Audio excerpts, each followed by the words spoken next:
pace, dă-ți o ile încoace. Negruță voi, că iarba de noi. Și umbra de voi.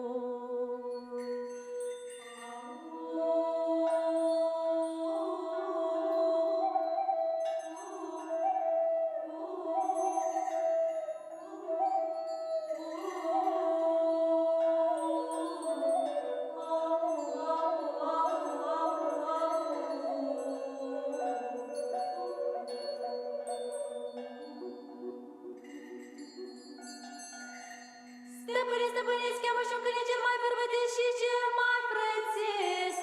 Că la pus de soare vreau să-mi te-o mare baciu și cu cel vrâncean.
coming through. He's under the tier 2. Shira's able to put the BKB. He's going to try and turn and bring down Radahn. Him and nothing to say, going full in on the Tiny, fully focusing him, trying to finish up the kill. They'll get the chains off again. Radahn, though, surviving. Nothing to say goes down. Radahn, he's alive. The final hit will get him.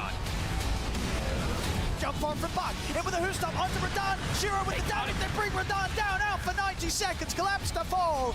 Rune trying to fight back in with the Pierce the Veil, but soon to come to an end. He hasn't got much more to offer as him and Lyle have to back off.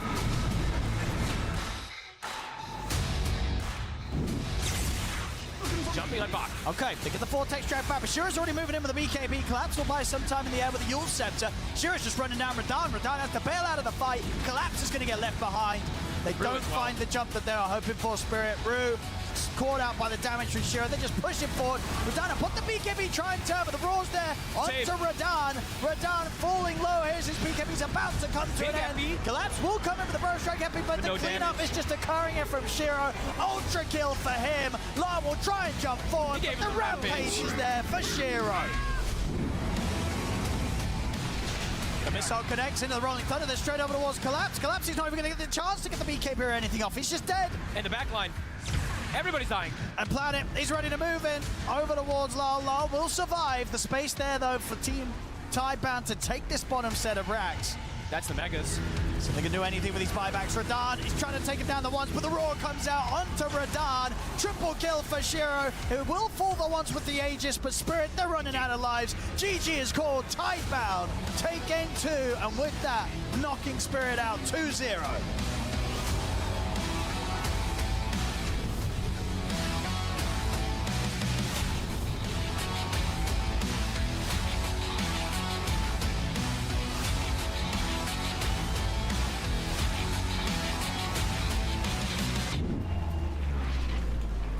Mid one. Trying to hooks in with a jump. He's not able to find the immediate raw target. Bounces away, but he's going to get dragged back. Find back. We'll get mid one. Now onto mid one. Nightfall coming in with the damage. They burst through the darks here. Buyback immediately from mid one. Nightfall is clipped by the Ice Blast. Chrysalis brings in the damage. Nightfall's gone. Him and Toronto took a both. Abyssal. Immediately the Abyssal locking down the attacker. What the BKB try and get out of him. The Root catches him. He's gone.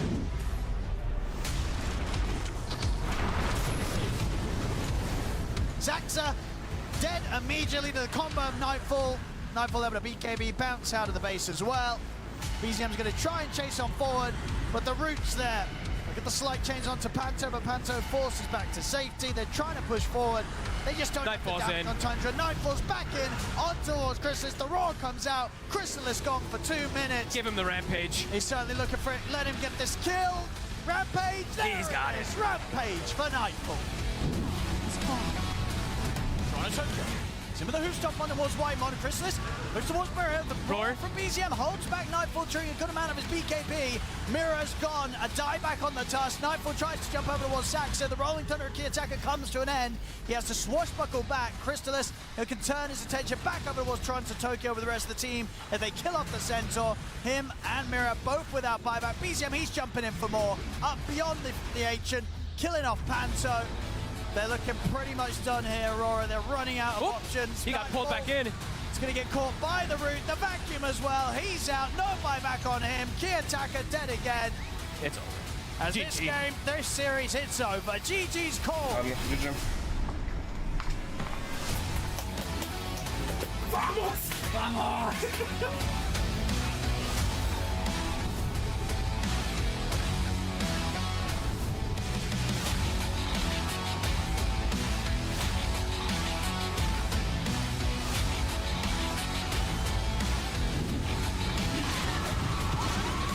Strike, Sonic Wave, they're trying to go. They go to the Global Silence, but now they'll get the counter new one as well as Ducalis. It's Saberlight who's got the double kill. DM's in trouble. 3 Heroes dead. Satanic's in. Another Global Silence. He doesn't have an Aegis. He's not going to have a Divine Rapier if he drops. He goes to the Phantom Knives. He's trying to make the jump. The Barrel Strike doesn't land with BKB still going. The Dagon is there, and he is that gone.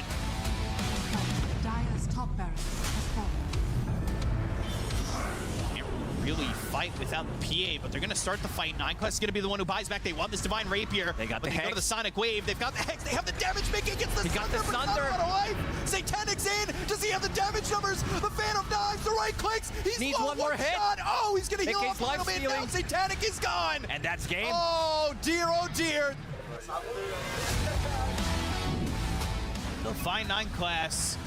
But he goes to that rage strike. Ghost ship coming in. Black hole committed. They'll get the kill here on Anisha. He's got buyback. Might be forced to use it immediately. Here comes the ice blast. And Saberlight, dying. Yeah, there's 4 quarters of him, but they have drawn and quartered him, as they will eventually get this Saberlight Brewmaster frozen over, but they just need the damage to get this kill. Satanic got the kill on a Mickey. They'll look over at Insania. Down he goes for a double.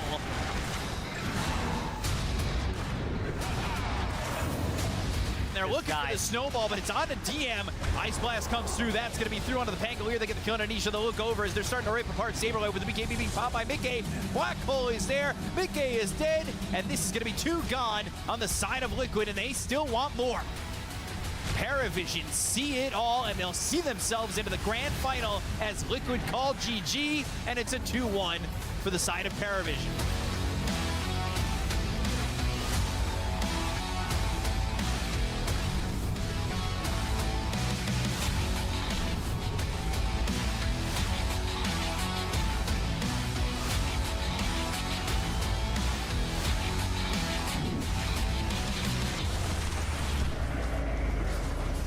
The blink into the arena, and now they've got the chaotic offering. Dreamcoil is going to be placed down onto 2 of these heroes, but what do they get out of it? Bach's still alive, the Primal Roar comes through, the Waning Rift's onto a couple, but they just don't have the damage. Now, with the Hawk diving down under nothing to say, he's solidly still for a moment and dies to Chrysalis. He's in. Blink Arena, and Chrysalis is in to try and get a kill here on a plant. Primal Roar is going to be through on a Shiro. Chaotic offering, there's the catch. They get the kill, 70 seconds, no buyback. Since pops that Ghost Scepter, they'll find their hands are on Bach. The Quills just are not stacking enough. Neither is the Viscous Nasal, who they do not have the damage to get these kills. White one's ready to jump in. Ice Blast coming through. Primal Roar hits nothing to say. They're going to go in. Clip Ursa. Trying to get the kill, but the Ursa coming through. They get the kill and a wipe on the takeout. BZM, the damage for nothing to say is too much. They'll follow up on a Chrysalis. They want the kill to the Abaddon. They'll pull him back with the X.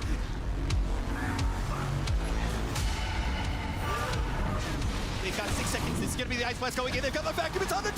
The combo. The Ice Blast lands. They go to the Ice Path, but they don't have the control with the BKB being popped. They'll go after BZM. The damage is there for Shiro. Down goes Sox, down goes BZM. They look over at mid one, and he's the dead one. But he's got buyback, and so do the other 2. They'll all buy back around the horn.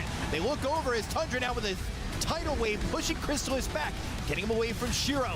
Miscoils again and again as this tier 4 is getting low. They still have access to the buyback. They look like they'll get the kill to Shiro. He's got buyback. He'll use it immediately. He can TP over to the outpost. He's coming in. Get the kill to Soxa. 4 heroes dead. Crystal and is they gone. don't That's have game. buyback. They'll call GG. They're going deep. Drop the wall down. They go to the Commons Gate. They're looking for the epicenter, and nothing to say. He's not even going to get it off. The Primal Roar gets used. You've now used so much. He was going to the Fiend's Gate for a second. Now he's stuck in this small spot where the shards are there. The Pin of Malice is on the other side. So he's frozen over to the Cold Feet, and he can't do anything. Epicenter, Burrow Strike. There's the Stormhammer. Do they get the kill? But the Snowball save is there. Can he kick him out? KB, God's Strength was used. The wall is committed, and now mid one's going to go in. They go to the Primal Roar. It's going to be the control onto the Darks here.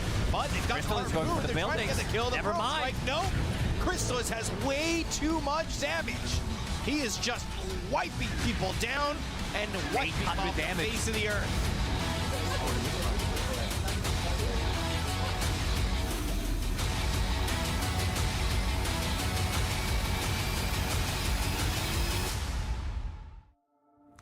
A very good morning from sunny Bucharest here, and it is Championship Sunday for PGL Wallachia Season 4. We have a fantastic day of Dota 2 ahead of us. Only 3 teams remain, and by the end of the day, we will be crowning a champion. I know, it's been quite the road to get to this point. To talk all about it, here Lizard and Jenkins joining me this morning. How are you doing, Jenkins? I'm excellent. I'm excited. This has been a very fun tournament. We've seen absolutely ridiculous picks. I think that the 3 teams that are remaining are the 3 most innovative ones, which is a breath of fresh air in Dota, to be quite honest. Yeah, absolutely. Good morning once again. It was a really crazy road so far through the tournament. I feel like this patch and this meta that has developed in the tournament has been one of the most interesting one in recent years. We've had flexes before, but this has been absolutely insane. And not only due to the heroes that are being picked, but these teams, I feel like at any given day, top 6, they all deserve to be in the grand finals if they wake up on the right foot, like if they wake up and bring their A game. Some of these teams, of course, have been stronger, but it was basically nuances for me. Yeah, let's take a look at how the teams have gotten to this point, because we first had 5 days of group stages. We had 8 teams left at the end of those. We got rid of 8 as well, so we started with 16. And these final 8 teams we put in a double elimination bracket, Jenkins. Yeah, and a lot of these series were close. We saw a lot of records being made in this bracket. You know, we saw some of the biggest throws of Dota history with the Aurora series. We saw some of the most innovative picks with any of PARIVISION series. Like, a few of these teams had such strong identities, even Tidebound. Like, they came into this tournament swinging with gyrocopter first pick, and until the very end we saw them maintain that identity and get top 4. And the other teams that have such a strong identity are the 3 teams that are remaining. So it's such a, it really brings me back to the old days of Dota when pocket picks were still maybe the tracker shutting it down was a good thing. I think so. I think on hindsight, I mean, I think that obviously this is the second tournament that teams are playing without Dota 2 Pro Tracker being available to them to see what everybody's been up against. And I think the first one, really, people weren't really used to it just yet, or rather didn't really use or abuse the fact that they couldn't be tracked yet. But I think here, this Wallachia Season 4, it's really coming to fruition, some of the plans that teams have been having. You can cook again. You can cook again. We can cook in Dota. That's what this game has always been about. Dota is not about everything being balanced.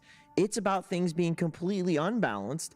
I remember telling a friend of mine ages ago, back when I worked in insurance, he's a League of Legends player. I was like, there's a hero that can teleport on a 20-second cooldown across the map. He's like, that's got to be Imba. I'm like, actually, it's quite dog shit. Because all the other heroes are so OP. I love your point. I feel like Dota is always in the best state when everything is broken. Not everything is balanced, right? Like, but if everything is broken, then everything is balanced in a way. Exactly. You just have to find the right ingredients, the right spice, the right 5 heroes to make that one broken pick be the end-all, be-all broken. We love the chaos in We do this like game. the chaos, and it is nice indeed that the teams that we have remaining do bring the chaos, and we can take a look at some of the heroes that also have brought some chaos. Lizard, as I believe these are some of the heroes you wanted to highlight, or is this a Jenkins one? These are I think we wanted to highlight a lot of the same heroes. That's I think with Lizard it was in terms of how the meta has progressed, but these are heroes that otherwise have pretty excellent win rates, at least the first 2. But these are not players that should be playing them. That's a 4-position player playing Templar Assassin. This is strange. You would never see this being a pocket pick in another tournament. People would know about it. This is a carry player, Crystallis, playing Underlord carry. We theorized it, but nobody ever did it. And every time one of these pocket picks has come out, by the way, it's won.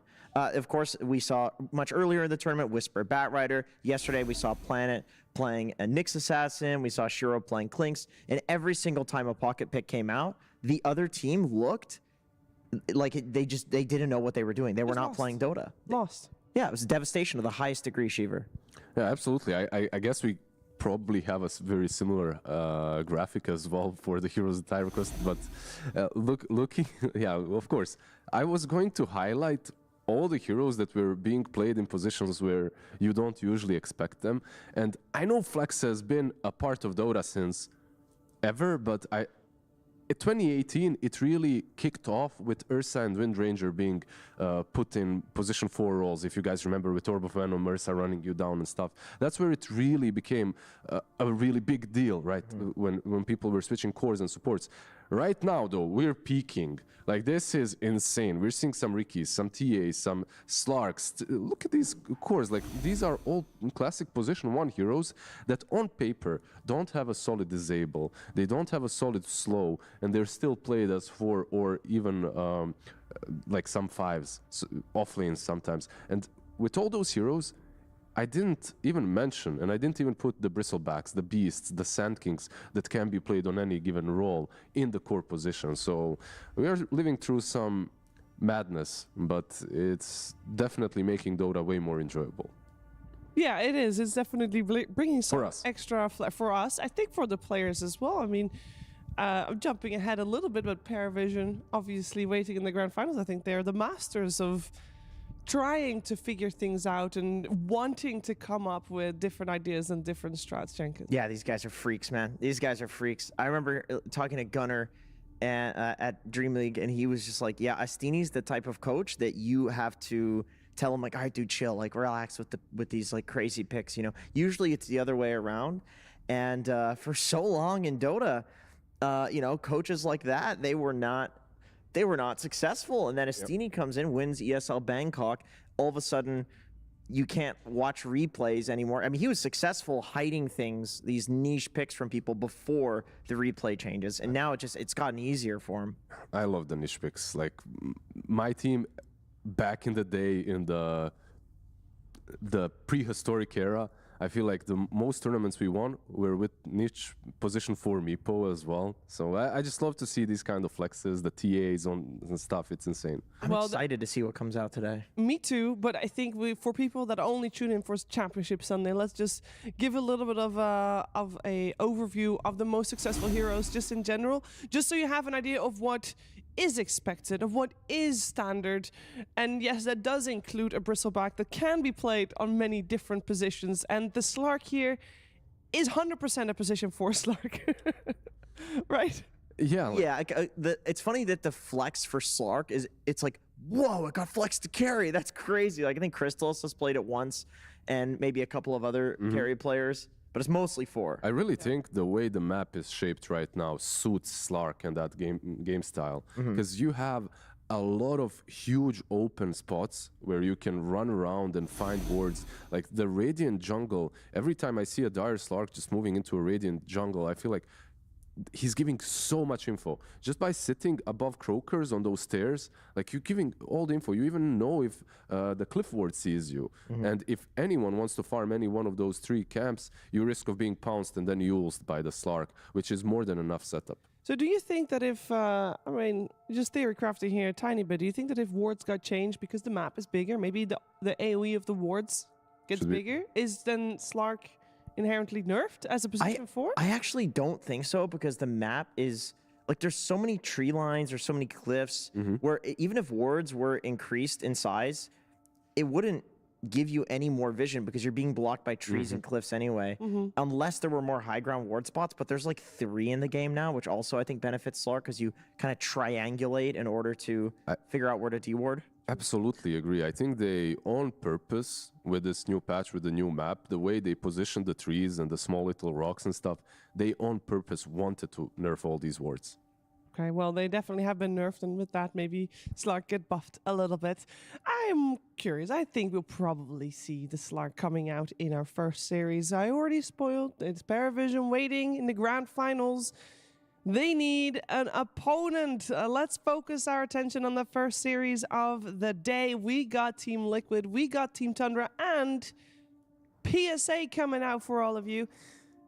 The full squad is back for Tundra. 33 is playing once again, and they have Moon. So Mid1's role has been played here. He brought the team to top 3, which is obviously very impressive for the second time he does that as a stand-in for Tundra. But it will be the full squad for Tundra taking over again. I think just to quickly touch upon that, Jenkins, do you think that is indeed a good thing, or because Mid1 has grown with the squad? It's a feels bad, man. I think it's a feels bad, man, well, Mid1 had a good performance. He started getting a lot better near the end, but I think for Tundra, I mean, it's 33. He is one of the best players of all time, best captains, best offlaners, best talent scouts. So I really think that anytime, like whenever 33 was going to come back in this tournament, I would say I feel afraid for their opponent, but this might be the one opponent that I don't know if Liquid cares. Well, Liquid and Tundra have a little bit of history in Wallachia, as we're focusing our attention first on Tundra. Tundra was a team that fell. Wallachia Season 3 Grand finals, Liquid versus Tundra. Tundra not so happy. Tundra second place, Liquid first place. So for Tundra, they definitely have a little bit of a chip on their shoulder here, Lizard. No, they absolutely do. I feel like when you play with a sub for almost a full tournament, by the way, that looks kind of nice. It looks very cool. Agreed. When you play with a sub and then your main offlaner comes back, your main captain comes back, it might be rough to adjust once again, like from the get-go, to the style of the tournament and everything. But these two teams, they already faced up, right? Like in the upper bracket in the first day of the playoffs, they already faced off, and Liquid did manage to eke out that victory with 2-1, but it wasn't easy for them. Well, Lizard, I have a question for you. Shoot. Do you know anime? I know anime, yes. Do you know what happens when the anime main character goes away and you think that he's dead, and then he comes back in the fight against the big bad guy? He's been training with the training weights. He wins. Oh, hey, he got a haircut. Oh, that's why he was gone. Look at he. Is that why he was gone? It looks good. It looks great on him. Yeah, it does. It younger. does look good. For him. Before we talk more about 33, let's take a little bit of a look at what Tundra did yesterday in Lizard, because they did something unorthodox. Yeah, in their third game. They absolutely did, and I want to showcase first and foremost these two. Usually on the right side, Sven, normal carry, once in a million years, a support with Warcry. On the other side, Underlord. 100%, no, 95% of time offlane, 5% mid, right? Well, wrong. He's been played on position 1, and if you remember in the interview, Crystallis was saying something like, yeah, we're cooking, we're getting some good stuff here. And here we can showcase the Underlord in action. Shows up, drops down a pit, which is what an offlaner usually does.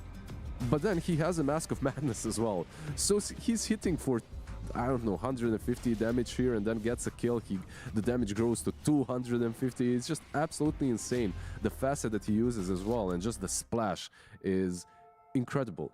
I really liked what they cooked up, and I kind of felt it in Crystallis' voice as well during the interview. Like, yeah, we have some other stuff. It's not only, I don't know what he was talking about, TB or something. Yeah, because he was talking about the Razor, but he's like, something's cooking. And it is very cool to see that come to fruition. And as mentioned earlier, winning as well. Speaking of winning, that is something that Team Liquid yesterday did not do, because they got dropped from the upper bracket finals by PARIVISION. That was a very close series, but they did fall. That's why they're here in the lower bracket.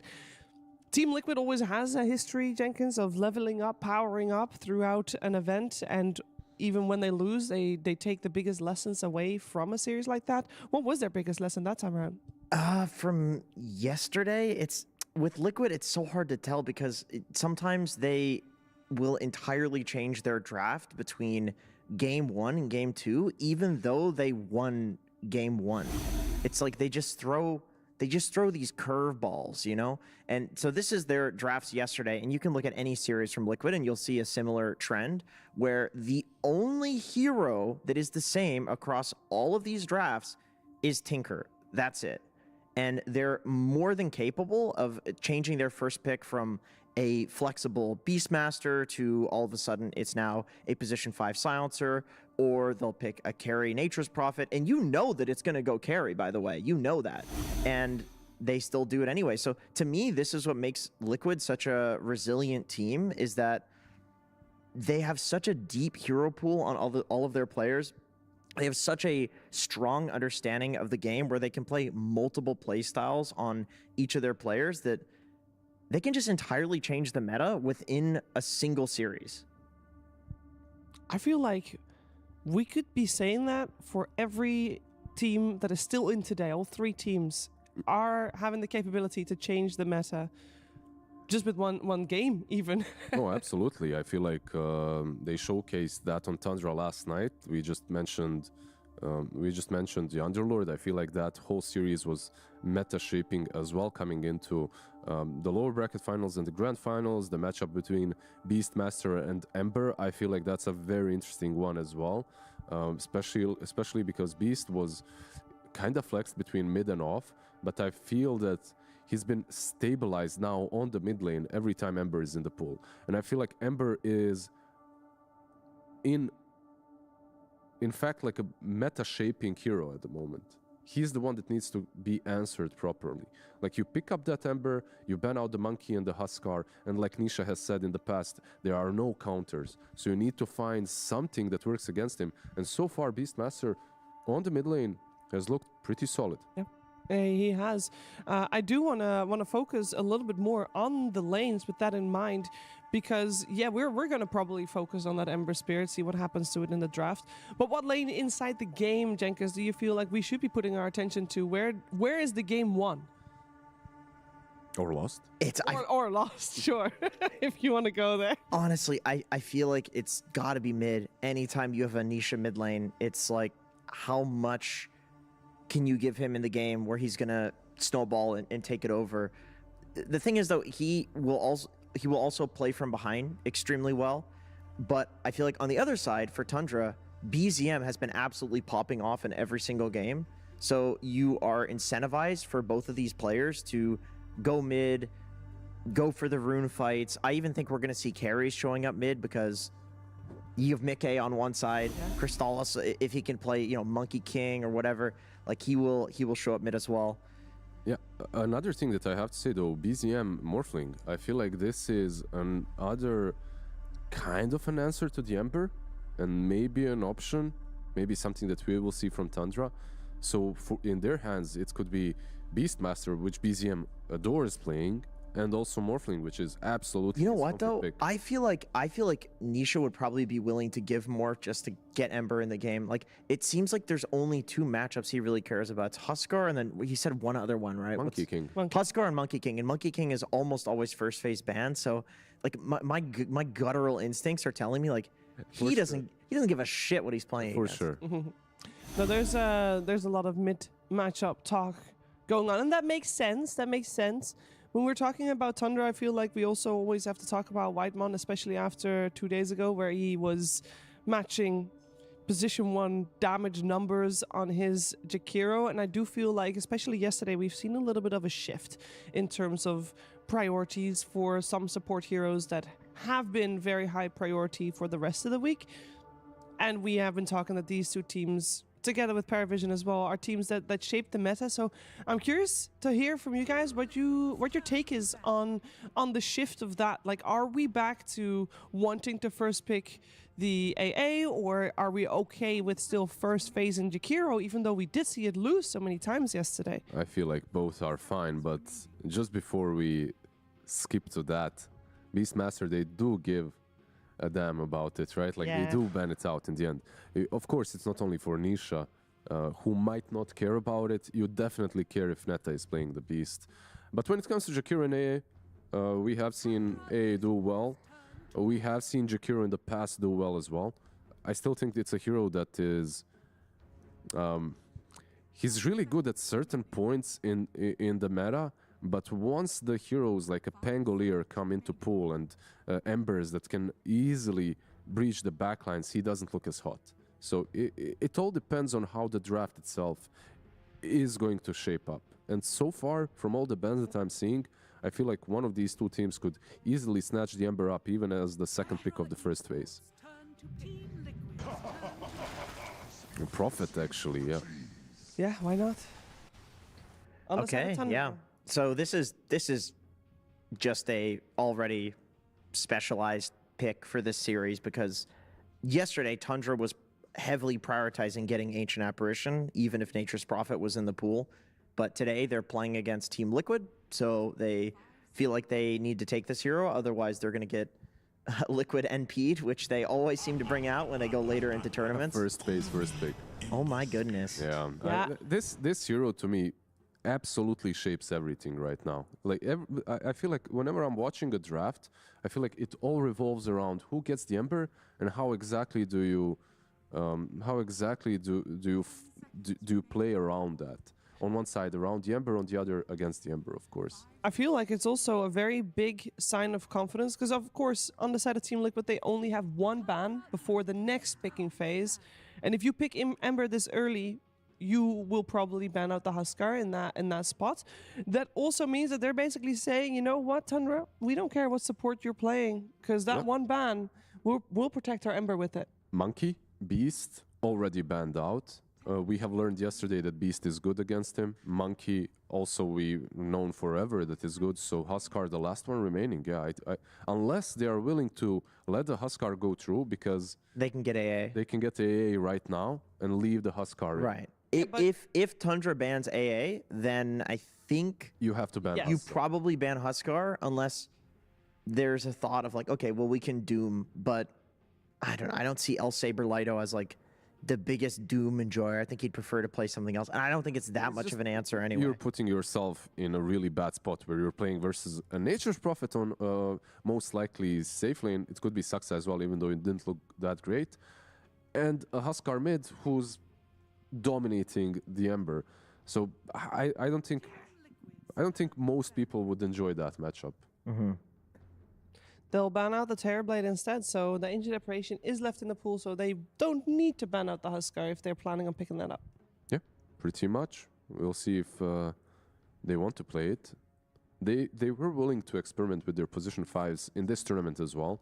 I feel like poor Insania, he played Enigma in a game that wasn't that bad for him, but during the interview we did hear that he was choking a little bit, unfortunately.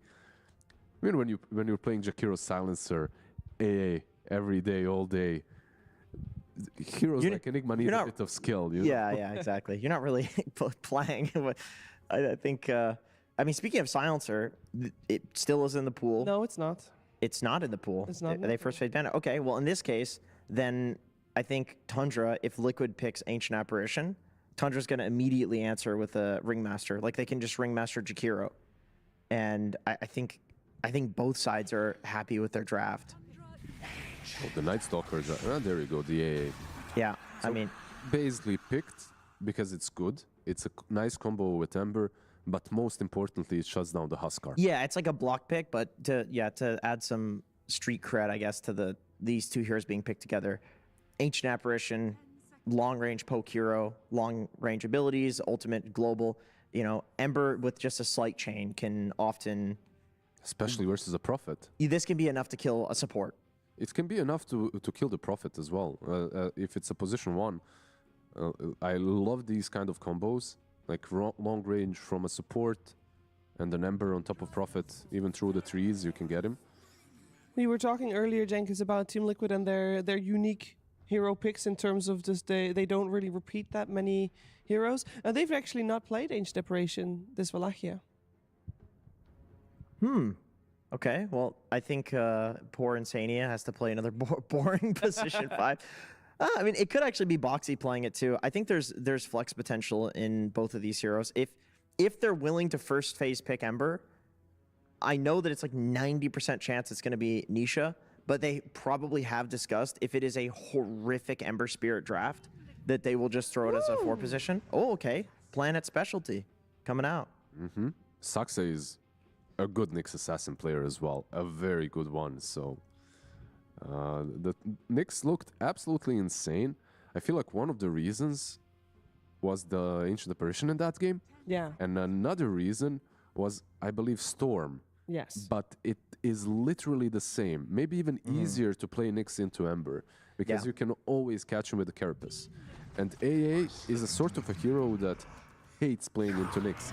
Like, you literally cannot show yourself on the map. No, but you can even you walk over the Ice Vortex and you stun an AA. So it's gonna be really annoying for Insania to deal with. But I feel like it also kind of block picks the Jakiro, in case that's something that Liquid was still thinking. It kind of does, yeah, for the same reason. You can Carapace the Jakiro spells really easily, and it's also a hero that is pretty easy to set up on the back line. I feel like this is kind of better for them, getting a little bit of a faster paced hero that is stronger in the lane with Centaur. We've seen the same exact lane yesterday as well. Centaur plus Windrunner do really damn well. Yeah. It actually led to PARIVISION banning out, first phase banning out a Wind Ranger, which is something you don't really see very frequent. But 100% win rate yet for Boxy on the Wind Ranger +4. I kind of like that Liquid didn't over-adjust to the Nyx Assassin pick. I feel like the 2 picks that they got here was what they wanted regardless, and they didn't go like, okay, we need to pick up a Lion or a Shadow Shaman in order to deal with the Some Nyx. clockwork and stuff. Yeah, exactly. Yeah. The way you adjust to the Nyx Assassin is through the playstyle. Yeah, you 5-man, you put sentries down. Exactly. You camp hills with the sentry. Something that they really didn't do that well in the previous Nyx game. But I'm sure that Liquid, for me, when it comes to wards and stuff, I know for a fact that they're nerds about that kind of a thing, and that they will find all the right spots for the Nyx Assassin. Medusa, by the way. Yeah. Medusa is back. The anti-mage therefore banned out. Is this a Saber Light Medusa? We see the 2 supports, Ringmaster and Nyx for sure. If he was on Tundra, definitely he'd be playing it. The question, my bad. My bad. But it's 33 or Chrysalis. I think Chrysalis, it's... I feel like it's probably better even. for Chrysalis to play the Prophet, right? Yeah, I think so. I mean, maybe Nature's mid. How does that do into Ember? 1-to-1. I don't think anything does that great. Like once you get level 6 on Ember, you have kill potential. But you should be able to right-click him and get CS though as Prophet, right? So carry that's good against Medusa Yeah. for our boy Mickey. Let's get some Alchemist. Throw that into the mix. Wouldn't that be fun? Would that though be fun? No, I don't think so. I'm just thinking of the pocket picks, you know? Yeah. We really set up for some pocket picks in the... True. What I will say is I think Nature's Prophet and Medusa, they are very good at scaling. And I don't know if Liquid, with that in mind, if they can even have one hero that scales, you know, to the same degree, or if they want to try to just have that extra oomph in the early game so that they don't need to make it to late game. Oh, you know, it's Ursa. Ursa's the hero. It's a defusal buyer. You can jump and insta-kill the Nature's Prophet. I like the call. You don't truly care too much about the Nyx. You care as much as anyone else, I suppose. Yeah, I like it. I'm trying to think of other Mickey heroes, and for some reason, Weaver is stuck in my mind, but you are playing into a Nyx. He does have a mana burn talent. And he has a facet as well that can hunt you down. You actually get that true sight, right, on Nyx Assassin, the Nyx sense, which is annoying. I like the Ursa, though. You also get a way of jumping through the trees, so that's nice. Yeah, true. You don't care about the Prophet too much. And look at Liquid and their bans. Like, they ban more or less 2 cores. We're not getting Ursa. It's a really good ban, yeah. What is the answer to the Ember Spirit? You know, we saw Liquid opening with that on second pick. We've been talking a lot about the Ember Spirit before the draft already began. I know that everybody and their mother has been talking about Ember Spirit, considering how popular and successful he's been. It looks like they're expecting Prophet to actually go mid. Oh, I like this pick because I was thinking the only thing left for Mickey that looks like decent is Gyrocopter. Maybe Diffusal Gyro against Dusa, early game pressure with all of these like really good skirmish and early game heroes. We heard in an interview, Mickey was like, yeah, we like to skirmish. They're just PA here then. I mean, it's hard, but whatever you pick, it doesn't look that easy to play. You guys said yesterday that we should shelve PA. Maybe not last pick, though, because you see everything, you know? I mean, I've seen... Morph? Actually, just go back to the Morph.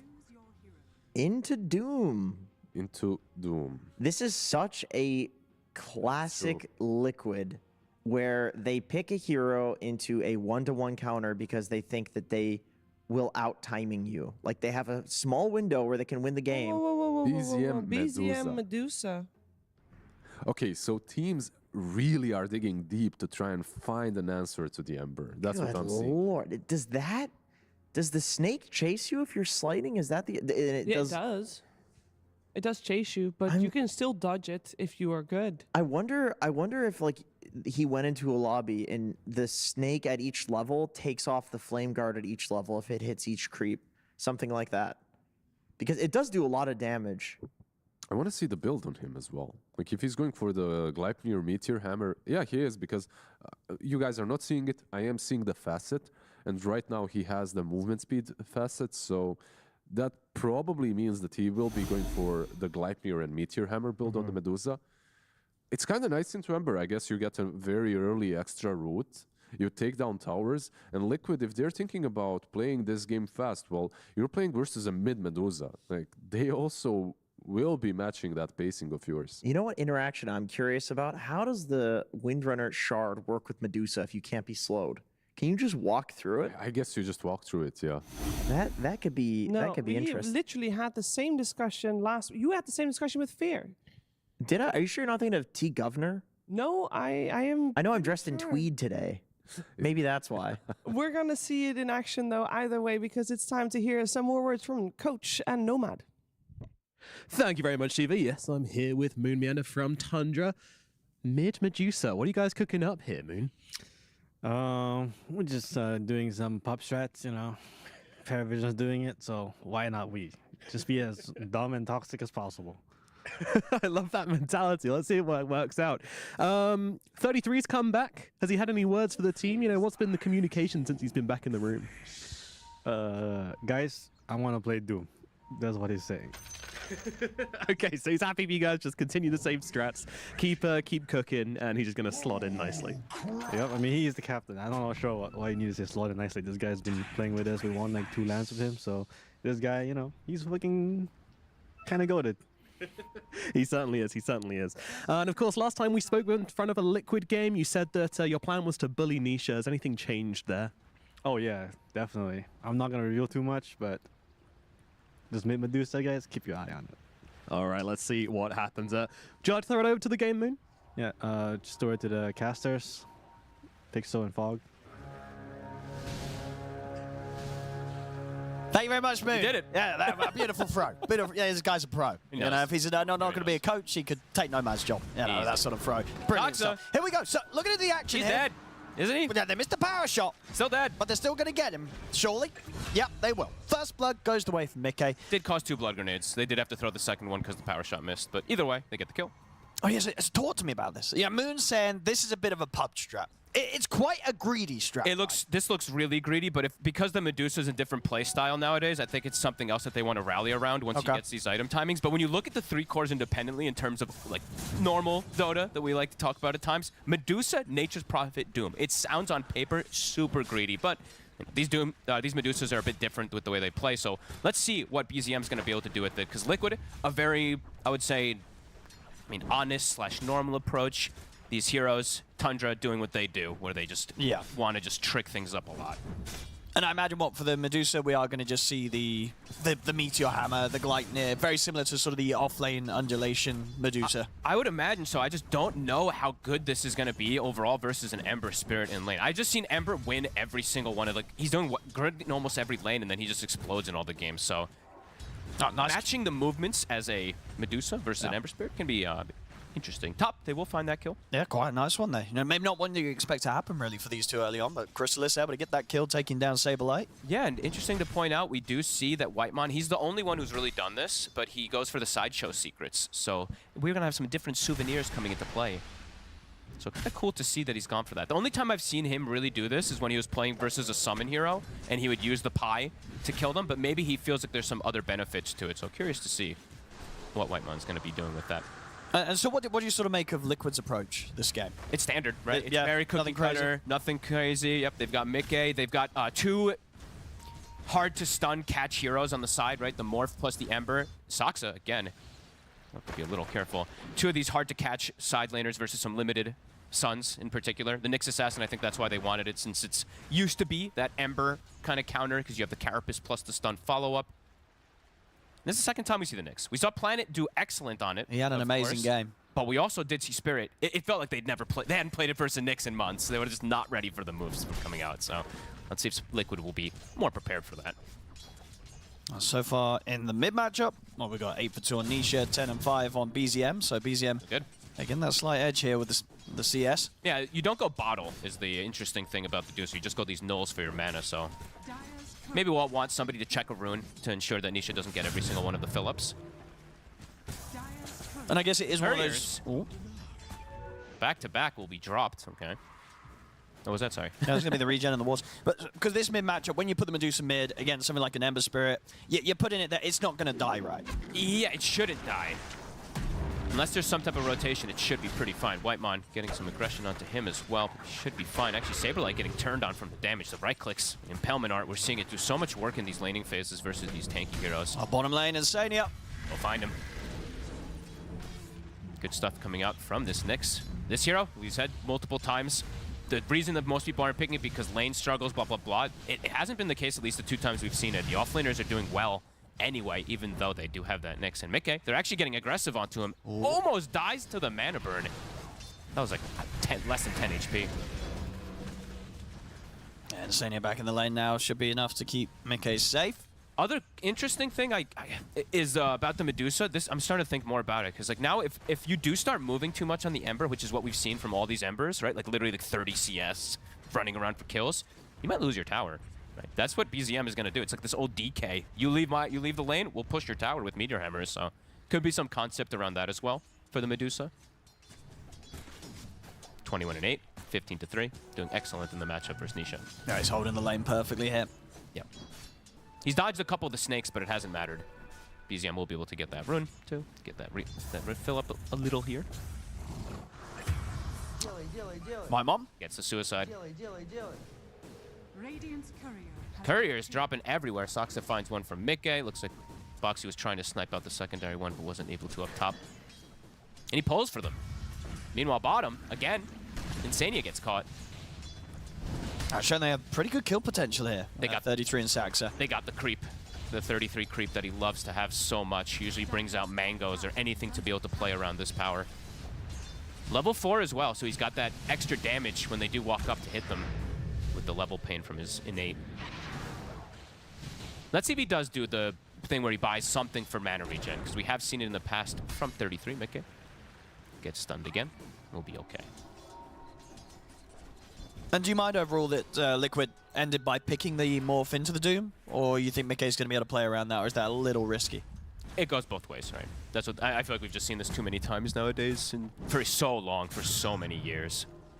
Dire's bottom tower is under 33, he's doing a great job with this chain lightning on. Snipes another last hit away from Mickey, takes away the hard camp. This lane's looking solid. Mid, BZM's low on mana. He's got a few one charges. The Shackle comes in.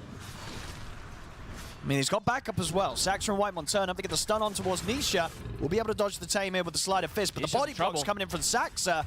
Ensure that they get the kill. Very nice rotation from Tundra's supports to keep BZM safe. I was like checking too. I'm like, does anyone have a mango to pass over him? They didn't even need it. BZM just tanking. The mid Medusa, oh, and it's working. You know, they moon set it. He's getting free fall. He's like, hey, we copied this from PARIVISION. Looking cheesy. I mean, looking pretty good versus that Ember. Actually, 1,100 difference now between the two of them. Pubs are going to be so ruined after this tournament, man. What are they going to have? TA4, Medusa mid, Underlord carry. It's going to be... And then Slark 4, right? It's going to be some crazy stuff going on. I don't forget my Mjolnir Nature's Prophet. Sorry, the Mjolnir 4 Nature's Prophet. That's my highlight. That's true. I actually did have that one, too. Mickey will get the catapult last hit, but losing his courier again. How many couriers have died? Is it 6 couriers in his lanes already? Wild stuff. The surround coming bottom. Whitemon is making the move down here. That's difficult to sort of catch Mickey. Insania, he can certainly die. They have Doom available. If 33 can get it from the tree line, they could look for it. And yeah, Mickey and Insania are forced out of the lane. So far, the start from Tundra looking quite beautiful. 4-1, shutting down the lanes as well too. The Centaur and the Ember are both slowed down massively because of the way that all things have started. I say massively. He's still getting some on the Centaur course, but dying once does hurt. Yeah, now that he's got the Vanguard and he's nearly at the 6, He'll be fine. Much safer up here. Yeah. Most of these like Centaur Wind Ranger lanes have just been doing so well. So we've been seeing it. What? Okay. Crazy win rate on these Centaurs as well too. Saberlight will start cutting waves. And now Crystallis does have to be careful. He can get dove on this Nature's Prophet. And immediately, he is in a whole lot of trouble. Yeah, with Nisha rotating over, Power Shot coming in.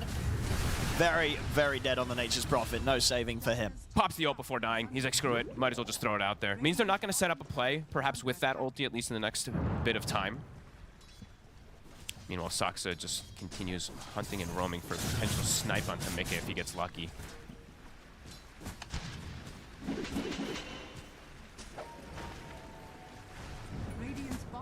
Now BZM just continues to chill in the mid. I mean, Truly chilling. Who's sort of going to be the one to kill the Medusa in this game? It's just numbers, right? It's just going to have to be at a sheer, like, three heroes being brought to kill him. Or Mika at some point later on, but that's, yeah, later, I would say, for him to be able to do so.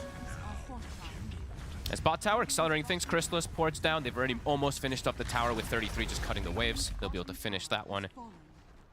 They'll find another D-Ward too, Whitemon, able to find that one. We've seen that one placed a lot more recently on the northern cliff side. This one also will be taken out.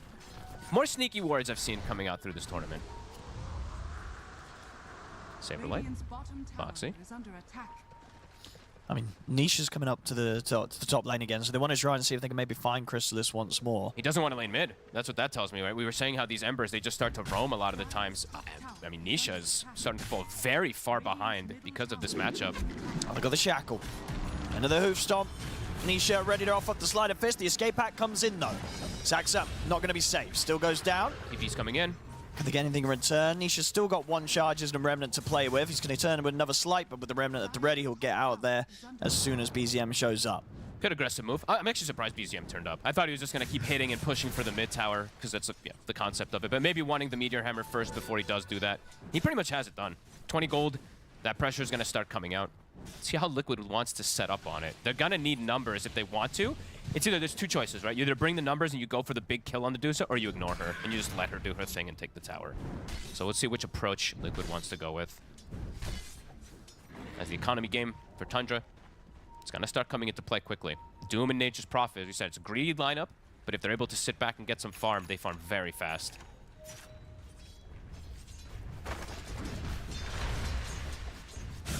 Another D-Ward. A lot, yeah, couriers and wards being taken out in these first 10 minutes across the board here. Oh. Foxy will be able to snag it, BZM. And they're going to get the chains onto him. He's got backup here, BZM. Whitemon turns up, Tame on towards Nisha. Chrysalis ready to TP over as well. Escape pack keeps BZM safe for now. Nisha has to jump out. Still has more than enough mana to work with. Oh. And it bounced to him. What? Oh my god. Oh dear.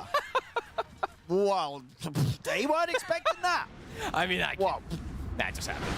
And now he gets a big Meteor Hammer onto the tower as well, too. The snake. I don't think I've seen that happen. That's pretty crazy. Long time. That is...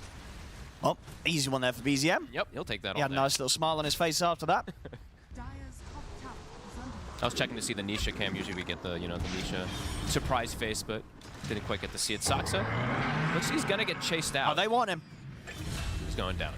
Bottom is a massive wave, Owen. It's a triple creep wave that they're pressuring Mickey away from, so he's not getting any of these last hits. I like this play from Tundra, even if they might give up a hero. Boxy. I think they're going to get the Doom down onto Mickey. Just sort of take him out of the fight. 33 can turn over towards Boxy instead. He is high HP. Shackle's not going to latch, so Boxy will get taken out. Mickey will survive, but he just doesn't have enough right now to be able to punish this. Oh, and he misses. Even with the Doom coming to an end. And it's a triple creep wave he misses. It's like 12, 15 last hits that he's not able to get because of that dive. Should get this cleanup kill. But yeah, missing out on a lot from that aggro posture there from Tundra. I like it. And the mid tower's gone. He takes it. He's going to hit those timings at a similar fashion that we see from the offlane and gives him extra catch, right? Some limited catch, you could say, on the side of Tundra. Now with the when they have the Atos plus Meteor Hammer plus the Gorgon's Grasp, might actually have the lockdown to control the Ember and the Morphling. That is cool. We're seeing 33 queuing up that safe lane build that we've seen more and more from these Dooms, and just when the game is so passive, if you feel like you're going to be able to sit back and farm, if you do want to go that Radiance route, we've seen more of like Midas, use it, buy Radiance, fight with it, and then, yeah, depending on how you want to recycle your items, you can do so. So far, they're definitely getting away with the greed here, Tundra. They absolutely are. Crystallis is getting slowed down a little bit because he did get dove up top, but able to sit back and get that farm going for the Medusa and the Doom. 33's changed his mind. He can always keep changing, of course, but he does have that pipe queued up at the moment to be able to protect versus It's a lot of magic damage for sure, but Liquid does have good hybrid damage as well in their draft. Saxa. Still not quite level 6. Very likely to go down here. And 33's heading over. They do anything in return. He's got 2 for 30 seconds. Tries to run down Boxy. Should have him. Yeah, last hit. Nisha won't be able to play out of it either. Won't be able to go for him either, sorry. That was Mage Slayer timing. Starting to look better, but we're seeing a 2,000 gold lead from the Medusa over him. And the experience, too. Nisha's only level 8. BCM's approaching 12. Yet to die on this Medusa. And it just doesn't seem like they're going to be able to kill him anytime soon. No, it's gonna. I think it's gonna take quite some time. But until Mickey feels like he's turned up. I keep checking Mickey to see if there's gonna be any pivot in the build, but I don't think you really can. Maybe eventually as like a 5th item, right? You can throw in that disperser at some points if you want to try going down that route. But early on, just go your Manta, your Lincolns for Mickey, play it normal. Saxa is on the hunt, looking for a potential catch.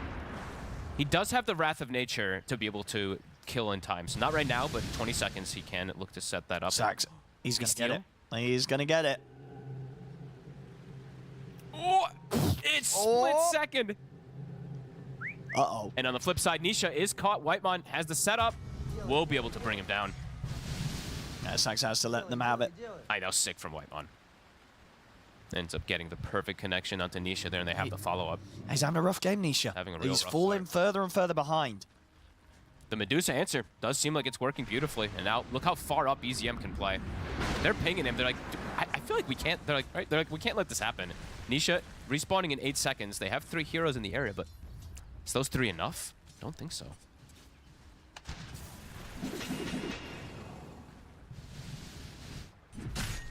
$3K lead. Doom at the top. He's got the pipe. Mickey is also doing very well, though. Top 2 net worth. Same thing for the Centaur. It's really just mostly Nisha, the one who's been slowed down so much in this early game. We'll see this again. Splits out. I mean, he was just about to have it. Yeah, like you can see what. Right on the edges of the rocks there.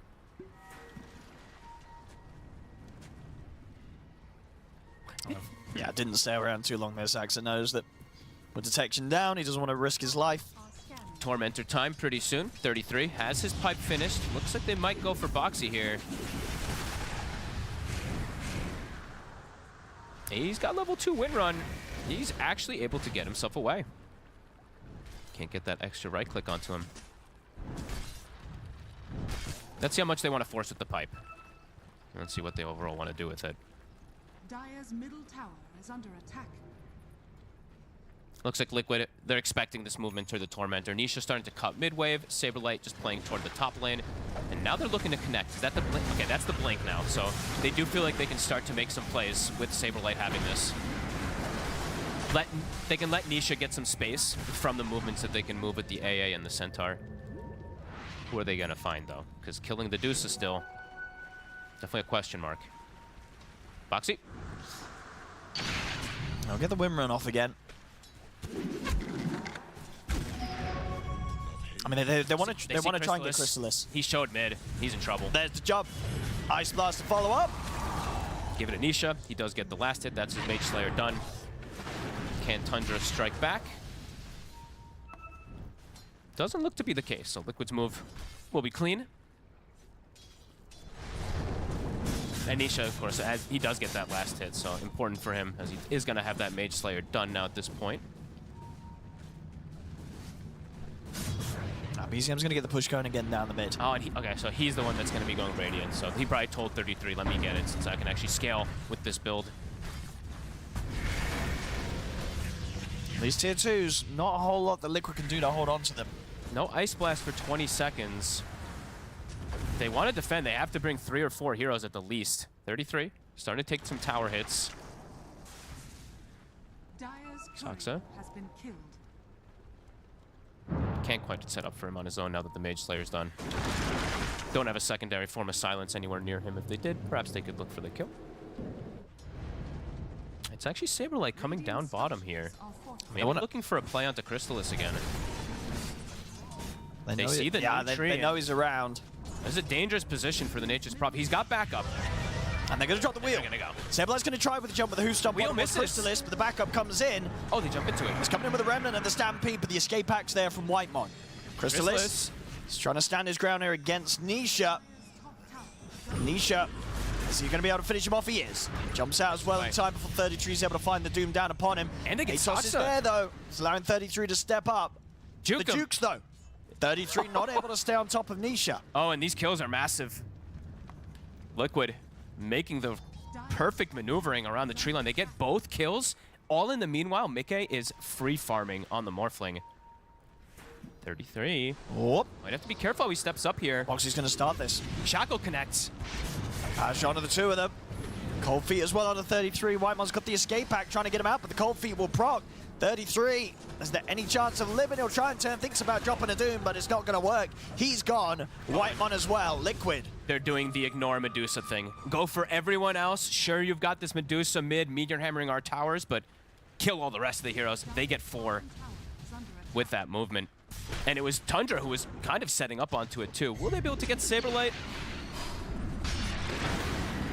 They will. But Liquid completely fixing the entire early game.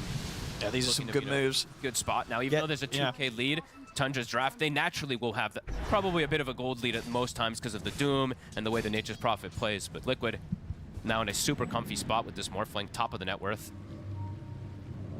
And yeah, we're definitely seeing the game plan, right? Sure, BZM, you do your thing, but we can do our thing. Nisha's saving up a lot of money.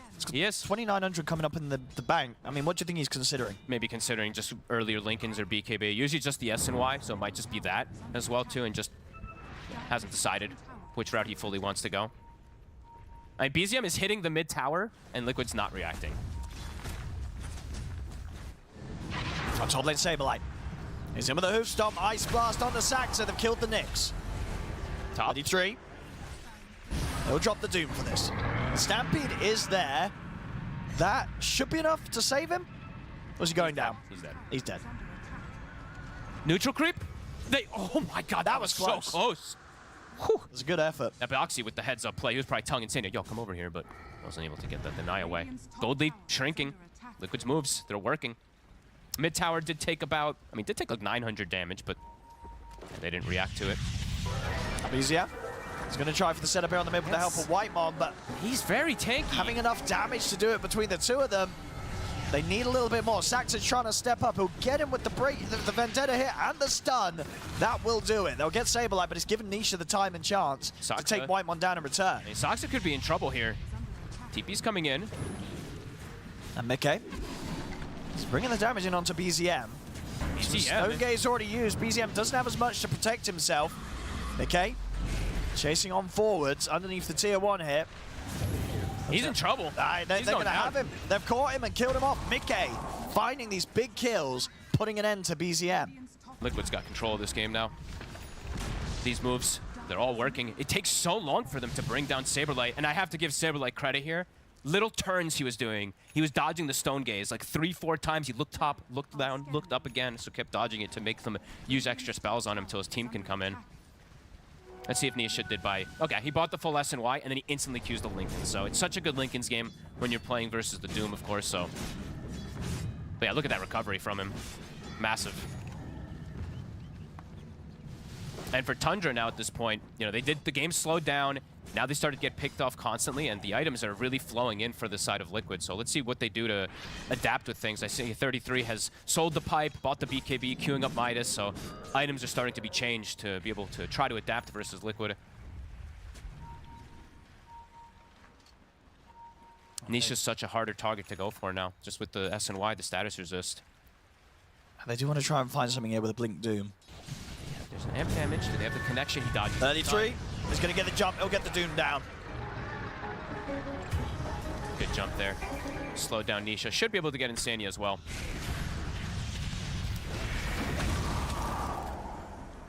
Right outside the Roche pit, too. Looks like they're going to commit for it.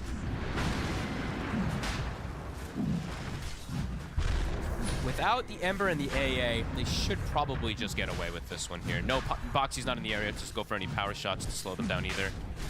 They're pinging it. Don't think they can make it back in time. They're trying though. Saberlight might be able to go for a steal. Thinking about it. They're smoking. The power shot. See if he can time it. Saberlight. Power shot comes in. There's the jump. Hoofstop comes in. They're going to get the kill. He can. He got the last hit. He gets the last hit, but Crystallis will be able to pick up the Aegis. They kill off Crystallis immediately, though, after he picks it up. He might just die again, too. They're going to set up for round 2. Saberlight staying in on top of him. Boxy with the shackle. Locks down BZM. Hoofstop back on a Crystallis. Mickey ready to swing across, bring in the damage to take Crystallis down a second time. Uh-oh. Took him a little longer than I thought it would to bring down that rush. Liquid can actually make it there in time to contest and take out the Aegis instantly. And they can probably look to fight immediately after that, too. There's no Doom available. Feels like for Tundra, their only conditions to take fights is if they can get the Doom on the proper target. Their team fight is quite lackluster. Blink is done for Saksa. He's looking for a bit of a sneaky play here on this level 2 Vendetta. As we said, Liquid very ready to fight. Mage Slayer Pipe online. Yeah, they're going to go on the hunt up top. And Mickey might just find BZM. I mean, Mickey yet to die, too. One of these games where he gets this last pick Morphling versus some limited control, and he is starting to really run away with it. 2,500 above the next core. Yeah, it's been perfect play. And once he has the Lincolns, he is so hard to catch. Crystallis, he just TP'd up here. On the shackle. They're going to find him again. Instantly dead. He literally was TP'd 3 seconds ago. Instantly dies. Liquid reading the map. Tier 2. Now to be pressured. Radiance is done for BZM. He's doing standard build. Blade Mill's queued up afterwards. But things have slowed down so much for him. Saksa. And Nisha and Boxy just able to sort of swing across the map and get these kills. Doom will get dropped down, but the Stampede is there. It's going to get him back to safety, Nisha. Shackle shot into cold feet, connected onto 33, surrounded by Liquid. Escape out will come out from Whitemont. Trying to get him away, has to put the BKB and run in 33, but Mickey is ready to chase, kills him off through it. Jump forward again for Saberlight, in with the Hoofstop once more onto Whitemont. Liquid. They're running through them now. They're taking over the game right now. BZM also might just go down if they can keep him controlled. Got the ASOS onto Mickey, but the Mantas are the ready. Mickey wants to keep chasing. But they're diving in. Nice blast. Saberlight doesn't have mana for Blink Stun. He's actually 3 mana short. Doesn't want to go for it. They're running through them, Owen. They know how strong they are at this point. They're starting to see the weaknesses for Tundra. If there's no Doom, there's no fight. And even with a Doom, they can reset. They get the instant Force Staff into the Stampede to disengage onto Nisha. And that status resist comes into play. Oh, Saberlight. He's been really on the hunt this game. 4, 3, and 9. Saksa 0, 7, and 8. Having a lot of difficulties on this Nyx Assassin as things have progressed to this point. Just not finding those pickoffs. Haven't been able to get the combination of like a Nyx with the Wrath of Nature or a Nyx with an NP TPing in and getting the numbers yet. Nisha, they look like they are trying to set the trap here for him. But he's out.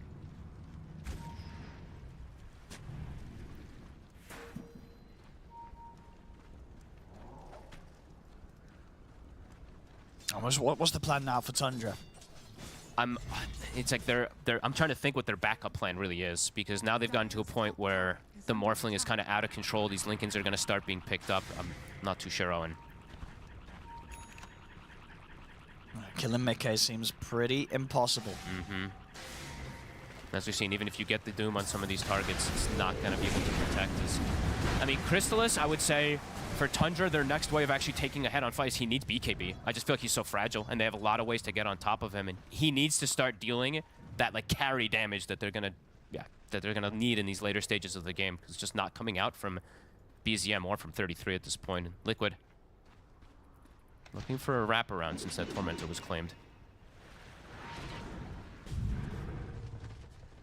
So they won't find anybody though, Tundra. We'll be able to play away from that. Stall, right? I think for Tundra, the name of the game is stall till the BKB at the least for the Nature's Prophet. But you are stalling into a lineup that doesn't mind stalling either, playing versus that Morphling and the Ember. Yeah, I mean, because Nisha and Saberlight, they're keeping up with all the cores of Tundra, and then obviously Mickey is just so far ahead of anyone else in the game. Whoop! Both messing with each other, can't land the shackle. Boxy's trying to line it up, and he will.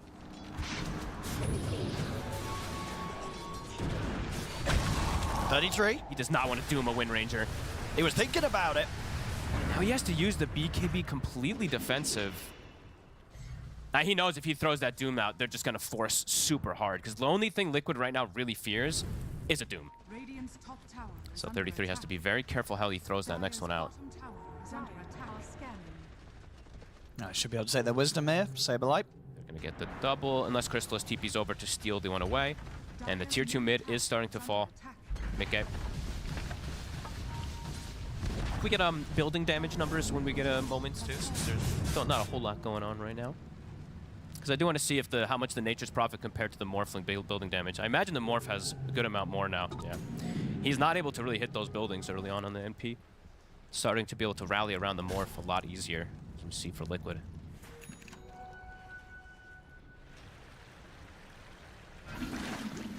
He's just not getting caught. How long for Crystallis' BKB? Still a ways away, about 1,000 gold. Saksa, Boxy. He's hunting him. Won't guess correctly. Hey, look what Saksa's queuing up now too. So probably starting to feel like they need to get to some later type of items. He's queued up Midas now on the Nyx. It's usually concerning. Boxy. He's able to dodge the wheel. The Saberlight gets the jump again on a Whitemon. Mickey's ready to bring in the damage after the escape pack comes to an end. Whitemon dead once more. No unicycle for you, my friend.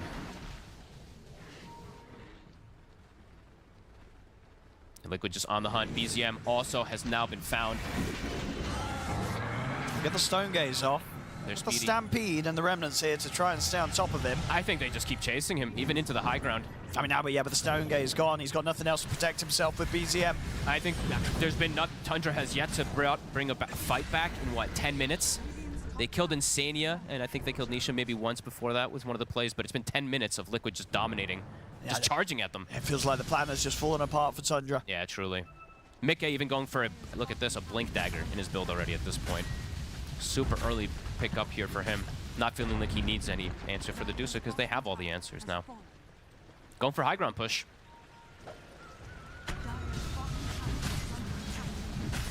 There's no BZM. 30 seconds here.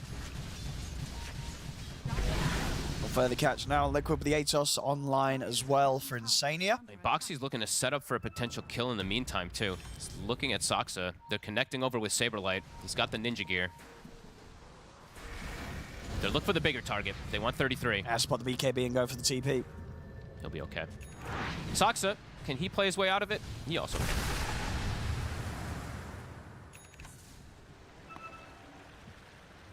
How's that BKB looking? Okay, Crystallis, he does have it. Still not easy for him to stand his ground, but at least a tool that allows him to, at least during the BKB, potentially be able to stand for a moment. And they do, I believe, have the Shivas now, so we see 33 pivots toward that one to be able to have that versus the Morphling, which is nice. Well, let's see if they can mount a fight. Because you have to see it in 10 minutes, and Liquid's team fight just looks so much scarier now at this point.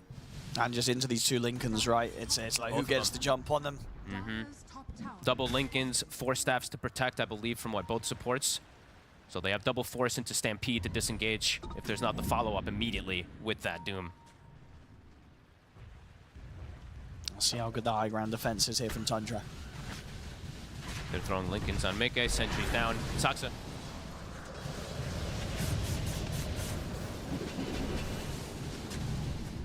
How long on Roche? Probably the next thing that Liquid wants to go for. They force 4 heroes back to the base. Crystallis is getting some split push action going.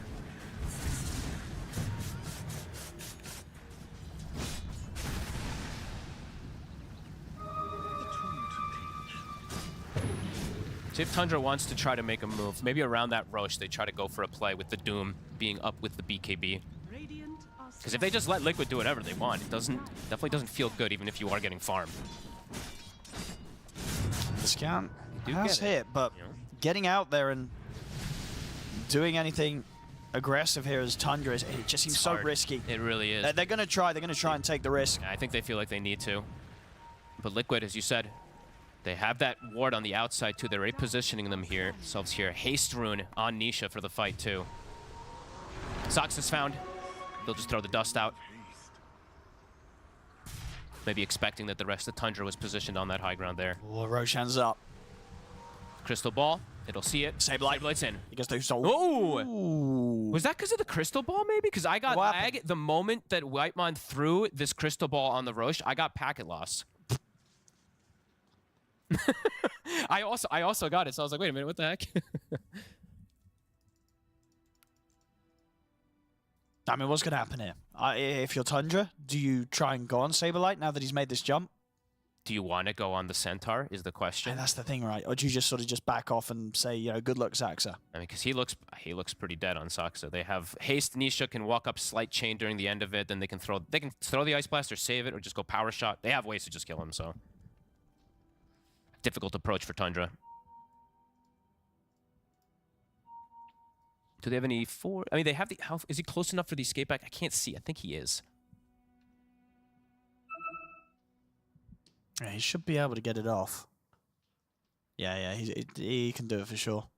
He's just because he has the talent, so he should be just in range of it. All right, we'll see what happens though. Disconnect. Looks like they are trying to come back. I still have packet loss, so we gotta wait a little bit too. I have a 20 packet loss. I don't know about you. I've got 0 at the moment. Really? It's just you, yeah, just you. 17 packet loss right now. It's just me? I don't think just me. I mean, they said it too, but how's Crystallis doing on his next item too? Close to the Voodoo Mask. I mean, that'll help a lot. Then he can actually do damage versus Morphling because right now he's like dependent on a lot of Mjolnir procs for the most part. So that'll help if he can get that one. He's very close to having it actually right before this fight.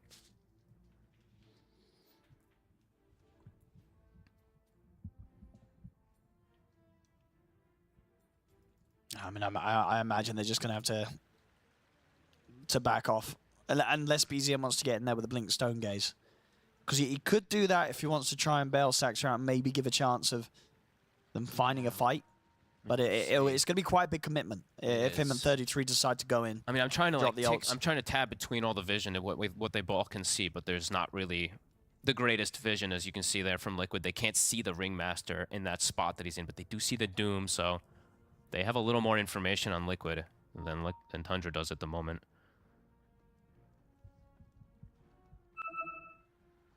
All right. All right. See what we get. Let's see. Do they try and fight this Tundra? Saxa. Get the box. Back comes in. BZM indeed does blink forward. So he's going to blink into the middle of it. Saxa's able to get the stun out of the two of them. And they're pushing forward here with Nisha. Saxa up to the high ground. Nisha's in to chase, and he'll get the kill. Stampede comes out as well, making sure that Nisha can get back out of there after diving in. BZM, it's Crystallis. I mean, BZM's going to put the Stone Gaze, but they're holding him in position. He's lost a lot of his mana here on BZM. Okay? Jumping into the back lines, he's just able to burst straight through Whitemon. The buyback's now coming in for Liquid. They want to continue to push and just take the entirety of this team fight as Crystallis pops the BKB, tries to fight back. Nisha will clean him up. Shackle Shot connects in onto 33. They're going to be able to take down all 5 of them, folks. The fight just looks a lot easier to approach on the side of Liquid. The Ice Blast also comes in perfectly over all of them. Doesn't matter so much on BZM since he's a Dusa, of course, but it hits Crystallis, and Boxy gets the flank. He actually messes with them a lot, even though he does end up dying. He gets on the Ringmaster, forces some reactions, and then Mickey is able to just come in. So Liquid, I mean, the fight just looks a lot easier for them, right? Yeah. They have slight chains, they have natural stuns that come in for Tundra. It's a 5D chest that they need to play in order to get these catches versus the Lincolns. Super complicated as Mickey. Also, little play that he did there. Believe 33 arms go up to get the Doom after Lincolns, gets Hurricane piked. So Liquid covering all their bases. I think you can just definitely feel how sort of desperate Tundra feel in that situation, right? For sure. Even with a pause, you know, they decide to commit for the fight. They don't back out. They say, you know what, we've got to try and take this chance. Yeah, they definitely caused some awkward spell usage for a moment there, but at the end of the day, ended up not really mattering as Liquid cleans up completely. Full Swift Blink on Mickey. The last pick, Morphling, is untouched. 9-0 and 6. Level 23 on him now too, and it's been quite some time since we've seen Tundra get any type of I mean, any type of anything really on the map. As Soxa again will be found.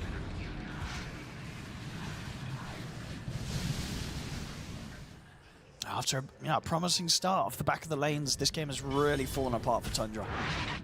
Pretty much at the 20-minute mark. Everything just started accelerating massively. Liquid catching their stride, playing around Nisha.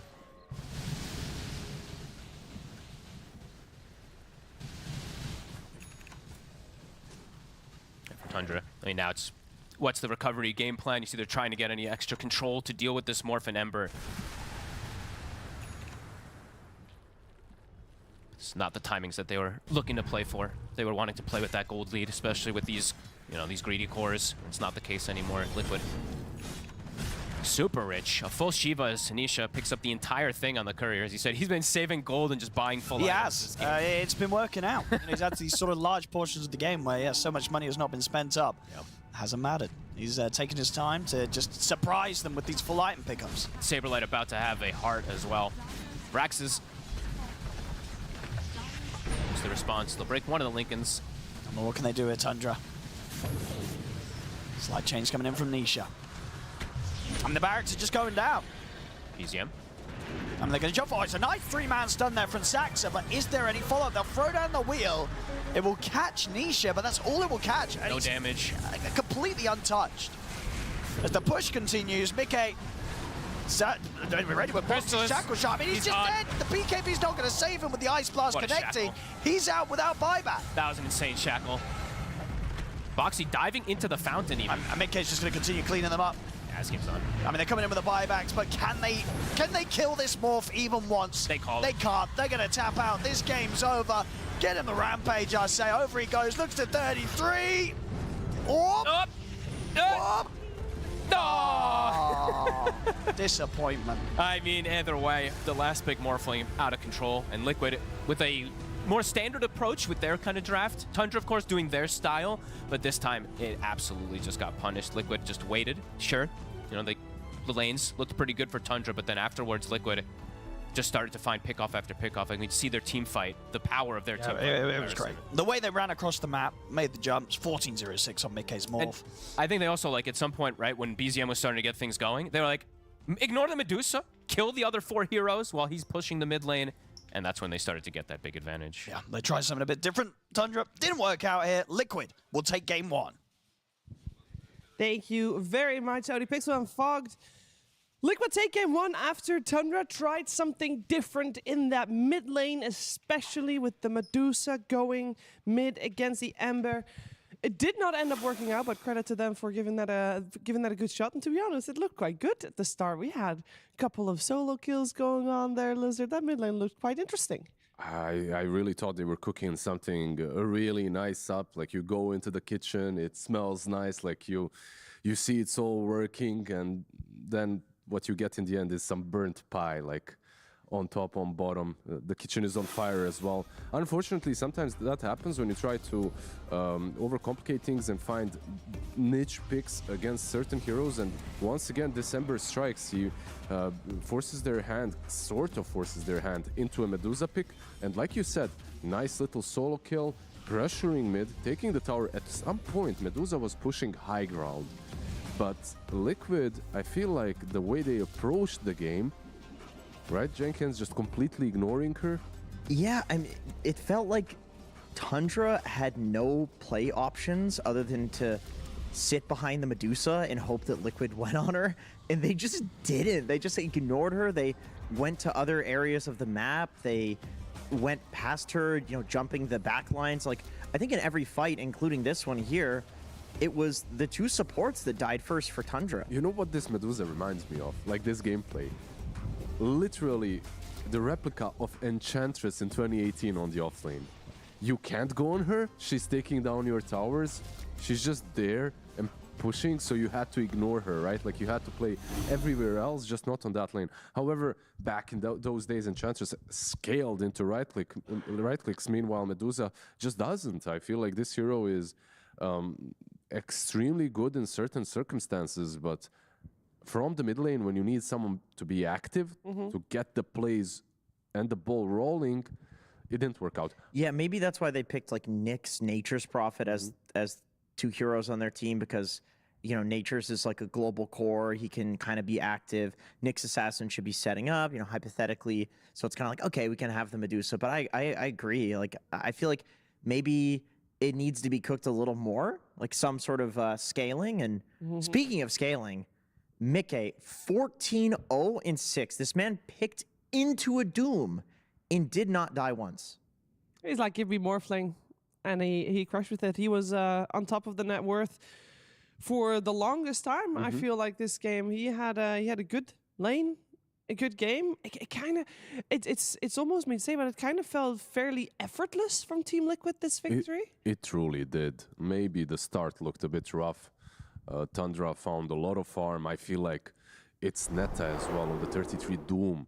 He was constantly up top. He somehow finds a way. It's a normal game, and he's just top net worth. He found a way, but even with all the net worth, I just didn't feel the impact at all.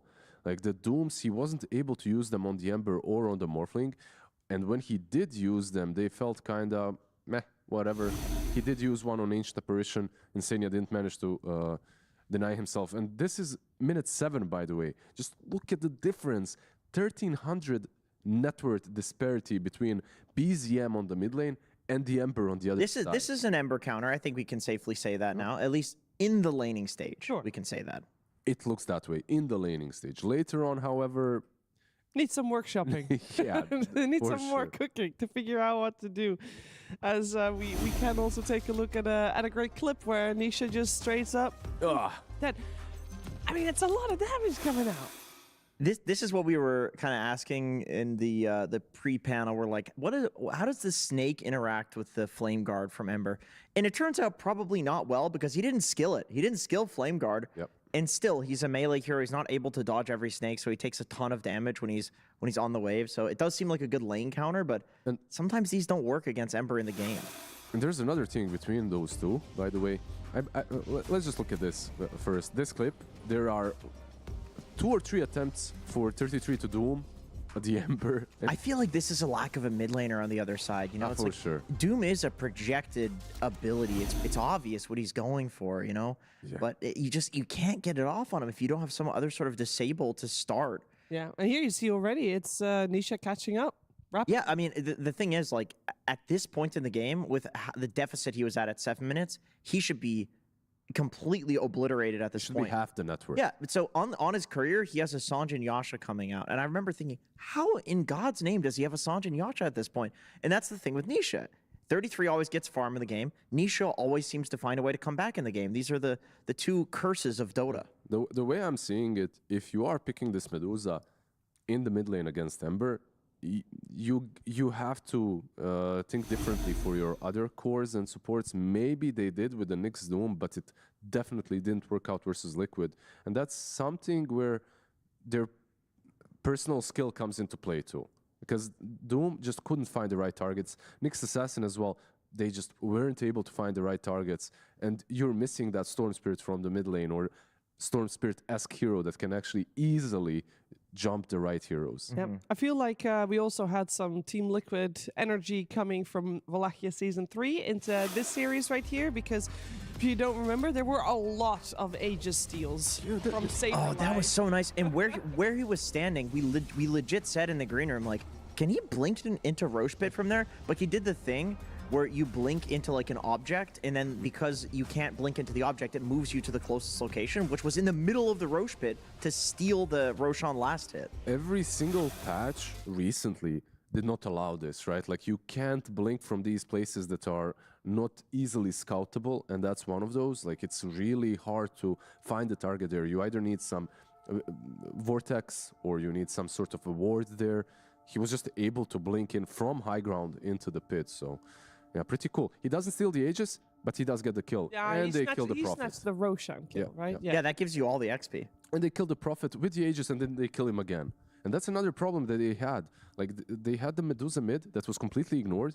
I feel like Prophet, he needs these heroes that jump in, that create chaos, so that he's free to actually ride. He just does damage. That's all he does now. He's not a disabler. Glass cannon, basically. Yeah. It was a little bit of experimental cooking coming out from Tundra. That happens sometimes. Didn't work out this time around. Curious to see what they come up with for game number 2 coming your way after a break.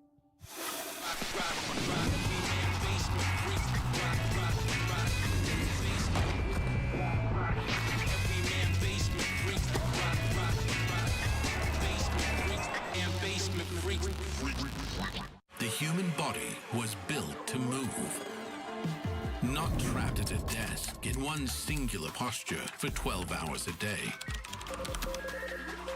It's time your chair evolved. This is Secret Lab Titan Evo. Ergonomically engineered for you, gamers, hybrid workers, artists, backing your every move.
You are watching PGL Wallachia Season 4, and it is the lower bracket finals. We got Tundra and Team Liquid going head-to-head here. Yes, it is a remake of the grand finals of last season, and right now, Team Liquid is a 1 game up in this best of 3, and they had a relatively easy time with it. Tundra cooked maybe a little bit too hard. We're going to find out what they have in store for Team Liquid in game number 2 coming our way. We're with Lizard and Jenkins. Lizard, what do you want to see for game number 2? Major changes, just small adaptations? I feel like if you're Tundra going into game number 2, there is no way in hell you're letting Ember. That's it. Just ban it out. That's it, ban it. First phase ban. I feel like... What are you going to let in then? There's so many options. It doesn't matter. Like, whatever they let in, let it in. Play against something else. Or don't play the Ember. Would you not like to be Ember? That's another option. Yeah, picking Ember is also very solid. Like, they, after all, have a very capable mid laner to snatch that Ember away from Nisha. Maybe show him how it's actually done. It's definitely worth a try, but I feel like Liquid has gone through this natural progression of earlier and earlier in the draft they pick Ember, so they feel comfortable doing it. They've tested the waters. They're like, can it be countered in this phase? Oh, okay, it can't. Can it be countered first pick? No, it can't.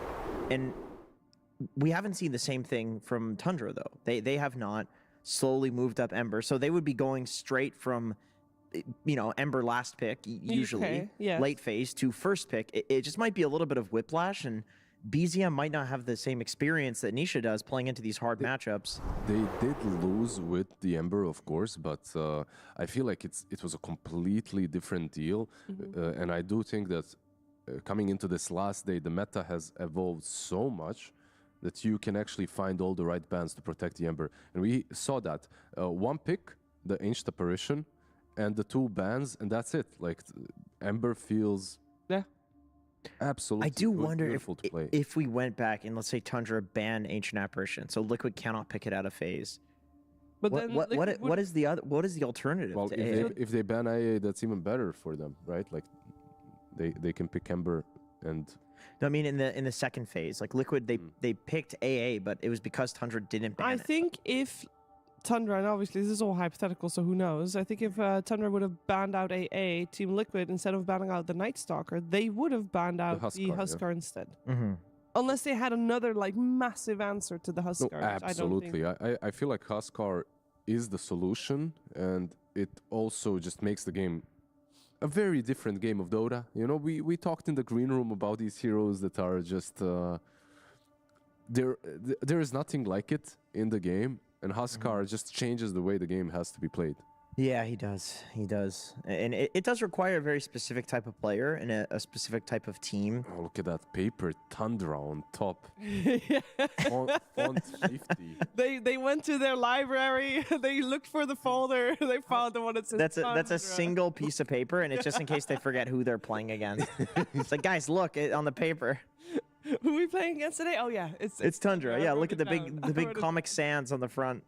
Name all the players No, it as well. It was with word art and everything. Oh, good for them. All right, let's take a look then. We have our draft coming up. We got Team Liquid on the Radiant side, and there has been a shift, so the sides stay the same, but Liquid is first pick this time around. And previously they were second pick, so they could overall last pick that Morphling that went so well for them. Okay, this is the ultimate Ember test. Can you overall first pick it? This is the one thing they haven't tried yet. Surely then they're we moved it up. The answer is no. Tundra's not even willing to give them the test. I really like this, but it's also so much respect. Yeah, it is. Like, we're not gonna play versus an Ember that's first pick, first phase. Even that Ember is... I mean, that's Honestly, there's so many like insta-ban heroes that are really imba. I feel like you may as well ban the specialties. I think TA's got to come out next. I don't think you give Liquid TA, given how overpowered the hero is. But you also don't want to give them Beastmaster. I really feel like Beast and all these heroes are maybe playable. The bans that Beast got and a couple of these other heroes were mainly to protect the Ember on mid lane, like the hero-to-hero matchup, but... They respect Silencer over TA. Oh, wow. I mean, Liquid has been winning a lot with Silencer. Yeah. I think the way they play around it is probably better than any other team. And Silencer does kind of feel like it counters a lot of the heroes in the meta. You know, Ringmaster you can't save. There's a lot of counter initiation that you cannot do into a Silencer. A lot of the spirits from the mid lane as well hate playing into it. Yeah. So, yeah. Yeah, maybe the Silencer is less against, oh, Liquid plays so well with us, with it, and more like, okay, it counters everything that we want to play. As the TA, unsurprisingly then, come out in first phase. Darkseer is left in the pool, by the way. We have seen a lot of teams pick it into the TA. Yeah. Darkseer and Enigma are two of the big counters. PARIVISION seems to be the only team really successfully countering TA with Enigma. Keep in mind, this might be a position 4 TA. You never know these days. Has Boxy been playing the position 4 TA? I feel like Boxy is more of a standard position 4. He is, you know, yeah, he is. He's honest, an honest position 4. But he's also an instinct player, so I think if someone tells him, hey, could you play TA 4, he'd be like, yeah, sure, why not? I think he played mid back in the day as well. He did. The TA probably was one of his heroes. All right, so we got the Terrorblade then. Liquid can now ban Enigma and Darkseer. They've got 2 bans. Although there's also potential that, oh no, Tundra has pick out of phase. There's no way Tundra would not insta-pick Darkseer if it was in the pool, because they're also blocking it from countering their Terrorblade. Yeah. Absolutely. And they already got like a decent-ish answer to the TA, I have to say. I feel like this carry-to-carry matchup, whenever you can... whenever you get a hero that naturally buys Manta anyway, I feel like you're feeling good versus TA because you want to buy that regardless. And now on top of the Manta purchase, you have a lot of illusions from the TB. So heroes that grow in stonks for me right now are Darkseer for sure, but Brewmaster as well. Yeah, Illusion Killer. Liquid, yep. Honestly, we've also seen Brew picked against TA as well. Ringmaster too, by the way, with Spotlight looked really good versus the illusions of TV. Yeah, do you give Darkseer and then try to get Ringmaster? I mean, so you can kill the illusion? The thing is, if you give Darkseer, you potentially even give Darkseer Jakiro. Jakiro, yeah, that's true. That is true. Darkseer Jakiro Tusk with the TA sounds like an incredible draft if they get their hands on all of those. Tusk banned out. Yeah, they're thinking the same thing we are. Not gonna get it. For either side, honestly, because Darkseer counters both of these carries that are still in the pool. Which is really cool, by the way. The Darkseer TA matchup has definitely evolved over time. In the laning stage, the moment you get hit 3, as long as you find a way to hit that level fast enough, you can be pretty damn annoying to deal with for the TB or the TA. Well, they ban out the Tusk, and let's see what else is coming. I mean, this is they're taking a long time. Yeah, it's there's so many options. The specialty bans has made this phase of drafting so interesting. It's a Night Stalker again. Yep, once more. So we could just see that Darkseer coming out straight out of Saxa looked insane in some of his Night Stalker games, even in the ones where he kind of fed. I feel like Insania did not have a good time, but like this hero, if it went through, it had to be picked. Yeah, well now you got a Ringmaster, right? But you also got a Jakiro. I think you can honestly. I think you can. I think you can Ringmaster Jakiro. I think that's fine. You don't want to play into Jakiro with the TA. It takes off all the refraction charges. The Ringmaster kills the illusions of Darkseer and Terrorblade. And then it's a save against, like, you know, Terrorblade likes to commit to an area. Darkseer likes to commit to an area. Well, that's another one that kind of deals with the illusions. It isn't bad. It's a lane-dominating hero. And, like, you get rid of all the armor from TB. So, with TA, that sounds great. Guys, they're almost... If they give away Jakiro and AA, you've got, like, the perfect vacuum into Ice Path, into Ice Blast, Ice Blast, this is just Liquid. I think they're going to get it. Yeah, they're just playing their own style. Liquid has their own identity. Okay. I mean, to be fair, I will say Boxy still has 100% win rate on the Wind Ranger, so why not? Yeah, other teams are starting to pick it up quite a lot as well. People are copying Liquid. Meanwhile, Liquid just completely straying out of the meta with the 2 supports. But they're making it work, and it's not the first time. Like you said, 4-0 on the Windrunner. And maybe with the Elder Titan pickup, they're kind of preventing a Medusa pickup again? That too. It's a very cool interaction, right? Like the sleep. You can just put her to sleep and then hit her. You can hit her, yeah. It won't wake her up. So it's a nice interaction and good call, Sheeps. Yeah, let's see what they combo up with the Darkseer. We have seen some Riki being played. We have seen a lot of heroes. I like something like Muerta in the ET, just because it makes the lane a lot easier. But they go with their own style. Why not?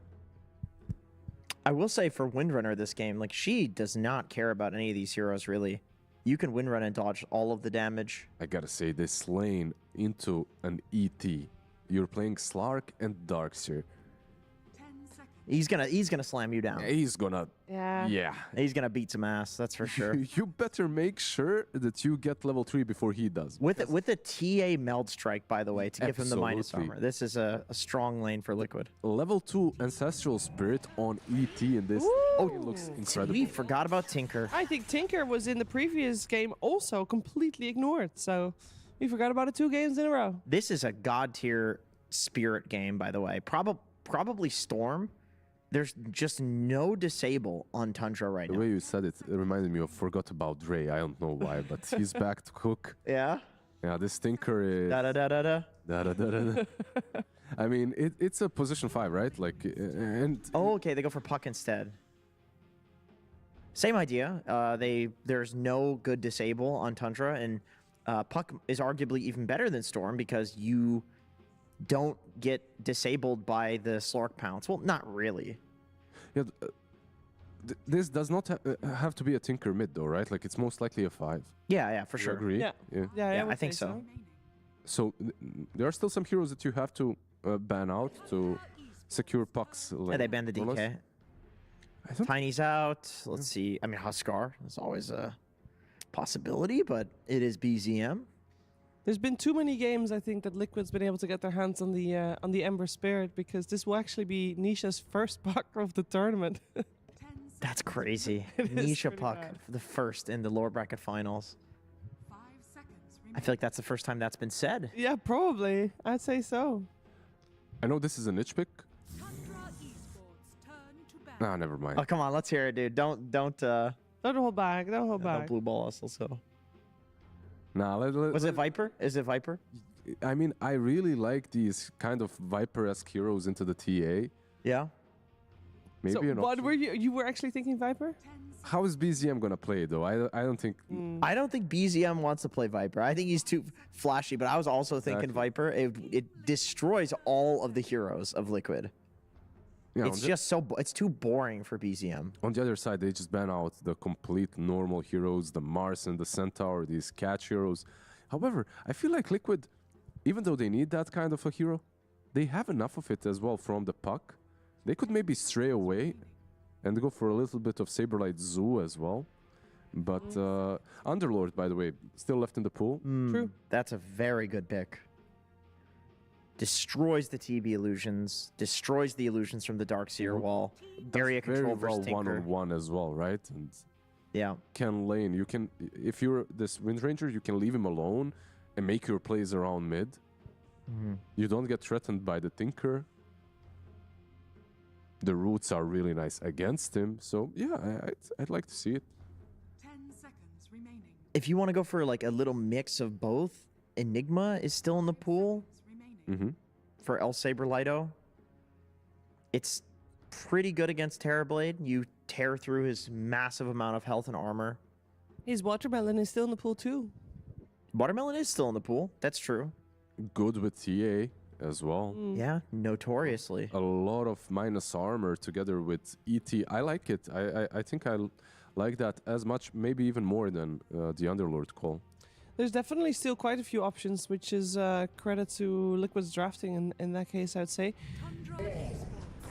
It will be the Underlord. So what are we thinking for... Yeah, for...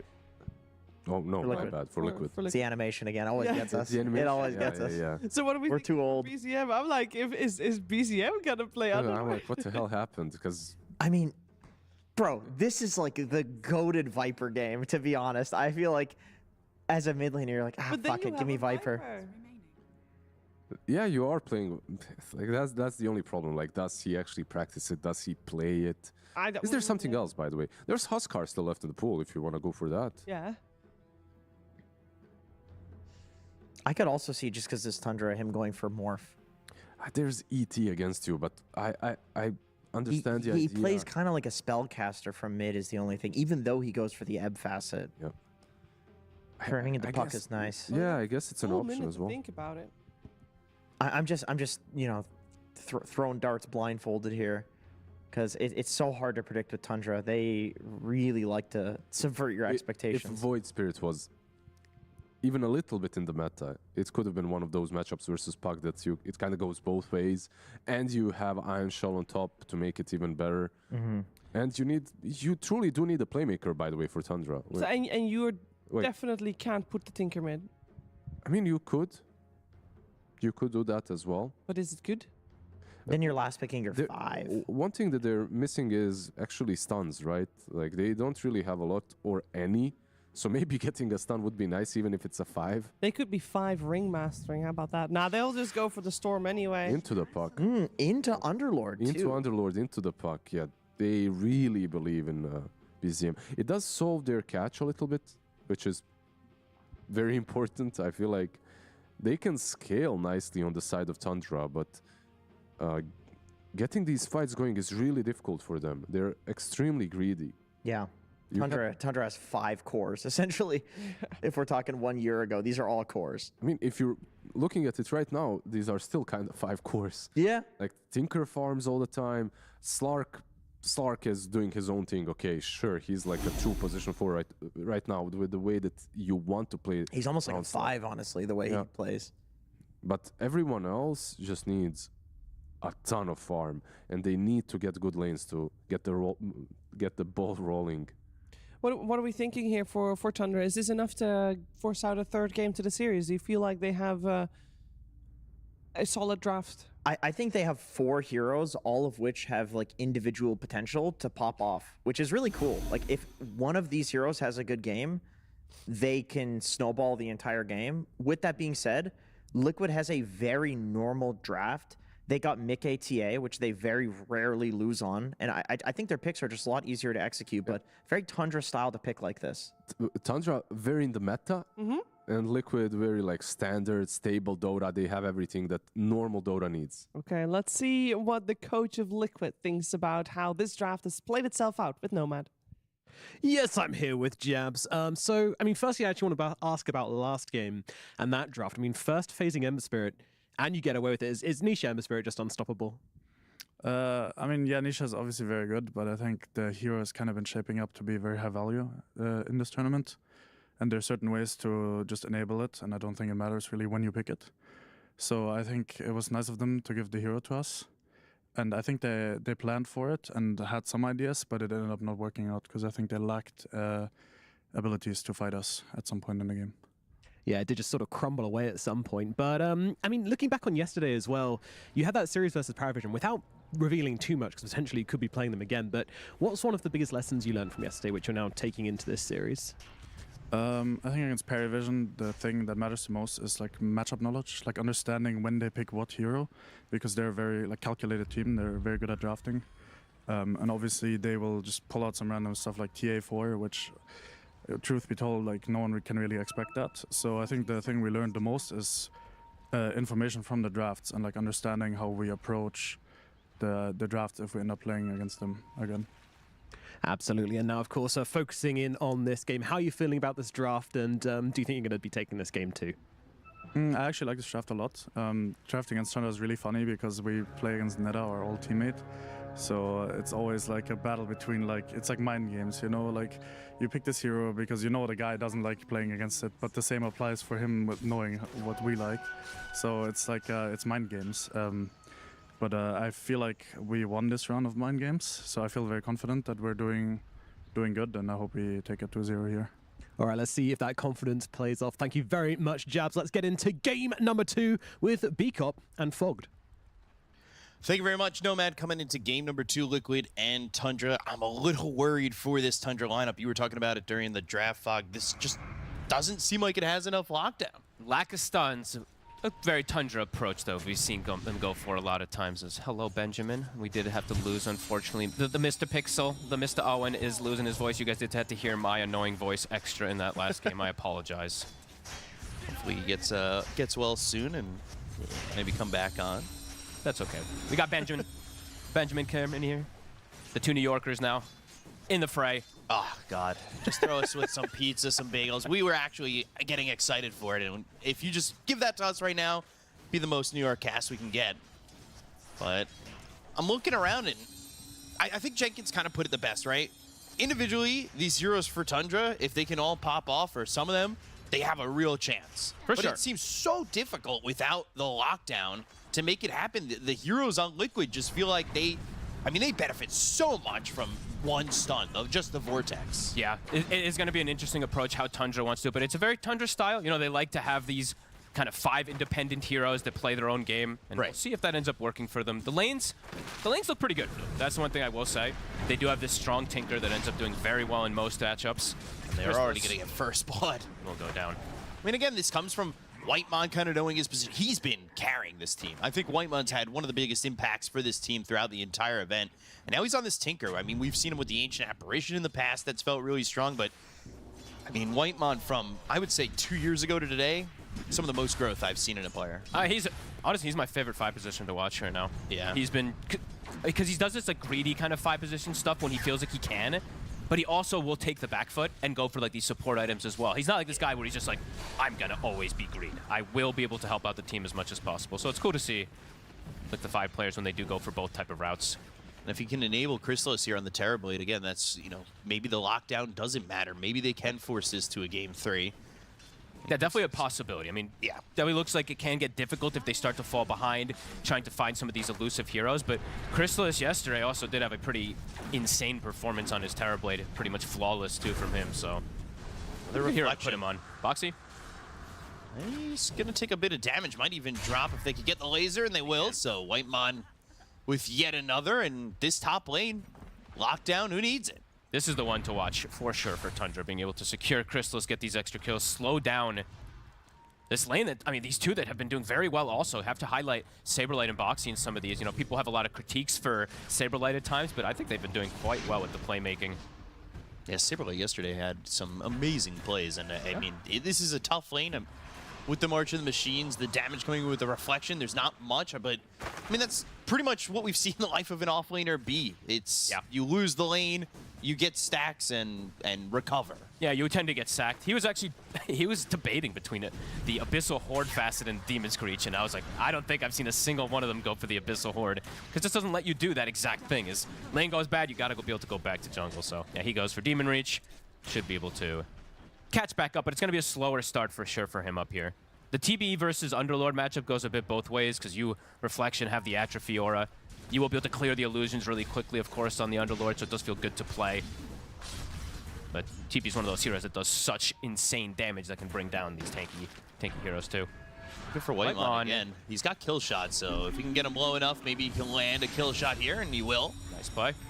Nisha even coming over, getting the assist. Getting him a little bit more juice in this mid lane. And we see Insania going after the Slark. What's this matchup look like? Because I feel like rarely do we see Elder Titan into, say, a Slark in the support role. Feels like Slark, this is one that you won't want to be trading hits with, especially with the deconstruction facet. It's mostly versus like all melee, Saksa, you know, the Slarks, you can actually trade. But versus ET, I just don't think it's possible, especially now that Insania's hit level 3. Once the level 2 Spirit's online, especially versus 2 melee, you just run the show. It's 33. So much damage. The armor, minus 12, minus 14, minus 15. I mean, now he's got Mickey to just kind of clean this up. He's gone. Oh, creep. That's a little unfortunate. Well played there from 33. Does get bullied away, though. I mean, deconstruction just does so much. You can see how the minus armor comes into play there with Insania able to chase him out. Boxy again. The Blood Grenade. He's getting run at. He has win run in 5 seconds. March of the Machines even commits for the Metamorphosis. If he can get into the high ground and avoid damage, he should be fine. Even throws a power shot to Chrysalis. And he gets the range creep. Boxy, look at you taking that one away from your buddy. Saberlo was walking up the last hit and he takes it. That's pretty funny. So we see that again. Oh, they turned quick to hit him too. Yeah, they knew who they were helping. Truly. He gets fortunate, though, because if that other camp was Croakers at the time, he's just Tendrils of the Deep and dead. So you get a little help sometimes, you get a little not help. And taking a look over mid. Not a matchup we talked about yet, but Nisha already leading with the experience for the moment. He's only about a couple creeps away from 6 on BZM, though. Skill matchup for sure. I love seeing this one. The Puck versus Storm, just the trades that players like to have with it. As Power Rune is going to come up. Nisha has Coil available. Doesn't want to throw it onto Saksa. He wants a bigger pickup here as Boxy gets the amp damage from top. Level 6, as you said, been hit now for BZM. So Coil was available a little earlier, but they couldn't get that set up just yet onto him. Got BZM, seen this last pick Storm. Having a good lane. There's going to be a lot of things to trip him up, of course, in the mid game. Tons of different disables, but... One of the things to look forward to is Mickey picking up that shard, getting that silence, having that extra bit of lockdown or disable. Like, it just makes things so difficult. And Chrysalis now running away from Boxy and Saberlight. Boxy's got that amplified damage, the Firestorm. Again, setting up for a potential power shot kill. Raindrop. Ooh, Raindrop survival. But now the ball lightning over, and Saberlight might be the one in trouble, while on the other side of the lane, they've got Sox, Insania, and 33 dead down bottom. They get the kill on a Saberlight, and ends up being a 2-for-2. If he doesn't, 2 different lanes. If he doesn't have that Raindrop, he dies to the execute, very likely coming out from Boxy. So this is probably the best thing you want to pick up. I've been saying this like pretty much every game. Just Raindrop versus Wind Ranger in laning phase, super important. Just prevents that kill threshold multiple different times, as we see coming into play right away. I mean, that could have been brutal. You end up losing that terribly. That lane ends up going more the way of Saberlight, especially if he survives there, because maybe BZM doesn't go in completely if they kill initially. Yeah, and then he doesn't have to back up and worry about just going for stacks and surviving. At least for the moment, the Underlord's actually just pretty far behind, and he's behind this Darkseer by almost 500 and just 7.5 minutes in. So he's really going to need these stacks to recover. I think he does have a couple as well, too. He does have 2 double stacks. They want to play more about the pressure game, though. Level 5 still on Crystallis, no Sunder. Shackle as well as the Pit of Malice down. Crystallis comes back to lane, and just like that, he's dead. And Liquid take advantage. They move over Insania to the top lane. That was a really good move. Yeah, definitely have to always factor in the ET versus the TB matchup. It's going to be able to come into play always. It's a playable matchup, but it does make things very difficult with all the amp up of damage as Whitemon. Defense Matrix, but Dream Coil committed from Nisha and drops down to get the kill on a Whitemon. Boxy to kill himself suicide. Neutrals, yeah.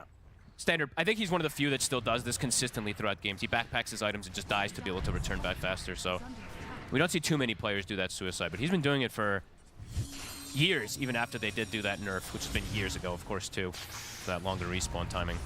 Mickey has gotten away with getting a pretty free lane now, though, with all these movements coming out. As you said, Darkseer is getting that farm, but now with Underlord being able to play aggressive more in comparison to something like the Darkseer, they're catching up on all fronts. And he's going to the Desolator first. A little bit different. Sometimes we see Dragonlance blink Desos. Desos late or Desos early, but why? Why are you looking for the Deso now? Maybe just to hard farm. Just literally just hard farm it up since he has this Void Blades, so he can just put out that crazy minus armor. Could just be something along those lines, but honestly, Mickey has switched his build 3 times that we've seen him play this as top. Whitemon's found. Yeah, they've got the sleep on him. It's not inside the Pit of Malice the same way they got Crystallis, but they should be able to get the kill, and Nisha with the Illusory Orb finishes him off and gets another kill on a Whitemon. The damage these two provide when they're under the natural order, when you see that minus magic resistance kick up, the Illusory Orb, the Firestorm does insane damage. Quickly burst down. Soxa has to be careful. But yeah, Mickey, we had one game, he bought an 8-minute Blink Dagger with me and Owen. Another one, he bought Dragonlance, Deso, normal kind of standard things, and then another one where he went more of like a hybrid shard kind of style. So yeah, he's been varying and adapting depending on the game, how he feels he's farming. So I think this was just the farm. Pit of Malice in anticipation into the sleep. They've got the Waning Rift, and the Pit of Malice is there still, so he's caught, and he's killed. Like they said, the last pick Storm, there's a lot of disable for him. Yeah. Especially Liquid, and we've seen it already 3 times. They're trying to put the combo together. You drop Pit of Malice, it allows you to definitely land that sleep, and there's nowhere for you to go. And then Pit of Malice, again, you get locked down. You've got Waning Rift for the silence. What do you even do in a situation like that? I mean, Storm has to feel like unkillable if he wants, but it's not going to be unkillable in reality. No, and he is, when you really look at it, as we said, it's kind of like 5 core heroes on the side of Tundra. Who's the playmakers? It literally has to be BZM, and it's into scenarios where that can literally just happen almost every time. If he's not careful, gets caught in a pit of silence, there's so much control that's going to be coming in. Great move by Saberlight. He called that from Pit of Malice was ready. Exactly. I mean, we had concerns in the early game in particular, too, for Tundra. And, yeah, lack of disable. Definitely looking to show they're already trying to catch these two. I mean, but Nisha, 3-0 and 2, he's kind of running around doing whatever he wants. Has a haste rune now, too. Yeah, he led the lane a little bit. Also got some help there from Boxy. He came in, gets solo kill on a Whitemon over in the mid lane with that Dream Coil a little while ago. But all this is just, they're pulling it all to Saberlight. They've got pulled to mid, and it leaves, like you said, Mickey's having a free game. Deso's pretty much done. That's Nisha's here. Real quick timing. Beans Gate. They've got everybody here that they need. Sox is going to try and go in. Good Pit of Malice locks up 2. They started 33's kind of stuck. They canceled their TP. They're bringing more. Boxy, looks like he will run into BZM. BZM might just be able to solo kill him. Yeah, he's going to try and run, but the Vortex, I can hear it. He gets killed off. Ball Lightning. BZM at least gets a kill and a pick off there onto 1. And that fight bringing 3 cores over bottom for Liquid is a little underwhelming from what I was maybe expecting. Yeah, they couldn't quite get that kill. Soxa was able to play around it, get inside that Shadow Dance, and not really wanting to full commit onto this tanky Darkseer just yet under March. Back away, they'll lose. Boxy for free. A good move there from BZM, just camping on the high ground for him. Water Rune dug up. They're going to keep trying to enable BZM as much as possible. And it feels like they do have to. Just dig up these Water Runes, try to get him these Power Runes so that you can look to make plays for your TB to make that space. But again, has to be careful because of the catch. TB needs a lot of space. He is bottom of the cores at the moment. He is so far behind this Templar Assassin. And he's playing into the Underlord, the Atrophy Aura that can build up later on, the Magic Burst from the Puck, and the ET that we have to talk about. Nisha, He's pushing the limits. You see how deep he's playing because he's playing versus such limited catch. He's playing in the enemy jungle. There's only one lockdown in it. It's not enough. Mickey. He's getting chased. Vacuum back. They'll get the kill. They'll shut down this Hepbar Assassin at least for the next 30 seconds. But a Dream Coil on a 2. Earth Splitter flying through unneeded as that power shot from Boxy gets the kill on a Saxa. Very good play, though. That's the way that they can shut down Mickey, is with 33 and with the Slark. Just that Ion Shell being able to run him down. But Mickey also played a bit far forward. Wasn't playing in the jungle. Was actually just continuing to play in the lane and gets punished for it. Maybe feeling a lot more confident with this Desolator finished. And yeah.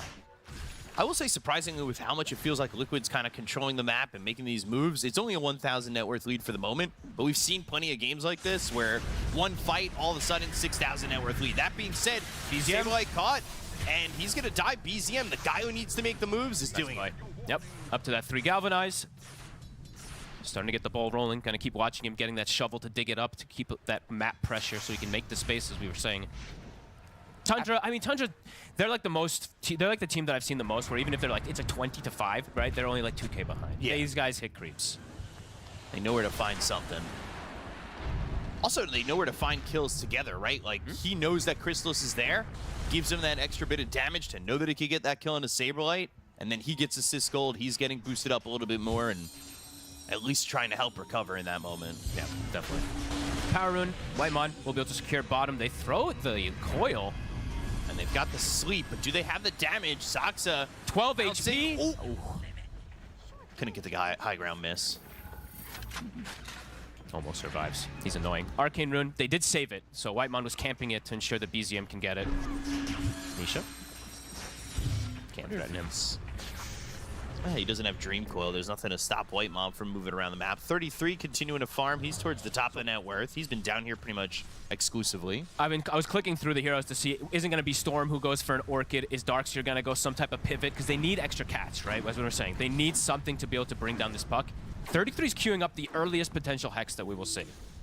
If he does want to go for this route, that actually sounds pretty cool because he is getting away with a lot of farm.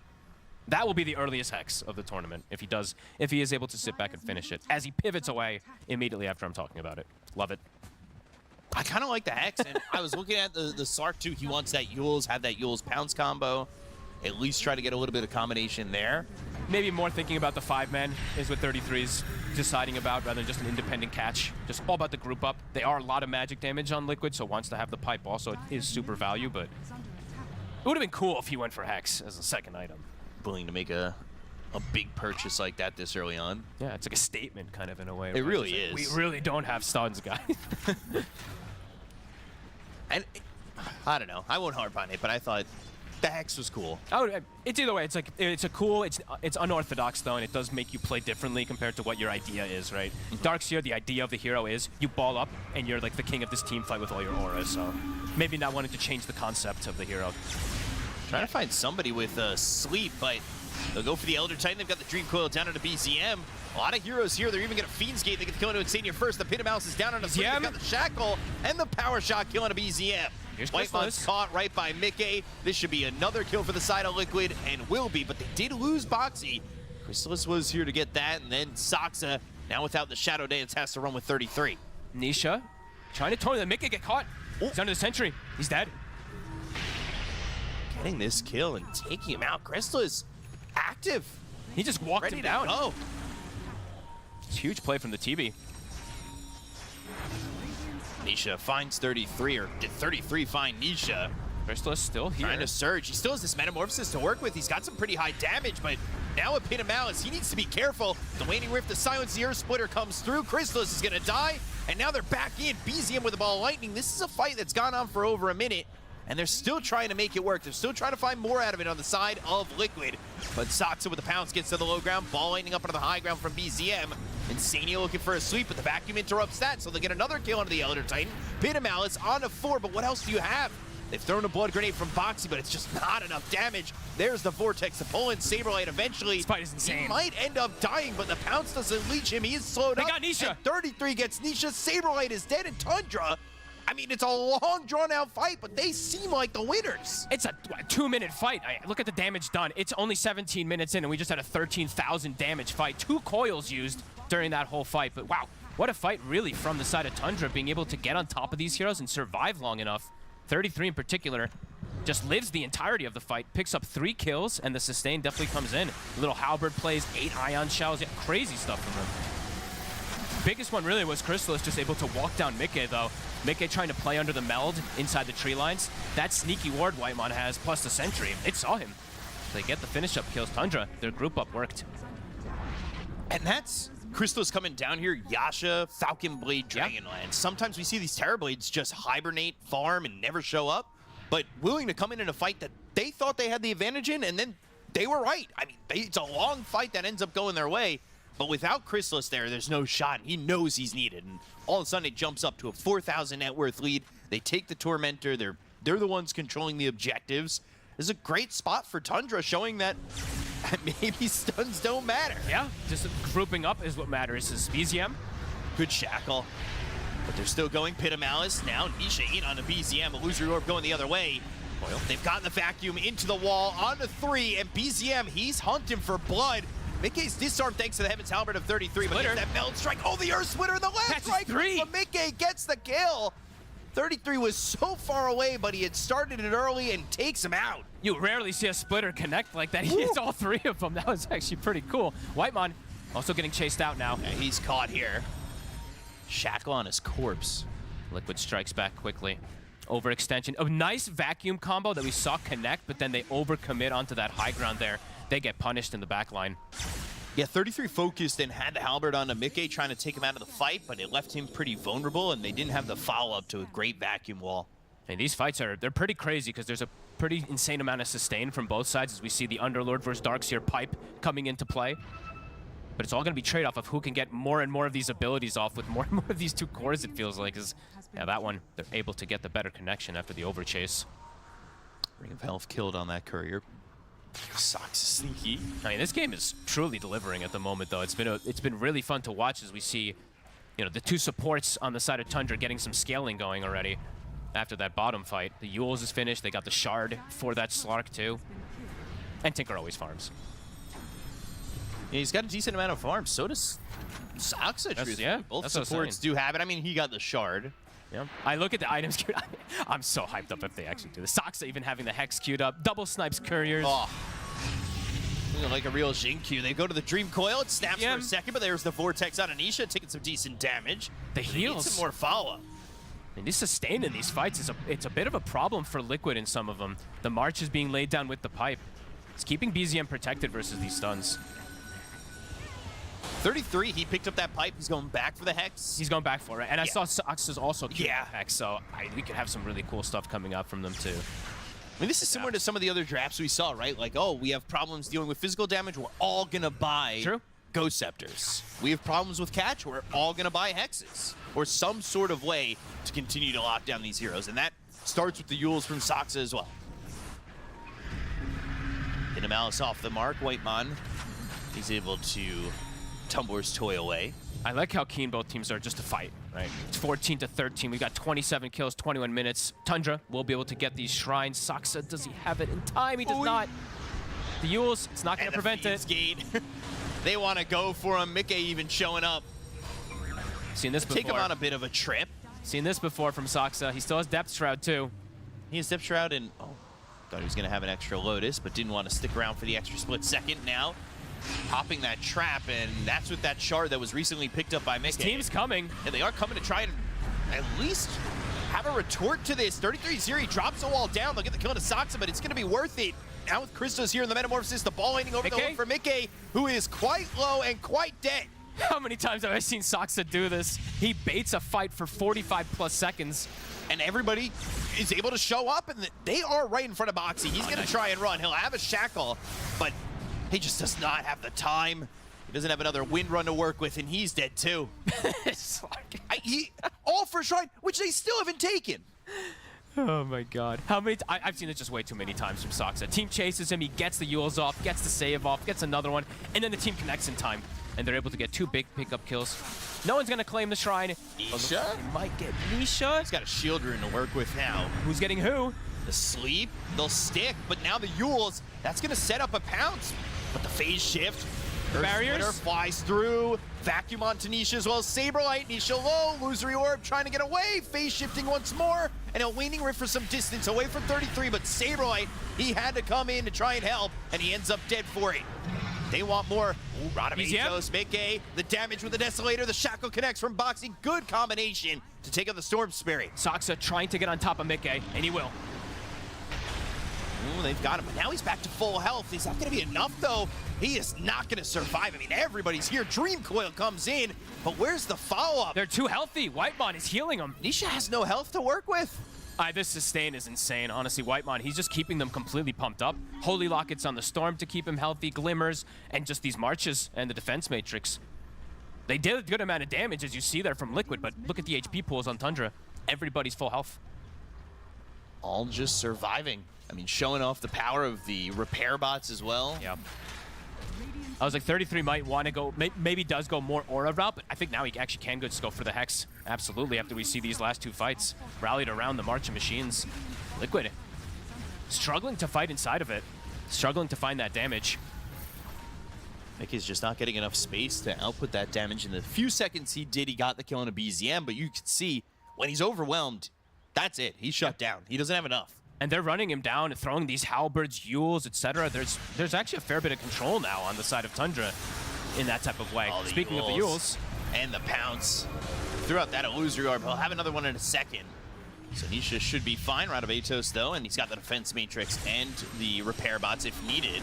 And Sox is being very annoying. Even though he's 0 and 4, God. 10 assists on him.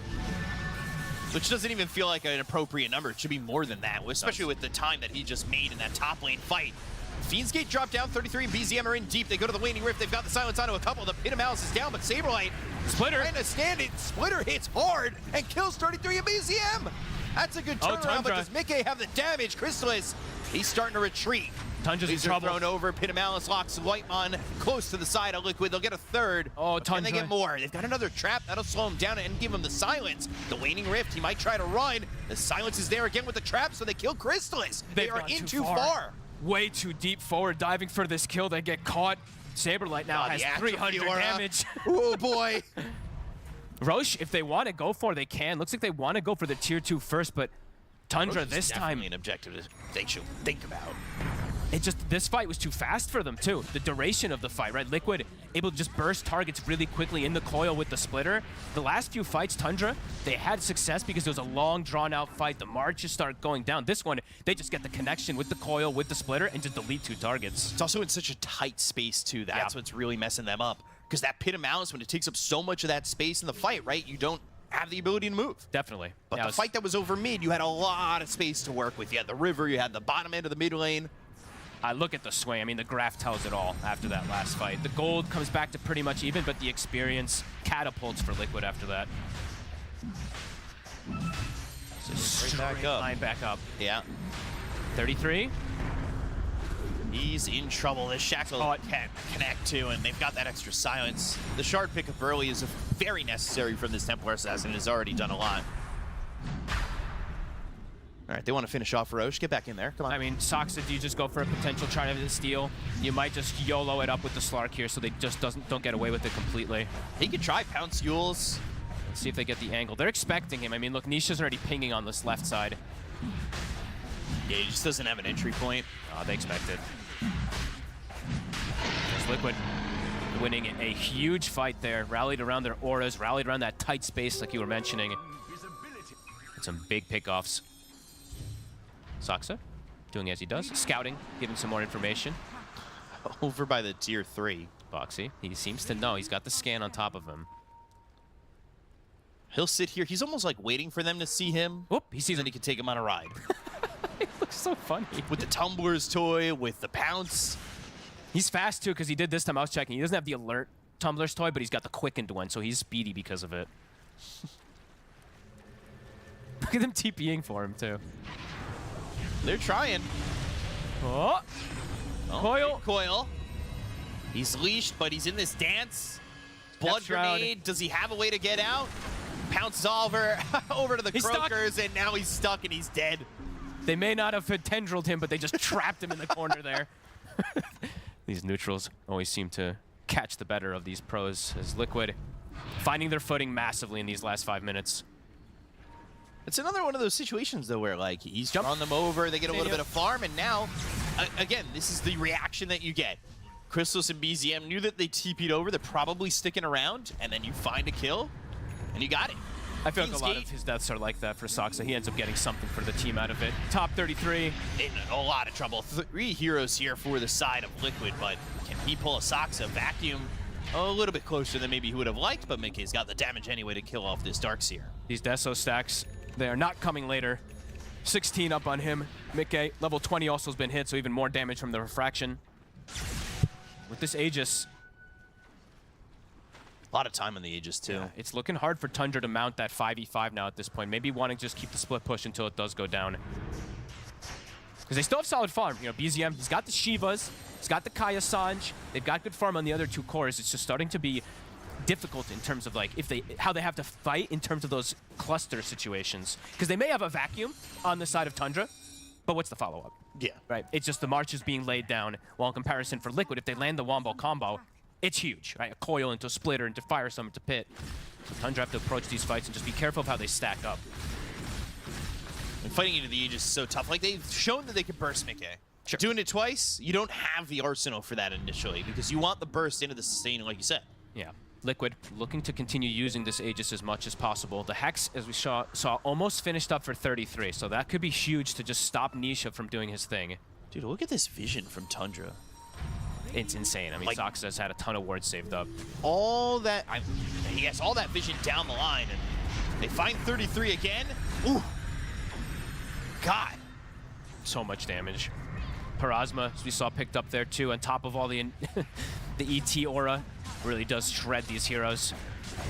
He still wants that Hex. He's been like 300 gold away from it for the last like 2 minutes, and he's died back to back, and that's what slowed him down. He's died back to back to back to back to back. He was 5-2. Oh, now he's 5-7. So he's died 5 times in a row after these fights to slow down the timing. It looked like it was going to be an early one from him, but after that last fight around the triangle and the secondary catch on him, that's completely cut his timing off. And Nisha, we did mention in the early on, you know, just constantly the lack of stuns. He's 9-1-12 on this puck. BZM in a lot of trouble. They had that Dream Coil and the power shot, extra damage. That kill shot means that BZM's dead again. He gets caught a little bit, and with the Dream Coil and the Waning Rift, there's just not enough time to react. And they're going to use this Pit of Malice even more. He picks up the Ags, something we didn't see the safe lane Underlord go for, but you pick it up here on the off lane Underlord. Now you've got access to more pits. Yep, they now use that Fiend's Gate just to lock people down. Even more control, as we've seen them have an insane amount as this game has progressed to this portion where Nisha now nearly untouched, 9-1-13. Soxa playing games. He's trying to survive, uses that Yules on Anisha. The chase is on. The Shackle doesn't connect to anything. It looked as though Tundra were going to try and answer from behind and pinch, but they never did. They popped the meta, too. They tried to catch Saberlight, but he pops Crimson Guard and takes literally 0 damage. Soxa. How long can this last? Nisha wants him, but Nisha might get caught. There's the Hex. They get him. Comes into play immediately. Soxa just baiting him. Soxa's gotcha. I mean, jeez. They have followed him so many times. He instantly changes his items. He had the Maelstrom queued up for the entire time on Nisha. As soon as he sees that Hex, Lincoln's queued up. Can they turn it into more? There's still this Aegis, of course, on Mickey, but it's about to be reclaimed. Tundra. There it goes. They want to get more kills. Soxa finds another, and he'll pounce, but he's got the extra help from BZM. This should be another, and will be. BZM hitting 7 galvanized stacks. Not the biggest number, but definitely making things happen. Even without meta, they're looking to make these aggressive plays. Now, so they have Hex, and they also have the Bloodthorn, as we see picked up from Crystallis, too. So they absolutely have ways to lock down the puck. 5K lead now for Tundra. Which didn't feel like, yeah. Yeah, very quickly. But that Hex shows up, and now you're forcing item changes that are going to be more defensive from the side of Liquid. I mean, let's see which one he actually goes for, if he actually wants to go for anything else on Nisha. Jump, a far one from BZM. Finding Boxy and getting this kill. They have all these heroes ready to go for Tundra. Big pickoffs they're able to find. Open space in a pickoffs, and nobody's really, they haven't had all 5 alive for the last 3 or 4 minutes. Yeah, one-by-one sequence picks that Tundra's been able to set up for here, not letting Liquid get their numbers together. They have good lane positioning now, too. We see Tundra, Storm pushes out the mid, Tinker addresses top, Crystallis pushes out bottom. Pulling this net worth lead back to 7,000 in their favor. Back into a comfy spot for them. Mickey, BKB is done for him. Nisha, I've seen him debate between 5 different items. I saw him queue up BKB, Octarine, Linken's, Maelstrom, still deciding which route he wants to go for. Mickey needs to be addressed. He is going to do an insane amount of damage in the fight if he is not. The thing is, I guess they're looking to address him with just that initial burst, right? Like, Mickey's the target, has to be the target. If they can stop the control too, if they can kite him, right? That's the other thing. If they can prevent the puck from being alive, then they can perhaps kite Mickey out. The jump. Oh, they want the jump in. PZM goes all the way forward, at least for a moment, but the Pit of Malice is there with a round of Atos, and then a... Stomp on 3. Silence and a sleep. The Shackle connects. Another pit. He's locked down with a vacuum wall on the 3 heroes. Now the turnaround, look for the damage with the Metamorphosis. Our Splitter flies through, doesn't do a lot of damage this time around. Still a little bit weary about jumping forward for Tundra. The Crimson Pipe gets popped by Saberlight, and literally no one on Liquid gets hurt under that wall vacuum combo. That was a lot expended by Tundra. Meta, wall, vacuum. Fiend's Gate got used, but that was for the extra Pit of Malice. Earth Splitter got used, but there's still a lot here for Liquid. Mickey didn't use his BKB. Neither did BZM, though, so he's got his at the ready. Little bit more control for him, too, as we see there. He's got level 20, so even 0.2 seconds can matter on the Electric Vortex. He's going into the Witchblade. I'm wondering if it's going to be Witchblade, and if he gets there, go to the Ags next. I think he might actually switch to the Ags. That's what I thought. The exact same thing. Just because they don't have a combo with the vacuum right now. Sure, it's a little awkward, the vacuum Vortex, but better than nothing. Could be something he does consider. Liquid on the hunt. 33 gets caught. Dream Coil's there. He'll have a Hex, but he won't have the life and won't have the time. Oof. And that's the danger of Mickey, right? Like, you can't feel confident if you don't have the initial lockdown going for him. If Mick is left unaddressed in the fight, he's going to kill everybody still. Getting rift. 7k deficit. So he's silenced, forcing the BKB. They don't have their Darkseer. They don't have their meta. They don't want to fight on Tundra. They want to back away. Liquid can still continue to chase out. They don't have Coil, but they have further ways of catching. They have the Fiend's Gate ready. A lot of time before this Roche comes back up. That analog timer saying about 2 minutes. It's a long one, yeah. The catch, there's that Fiend's Gate. Crystallis. Leaning Rift, trying to pull him back in, but now Saberlight's in his face, and they've got this trap down to silence him immediately, and that means he is in trouble because he can't get a Sunder off, and they'll get the kill onto this Terrorblade, who's dead for 83, doesn't have buyback, but now they'll move in for the Shackle, and they get BZM too. Liquid. Wow. Seize the opportunity. No Darkseer, they do the same thing that Tundra was doing just before. They get a couple chain sequence kills in a very good spot. Storm, no bot. I mean, he's dead for 60 seconds. See where they want to look to go with that. As you said, it's a long Roche respawn, so they can't just go for that, but they could look to take out maybe another kill here. Saksa. Saberlight trying to body block, so he reactivates the Pit of Malice. They're going high ground. 50 seconds. They'll see if they can get a buyback maybe and back off, but realizing they're probably not going to get one, it might turn into a set. Do they try to force buyback by faking tier 4?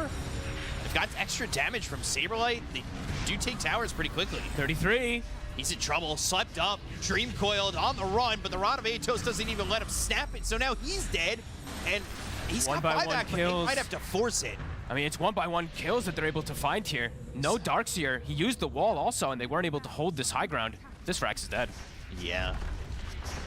They get the Rax. Whitemon tries to push in bottom. He's at least cutting that creep wave, so that's going to be in near the tower, and he goes over to top next. He buys some time. They don't buy back on the Terrorblade, and it doesn't look like they'll need to buy back on 33. Saksa. For the moment. There's a lot of catch. Can he play himself out of this one? No way. Uh-oh, Tundra.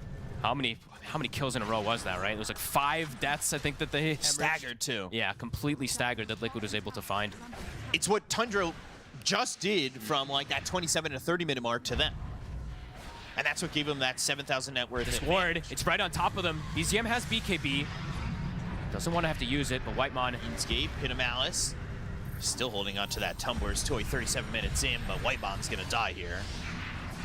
I think his damage is just too high now at this point. 32-21. Liquid crushing that gold lead that they had, saying it doesn't matter if they had an AK lead, we can win the fights. Nisha taking out another Rax. Amplified damage on him, he's ready to go. Did pick up that Lincoln's committed to it, and you can see Saberlight again. Just this cleave, this damage to take these buildings makes life so difficult. And immediately just pit a Malice. Doesn't have the Fiend's Gate for another one if he wanted to continue to lock down the Terrorblade. Mickey's 25. The Racks are gone. Yeah, Mickey's 25. They've got the Atrophy door damage also coming into play, and now they can likely just back up for that Rosh, and these stagger kills absolutely mattering.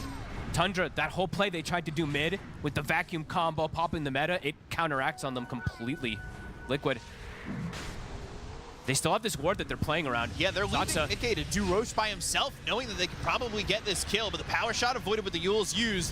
But Soxa caught in the pit of Malice once again. The ball waiting, going to the backline for a second, looking over at Insania, but they use the Vortex. It's going to be on a Boxy. Waiting Rift hits on a 33, as well as BZM, who's shackled up. 0 damage. Controlled for a second, but Boxy's able to run far away, so they'll get the kill to Boxy. They'll end up losing Soxa. They'll pop the Guardian Greaves for a little bit of a sustain. Or Splitter doesn't do much.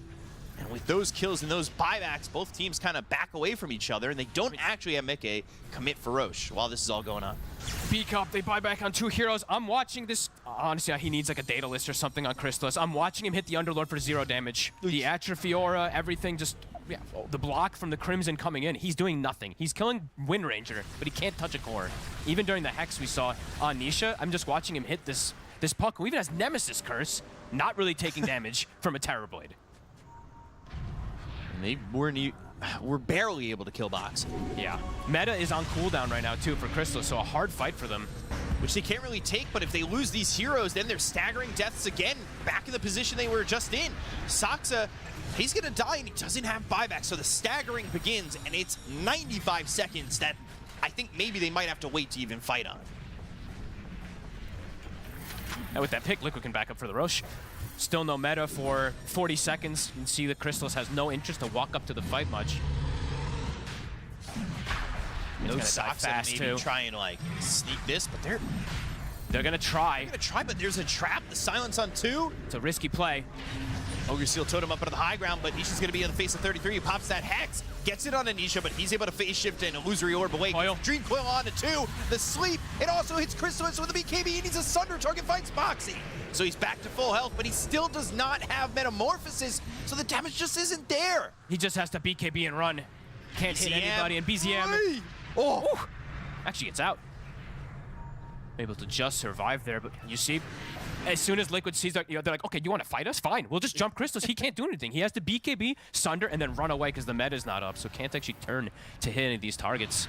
Taking that fight without meta, I understand wanting to go for Rosh, but it just, you need that meta. Yeah, it's probably just they're trying because they don't want to just give it up fully there and trying to just poke and force Liquid to maybe feel awkward, but Liquid, they do the right choice. Instead of just finishing Rosh, they commit for the kills. Right. So Liquid just identify that immediately. Oh, they found Crystallis again.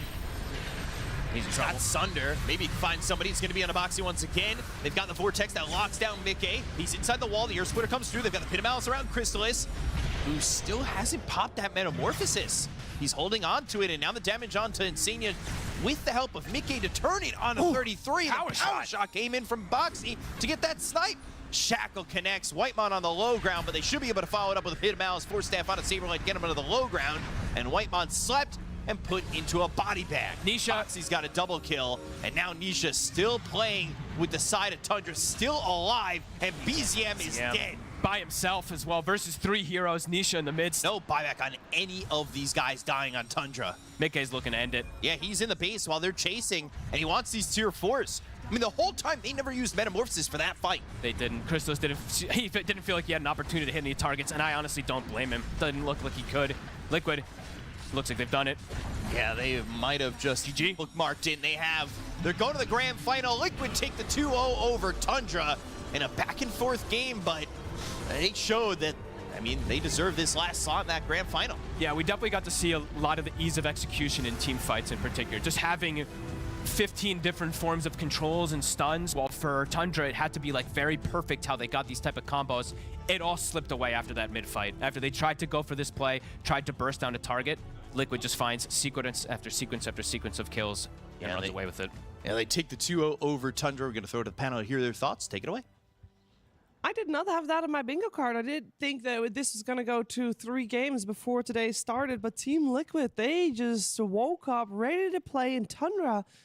They do not get a foot in the door, and this game number 2, it was so close. I really thought they were doing it. They had so much sustain.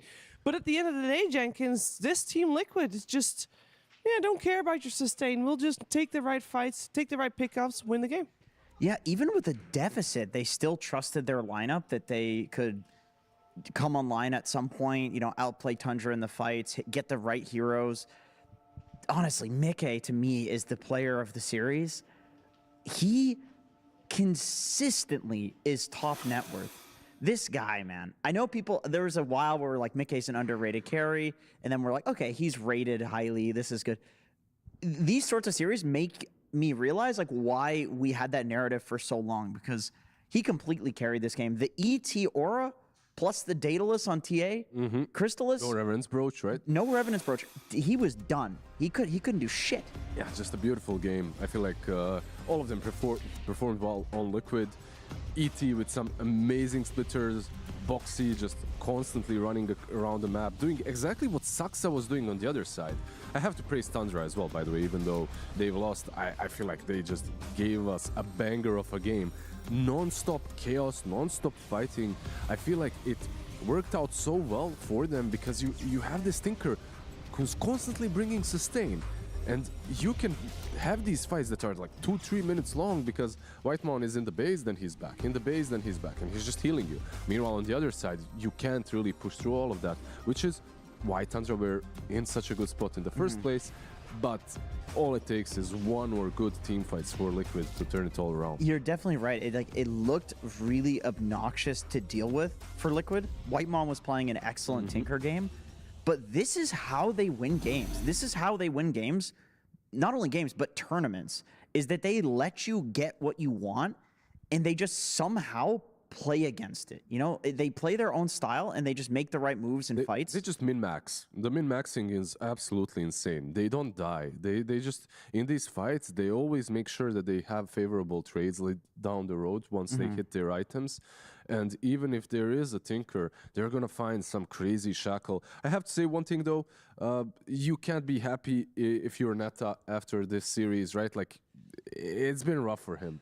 Yeah, come back from what is that? That is the question here. But that was, I mean, it was a rough game. Let's be real. Let's also once again highlight Mickey again, not the MVP just of the game, but of the series. In game 1, he did it with overall last pick Morphling. In this game, overall first pick Templar Assassin. That means that Tundra could counter this guy and the hero every step of the way.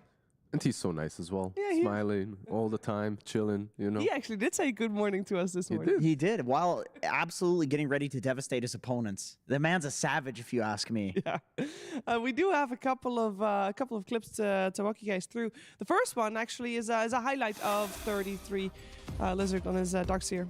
Yeah, we had to include this one. This was just funny. Yeah, it's like you cliff ET, and then on top of that, you manage to deny yourself to the Ancients. This is basically all you want in this kind of a situation. It is indicative that he is forced to do these kind of plays because he couldn't lane properly. You are playing into an ET, and that was a little bit of a problem. Yeah, and we were talking about how fights tend to go pretty long, especially when there's a Tinker involved. And the fight that we wanted to highlight is around minute 16. And I doubt that we'll have the full thing, considering the full fight lasted like close to 2 minutes. You don't get a lot of fights where Dream Coil is used twice. Yeah. Like, there were so many big spells used twice because the fight lasted absolutely forever. They do get a really nice kill on TA in that fight, though, which is what set Tundra for success. Yes. I gotta say, though, Saxa on Slark was being really obnoxious the whole game. He was baiting a lot of things. This was like the one time that Mickey looked very vulnerable, where they basically took this like 30-second kill window on Saxa. He doesn't really need to be the Slark that's in there doing sick damage or something like that, because it's just about being annoying, dewarding, baiting. He made them use all of their spells, and he forced them into a bad position right here in this fight. And even though he does die, they get a way more favorable trade. Yeah, and all these fights were pretty decent still for Tundra, but there was one that really made us think like, you know what, this could easily be a 2-0.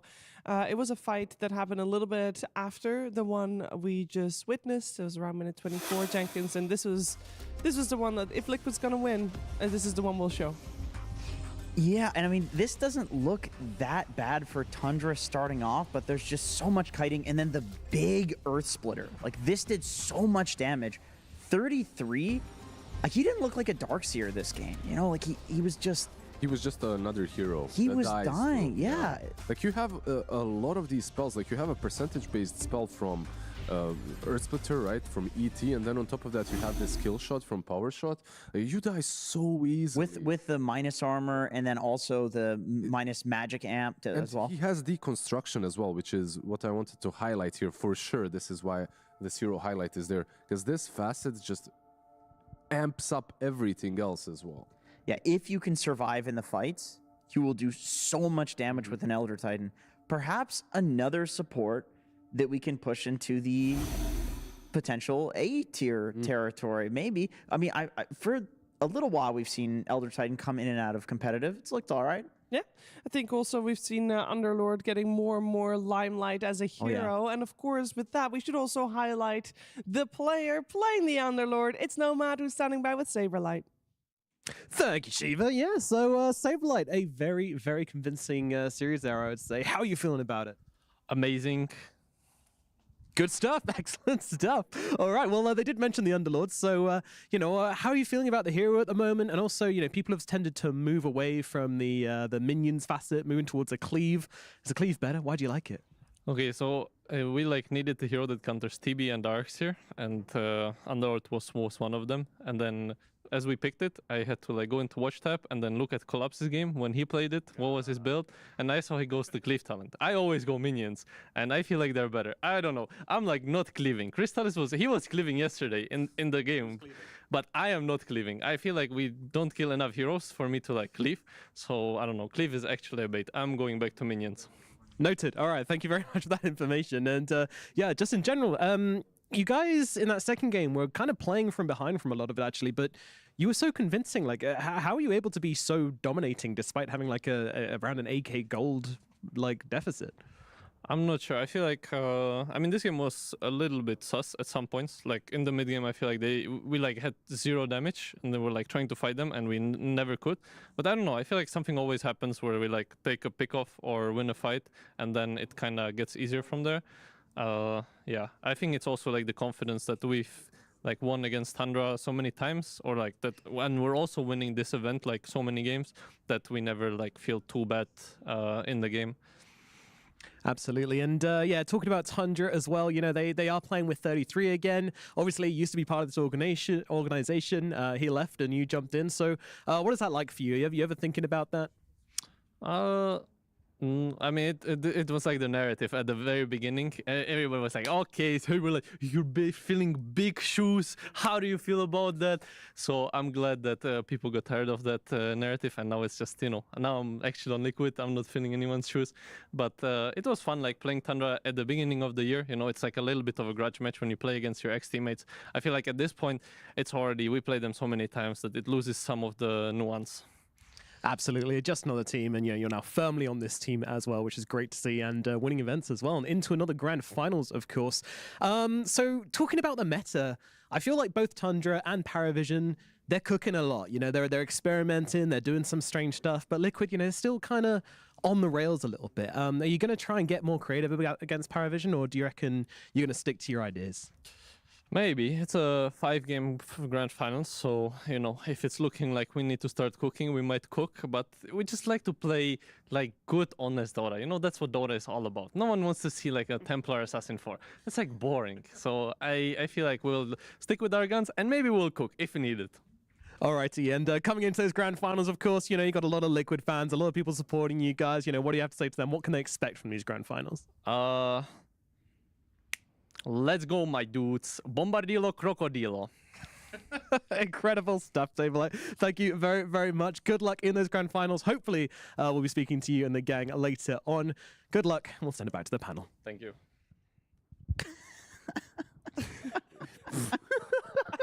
kind of wish I didn't see that part, but. Bombardillo fucking save for like, dude. There's so much brain rot in Dota community. But if you rot your brain to this degree, do you get to be as good of an offlaner as Saberlight? I'll take it. I didn't mention it before, but in the chat, whenever the game was starting, like him and Whitemon would be just doing TikTok memes like Bombardillo, Crocodillo, Bombino, Starterino, Gamerino. It's like, yeah. It's something. It is something. It is also quite something that Team Liquid gets the chance to properly, in a best of 5, defend their title that they got in Season 3 of Wallachia against PARIVISION, who obviously they lost against yesterday. And they're saying it might not cook. If we can help it, but they don't cook, Jenkins. I love that. I love that we have good, honest Dota versus dishonest, scumbag, toxic Dota. Because you know what? You want to say that to Astini's face right now? I'll say it to his face because you know what? I'm a toxic fuck. I'm actually on the side of PARIVISION. I like picking the Monkey Kings going into the base, sniping couriers. I like playing the toxic Dota. I'm with PARIVISION. What do you think, Liz? No, absolutely. It's something different. It's something crazier for sure. And Liquid are playing the normal style. He said that's the exciting Dota. I don't think so. Like, the exciting Dota is the new tech. But what Liquid are doing as well, they're playing the normal standard Dota to such a high level that it's very enjoyable to watch. So they don't need these TA position 4s. They don't need these TB position 4s. They're still making it work. I think everybody that likes to pub a lot, likes to play a lot of Dota themselves, is rooting for Team Liquid in the upcoming series because that will retain normalcy in pubs more so than if I want to see the waves of chaos go through the pubs. 9 class. Let's pull out some crazy shit, brother. Get it done. I don't know about that, but I do want to know you guys' honest thoughts about what's going to happen for the rest of the day. Obviously, one best of 5. It will take a little while before that best of 5 happens. 3 p.m. I believe is the start time, so you do have time to grab yourself the appropriate nourishment, snacks and things. But thoughts on our upcoming best of 5, Lizard? Yeah, real talk, I feel like PARIVISION have got the pulse on the meta, and the meta is to go crazy right now to pick heroes that aren't necessarily in their right positions. Like even this last game, if you think about it, the way Liquid played versus Tundra and what Tundra have drafted, Tundra's draft was really like PARIVISION's. However, they didn't execute it as well. And I think that's where PARIVISION really shines. Give these guys 5 Crystal Maidens and somehow they outplay you in the mid game. Somehow they find the right ways. So it's going to be an uphill battle for Liquid for sure, but I'm not expecting like a trio or anything like that. I'm expecting a long series. I mean, Insania's profile picture in Dota is Luffy. He really sees himself as the, One Piece main character guy in Is it really Luffy? It's Luffy. Isn't it Luffy? It's not, it's Luffy. And so I think he thinks, they're the main guys. And Luffy always does. He likes fighting these uphill battles with his friends. So I think, yeah, PARIVISION, they're looking real hot. They're the ones defining the meta. But I think Liquid, they love going against the grain, even if it's actually kind of going with the grain. Yeah, for sure. I'm down to hop on that narrative. One team that is in a much stronger spot right now, but another team that completely rises to the occasion, to the challenge. Yeah, I think it's going to be a fantastic best of 5. As said, we're giving the teams, team, I guess, because PARIVISION, they are coming in rested, but we're giving Team Liquid an appropriate amount of rest to be able to go into that best of 5 fresh after this lower bracket finals that they just did. I do want to actually close the book on Tundra for a second. I forgot about that part, but they got eliminated here. I know they played the majority of the tournament with the stand-in, Jenkins. They didn't today. Overall, though, coming third here, do you think that that's the reason why they came third? I think that mid one was doing very well as he was getting some practice, and maybe 33 looked a little bit rusty. I think as a team, probably there's going to be like 30 minutes of salt from Tundra. Nobody likes losing, and they're a very competitive bunch of people.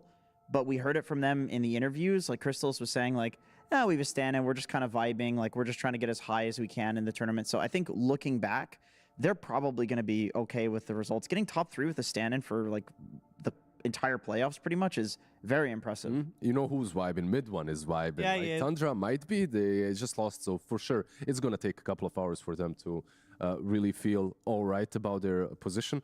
But for mid one, this looks amazing because they've been winning with him and they got top 3 with mid one, right? Do you think it feels for him like it would feel like winning a tournament? Because basically, normally, if you don't win the grand finals, the last match you played in any tournament is the one you lose. So, you know, you go out on a loss every single time. He didn't. He won. That's exciting, actually. Yeah. Tundra won. At least 1 out of 6 of them, 1 out of 7 of them won. Yeah, in a way. He basically won. Yeah, in every way, right? I hope that, I don't know what his plans are for the future when it comes to his pro career, if he's a free agent or if he's just a retired hermit that pops on into the scene when Tundra needs him. But the way he played, I feel like he could definitely fit into that offlane role. Very adaptable. Like he got the hang of things very quickly. And what they said about him is, and what we all noticed in all the player shot cameras, he's so cheerful. He's bringing up the vibes, and I think that's really important currently in Dota. Yeah, it very much is. Speaking of vibes, we've got some good vibes here on the desk. Well, on the chairs and couches, and I do want to hear some closing thoughts from you guys over the last 9 days. We've witnessed some great Dota. Lizard, any final thoughts from you? Yeah, I witnessed some great Dota, innovative Dota. Witnessed some great outfits as well here. Next to me, yeah, that's exactly who I meant. But this spiffy gentleman as well. No, I had fun. I really had fun with you two, and with the other two as well. It was enjoyable. Always happy and lucky to be paneling some nice Dota. It's been a pleasure. One of my favorite tournaments in a long time. I love. Fuck replays. Okay, I'm just gonna say it. This was a great choice by Valve. Pocket picks are back on the menu. It's exciting. Mm-hmm. No, absolutely. I want to go play Dota. That's what I want. I want to go play Dota. It feels like there isn't as much data, so people can't nerd out as much as they did. So you have these pocket picks. It's fun. It is fun, and it's luckily for us not yet over. There is a grand finals best of 5 on the horizon, and for grand finals we'll have a grand panel. Now the finals start at 3 p.m. but before that, of course, grand panel with Richard Lewis, T-Gov, and Fear will be live, so you do not want to miss that. I believe Nomad might make an appearance there as well for some extra entertainment for all of you. So enjoy that, have a good rest of the afternoon, and have a fantastic grand finals.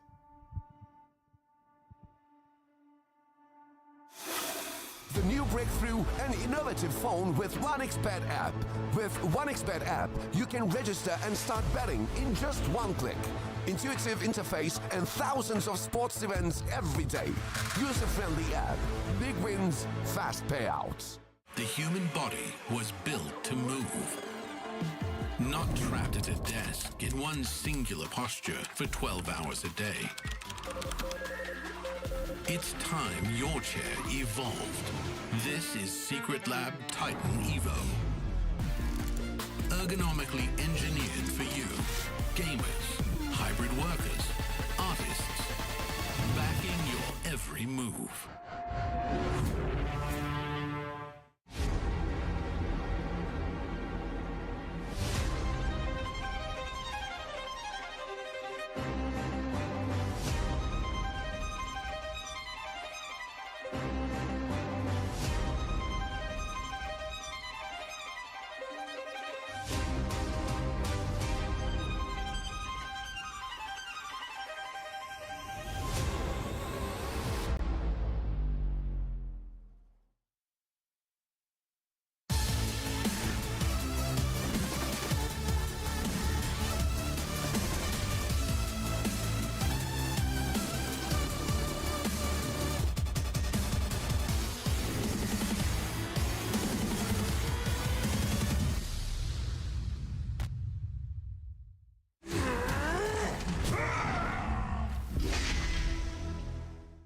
Welcome to Climb the Ranks, where we are going to be asking some Dota players some Dota questions and find out what they know. But it will not be easy. These are not easy everyday questions. These are hard questions for the best players. I'm here with one of those best players, Double-Elimination from PARIVISION. How are you doing? Are you ready to do a bit of quizzing?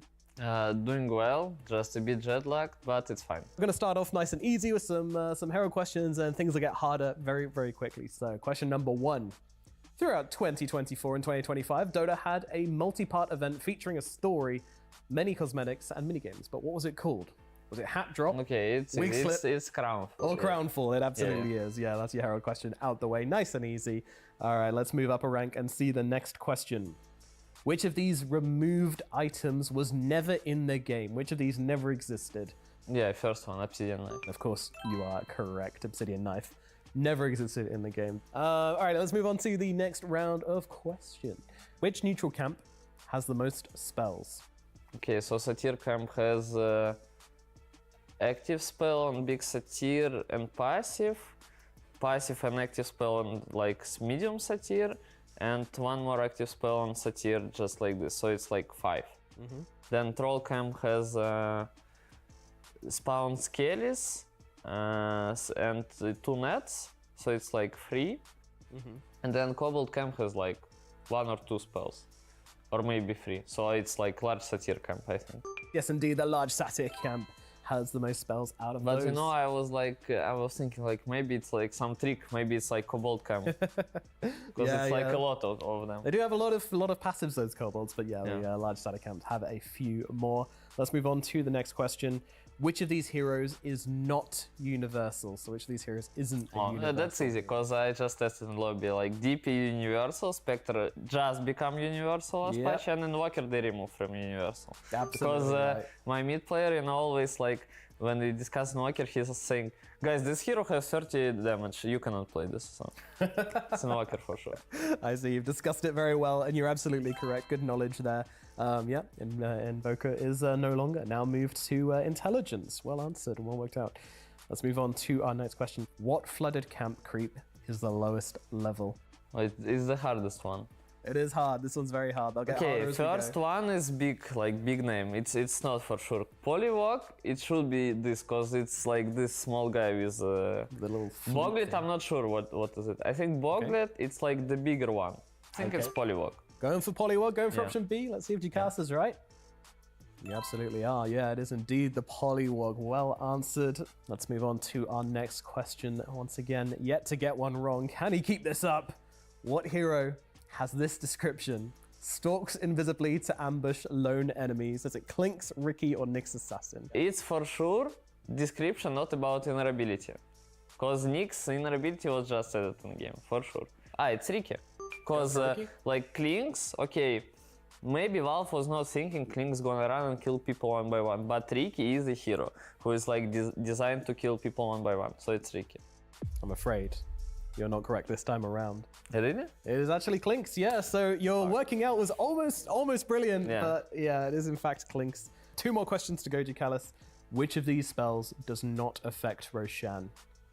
I mean, I would instantly answer, because I think it's Batrider Firefly, because I remember in my games people flaming me for using Firefly on Rosh, so it's A. That is a really good anecdote, and yeah, you're absolutely right. All right, let's get around to our final question, the hardest question, especially for you to cast, because this one's a bit about history. Which of these heroes was not included in the very first version of Dota 2 in 2010? But I think it's easy. I mean, maybe, because like, okay, Enigma was, I remember someone play, okay, no, wait, Dazzle was for sure, I remember, because it was super weird, like, icon. These are all released in the first year? Yeah. This is just about what? Okay, I know actually. Dazzle for sure was in 2010, and Morph was in 2010. And Enigma was added later, because Enigma was on second TI only picked. On first TI there was no Enigma, I think. So it's Enigma. All right, let's see if you are correct. And you absolutely are. Easy. Very well worked out, Ducalis. That was very, very impressive. Only getting 1 wrong. Yeah, I mean, that's a great result. These were tough questions. You absolutely nailed them. But I'm now gonna be divine. You are gonna be divine, yeah, but trust me, there's been worse. But no, I mean, you did great, Ducalis. Thank you very much for joining me, and yeah, good luck in Wallachia. Yeah, thank you.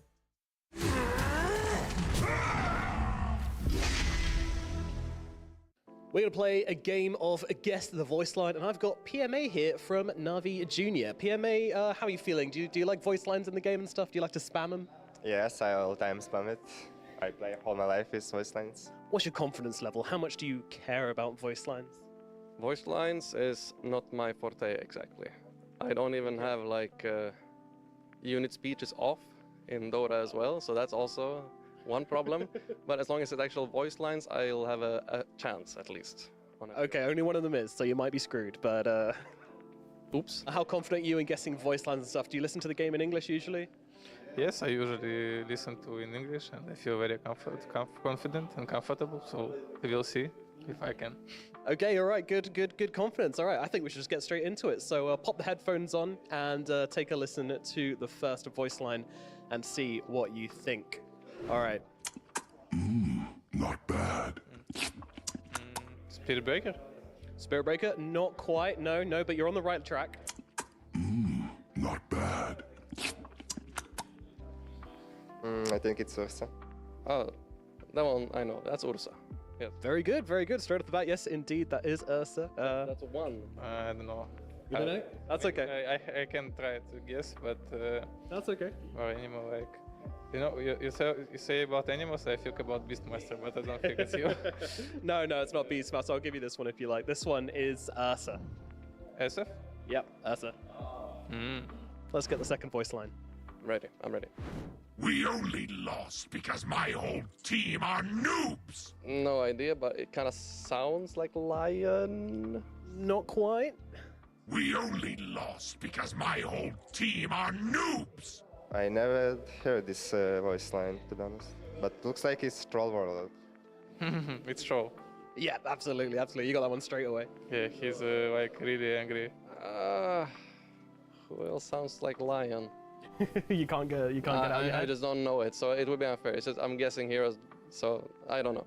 All right, fair enough. That one was Troll Warlord. Yeah, they have a similar voice. Lion, Troll, maybe it's the same voice actor even. I drink your milkshake. Zeus?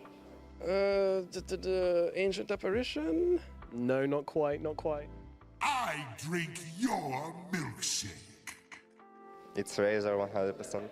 Okay, Razor. Probably heard Amar or Chrysalis spam it. Razor. Yeah, there you go. Straight away. Yeah, go completely by yourself. What does Razor have to do with milkshakes? Excuse me? Blink dagger. Are your ears okay? I mean, I've like never heard this one ever before. Is it like a reaction to when Techies buys Blink Dagger or something? Blink dagger. I know who is this. It's Bane. That's Bane. That's Bane? How do you know that one? I don't know, I just heard it. Let's see if we can claw it back with this final guess. Right, let's go. I need gummy vitamins. Eat gummy vitamins. In a voice I don't recognize. That's great. Necrophos? You're weirdly close with Necrophos. It is something of the undead nature. It must be Undying. Yes, it is. I did kind of give it away to you there, but yeah. You got it all by yourself. I won't take that. You got it all by yourself, Jibbe. Well done. I got the last one. That's all that matters. I feel like I did a good job. Thank you so much. You can be proud of yourself. Thank you, Jibbe. Gummy looks a lot like the gummy worms you get in Halloween. This is different, though. It's healthy. I know this hero. It's Undying. It's Undying. Very good. How do you know that one? Because I also played this hero, and what a voice line. That's a very good voice line. All right. Well done. You got loads of those, right? So yeah, congratulations, Panto, and thanks for playing. One mistake, but even best of us make mistakes. So. I think it's Undying. You think it's Undying? Well, you're absolutely correct. Well done, PMA. 5 out of 5. Good job. Thank you. As I remember, I was with my brother in some PC club, and I mean, about Dota 1 I knew like way before. It's like when I was like in 6th or 7th grade in my school. But about Dota 2 I discovered when me and my brother was going like to buy some stuff for PC in some PC club, and I just saw like Dota 2 and I'm like, oh. Like 11, 12 years ago, and I didn't know about Dota and the Warcraft things, and I watched the ad on internet. It's a League of Legends ad, and it shows like we make this game based on original like Dota stuff. So I was thinking, what is Dota? So I just searched it, and okay, you need to download Warcraft 3 first and download this map, and I just played Dota. In the town I'm from in Sweden, called Uppsala, me and my brother and his older friends, he's 3 years older. He had to like babysit me during the day, you know, I don't know, my mom was busy. And we went to a LAN cafe and we were playing Counter-Strike Source. And I saw some other people playing Dota at the LAN cafe. And I was like, ooh, I wonder what that game is. And at the time I didn't understand how to open doors or anything in CS. I was probably like 7. And my brother wouldn't help me because they were probably just annoyed at me. So I asked the guy who was working the counter, I was like, hey, how do I open doors in Counter-Strike? And he was like, F. And then I was like, hey, what is that game? And he's like, that's Dota. And then he was like, hey, your guy's time ran out. I'm kicking you out. And then everyone got mad at me. So that was the story of So you accidentally got yourself. I ratted us out. Yeah, okay. Yeah. When did you first hear about Dota 2? Dota 2. So I played Dota 1 for a long time when I was a kid. And then I swapped to Heroes of New Earth. And then, you know, there was probably some rumors about Dota 2 was in the making or it was coming out or, you know, what game was Icefro going to? Was it going to League of Legends? Was it going to HON? Was it going to Dota 2?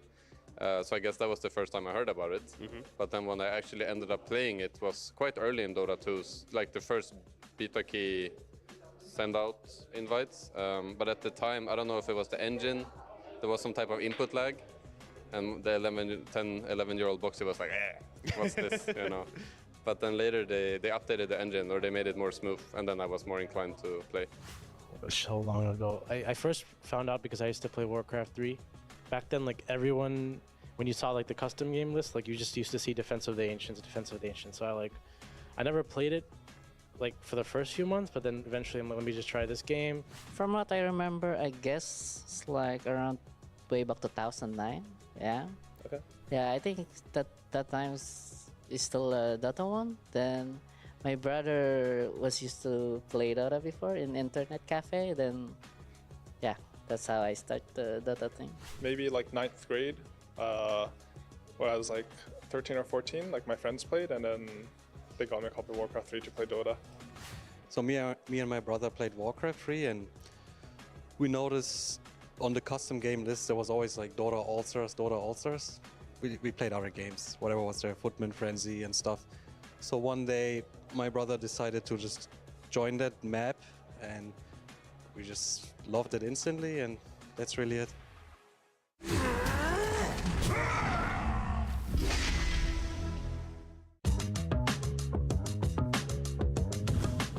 I did it my 3rd year of college. My parents were not happy. They were like, what the hell am I doing? So they saw me going to TI2 or DreamHack that year, and like I kind of hid it all for them because like they wanted to be a good little like good kid and like become a doctor. I was like doing pre-med. And my 3rd year, I already played Dota 1, Dota 2 came out, I started spamming it, and then I got like decent, and then I got invited to TI2 with the team. Yeah, so they were like not happy. They were like, what is this? Stop wasting your time. So yeah. Yeah, and did you win them over eventually? Yeah, I think eventually. I mean, it took a long time. Like I kept saying I'm gonna quit next year, but then in my heart I'm like, this is more fun than real life. My parents, they pretty support me from the beginning. So there's no drama there. They just very happy I can make it and I can play some events. My grandma was really harsh on me about studying, and he was she was not letting me play Dota at all. She was like, if you want to play, you need to go to university with a really great grade, so you have it for free, because we cannot afford the studying for you, and I needed to study as well. So I did both. But in the end, after I've been in New York, I just say I won $20K, sorry, I'm out. And she's like, yeah, fine, do what you do. At first, they don't have much idea how the event goes, and when they saw me in the stream, I get they kind of get shocked for a bit, oh yeah, these are video games I played for. So it's quite big. So yeah. When did your family understand that what you could go on to achieve and what you could do in Dota? At the moment, when I get team, back then in my hometown. Then I got contract and I earn money like a little bit, and that's the time like they see how dedicated I am in Dota. So yeah, I think from 2017, from what I remember, and they just fully supported me. I mean, before they were both supportive and a little against it, and then once you started traveling and I suppose like making money and having more success than just playing pub games, they became only supportive, I would say. And they were really happy for me. My brother and my mom came to my first LAN in Heroes of Newerth in Thailand, or the first like international LAN, when I was 16, I think I was. So that was really fun. And you know, people were quite surprised or like amazed that you could make a living out of it. And a lot of, you know, my parents' friends would joke and be like, haha, maybe I should start playing, you know. And I'm like, yeah, you know, sure. Yeah. Try your luck. Give it a try, yeah. Yeah. So people were very like happy, I would say, to support me in that sense. But I was also quite young. I think it might be different if you're in university and you're like contemplating jumping out to start a Dota career versus when you're 16, 17 and you're just playing games anyway. My family, like, they wanted to make sure I had a backup plan because I was in university, and they're like, they didn't really believe it could be a job because it wasn't really back then. So the plan was always like, as long as I'm going to school, and eventually it's like, oh, as long as you can go back to school, and eventually it was like, oh, okay. You can, like, I had like a good year on Cloud9 or Dignitas or something. I was like, okay, I want to try full time for a year, and then it was a good year, and I just went full time completely. Excellent. They supported you from there? Yeah. I mean, in the start, since there wasn't any real money to get, it all started with Dota 2. So my parents were fully against it, obviously. They didn't understand it, the whole concept, first generation esports. But by the time I played with NAVI and TI3, everything changed. There was a full acceptance. Everything was legitimized at that point. So from that point, it became like a cool thing and a legitimate thing. Before it was a ridiculous thing, obviously. So, fair enough. Yeah. Like some dude playing video games, or like nobody understood. Back then, esports was like it was not understood. Like it was not mainstream, not even anything. It was a super small thing overall. Yeah. So yeah, that's how it went.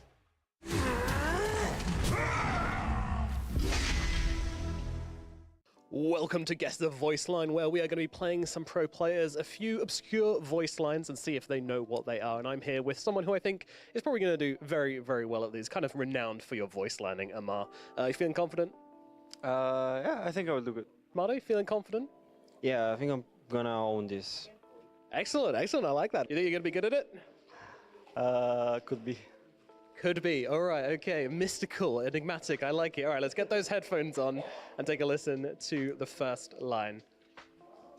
All right, here it is, your first voice line, Jogam. Not bad.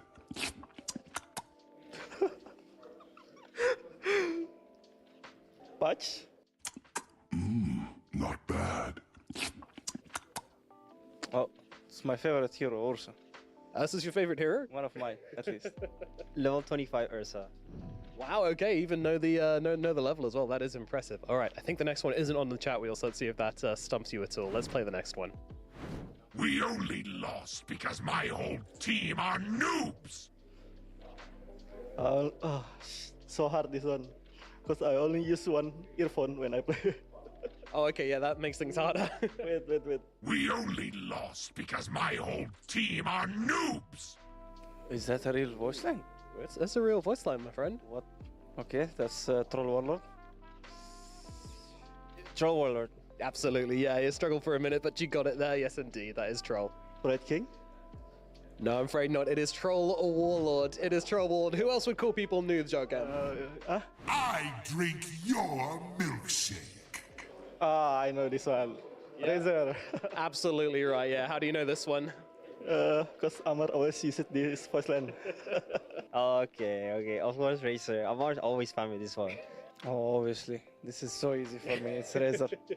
Of course it's Razor. Of course it's Razor. I know. This is actually, I have to tell you, everybody who's done this, They've said, I know this one from Amar, because he plays his voice line every time he plays it. Yeah, I mean, there is only 3 people who's level 31 with Arcana, especially. Well, you, Chrysalis, and... Malrine. Oh, of course, Malrine. Blink dagger! Seems you're really enjoying that one. Why? Why did you kill my brains? I know this voice line is so annoying. It's a Trubus Ben. Ben. Blink dagger! The voice looks like clown. Sounds like a clown, could be Ringmaster. No, I'm afraid it's not. It is in fact Bane, this one. Oh, Bane. Okay. Bane, how does everybody know this one? This one's like a 1% chance to when you pick up a blink. How do I know it? I mean, I've been playing Dota for like 20 years, so you want to remember these things, I feel like. I need gummy vitamins. It's a 2-parter. Would you like the second part? See if it helps. Okay, second part. Gummy was a lot like the gummy worms you get in Halloween. This is different, though it's healthy. Oh, I know this one. It's Undying. Very good. How'd you know that one? There was a funny video that he kept saying gummy vitamins. Just like, I don't know, like many years ago I watched it. It was so funny. It's the same as the Ben one. These 2 voices are just something I've heard before in some video. Yeah, they're kind of iconic and kind of funny. If you know, you know. If you don't, you don't. But Amar, you clearly knew. Well done. 5 out of 5. Clearly a voice line pro. I think Pudge. No. Good guess, but it's not Pudge. No, it is in fact Undying, that one. Okay. Shokan, thank you very much for playing. We got one right at least. We got one. That's not too bad. Undying. Absolutely right, it's Undying. Were you really struggling there, or are you just hamming it up for the camera? I was a bit confused because there's some heroes I don't play as much, like some Necro, some Undying, and to me their voices kind of blend together. I feel like maybe it's the same voice actor too, but yeah, I don't know. If I really put effort, I can remember. Well done, you did very well, Tomato. Congratulations, all 5 correct. So yeah, congratulations. Nice voice lining.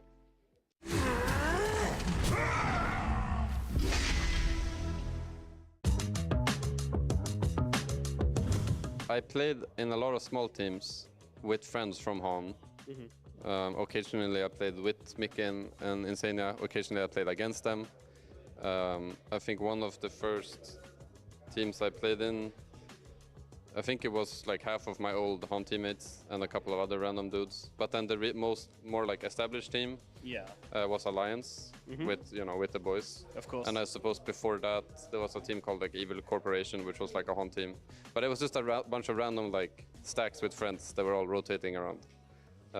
Predecessing Alliance. Predecessing Alliance and Evil Corporation was like the Topsum team. That was the one before that. My first team is a academy team. It was called SPG, Speed Gaming. Yeah, and actually, like my team now my teammate Y is also from there. We meet there at the very first, and also Blink. Yeah. So the 3 of you have been going for a really long time. Yeah. And how did they find out about you? They post like open qualifier on internet.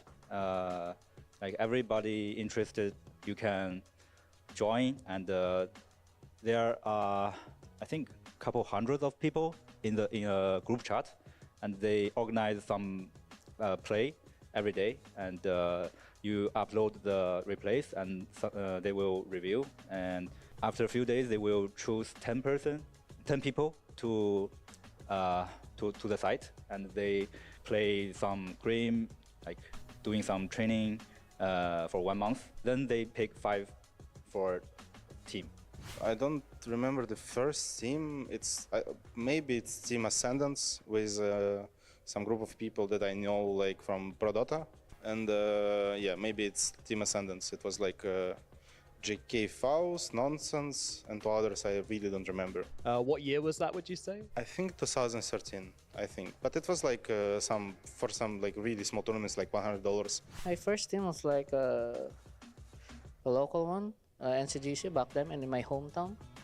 I think my first professional was Execration. My first team was called Bottom. And who was on that team? It was Snake King, Tides of Time, Way Too Sexy, and Fogged. Before that, there were clans. I made my own clan, but played some fun games. Yeah, I called my clan. It was TTDA, the True Dota All-Stars, because on the Dota page it said TDA. It was the American clan. There was the original people working on Dota, including Ice Rock. But anyway, when competitive Dota started, I'm gonna call it competitive Dota. There was like no prize money and stuff, of course. I think my first games were, it was 2006. I played with German guys, really lovely people. Our clan was called World Eaters. I still have contact with some of them. So we're World Eaters, and we actually won. Back then there was the biggest tournament was called Dota League. Okay. And we actually won that. So that was like the first great memory I have here. My first ever team was basically I played in a Dota 1 team. I'll say my Dota 2 team and Dota 1. Dota 1, like, I got decent enough on the ladder, or like in-house leagues back then, where like there was like 2 main players in North America called like Fear, he's like Castanel, and Demon. And they both thought I was good. They invited me to like play like a World Cup basically of Dota. It's like each country represents like a team, like has a team basically. And then I was part of like the US Team USA. So we were literally called Team USA. It was called MYM Prime Nations. And we got to play with like Ukraine, like back then it was like Ukraine, Russia, all these like different regions, China. And then yeah, we actually ended up winning the tournament. Like no one thought like we would win, because like, but yeah, Fear and Demon like kind of led the team. I was just like a core player back then. I had no, like, you know, and then they kind of taught me a lot. And yeah, we actually ended up beating the favorites in the finals, which was Ukraine. You can find it on YouTube somewhere, like MYM Prime Nations USA versus Ukraine. My first ever pro match. Damn, first pro event and you just won the whole thing. Yeah, that was like when I was actually good. Relatively.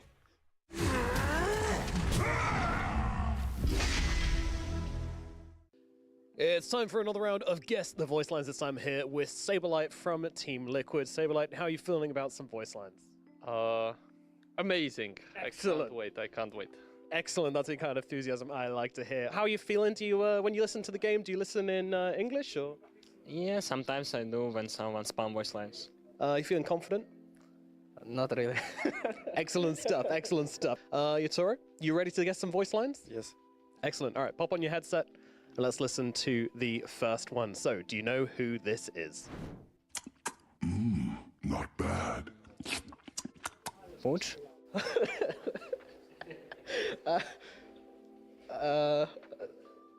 What kind of hero do you think it is? Maybe X? Not bad. That is Ursa. Who is it? Ursa. Ah, okay, I see. It's Ursa. Straight off the bat, and absolutely correct. Yes, that is indeed Ursa. Ah, Ursa. I see. Yeah. We only lost because my whole team are noobs. Wait. I know this. It's Tidehunter? No, not Tidehunter. We only lost because my whole team are noobs. It's Troll Warlord. It's not Troll, right? Yeah, it's Troll Warlord. What? Troll Warlord. I don't even need to hear the whole thing. No idea. No idea. Okay, it's Troll Warlord, that one. Yeah. Does that make sense now? Yeah, I see. I drink your milkshake. It's Gunka. No, not quite.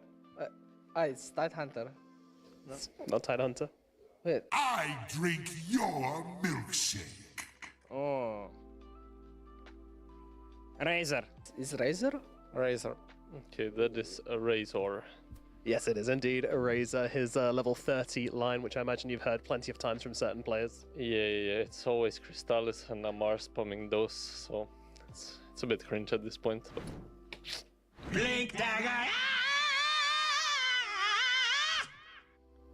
I think it's Techies. Techies? Blink dagger. Okay. It's Tinker? Ringmaster? No, not Ringmaster, no. Someone is screaming clearly. So that's Bane. When he gets Blink Dagger, I would assume. Ogre? No, not quite. No. All right, I'm gonna give it to you. It's Bane. Bane? Yeah. Bane. Bane, straight away. How did you know? Don't think I've ever seen you play Bane. I'm just playing a lot of Dota with a lot of heroes, so I know, guess, every single voice line. Every single voice line. All right, let's challenge you then. Check it. Yeah, let's check it. It is in fact Bane. Yeah, actually, yeah. Yeah, actually, yeah. I see. I need gummy vitamins. I'm dying? Yeah, there we go, there we go. All right, good stuff. No, I'm so bad.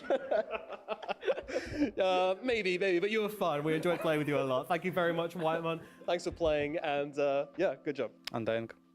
I mean, what can you do? Well, he's just too good. Yotaro, 5 out of 5. Easy. Easy. All right, we'll have to come back with some harder ones for you in the future then. But yeah, 5 out of 5 straight away. Well played, and yeah. Thank you. Gummy, it's a lot like the gummy worms you get in Halloween. This is different, though it's healthy. I don't know. Can you think of any hero which might enjoy gummy vitamins? Can you think of any hero which would enjoy gummy vitamins? No, that's fair enough. That's very fair enough. It is in fact Undying. That's all right. That's all right. I mean, this was a tricky one for you, obviously. You know, it's a hard one. So yeah, well done either way, and thanks for playing. Okay, this is my signature hero, Undying. So that one I would know from a mile away. Absolutely. I mean, why is Undying your signature? I haven't seen you play it on Liquid yet. Yeah, because they don't want to let me, because it's like too free. I tell them, let's go Undying, and they're like, no, we need to make it like at least a little bit fair. But don't worry, it's coming one day. I'm looking forward to it. Saberlight, thank you very much for playing Guess the Voice Lines, and yeah, congratulations, 5 out of 5. Thank you. What can I say? I'm just goated with the juice.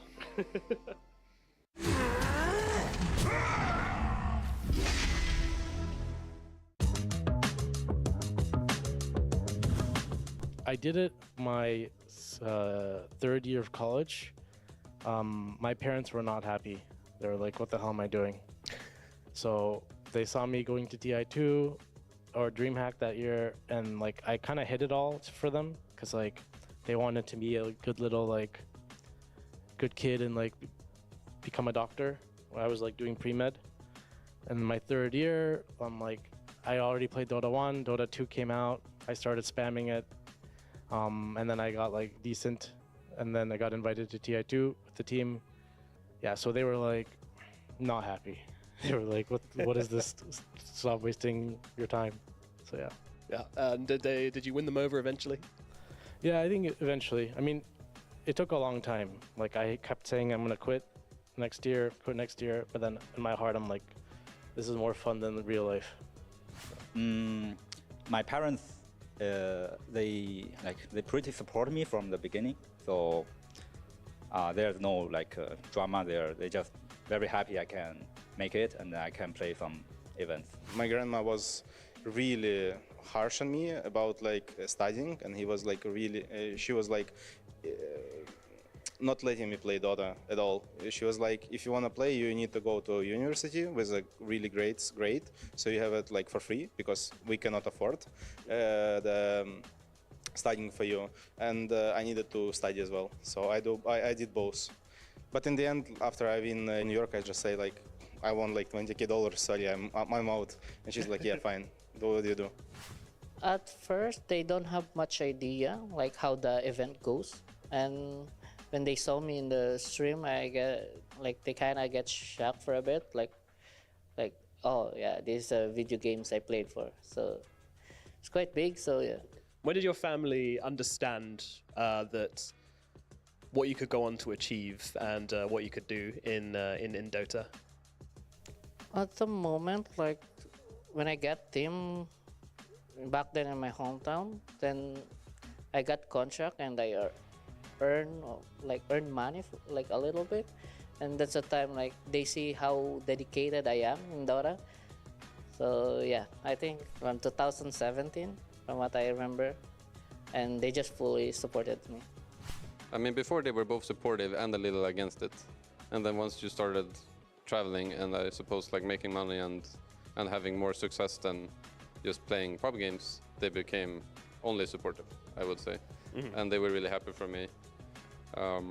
my brother and my mom came to my first LAN in Heroes of Newerth in Thailand, or the first like international LAN, when I was 16, I think I was. So that was really fun.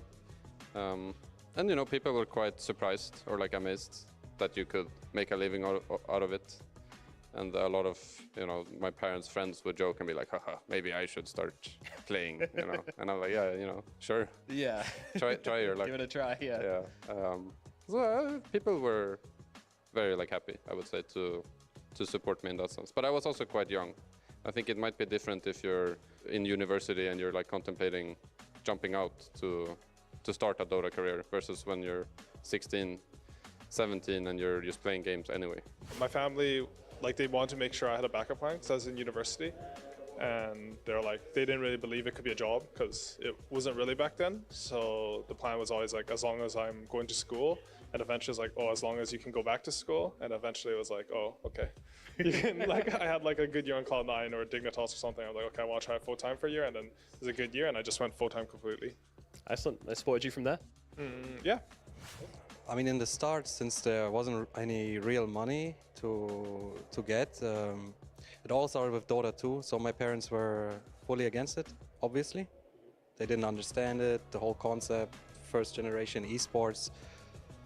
But by the time I played with NAVI and TI3, everything changed. There was a full acceptance. Everything was legitimized at that point. So from that point, it became like a cool thing and a legitimate thing. Before it was a ridiculous thing, obviously. So, fair enough. Yeah. like some dude playing video games, or like nobody understood. Back then, esports was like it was not understood. Like it was not mainstream, not even anything. It was just super small thing overall. Yeah. So yeah, that's how it went.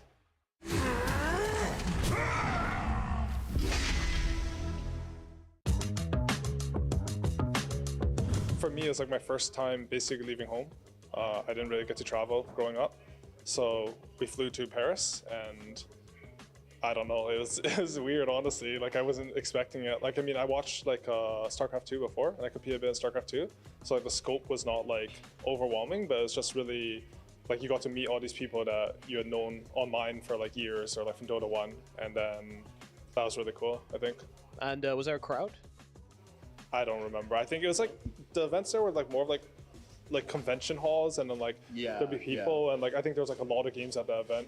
It's like sort of like the dream hacks where you have like your bring your own computer section, and like I think that was more like a bunch of games, and you're like in a convention hall, and everyone. I just remember we got like a free headset.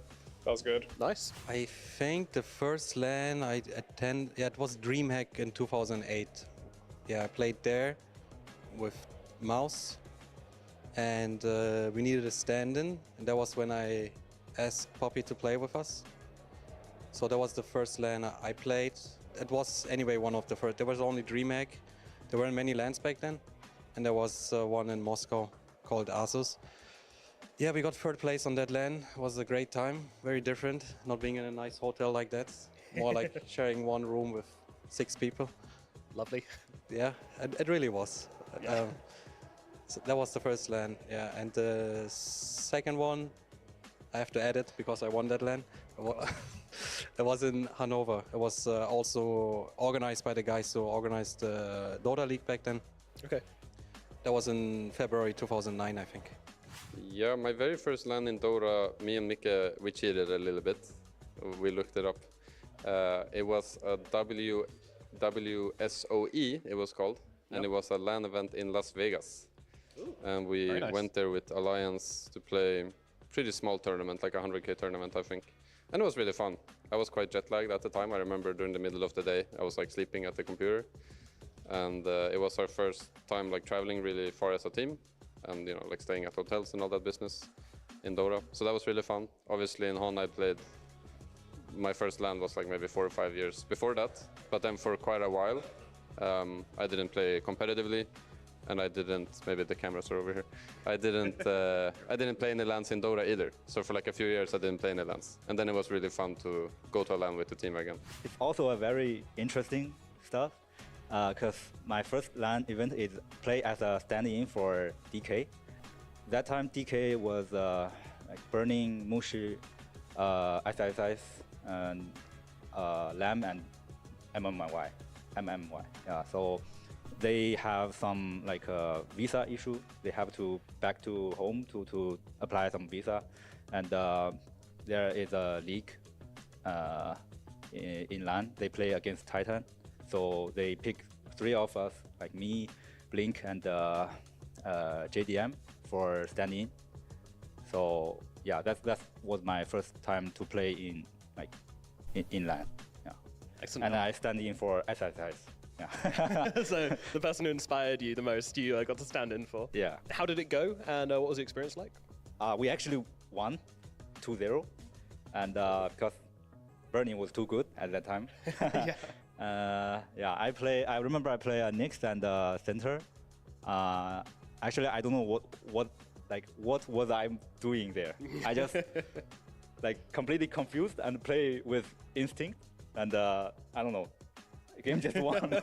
My first LAN was DreamHack 2012.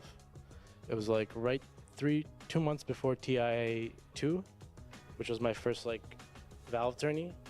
But yeah, it was DreamHack 2012. That was my first time going and meeting and that was the coolest thing ever, because I met all my favorite players. I was massive fanboy. So yeah. That's awesome. Who was your favorite player to meet? I started liking the Chinese teams a lot because they were just godly at the time.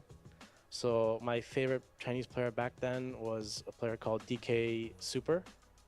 He used to play mid, and Burning, those two. So yeah, I was big idols of Chinese Dota. It was TI 2015. So your very first LAN event was TI5? Yeah, but I haven't played on stage, but it was my first LAN. But what was it like for you the very first time being on stage as a professional? I think it's like a magic. You you don't take it as something unreal for yourself, but it is because you need to play, you need to win matches and stuff. But in my mind after, when I start to realize I'm there, it's like a magic. I don't know. You couldn't believe it's there. I'm not sure if it's Valve tournament, the Dubai Galaxy one. Yeah, I think we won against Tundra that time. So yeah, I think that was from what I remember. I have some pictures for you to look at from when you were younger, actually. So can you have a look at these images and tell me when these were from and what was going on here? Because you look very young indeed. Oh yeah, that's a tournament Mineski, internet cafe back then in my hometown. So yeah. And did you win this event? No, I guess we're in just around top 6, top 8 in that time. I think that's the first time I played in tournament. Yeah, with my friends. And how old were you in these pictures? I think 11. Yeah, 11 or 12. Dota one time.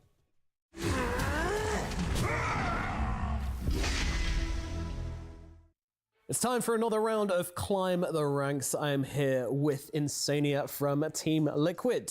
Insania, I'm going to be asking you a bunch of Dota 2 general knowledge questions. Now, if you get one right, you'll climb up the ranks, going up from Herald all the way to Immortal. If you get one wrong, you'll be knocked down. So how's your confidence levels coming into this? Sky high, as always. Good, glad to hear it. I don't believe you. Alrighty, let's start off then with our very first question. This will be the Herald level questions, so should be nice and easy. Let's have a look. Which of these heroes does not use a sword? I can't call a friend. You cannot call a friend, no. Alright, then I'm going to gamble on this one and go with Io. Option C. Bold guess. Let's see if it's correct. And it is, of course, Io. The little ball of light. Let's move on to our next question, our Guardian level question.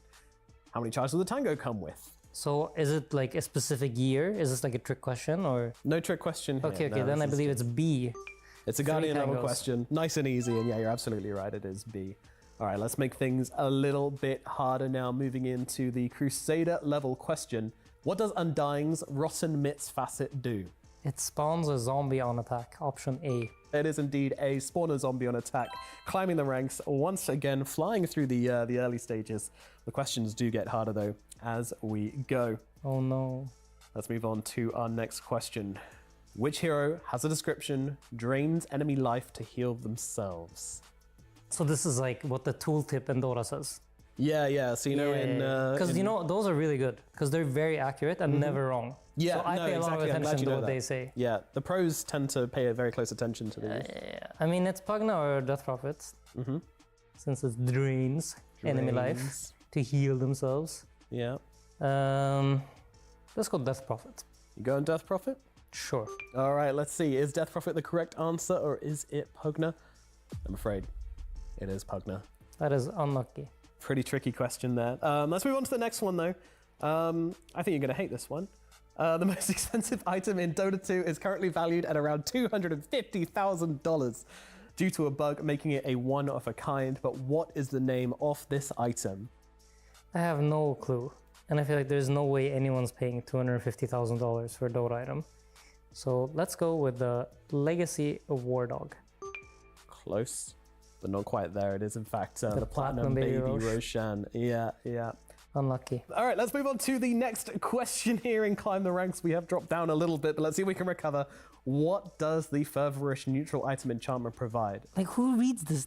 These things are like so irrelevant to be like, I swear to God, if you went to Herald players and you asked, they would know this better because I'm sure they spend like 15 minutes per game just like reading what it actually says on your screen. I have no fucking That's true. I have no clue. No, you just look at the stuff. What do you think? Fervorish, is it base attack speed and incoming damage, or is it cooldown reduction and mana cost increase? Yeah, speed bonus spell amp. I mean, it's one of the, I think it's a spellcasting item or spellcasting one. But I don't know if it's, let's just go option A. Option A? Sure. Speed and bonus? Sure, All right. spell amplification. Let's go. I'm afraid the answer is C, cooldown reduction and mana cost Unlucky. / lost increase. We're Unlucky. back. All right. We are so back. All right, let's go. We can recover. I believe in you, Insania. We can recover. Let's get into the next question. Which spell has the longest range? Option B. Straight in. Lock it in. Send it in. Mirana's Sacred Arrow. Let's have a look. Absolutely correct. Absolutely Let's correct go. indeed. Yeah. All right. Time for one last question. The hardest question of the bunch. Let's see if we can get this one right. Roshan's passive, Strength of the Immortal, gives him bonuses that scale over time. But what stat does it not boost? So let's go with option A, health regen. All right. You don't think that Roshan gets health regen over time. Let's take a look and see if you are correct. And you are. Absolutely correct. Yeah, Roshan does not get any more health regen over time. So, gets armor, gets max health, and that's going to do it. So, Sania, on this quiz, you got up to the Crusader level. How do you feel? I feel like I try to play this game as if it was a Team Liquid game. We started off really strong, had a little bit of a dip in the mid game, but then climbed back towards the end. Beautiful stuff. Excellent analogy. And Sania, thank you very much for coming to join me on Climb the Rank, and best of luck at the event. Thank you.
Încă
Yes, welcome back to PGL Wallachia Season 4. It's Championship Sunday. It's the Grand Finals. I'm your host, Richard Lewis, and joining me ahead of the Grand Final, we've got a packed sofa today. A little too packed, some might say. Very packed. Yeah, it is. Cozy. Wearing suits and being this packed is something. You know, It's fine. I don't like sitting down in jackets. I don't know how anyone does it, but the finals dictate a bit of decorum. But anyway, it is, of course, T Governor. We've got Fear over there. That's me. And for some reason, we've got Nomad in the middle. I'm dreading why this might be. You shouldn't dread, Richard Lewis. I've just got a simple game for you all. He's doing his jigsaw bit again. You want to play a game? Yeah. They won't let me have a tricycle, though, unfortunately. Yeah, that's fair enough. Anyway, all right. So we're going to be playing a emoji-style game. So Fear and Richard Lewis, emojis are something which the younger people use to communicate emotion through text. Oh, yeah. So us boomers. Yeah. Similar to the cave drawings you used to do back in the day. So basically, we're going to be going through a hero, and we're going to be bringing up a spell at a time, the Q, the W, the E, the R, and each of them is going to be represented by an emoji. So the first one will be quite difficult, then it'll slowly get easier, and hopefully by the end, you should be able to get it. You can work collaboratively. We won't do scores. Okay. And try to figure it out, okay? Yep. Oh, yeah. Forgot how mics work. There they go. No worries. What do we got then? All right, let's pull up the first one then. Let's take a little look. It's an emoji. It's you'll get the hang of it. It's a little icon. We also got some teams in here as well to spice things up. So let's reveal the first spell. Is a W and is a cane of sorts. T Governor, anything come to mind? What is this?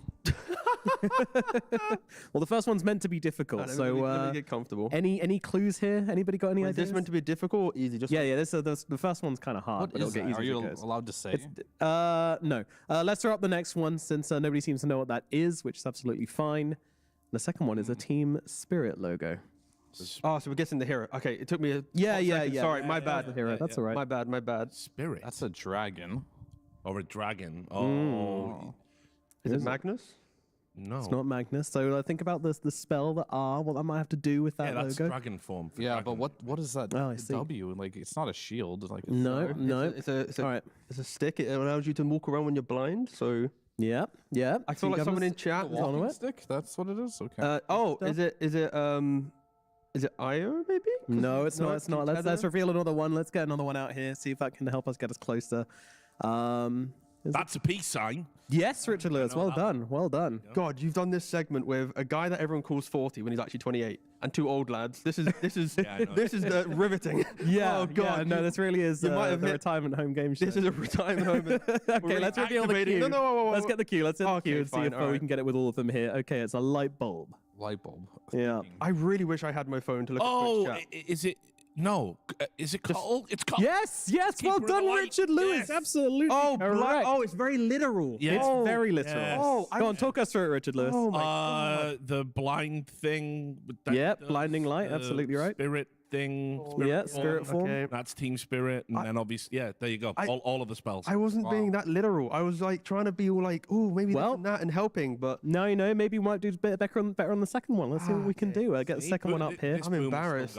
Yeah, you got it. Yeah. No, you're shaving ages off yourself. Let's take a look at the first one here. And I'm going to start with the ultimate, and it's a pair of horses. Okay. All right. All right. No clues here. I'm thinking. Give me a second. I got to go through all the heroes. An ultimate. That's a lot of heroes, too. Ultimate, and then you got two horses. And he's summoning ultimate. Specifically two horses. Is it Summons Visage? two horses. It is not, but I like what you're thinking. Let's get the next one up and see if that helps us. And next we'll see the W.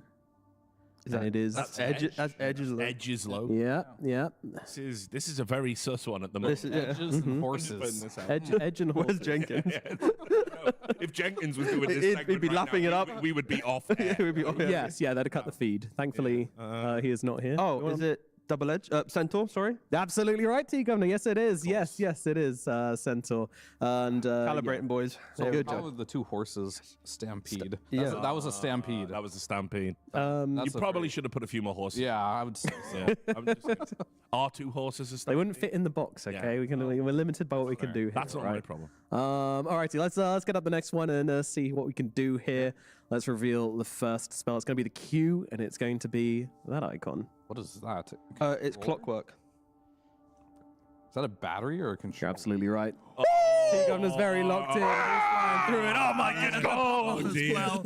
Wow. This is it. Like Clinton yet to get on the board as well. I know we're not keeping score, but All right, let's give him a chance on the next one. Let's see if we can work through it together. Shall I not participate or? Yeah, let's let Fear try. Okay, this all one. Fear now. All right, Oh, Q. what is this? What emotion comes to mind when you see this icon? Is this a psych test? How does it make you feel? Dizzy. Okay, let's have a look at the next one. Vibrating. Vibrating. Oh. Uh-oh. Chains. Oh, here we go, Fear. Go on, you got this. This is just Where's your mind this is going just a here? good weekend for Clinton. E. Would you like another one? No, let me think real quick. I need to see where I'm going with this one. So there's chains. What hero's chains? I mean, I think we know.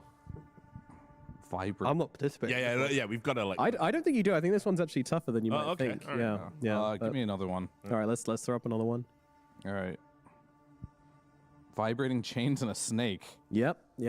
This is definitely a clip. Do you have all of these in your house? I don't know if I have the snakes in the house, but you know, the others. Yeah, Got snakes in the studio. Household items. Not get into that too much. Would you like the last one?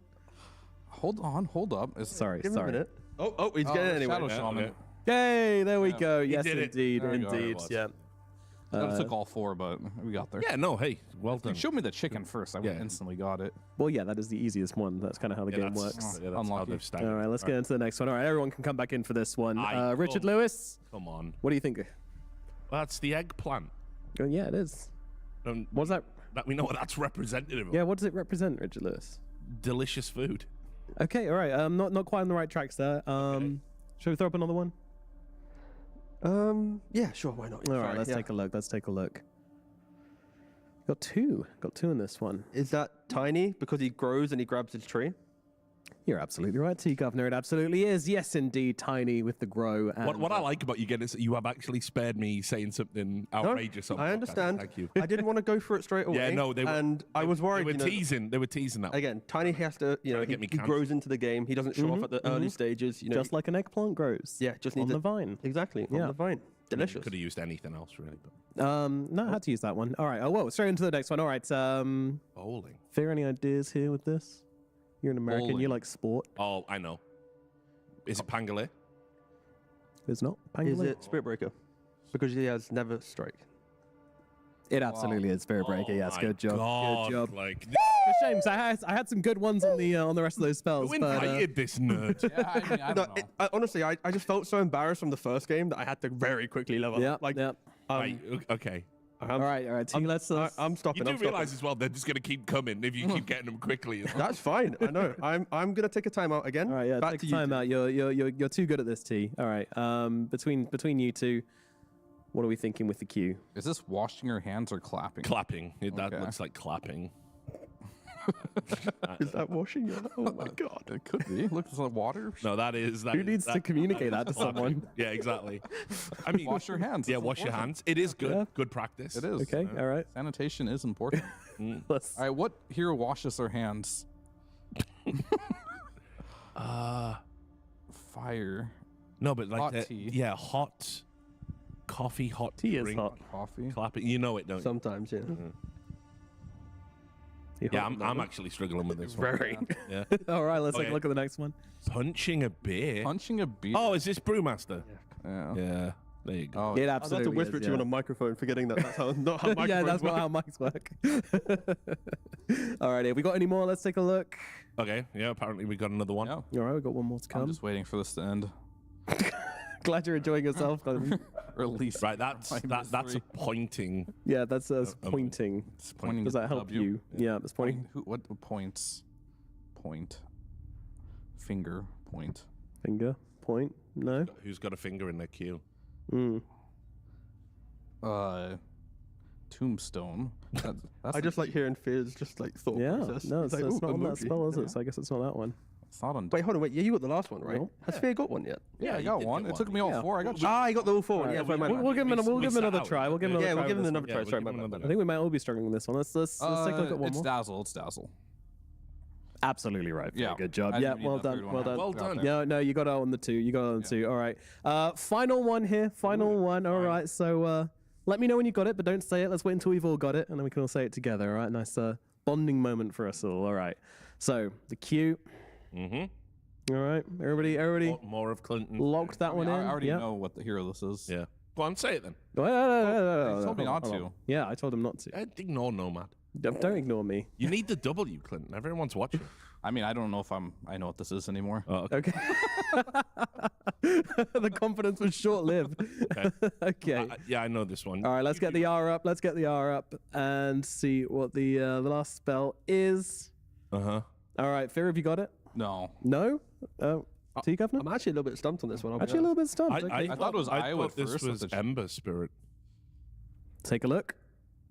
And it absolutely Yeah, is. Yeah, the Flame Guard, the Fire Remnants. I mean, he does have a Good job, boss. Good job. No worries. Appreciate you, boss. Well done, Richard Lewis. I actually was thinking about just any hot trash heroes, and I thought this was going to be some poetic, like, you're going to just take a fat, L on a hero and be like, I hate this hero. This and I hero's was bad. Yeah, exactly. And yeah, I was thinking. This just shows the brain rot of this newer generation. Oh, yeah, absolutely. Yeah, definitely. Everyone in chat. Yeah. Listen, Yes. Why don't they just say what they mean? The funny part about this is there anyone under 40 playing Dota right now? That's what I want to know. Seems like oh yeah, well, definitely not you. We've established that. Maybe no, man. But anyway, thanks for making us suffer, us and the audience. Would you like a handshake, my friend? Oh, I'd love a handshake. There we If my content was worthy of a handshake. We then- now have to send you backstage, I'm afraid. Okay. Oh, I've been banished to the Netherlands. yeah, All right. you've Well, gotta thank you go. very much. It was Thank you lovely very much, being man. here. Yeah, that was wonderful. Made me feel very young, so I oh, appreciate that. No, man. Who do you think's going to win the final? Liquid 3-2. Thank you very much. I mean, I did ask you if you're going to make me look stupid, and you said no. Oh, he did lie to us. He did lie. You could make an argument that you did that. I mean, that's how stupidity usually works. Right. The fun must end, and the professional setting up of the final must begin. Do you think Nomad's going to remember to bring my tablet? Because I left all my notes outside, and I asked him to bring it back when he's finished with his game. We'll get a member of production. T needs his tablet. We'll get on that. Such a diva. Guys, I need my tablet, please. I have no notes. Why don't we take a look at the bracket and tell the story of how we arrived at the grand final? It was hard fought at times. For me, as I said, I love the fact that we got to see a lot more of Tidebound. That was super exciting for me to see Chinese Dota taking forward steps, making forward progression. But ultimately, right now, as we've said, that whole Eastern European region, they are dominant. And none have been more dominant than our finalists, PARIVISION. But of course, it's got to be said, Team Liquid, they are our reigning champions, and they're in back-to-back Wallachia finals, obviously, and they could become the first team to retain the crown. Yeah, no, they could. I think for PARIVISION, they are, again, kind of like the kryptonite a little bit for Liquid. They struggle against each other. But that aside, I think PARIVISION have shown that throughout the tournament, they develop strategies. They keep showing that their playbook's very big. Whilst Liquid, their playbook, even though it's slightly kind of smaller in nature, like in regards to they're not changing heroes and roles, they just do what they do so well, and it is very impressive. Oh wow! Thank you very much, sir. I do greatly appreciate the tablet. Yes. Thanks a lot. Okay, yeah, Clinton, your thoughts? Oh, yeah, these two teams, I think specifically we're going to look at Liquid. Saberlight has really been showing up for this team. I feel like he's really slotted in his hero pool. We've seen the Underlord, Brewmasters. This is, I mean, Darkseer. All these heroes are starting to pop up in the meta, start looking good, and he's especially good at them. And I think Liquid would not made it this far without having Saberlight on some very comfortable heroes and him showing up to this tournament. So a lot of eyes are going to be on him and what he can perform. But PARIVISION, I mean, they already lost to them once, right? They are the final boss. This is an extremely talented team. They've shown us they are not one-trick ponies at all. Like, they lost with their Venomance. Like, well, this used to be our old cheese. Now we're going to play position 4 TA, right? Like, now we're going to do carry Kunkka. Like, we don't know what the team is going to pull out. And every time they pull out a new strategy, it seems to just work, which is very rare. A lot of teams will try something new and like, well, that was a little wild. Maybe we should go back to more comfort. But PARIVISION, they're still evolving, which is scary. Yeah, I think Liquid, to make sure this is a competitive grand finals, Liquid need to respect what PARIVISION have, but don't overreact. Like, every lane needs to have its own identity. It can't be you see a TA, you overpick, and suddenly it goes elsewhere, and now your draft's kind of lost its position. I just hope for Liquid's sake that it's just like, I want Centaurs, I want Brewmasters, I want them to really just lock in that their lanes will take good fights, because once they do that, they'll be able to progress into the game. And of course, when we look at some of Liquid's heroes, they naturally are exceptionally good laners, right? Silencer brings a lot of life to the safe lane. You've got Ember from the mid opening up the game. Centaur, it feels like it can play into pretty much every carry in the game bar maybe 1 or 2, right? So if Liquid can get some of their specialty heroes, then we are going to have very competitive games. Yeah, it's got to be said as well. I think what's been really revelatory is just what Clinton was talking about, that, you know, Saberlight has evolved from tournament to tournament. There was a lot of memes in the community, you know, they were calling him, you know, Saber Heavy, all of this type of stuff. But you can see his hero pool is very much in the meta right now, and he's giving them options in the draft that are enabling them to try different strategies.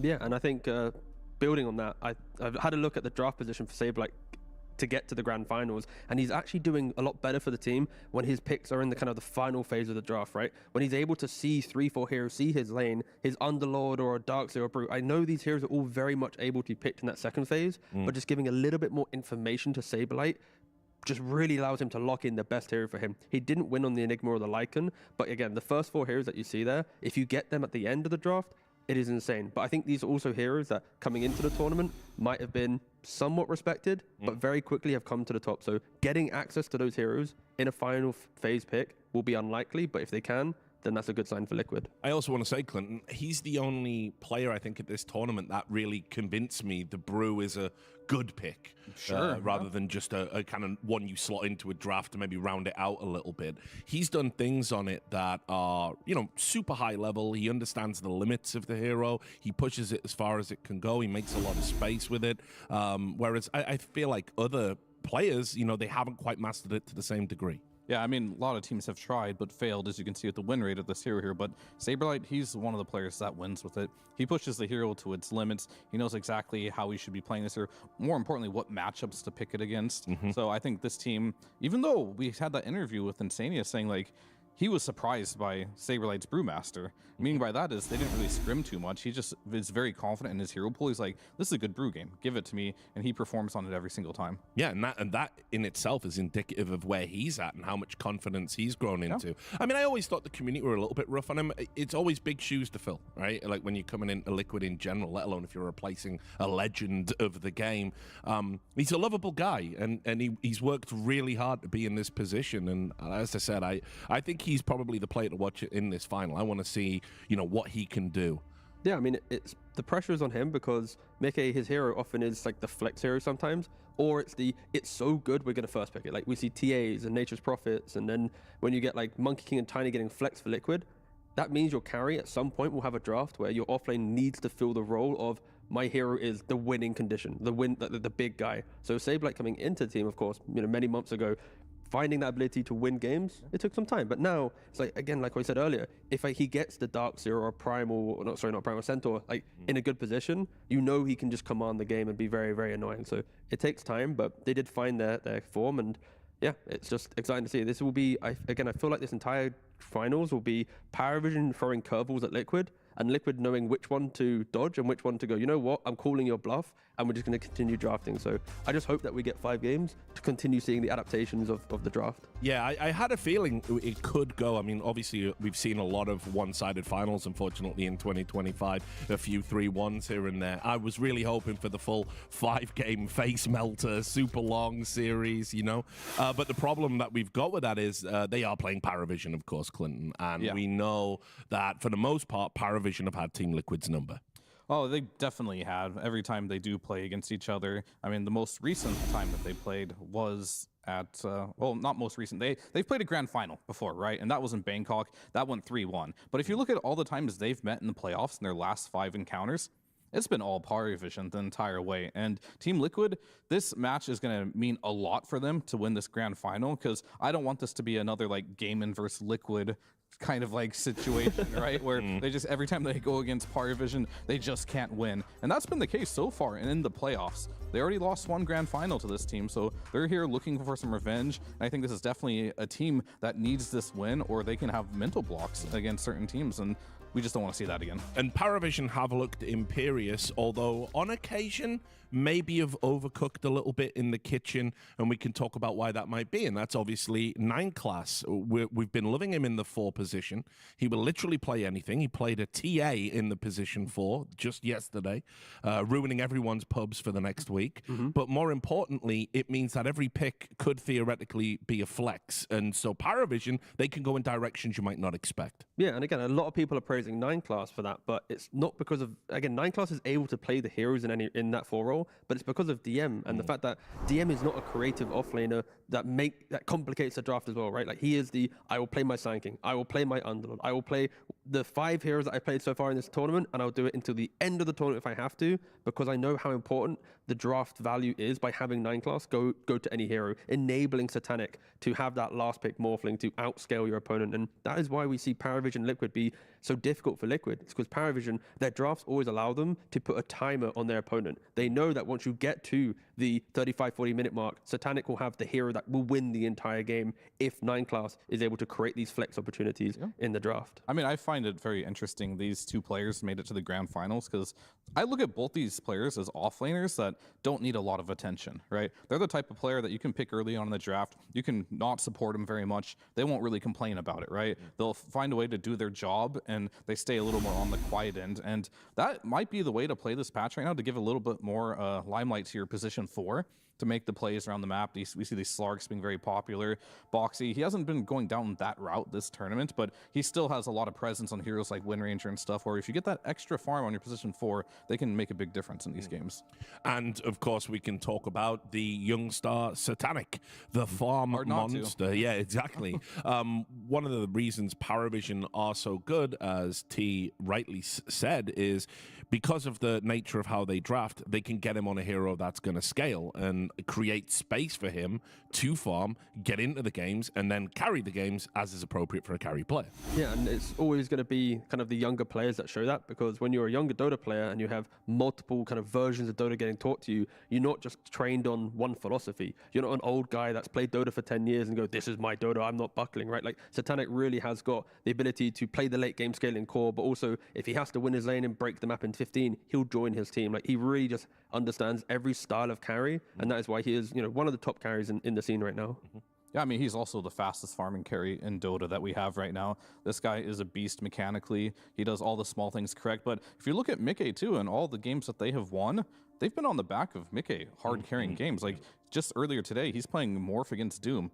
Doesn't die a single time, hard carries the game. Mickey has been very impressive, I would say, on Liquid, and surprisingly so, because I remember him being like the range carry archetype, just taking the gate, playing for tempo, but he's suited into this hard carry role very well, and he's playing a style of Dota, which I think this is Satanic's natural play style, and he's matching him blow for blow at this tournament and playing that way. But we have the graphic we just saw, the common heroes, right? If we ignore the unique ones, it was 2 for Mickey, 1 for Satanic. A lot of the heroes they played in the tournament are identical. So this will be exciting to see where if one player gets access to a hero, are we going to see now them go, you know what, I'm a specialist on this hero. I got to the grand finals. Let's now go outside of the common hero pool to start finding carries and concepts to punish the likes of the Morphlings and the Prophets that we're yet to see. I think, and tell me if I'm wrong, I think it might be easier to punish Mike based on that philosophy. And what do I mean by that? I think we've seen Satanic pick up, some maybe non-conventional kind of carries, but just because of his mechanics and his mental approach to the game, I think he could play something non-conventional and still carry the game for PARIVISION. But that's where you fall into the trap of Liquid, because you always go, you know what, let's just shut down Mickey. He's got the first pick in the draft. We know what he's got, but he makes such incredible pop-off plays, and he finds these moments of brilliance. And then not only that, he's got the support duo behind him, Insania and Boxy. They find these, little ways to bring so much life to the skirmish and the fight that the highlights that you see from Liquid and even PARIVISION, the reason why they're here is because it's an early phase hero that you think can get punished, but they find ways to make it look like it is just a truly broken hero. It would be remiss of me, of course, to ignore mid lane. Oh, yeah, of course.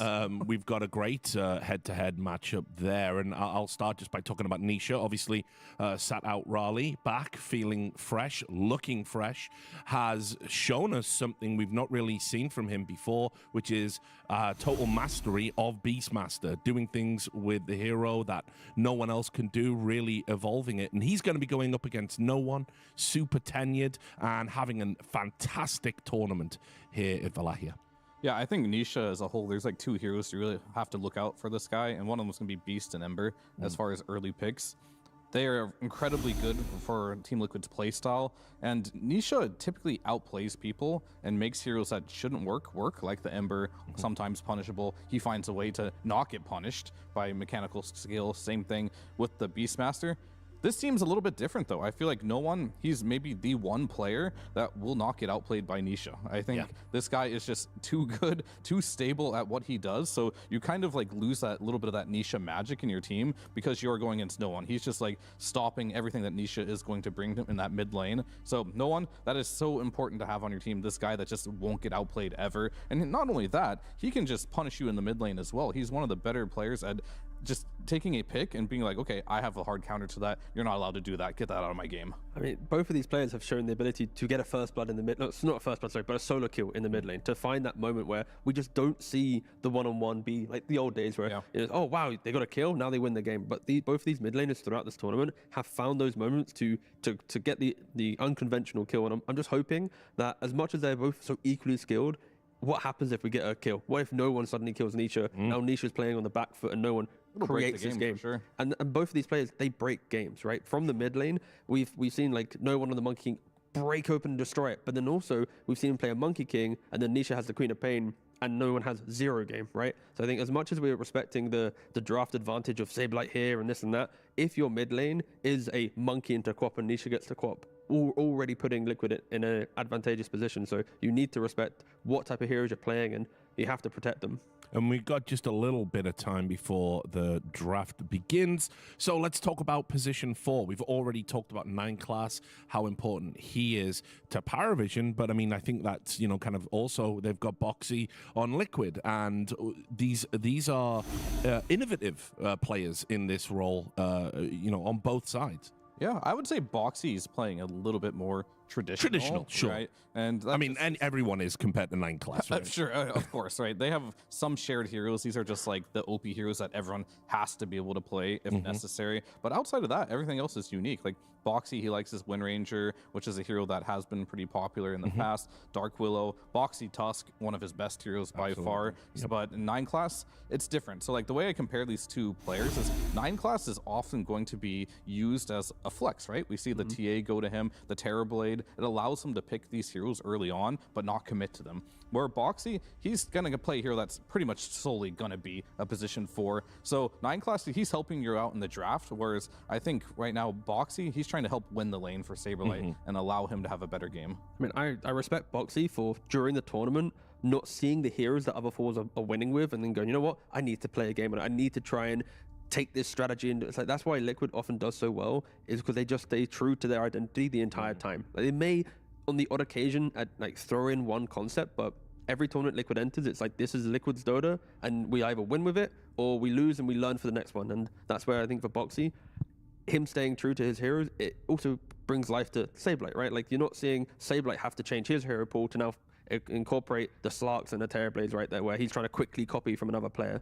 And it helps. Stability does help. It's kind of interesting as well. Both fours have this, want to say, mobile approach to the game. Like, we often see 9 class go to the mid lane and maybe make a gank very early on. Like 2-3 minutes. It's so annoying. Like, every time it's like Slark, it's on, even the TA, like minute 2.5, he's off there running. But that's because 9 class as a 4, he really locks down the offlane so well. Like, he's blocking the small camp, he's setting up the lane. DM's playing the hero that can play defensively on the lane for a minute or two, and they just understand the timings to leave. And if Boxy is dragged into fighting in the offlane, we are going to see a 2v1 on Nisha early on, and that's where PARIVISION start finding their edge. But sometimes Liquid have essentially said to Saberlight, you're kind of on your own with this one. We need Boxy to move around. Boxy's also the only guy I think I've seen that made me think this Kotl 4 could still do something. Everyone else, I think it's been found out a little bit, but just his understanding of the macro game is so good. Yeah, that's what I was saying earlier. Both these offlaners are going to be left on an island usually, right? Just because it is very important to do like these rotations to the mid lane, and who's going to suffer for that? Usually your position 4. And I think just the hero pool of 9 class in general is they don't do anything in lane. So he's finding a way to make his hero that's going to be good later on in the game, like a Slark, for example, useful. So he's not really going to win the lane by staying there. So I'm going to take runes. I'm maybe going to go gank mid lane. I need to find a way to get through this early game so I can have presence in the mid late game. And so we've got the draft starting of this grand final. Expecting a bit of a speed draft potential in game 1. Yeah, I think so. I think this is, we're going to show our style and see how it matches up in the first game. I mean, they had all this time for their prep, so they should be well prepared for the usual suspects, like the Nigma first phase banned. We don't see that very often, but this is a hero that DM plays a lot. It does enable a lot of what 9 class brings to the table as well, so they're just going to remove that. And yeah, when they played the Nigma last time, it was with the support TA. There's like, well, if Enigma can enable 9 class to play anything, we're just going to get rid of that. I think PARIVISION with the first pick. Just trying to remind myself exactly what PARIVISION was leaning on. Of course, they've gone for the Ringmaster's first pick and Terrorblades, Ringmaster. Yep. But we identified the hero pool of DM, right? Having only 5 heroes played so far, and I think it was like 14 games. Look what's happening here. 3 already banned out by Liquid. They've come into this series, and we kind of said that PARIVISION, they lean on the like that foundation, that rock, Ducatus and DM. Their hero pool is smaller, but they play it so well. What happens when that hero pool gets already banned out, picked? Now you know exactly where DM's going to go. You might even force DM to go to new heroes that could break the process that PARIVISION goes for. I like that they've took away the Slark as well. I think that does so much for PARIVISION. I mean, I think their first 3 bans kind of just show like how PARIVISION like to play. All these 3 heroes, the Bristleback, the Nigma, the Stanking, they can kind of be sacked. They can be left alone. They don't have to have a good game right away. You can just have a couple stacks for them, they'll come back. And they're making sure that Liquid is kind of reading, well, this is how you like to play. These heroes enable 9 class to play like these support TAs. But imagine a support TA laning with like a Brewmaster or something. It's not going to really work the same way. And coming into the series, when you see the first pick TA, we'd be talking about Darkseer. Yes. But now PARIVISION have shown that they play it in the 4. Is Liquid going to like overreact to the Tempo Assassin, instantly lock in a hero? And they are. And I'm not opposed to that, because the second part of this conversation is, does Liquid care if, you know what, we picked Darkseer, great hero that Sableye has done extremely well on, 2 for 1 on the stats. Now if it really forces the TA to go 4, we know what's going to happen. We know that, you know, Insania's not going to die at the tier 1 tower to a double meld. We know that the lane, we need detection and the small things. Like, they've learnt the way of the TA support. I don't think it's like a broken concept. It's just, it won the draft. And they've already banned out the Enigma, which was the main reason why the TA support did well. Your Enigma, you don't need help in that lane. You do all the stuff yourself. The 4, you could literally be you could random, and that 4 position is probably going to do well because Enigma is that strong in a good draft. Yeah, I can't remember which game it was, Clinton, but I think we saw a similar draft where TA, without the ability to go to the 4, was picked. They picked a Darkseer, and the TA still ended up carrying that game anyway. Yeah. Very hard to shut the hero down completely. Yeah, I think right now just TA is gonna win the lane. The only time I saw it lose a lane was versus a Bat Rider. That's the only time. But it is good throughout the game. Just vacuuming and being able to break the refraction with Ion Shell is useful to have. But I think this Darkseer pick goes levels beyond just being good versus TA. It also kind of disables a lot of the heroes that you want to play on Satanic on an overall last pick. Like, you no longer want to play these Medusa, Morphling, Terrorblade, Gotcha last picks to then throw TA as a support. Now you're versus Darkseer. I feel like Darkseer in general just really shuts down some of Satanic's best heroes. It forces PARIVISION to think about the Tusk ban. You think of the Ember ban. We're already praising Nisha and his Ember Spirit. And then the classic lane of the Tusk at Darkseer. We also saw some throw in a Puck Respect ban, just because of Nisha's ability on that hero as well. So, joy of drafting, you have to balance the respect of the players you're against, but also the respect of what the heroes can do. And keep it simple, get the Jakiro. Jakiro Ringmaster, I've seen this story before. Yeah, or AA. That one's in there too. I guarantee you AA and Ringmaster will be picked by one of these teams. The way the draft's going, depending on how PARIVISION played, like Liquid could easily, get a Terrorblade in the next phase, pick it up with like a Windrunner or a Muerta, and now you've got, good lanes, you scale against the TA, and yeah, again, I think Liquid's draft is going down a very clear path of just being strong. I'm anticipating where is PARIVISION going to show us some brilliance? Are they going to change anything? Or for now, they're not. Again, following the meta of the draft, it's second phase supports, Jakiro, Ring, or AA. Any of those three available, just pick them up. I mean, with that pick, I think there is a very high chance that Liquid are looking at Terrorblade in the next phase. Exactly, So you have to kind of like be prepared for that in PARIVISION on this next pick. And so what would that look like? Brewmaster? You could, but you don't have to pick it now. I'm fine with just picking Ringmaster here too. The Spotlight is actually quite good. The Shard versus the Terrorblade gives you a strong lane. Like that would set up for like a Brew 18 pick if they do Terrorblade. So, I mean, I feel like we've been praising Centaur so much, but this is normally the pick position that Centaur would get picked if it is as high value as we're saying. But for now, they want to hold DM a little bit longer. I think the reason why they maybe didn't go for the Centaur is that looming pressure of a potential Medusa, again from the offlane. Because the offlane Medusa goes for like Meteor Hammer and Atos, the Darkseid counter doesn't really matter. And they want to keep that, maybe Centaur, maybe Medusa, as Liquid now picks up a couple more heroes. Yeah, and this also makes it like, okay, there's that Centaur Brewmaster option. You have to pick a core now. It doesn't feel comfortable to pick TB here, I don't think, but you might just do it anyway, just to have the matchup. And you have now shown that TA is not a support. This is now going to be a mid or carry TA, so that's a core position. So maybe it's just worth it to pick the Medusa's in there too, but there's anti-mage, you can't do that. I actually feel like you do have to take TB this phase and just play into the counter. No, again, I just like the overall draft for Liquid. If they did have the Terrorblade, like the map push is just so nice with Iron Shells and Illusions. They tried to take a fight. You've got such great turnaround with Sunder and whatnot, but they actually go for a Riki. Have they played Riki so far at the tournament? I don't think they. No, but they have.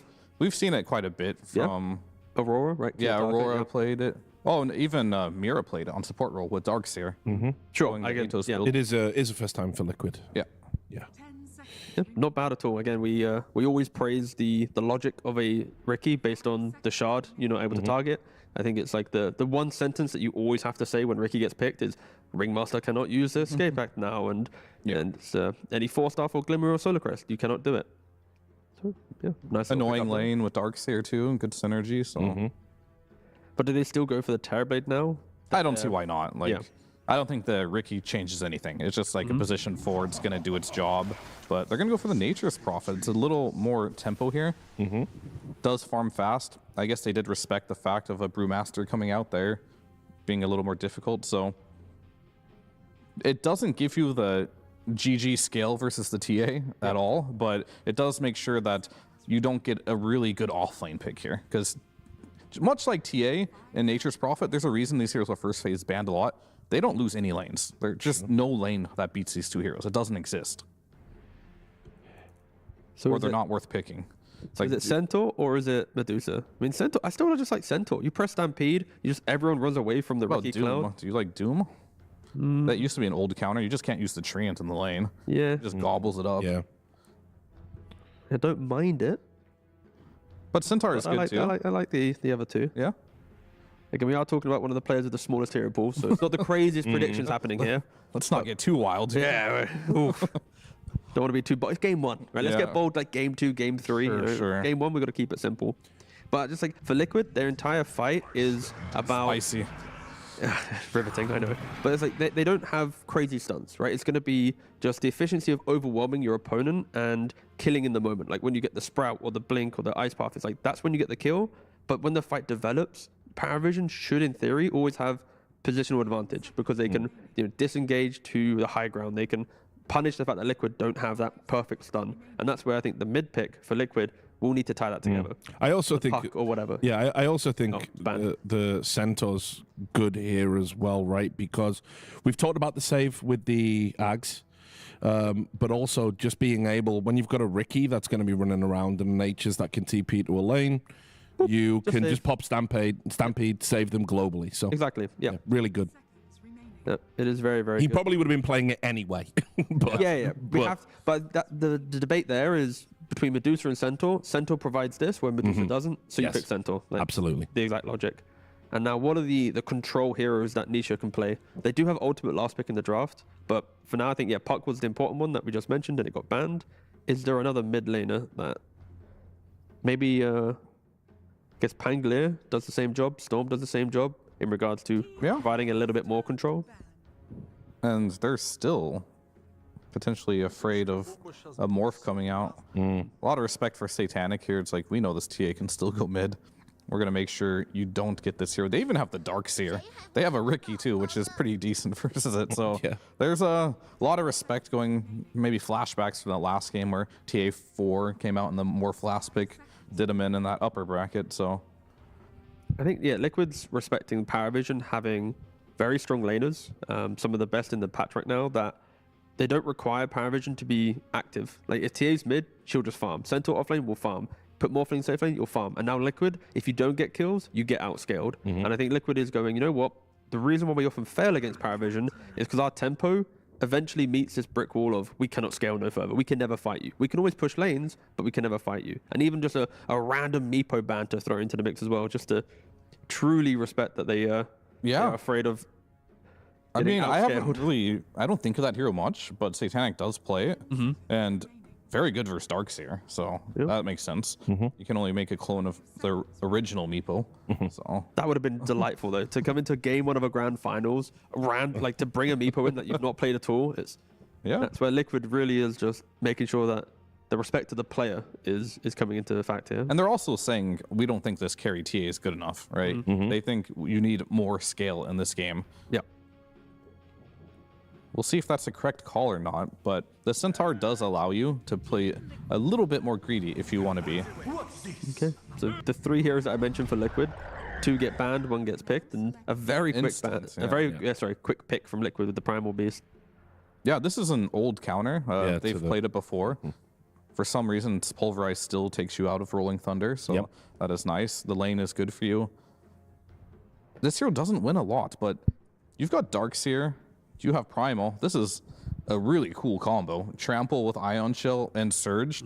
It's a lot of damage. You can kill TA almost instantly. So I think with this, they're kind of really targeting Satanic in this game. We're going to see some really early rotations to try and shut down Satanic with this Primal going to this Darkseer's lane.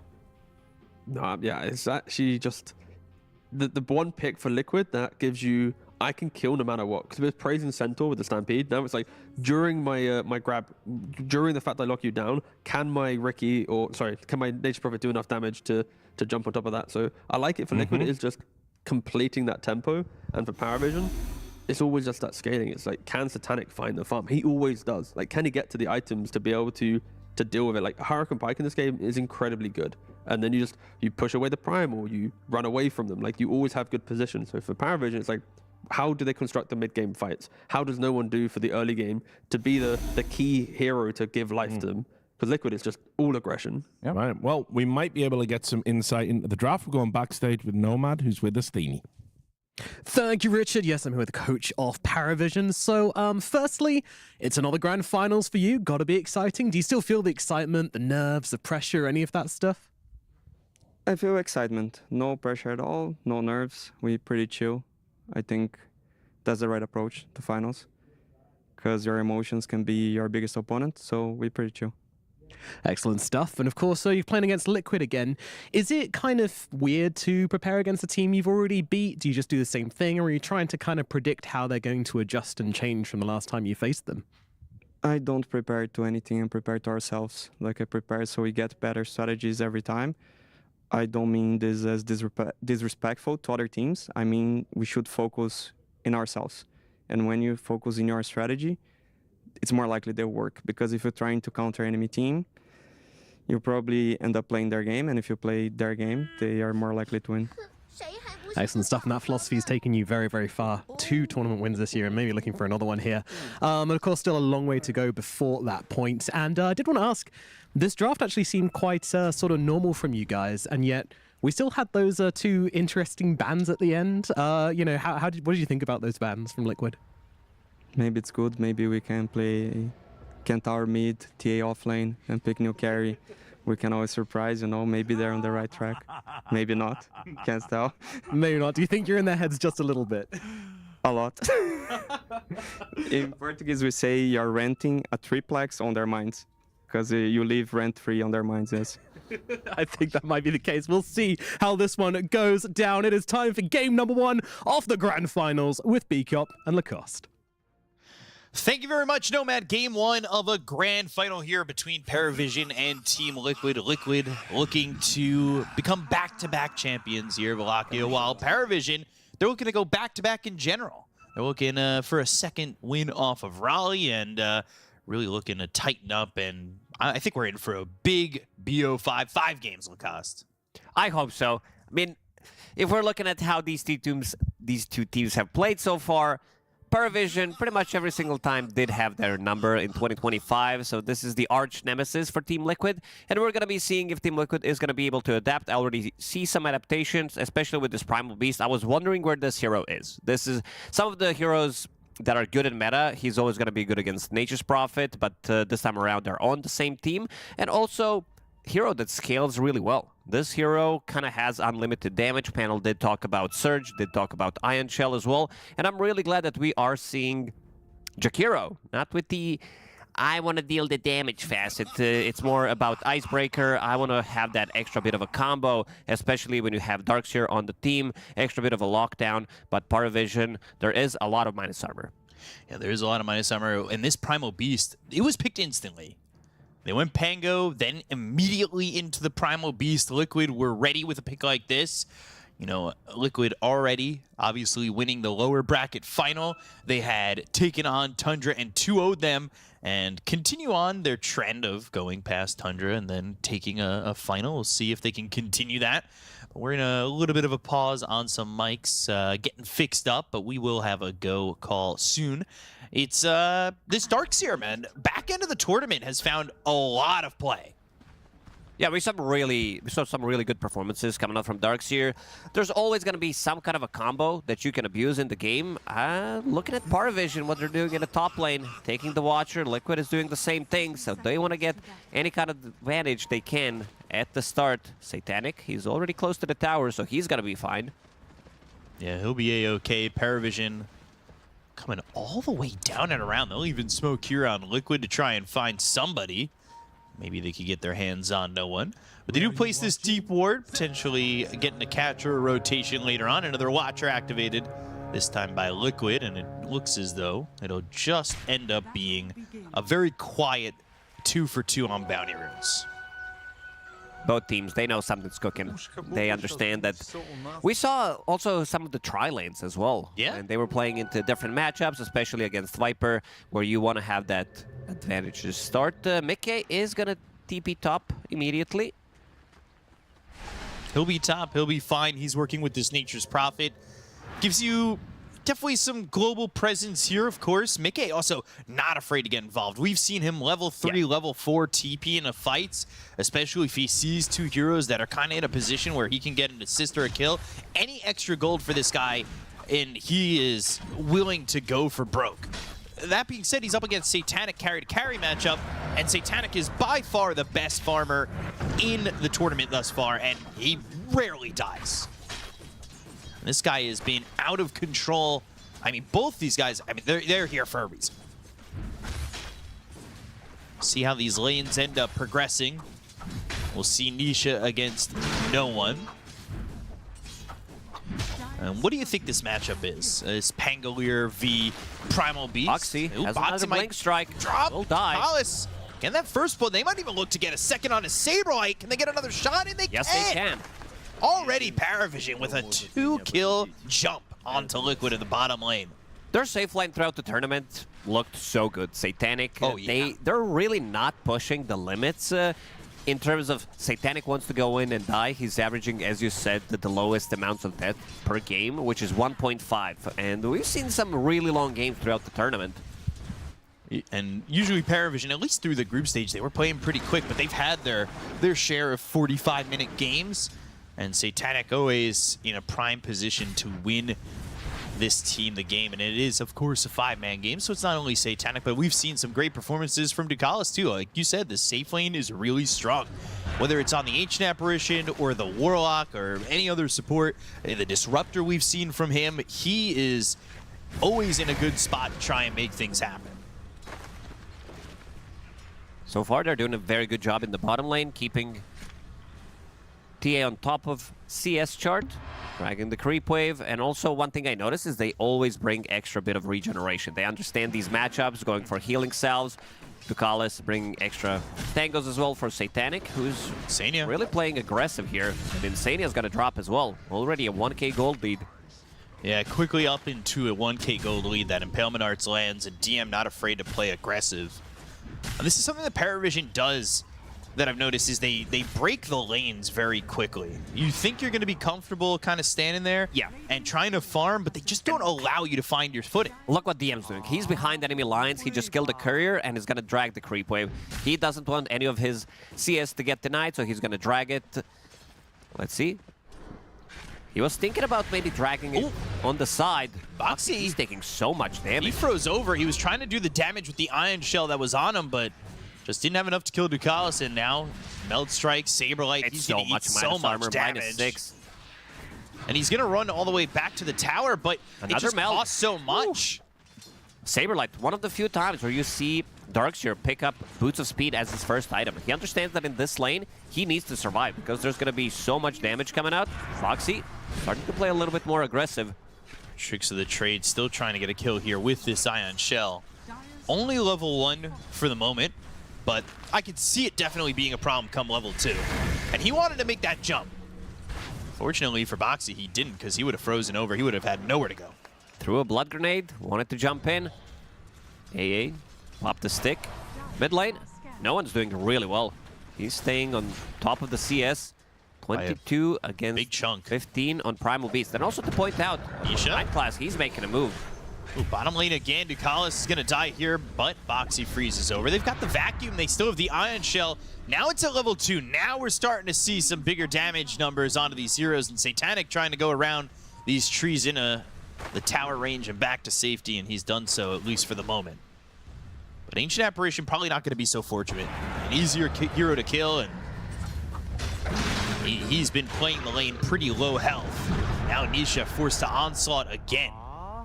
He is not having a fun time mid. Yeah, everybody except Nature's Prophet isn't having that good of a time. And I'm looking at where the lane is for DM. Okay, they managed to pull it back somehow. Because of this move, where your position 4 leaves the lane, lane was in a relatively good spot, but those creeps, he's still going to be getting some XP out of it. We've seen DM Centaur when there was Jungle Venomancer. He really didn't have that good of a game, so this time around, Night Class definitely is going to be helping him out much more. And we've seen DM try to mitigate that with pulling these creep waves, and they're actually going to onslaught over, saving Saberlight, who was getting attacked by Satanic. This would be a big kill for them to get to kind of even out the lane, and they do. A good move there by Nisha. Had the Ion Shell on himself as well, and knowing that his lane's not going that well, he needs to help out the side lane that was struggling as well, and he could make that move, onslaught in, get that kill on Satanic. One of the best heroes in the game to rotate pre-level 6 from the mid lane, where you don't care too much about levels. Even without the Boots of Speed, he still was able to grab that kill. Onslaught, trample, more than enough damage. And in theory, it should be relatively good game from Primal Beast. They immediately picked it. Night Class will get a kill here on Mickey. He is dead for the first time, and hitting that Tame the Beast with the Hoof Stomp, that lockdown combination is not something that Nature's Prophet plays with well. No one, of course, on this Pangolier. When you go this mid Pangolier, you go into that Thunderbolt facet. He's got an amplified damage. Nisha has to be careful. Tame the Beast lands. Another shield crash bouncing off the wall, trying to come back and forth. He'll look for the onslaught, but the speed is there. Still going in. No one can stay with him and get that kill on Anisha. Box is here. He's only level 3. Needs to be careful. Uh-oh. Paleman Arts, Tricks of the Trade, trying to find some distance, but no one has no tier 2 mana. tower, yeah, no mana to get a swashbuckle out there, which was still on cooldown anyway to get that kill. This is turning into a close to a 2,000 net worth lead. You saw it flash over for a second. Ducalis and Satanic, they are going to try and steal this shrine. Can get themselves a pushing experience. They're also going to send DM back to get his. The scan does connect. They will have Saberlight. They need numbers. Saberlight an Ion trying Shell, to rush but in. But needs to be careful. Doesn't have a lot of life to contest that. If Templar Assassin had that talent from yesterday when there was a position 4 where you get extra 400 range when you're channeling it in meld, they would get that kill. But not something you... Not something you want to have on your carry TA, that's for sure. Satanic will back up. He got the extra experience, and you could tell it's going to be a long 6 here for Boxing. We've seen this before with Rickies that just don't get anything out of the map. They don't farm that well, and when they're this far behind, sometimes you're kind of left in this, you know, people used to say position 6 spot. It almost felt like Thunder in the mid lane again. Yeah, Rolling Thunder with the Thunderbolt. Nisha spins around the tower. Get the pulverize. And Nisha now maybe even looking to go through onto 9 class. That Wrath of Nature came through, but they don't want to go for it. Boxy's instead going to go under the tower. And 9 class looking to tame the beast, but he'll miss it. Boxy getting the kill with the help of the Ion Shell, but ends up getting traded. Boxy will take anything he can right now. He is in a bad spot. You talked about some Rickies having a really bad games where they can't really do much unless they're having a good laning stage, and so far they got shut down. Even with having Darkseer on your team, it still wasn't good enough. But in this game, they will have good way of scouting things out because you can scout for Nature's Prophet, who TPs in. That extra bit of damage from Wrath of Nature could be grabbing you some extra kills. Definitely could, and when you've got an Invis Ricky eventually with that Ion Shell. Still far away from it. Yeah, his is. got stolen. Yeah, it's going to be a long 6 for him already in 9 minutes, but he is level 4. That kill did help being in that area, and Ducalis is going to stack the triangle. Trying to get DM possibly some stacks. If they want to pass it all the way over to Satanic, they could do that as well. Usually the case with a lot of these draft lineups these days is you've got multiple heroes that have the option. There are some stacks made for Liquid too. Both these teams stack quite often. These are the best teams in the tournament in terms of stacking. They always heavily focus on it. We saw yesterday a game when Tidebound was playing where their stacks got stolen. Yeah, they had 14 or so stacks to like the 5 of their opponent. They got them all stolen. So 9 class, tame the beast, killing Insania. They dropped the wall looking for Satanic. But you got the refraction off, it won't matter. That Wrath of Nature bangs out. Now Saberlight will be rolled over by no one. They get at least this initial kill, get a second. No one has been everywhere, but they want Mickey to go in with the onslaught, the pulverize, the ice blast comes in, and they will get the kill onto no one, at least there. They need to back off this Primal Beast, who needs to be careful with the Ice Blast on him, but Mickey doesn't have to be. He's got a triple kill. I mean, this is the one guy who's having a good lane for Liquid, and then he comes in and exacerbates the problem. We saw what Mickey can do on Nature's Prophet. Every single time he plays the hero, he does kind of own, and also getting good chunk of XP. Boxy, level 5 right now, collecting some of the XP in the top lane. Desperately needs that level 6. Yeah. Okay, with this Nature's Prophet, only 1 game, no wins. 9 class here with DM. And DM still cutting the creep wave. He wants this early blade mail. He's gone to the double bracer. So he's going to feel real tanky already. Maelstrom picked up by Mickey and faster than the average. So Obs does have vision here of 9 class. Nisha. Ooh. Thought about maybe swiping a courier. They could grab these stacks if they can attack and get into this, but there's 3 heroes around the area for PARIVISION. We saw the same move yesterday from Liquid. I think it was game 1 where they kind of lost the game. Game was pretty even. They made the exact same move, smoking up, going for the high ground. And this time, PARIVISION, they will not let it go. At this point in the game, that is one of the quickest ways I've seen a stack taken. Double-edged shield crash, tame the beast, and the whole triple, quadruple stack was gone. Nisha shield crash it. He's in an odd spot. Gets shield crashed there, and if he wasn't able to onslaught onto the high ground, that's a really good spot for a Thunderbolt rolling Thunder. If they get close. Boxy trying to steal some of that XP. Hiding behind the trees. He found the spot, but not for long. Yeah, dusted, and now going to tricks of the trade. Up onto the cliff, but he'll still freeze over. They've got not only the vision on him, but also taking out that Observer Ward. Rolling Thunder committed. Haste. We'll pick up this haste. And no one's still looking at over at Nisha. Doing so with this Diffusal Blade. So he had the inhibit, but he goes in too far, and no one. He's going to die to Insania. That's way too deep. They wanted to go for the combo, but again, they have to respect the fact that Primal Beast does stop your ulti from going on. It just stops it completely for whatever reason that is. Commit the wall to that. DM's here to react. Satanic's still farming. He's down about 1,000 gold on Mickey, who is just really up there. He's about to take a tower. He's already level 10. He's really close to this Mjolnir.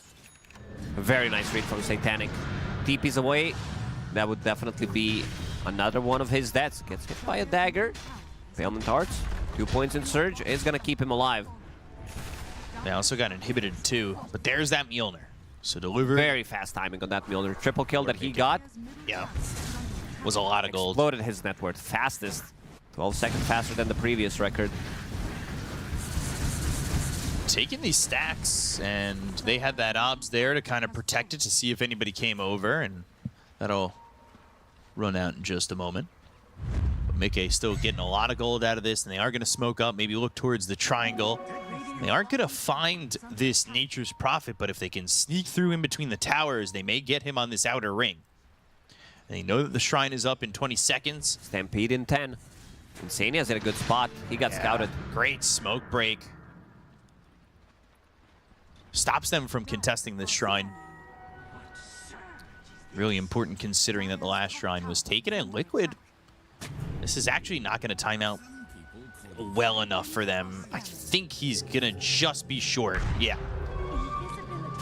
So he'll TP out with the smoke cloud down, and they will split shrines, but he tried. I mean, that is amicable to try and go and get that shrine and steal one back. Just the timing didn't work out for him. This for now, taking a look over at Satanic. He's got Deso. Dragonlance Desolator finished. He just needs that Courier to respawn so he can get it delivered. And then he's going into the Blink Dagger. Fox is going to find 9 class. They'll go to the Stampede, but he's got the tricks of the trade. The Wrath of Nature comes in. Ice Path, Hoof Stomp, all traded out. Wheel of Wonder's ready. There's the Blade now. Wheel of Wonder, Ice Blast hits on the 2. And all you need is a double edge to maybe clean up. But they get Saberlight, they trade DM, and shattering is Boxy. Also, Nisha's dead to no one. Mickey gets 9 class as he TPs over. But this is a 3 for 2, and Nisha, he ended up dying bottom. Yeah, you can see the power of their lineup. Having these relatively small circles, I would say, but still getting quite a lot out of them. And now with Templar Assassin, Deso, as you said, they're going to go for Roche. Team Liquid is not going to be able to contest it. They have good shards. They have the one on Ringmaster, a lot of the times seems like okay-ish, nothing too crazy. It's very good against the illusions, and he's going to be the one getting it. So Wheel of Wonder, I believe it didn't proc in the end. They turned around immediately. It was a nice Tame the Beast. But what an AA blast. Hits onto 2 of them. And that came all the way from mid, still timed out the right way in that position. Bucharest gets a double kill. We've seen some Ancient Apparitions a la Whitemon yesterday. He had an amazing game as Ancient Apparition, and you could see the difference a farmed Ancient Apparition can make. Yeah.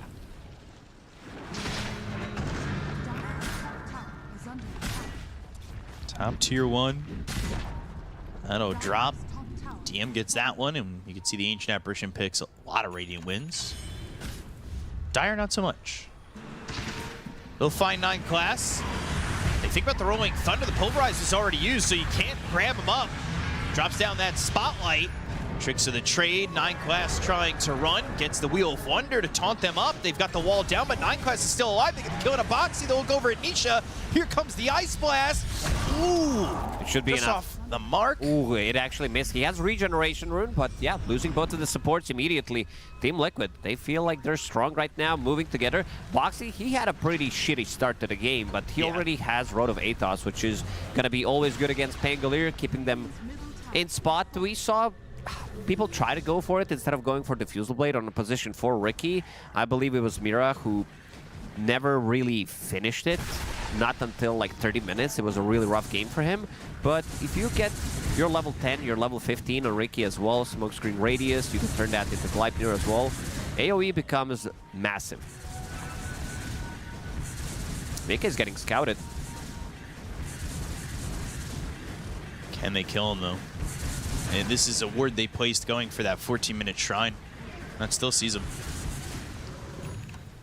Though 9class, he's in a whole bunch of trouble. Ice Path was thrown down by Insania, and that's what caught him initially. Boxy getting that information. So is Nisha going for the BKB on the Primal Beast? He's almost got it. He's one component away. Big, important standard item here for the Primal Beast to kind of have that freedom to do what he wants in these fights. Usually we see Blade Mail in between, but also he didn't have that good of a lane. So going for a BKB, there's nothing that goes through debuff immunity. Satanic jumps in, cleans him up, gets that first Deso charge. Nisha. Let's see if they decide to go in. Piggy Pole. Way too deep. Yeah, didn't have access, I believe, to the inhibit while he was chasing. 15-second cooldown on that for the Diffusal Blade, so he couldn't slow him down anyway.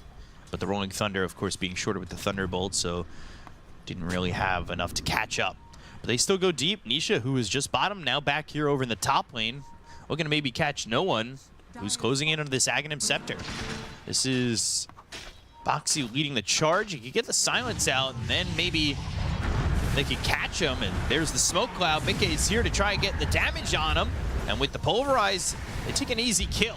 But here comes Satanic. They look for the damage. They've got the hoof stomp. They go to the Wheel of Wonder. Ice Blast connects, and now Mickey's in trouble. The damage from Satanic kills him off instantly. Saberlight's here with Nisha. They've got a vacuum on to 3, but they don't quite have the damage yet. Ice Path Macropire catches 9class in a bad position, but Saberlight is dead. 9class gets away. Satanic now focusing his attention onto Insania. He's on the run, but the trap slows him up. He looks for an Ice Path that connects, but DM is still here. 9class dies to Nisha, but Insania falls to DM. What was supposed to be easy pickoff onto Pango kind of turned out really bad for Liquid. Losing Mickey there, they have to respect. 2 Blink Daggers, they can easily close the gap, and they're also fighting so much before they're getting BKBs, and they are losing some of these fights. Satanic with that Deso. Next time they lose a fight like this, they could definitely turn it into Roche. Liquid doesn't have any like real big ulti cooldowns other than Wall. Sure, Macropire is there. They also try to combo it, but it wasn't perfect. I think Insania needed another extra second or so. Combo there from PARIVISION looking good. You can see the potential of the Wheel of Wonder as well as the Ice Blast. And Mickey just trying to continue to farm as he's got Insania nearby, but nobody's going to be going for him as they don't have that OBS in that triangle anymore. That was an OBS that they placed down earlier when they were going for the Shrine. He's looking for the BKB on this Nature's Prophet. Might help him kind of get it out of a position like that. And no one's going to have this Ags finished in just one creep. They'll get that delivered. In terms of big items, you've got Blink Blade Mail for the Centaur. He's going into the pipe. He's got 1,800 gold towards it, but the big man on campus for the side of PARIVISION is, of course, Satanic, who's going into a Daedalus BKB. Let's see if they decide to smoke up, try to grab a kill. Roshan's now on Radiant's side. And this is something that Mickey has been doing a lot, and other Nature's Prophets as well. Use that Mjolnir early on Greater Treant Protector, push for the extra wave. XP Rune is about to spawn, DM. In the circle, but the onslaught, the blade mail, the hoof stomp now trying to leave, but has no one. If they chase a little bit too far, pops that BKB Stampede, but they've got the Rod of Atos coming out from Boxy. The rest of the team is here for the side of PARIVISION. They look for the Tame the Beast. They've already used the Pulverize. That means this Rolling Thunder can do whatever it wants. Wheel of Wonder is down. Mickey off to the side. Look for the damage under no one. He's stunned up for the moment. Satanic putting some right clicks into the body of Saberlight, but everybody escapes on Liquid in what looked to be a decent position from PARIVISION that just didn't pan out enough. They needed an extra bit of oomph. They needed one more hero to be there immediately with DM, and he also doesn't get boxed, but he doesn't get into Escape Act. Wheel of Wonder doesn't really connect like we've seen in some of the previous fights. And Team Liquid managing to get a dub in this one. Keeping it close, 35 kills in just 22 minutes.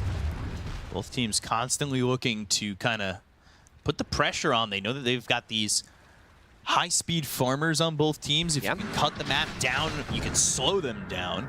It's a little bit tougher, I would say, to do so to Mickey, who, even if his map's a little bit smaller, with the teleportation access, you have easier ways to get across the map and maybe farm on the PARIVISION side. He's looking to get this BKB, and there it is. So BKB finished for Mickey, and he'll have a better time in these fights. He's top of the network by about 600 gold. He'll find Boxy, he'll freeze over. Dakalis gets another kill, and that's an Ancient Apparition, who is currently sitting at 5-3-8, involved in 13 of these 21 kills. Some quick math for you. The whole time, Satanic, like we said, he wants that Daedalus, and he's already got the Chrysalis. Darkseer Ags next. Is this the item you want to see from Saberlight? Let's see if he decides to commit for it. Saw earlier a Hex on Darkseer. We saw, yeah. If they feel like they need a little bit more control, he could definitely go for it. Aghanim Scepter with normal punch. True Strike is always good. It's not like they have Butterfly or anything, but creating Illusion out of T8 is pretty good. Not the best one, but... Blink. Pulverize. Boxy's here with the Silence. Tame the Beast, the Fear Mickey immediately, and he wants to get this kill. They pop the Stampede, but they just don't have the ability to get out. Liquid with a quick gut punch to this Pangolier. Trying to rip off the shell and do. They look for 9 class, but he gets behind the tier 2 tower. No reason to dive too far. PARIVISION heavily favored at the moment, but they're only up 2,000 net worth. Satanic losing that that recipe on his courier. That's Daedalus gone.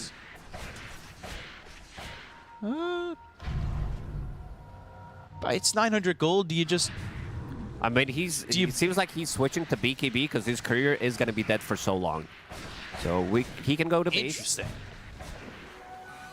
Needs another 1,200 gold to finish off that BKB, and with the speed farm that he had so far, can definitely finish it off. There's a lot of minus armor. You have -6 from Deso, -14 combined with Meld, and also -13 on Pango. How do you deal with all that minus armor if you're the side of PARIVISION?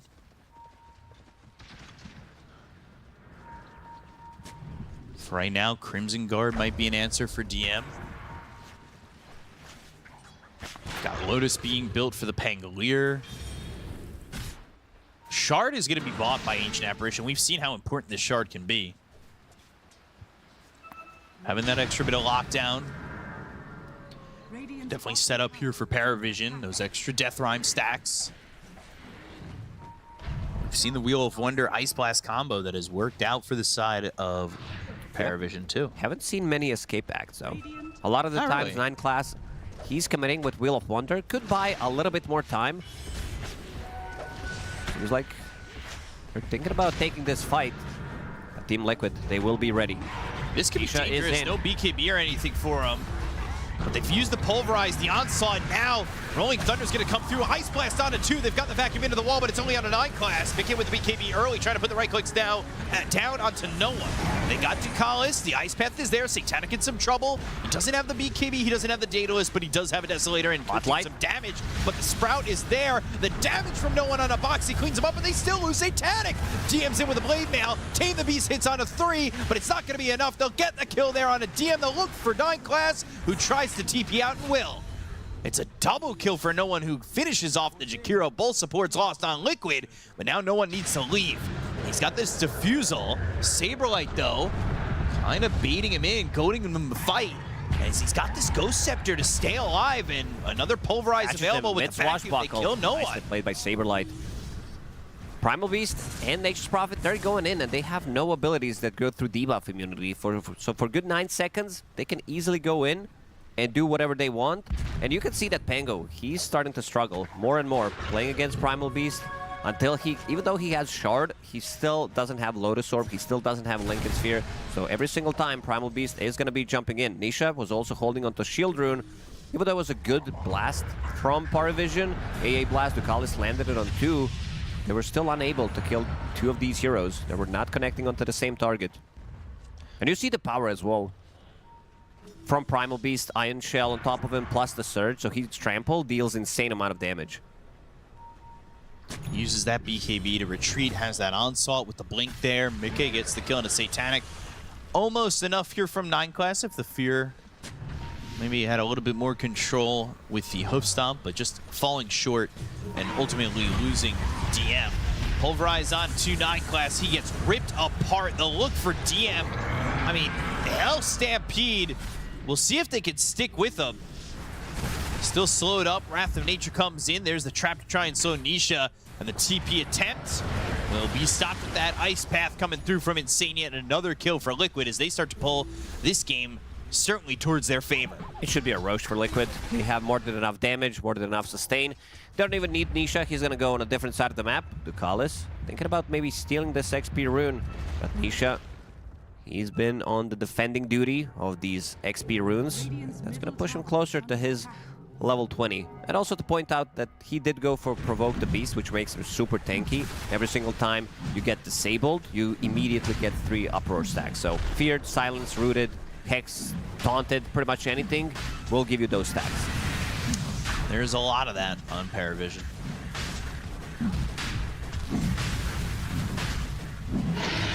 Get that Aegis, and Saberlight's gonna commit to this Ags. One of the weakest names, I'd say, for an Ags upgrade. Normal Punch.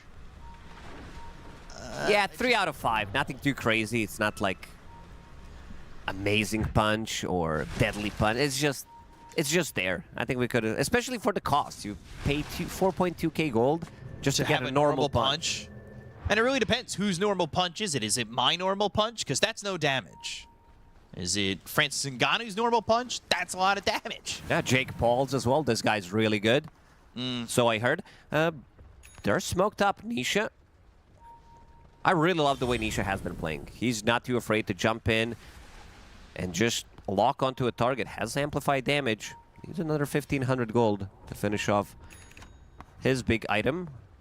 Shiva's Guard, which is going to help with vision and slow down. This lineup for PARIVISION relies a lot on Satanic having a really good game. He's doing okay, nothing too crazy. Nisha. Blinks away. Radovato's thrown under 9 class 4 staff. Now the stop on the 2.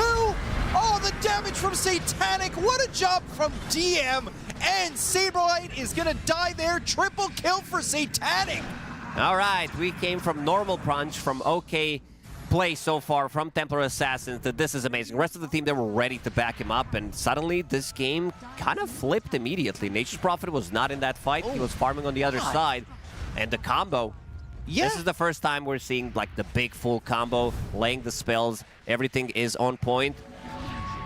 This Blink Hoof Stomp. Very good 4-staff. AA ulti, just heroes immediately disappearing.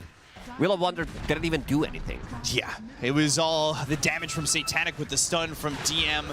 They call him DM, it stands for damn, man. That was... Phew. Still looking for that Crimson Guard, and I mean, that is, like you said, just such a turnaround. The damage was instant. They never had a chance. Now Ducalis is gonna die here to Mickey, but they might respond to this. He's staying. Pops the BKB, throws the damage Mickey onto has no a lot one. of physical. He certainly does. He's got some help from Boxy, and they'll get the kill on no one. Now he's got to fight Satanic. Triple kill for him now. He's got no BKB, though. Satanic looking to win the fight. The Sprout is there. He gets the Aegis taken away, but they've got the normal punch, and Satanic goes into the meld, but he is in trouble, and he is dead. Just like that, Liquid say, it's your game. No, it's our game. It's hot potato. Man, Mekke deeping in, getting a solo kill on Ducalis. I also want to check the stats, whether this is the first data. This has to be the fastest dataless, because they usually build into different items on Nature's Prophet. You want to see, you know, a lot of the times Revenant's Brooch, sometimes you go for Parasma as well. But this time around, all about that physical. And yeah, now he just finished off Satanic. Uh-oh. This is a big, big, massive move from Liquid. I thought he was in trouble. I know he's got an Aegis, but no one also just thought he was Mickey. fine. Oxy finally comes in and not respecting that damage. Yeah. Oh. Pulverized 9 class. He's going to be dead again. Has buyback. Sending these heroes packing. Mekke's level 25. This has to be the fastest 25 on NP. And he's already got 32 minutes in. Like, you're going to lose your barracks. You lose one hero, 25 seconds without Templar Assassin. He doesn't even have buyback. So this might be two sides. They have another glyph ready, but there's way too much damage coming up from the heroes. Look, what was that? I mean, the two treants this early in the game, they 3-shot the racks. 17,000 building damage. In a matter of seconds. Yeah. What was that? And he's staying one item ahead. Once he finishes off that butterfly, Templar Assassin, he needs to start thinking, I need to get MKB, but you're also running out of slots, so power treads need to be sold. I think he needs to go all in on items. Hit the scan on a Mickey. He's ready to go. Pops so the BKB, no one. The damage, the physical damage, you need to be careful. They're coming through the other side of the fight, though. Impalement Arts lands on a Saberlight. DM maybe looking for an opportunity to get a blink into a hoof stomp. But Nisha waiting on the high ground for an onslaught pulverize. With the building damage that they have, you lose a fight right here, they rip through the tier 2, tier 3 and racks over top. There's no way you hold it. Your heroes are not going to be good at defending against Mega Creeps. You're also playing against Nature's Prophet 25. There's no Dagon. There's nothing to deal with that Greater Treant immediately. DM. Gonna pause the game. Check some of the stats on Nature's Prophet to see how much damage this hero actually does. And yeah, it's way too much. Greater Treant. Suddenly, it's a 86 win probability for Team Liquid. Yes. The game looked pretty good, especially after that one very good spellcasting team fight where they immediately deleted 2 heroes. They got Saberlight afterwards. Satanic needs to jump out. Loses himself in the air and he'll survive long enough.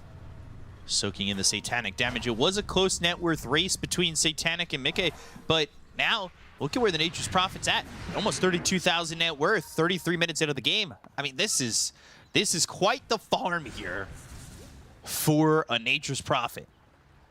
And these treants are going to be tough to deal with. Not sure if they saw that body block on the treant there, but they are coming south and he is already out. What a read from Mickey. And full butterfly. This is the item that you couldn't buy before, but now ever since Nature's Prophet is Universal Hero, it does feel good. It gives you insane amount of stats, and Mickey sitting at 500 damage when he's close to the trees. Yeah, well, that Spirit of the Forest can be quite brutal. But even without trees around him, he really does still pack a punch. Roshan may respawn in a minute 40. They're not even at this second Rosh spot yet.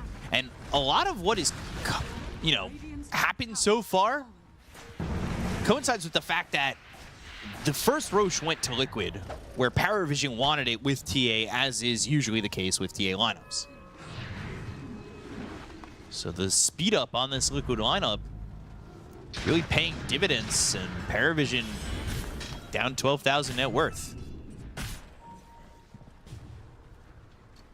Uncharacteristically, Satanic has died 4 times in this game. When your average is 1.5, 4 sounds like a lot for you. Definitely does. Roshan may respawn in 50 seconds. Let's see the clock. It's going to be just around that. A minute. Boxy, he's ready to jump. Ooh. Satanic, Hurricane Pike, but they have the Yules from Boxy. Ice Blast is going to fly through, but they go to the Pulverize. That'll freeze them over, stopping the Pulverize, but the damage on the Satanic! It's too much. Oh my god! 2,500 damage from Nature's Prophet in the span of a TP attempt. Amplified damage bottom. If you're PARIVISION, you hope that they don't see that. I don't think they really need it. He needs to buy back. They're going to lose the game if he doesn't.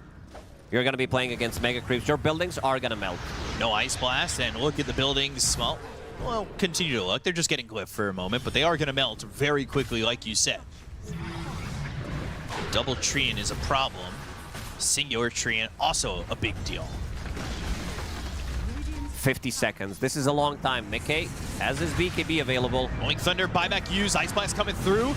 Mickey gonna pop that BKB. He'll force staff back further near some of these allies. Nisha caught him. The Pulverize. They go to the vacuum wall coming in from Samurai. It's on a team as well. Satanic. Nisha, he comes in. They've got the lockdown on a Satanic. GG is called. Liquid take game 1 over PARIVISION. Oh man, what a performance from Liquid. After losing yesterday, they really stepped it up. This instant Primal Beast pick was kind of what sealed the deal. Even though he didn't have the greatest laning stage, he was all over the place, catching this Pango, who had a credible start, and then Mickey, one fight, they explode completely. He gets a triple kill. He's the one who's holding the Aegis, and PARIVISION, they're like, what the hell happened in this game? Yeah, it was another one of those. PARIVISION have a slight lead. They had that fight near Roche that kind of went poorly. The Aegis goes to Team Liquid, and they end up pulling out a victory here in game number 1 in a pretty decent timing of 37 minutes. We have the panel to break down this first game of the grand final. Take it away.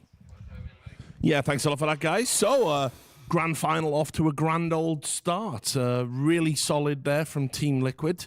And they've got 1 foot on the journey of retaining their crown.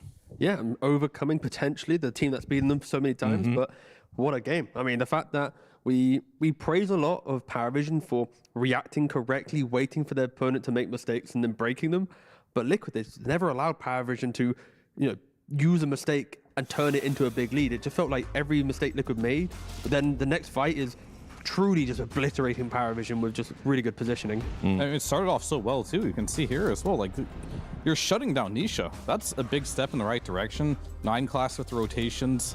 It really comes down to show you how much of a clutch player Mickey is becoming. Yeah, and you can already see from the clips, right, the fact that Liquid here, they're the ones starting the fight, but on the minimap, they're not really ready, right? Your Darks is entering the fight at the very end. You got Jakira also joining. So, like, these are the moments for Liquid where it looked a bit shaky. PARIVISION, they normally take these moments, and they're the ones to get the Roshan, get everything. But it's like minutes later, Liquid just turn around again. They turn the bad, and they make it good. And I think, again, the whole story of this game was PARIVISION rarely made the big move. It always felt like Liquid was the one starting everything. The fights that go poorly and the fights that go well was always Liquid. Because, minutes later, here's Liquid. They jump onto the Ancient Apparition. They get, like, the perfect pick because DeCarlos, he was controlling so much of the game. And, even if you don't wall the T, it doesn't matter because you have the high ground position. You got Mickey just A-clicking from the high ground. And this is like when you compare the fight before to the fight now, it's like some teams would back down from that pressure. They realize, oh, maybe we're not so strong, but it really is just bring the numbers and just keep whittling down PARIVISION.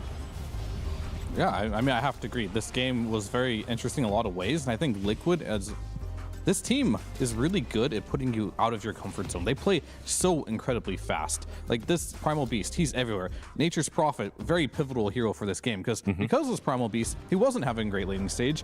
It was made up for by Mickey always being there.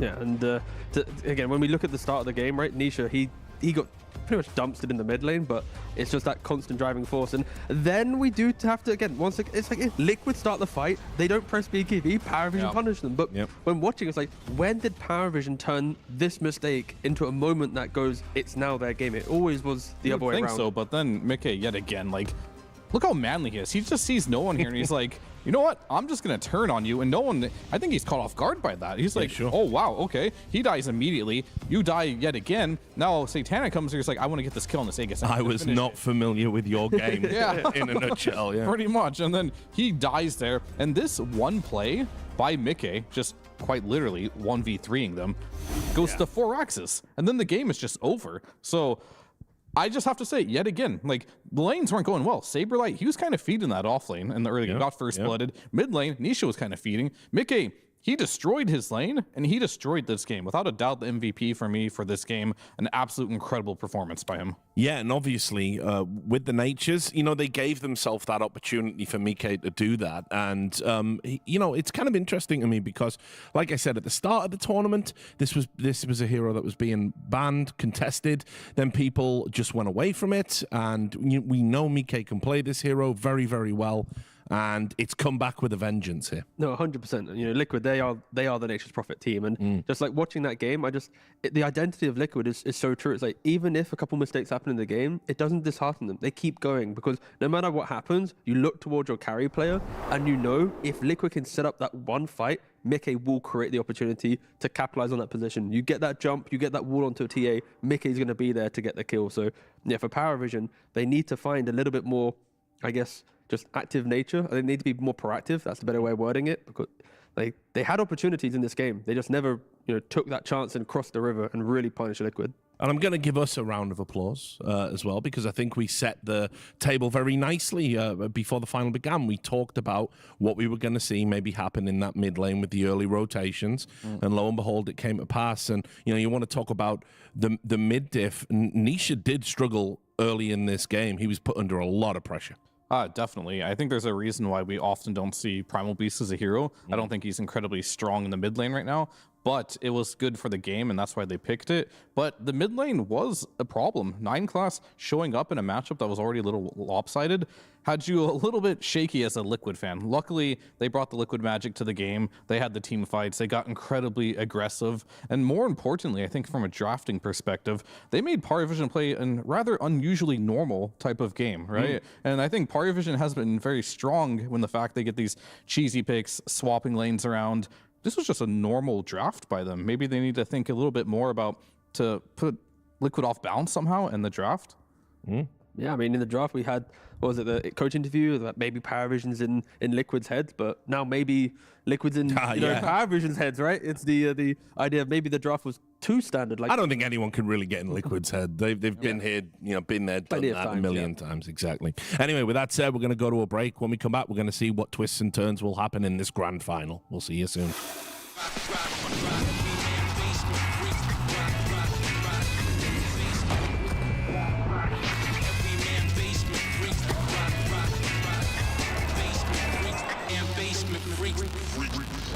The human body was built to move, not trapped at a desk in one singular posture for 12 hours a day. It's time your chair evolved. This is Secret Lab Titan Evo. Ergonomically engineered for you, gamers, hybrid workers, artists, backing your every move.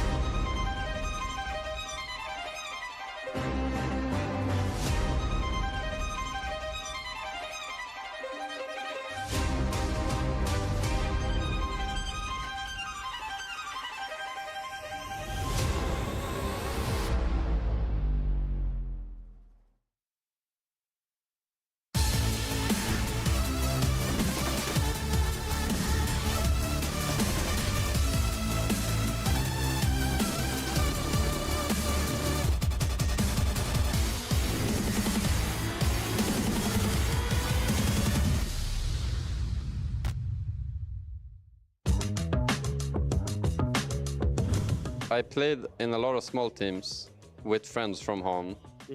Occasionally I played with Mickey and Insania. Occasionally I played against them. I think one of the first teams I played in, I think it was like half of my old home teammates and a couple of other random dudes. But then the more like established team was Alliance with with the boys. Of course. And I suppose before that there was a team called like Evil Corporation, which was like a home team. But it was just a bunch of random like stacks with friends that were all rotating around. Predecessing Sounds Alliance. nice. Predecessing Alliance and Evil Corporation was like the Topsum team. That was the one before that. My first team is a academy team. It was called SPG, Speed Gaming. Yeah, and actually, like my team now my teammate Y is also from there. We meet there at the very first, and also Blink. Yeah. So the three of you have been going for a really long time. Yeah. And how did they find out about you? They post like a open qualifier on internet. Like everybody interested, you can join, and there are I think a couple hundreds of people in a group chat, and they organize some play every day, and you upload the replays, and they will review, and after a few days they will choose 10 people to the site, and they play some game, like doing some training for 1 month. Then they pick 5 for team. I don't remember the first team.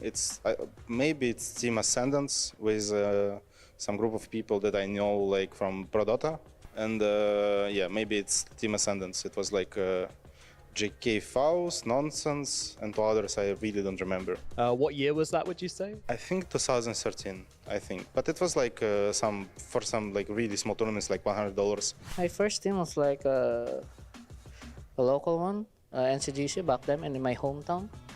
I think my first professional was Execration. My first team was called Bottom Bottom. And who was on that team? It was Snaking, Tides of Time, Way Too Sexy, and Fogged. Before that, there were clans. I made my own clan, but played some fun games. Yeah, I called my clan. It was TTDA, the True Dota All Stars, because on the Dota page it said TDA. It was an American clan. There was the original people working on Dota, including Ice Rock. But anyway, when competitive Dota started, I'm gonna call it competitive Dota. There was like no prize money and stuff, of course. I think my first games it was 2006. I played with German guys, really lovely people. Our clan was called World Eaters. I still have contact with some of them. So we're World Eaters, and we actually won. Back then there was the biggest tournament was called Dota League. Okay. And we actually won that. So that was like the first great memory I have here.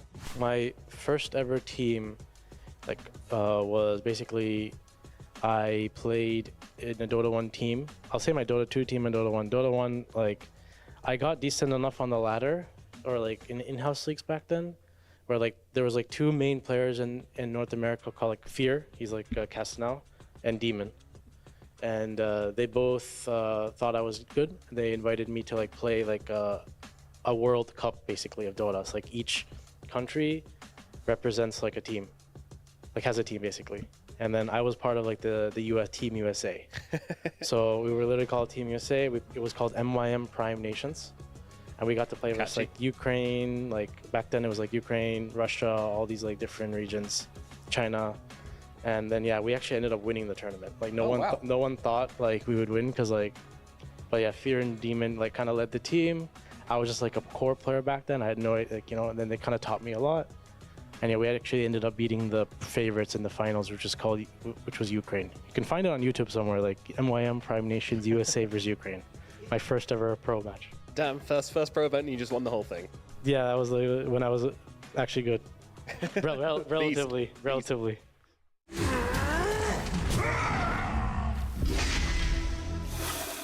Yeah, some nice trips down memory lane there, but for now we are looking to the future of this grand final.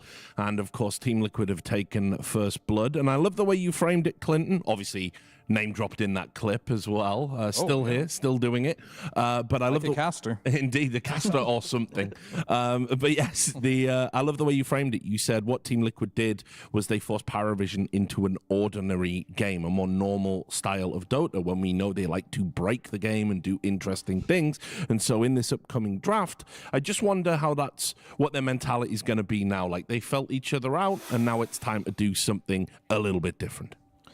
I wonder how they're going to do that. I like their approach, as I mentioned, with the bans like the Nigma, Sand Bristleback, all taken out of the pool. The thing about the Centaur is, yeah, it's a strong hero, but you kind of do have to lane with this hero. You can't really do any shenanigans. So that is not really the way you want to play on 9 class. Sure, he made some mid rotations, but more than anything, it's a little uncharacteristic from PARIVISION, the way they played the fights. Bit sloppy. That's fair. Yeah, and interesting enough, PARIVISION again will be on first pick. So now 2 games in a row, we're going to get to see the same pick order, the same side. You know, normally after a game like that, if you do have choice, then you do change up. But yeah, PARIVISION, they chose Radiant. They didn't want to quickly go, you know what, let's play a second pick game just to force Liquid on a different drafting pattern. And for Liquid at least, when you win in that fashion, run it back with the same bans. Really force PARIVISION to be the one to keep, having to change the concepts. I'm curious if you give away the Nature's Prophet this game, if there's going to be adjustment on that end, because that Nature's Prophet, it was a big problem. Maybe you can ban it in the second phase, but I think Mickey, this has always been known as one of his signature heroes, and he's showing exactly why. Like, everything looked good for PARIVISION except for this NP. It was a major issue. So we'll see if they give it to him again, have a different answer.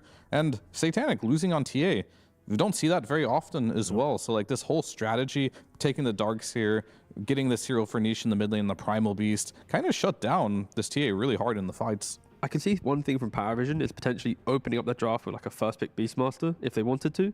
That's because they respect Liquid so much that they ban out Beast themselves in order to go for it. Liquid keeping the same 4 bans as game 1. They both are. Yeah, so for PARIVISION, it's do they want the first pick TA? If not, maybe they go for the Beastmaster. Do they respect the Nature's Prophet? But they're like the key 3 heroes going through PARIVISION's head right now.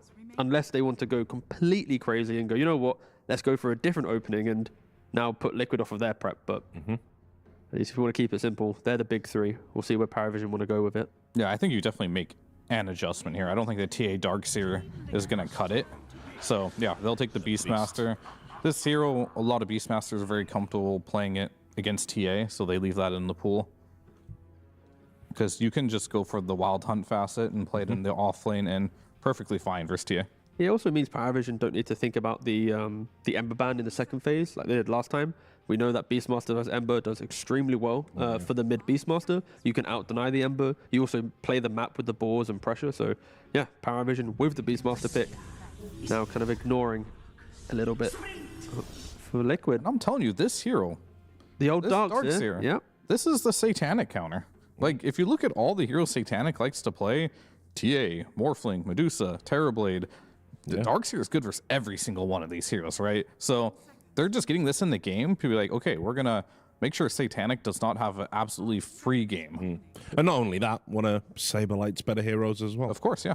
Yeah, I think it really plays well into what Liquid was trying to do. Even though that last game, there was moments of Liquid going too aggressive and not being in position. When they were in position, the fights, but it was so nice for them, right? Like, you just vac wall a couple heroes, and Nisha jumps on another guy, right? Like, the fights play themselves out when you have a Darkseer on your team. Yeah, when we see the NP ban coming out, much needed, I think. We're going to have a completely different game, and I love to see it. I'm not a big fan of just one team running back the same strat and losing with it twice, and that kind of makes the game like, oh, maybe you're out of a little bit of lifeline now. So we get to see something new here. I'm curious to see which direction PARIVISION's going to go, because I think they have shown in the past that Satanic doesn't have to be one of those 5 heroes I mentioned. He can be like a Kunkka and destroy a game. Not saying I want him to play Kunkka versus Darkseer, but he can just focus on winning his lane and it'll be good enough. So we'll see if they go that route. I want to see them punish the Darkseer and bring a little bit more team fight to the table too. Of course, he could play this Beastmaster too, also quite good versus the Darkseer. It starts with probably banning the Tusk here, again for PARIVISION, but they actually ban out the Rookie. Interesting. I think, like, as much as to be fair, Liquid, they have two great options. The Tusk, the Snowball Save on the Beastmaster Aurora, the laning phase of the Darkseer. But then Riki, we've seen how position 4 players have utilized the smokescreen really nicely. It's another melee body, so it doesn't really matter. But I think between Tusk and Riki, they both are probably the top 2 laning partners with the Darkseer, if you were to exclude, let's say, Night Stalker, but that's more like I mean, was that too much respect, do you think? Because I feel like the Tusk is more dangerous than a Riki would be, especially because you do have that Beastmaster. Yeah, I would agree. I think the Tusk is potentially better, but for now, Liquid, not even looking to go for it, just taking the Ancient Apparition for themselves. Yeah. Jakarta's had an incredible game in the last game. Even though they lost, it was multiple Ice Blasts with that Shard, setting up the start of the fight for PARIVISION in the good moments that they did have. So what support would you take here? Because Ringmaster's gone, Jakiro's gone. Some people go back for the Tinker, potentially. That's in the pool. I don't know, we just listed the position 5 hero pool. Yeah, pretty much, right? It's gone, yeah. It's gone. I mean, this right here could be most likely could 9 be the class. 4, yep. I mean, it will be 9 class. I don't think you're cocky enough to put this as a position 1 versus Darkseer. It's fair. Really think if that is your approach, you're probably going to lose. Because if you don't make a lot of mistakes, it doesn't matter if you lose your lane. Like, you're always going to lose your lane on Darkseer for the most part. It's just the wall is just way too strong against heroes like Terrorblade. Warlock. And that answers the question. That's good. Yeah, who's he going to play? Yep. When you think about Darkseer, he likes to shove the wave in. If you have Fatal Bonds, you shove the wave back at the Darkseer. So it kind of like neutralizes the lane a little bit. And don't think it had a great win rate. No. No. Yeah, the hero's been like 20% win rate here. Yeah. Do you steal the PA? You know what's coming, right? You do know it's coming, yes. PARIVISION will happily close the phase with the PA. Good against the Darkseer. Annoying hero in general, especially with the Warlock, but damn, all right, Liquid, they don't care about the laning matchup. Yeah, I was gonna say that's kind of crazy, right? Because the sample size is small though. It is. Sure. It's like 1.5 games. But also when you look at the last game, right? Nisha lost mid lane, but still contributed to the big picture, right? to be fair, when we saw it happen, it was Nisha with Beast doing it to someone else's Ember. Exactly. Yeah. Right. So he does understand the mechanics in the matchup. Exactly. That's what I mean. The sample size is small. It did destroy an Ember once. It looked good another time, but this could just be like the growing pains of these mid laners learning a new matchup that has not been popular ever. Like Beast vs Ember, that's not a household match name. Yeah, okay, Shadow Shaman. Okay. That hero. It was the NAVI Junior hero. It was the NAVI Junior I'm just saying, like, what is this good for? But okay, so Zayats and NAVI Junior showcased that it doesn't matter about kind of the lane or whatever, because in the game, when you have Aethelins and Blink and you're playing on the Hex, we have lost the lines and the Shaman, the meta, because I think a lot of those specialty players just haven't been on the top teams to showcase the heroes, right? So I think as much as we don't see them, I think the players that enjoy them just aren't at the tournaments at the moment. Yeah. And here for Liquid, you look at their heroes, that is map playing aggression. And Shaman loves to slot in behind a Darkseer or an Ember. One Hex on a hero, you're going to be able to win out the fight. Yeah.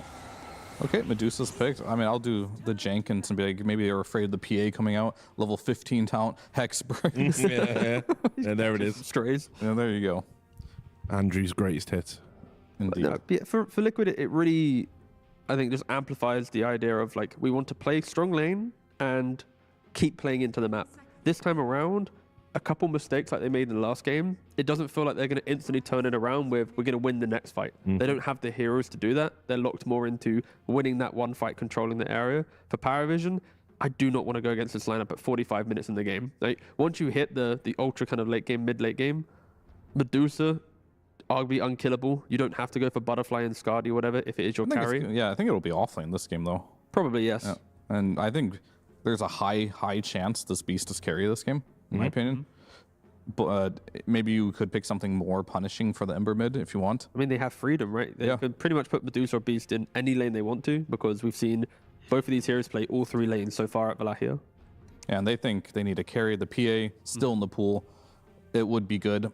If they wanted to pick it, they would have picked it there, of course. But this Medusa has a lot of value in this game, too. Just because I think they needed a hero that lanes with the Terrorblade. Yep. And this works very well. Do they ban the Ursa still for Liquid, just to protect the lane? You have Enrage against the Ancient Apparition, you don't care. It's good, yeah. Status resisting against Shaman. The TA. That has pleasantly been ignored. Yeah, I mean, that hero is starting to lose games, right? It looked like invulnerable, but I think at this point, you don't care about TA because you have an Ember, you have a Darkseer. Both these heroes are very good against TA. Yeah.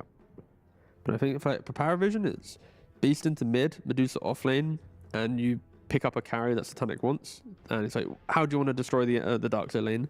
That's how, in my head, I see it, but PARIVISION don't have the last pick in the draft, so maybe there's like a bit of creativity or flex that they pick up. I think the hero pool is too small. I think you're really eyeballing this Beastmaster carry right now. I'm not sure if there's anything much... I mean, yes, I like the Ursa idea, but I haven't seen Satanic really gravitate towards that hero a lot, and Ursa's been just so hit or miss as a hero. It's either it looks amazing, it's kind of like Sven we saw yesterday. You have to hit all your timings perfectly, and if you mess up one of them, the game gets very hard, but I mean, it is an option. I mean, this is the joy of the draft, right? Because like we're here debating, like, is it a good Medusa carry game? It can be, right? Is it a good Beast carry game? It can be. And now for Liquid, like they have to decide, like, really what is the optimal path for PARIVISION.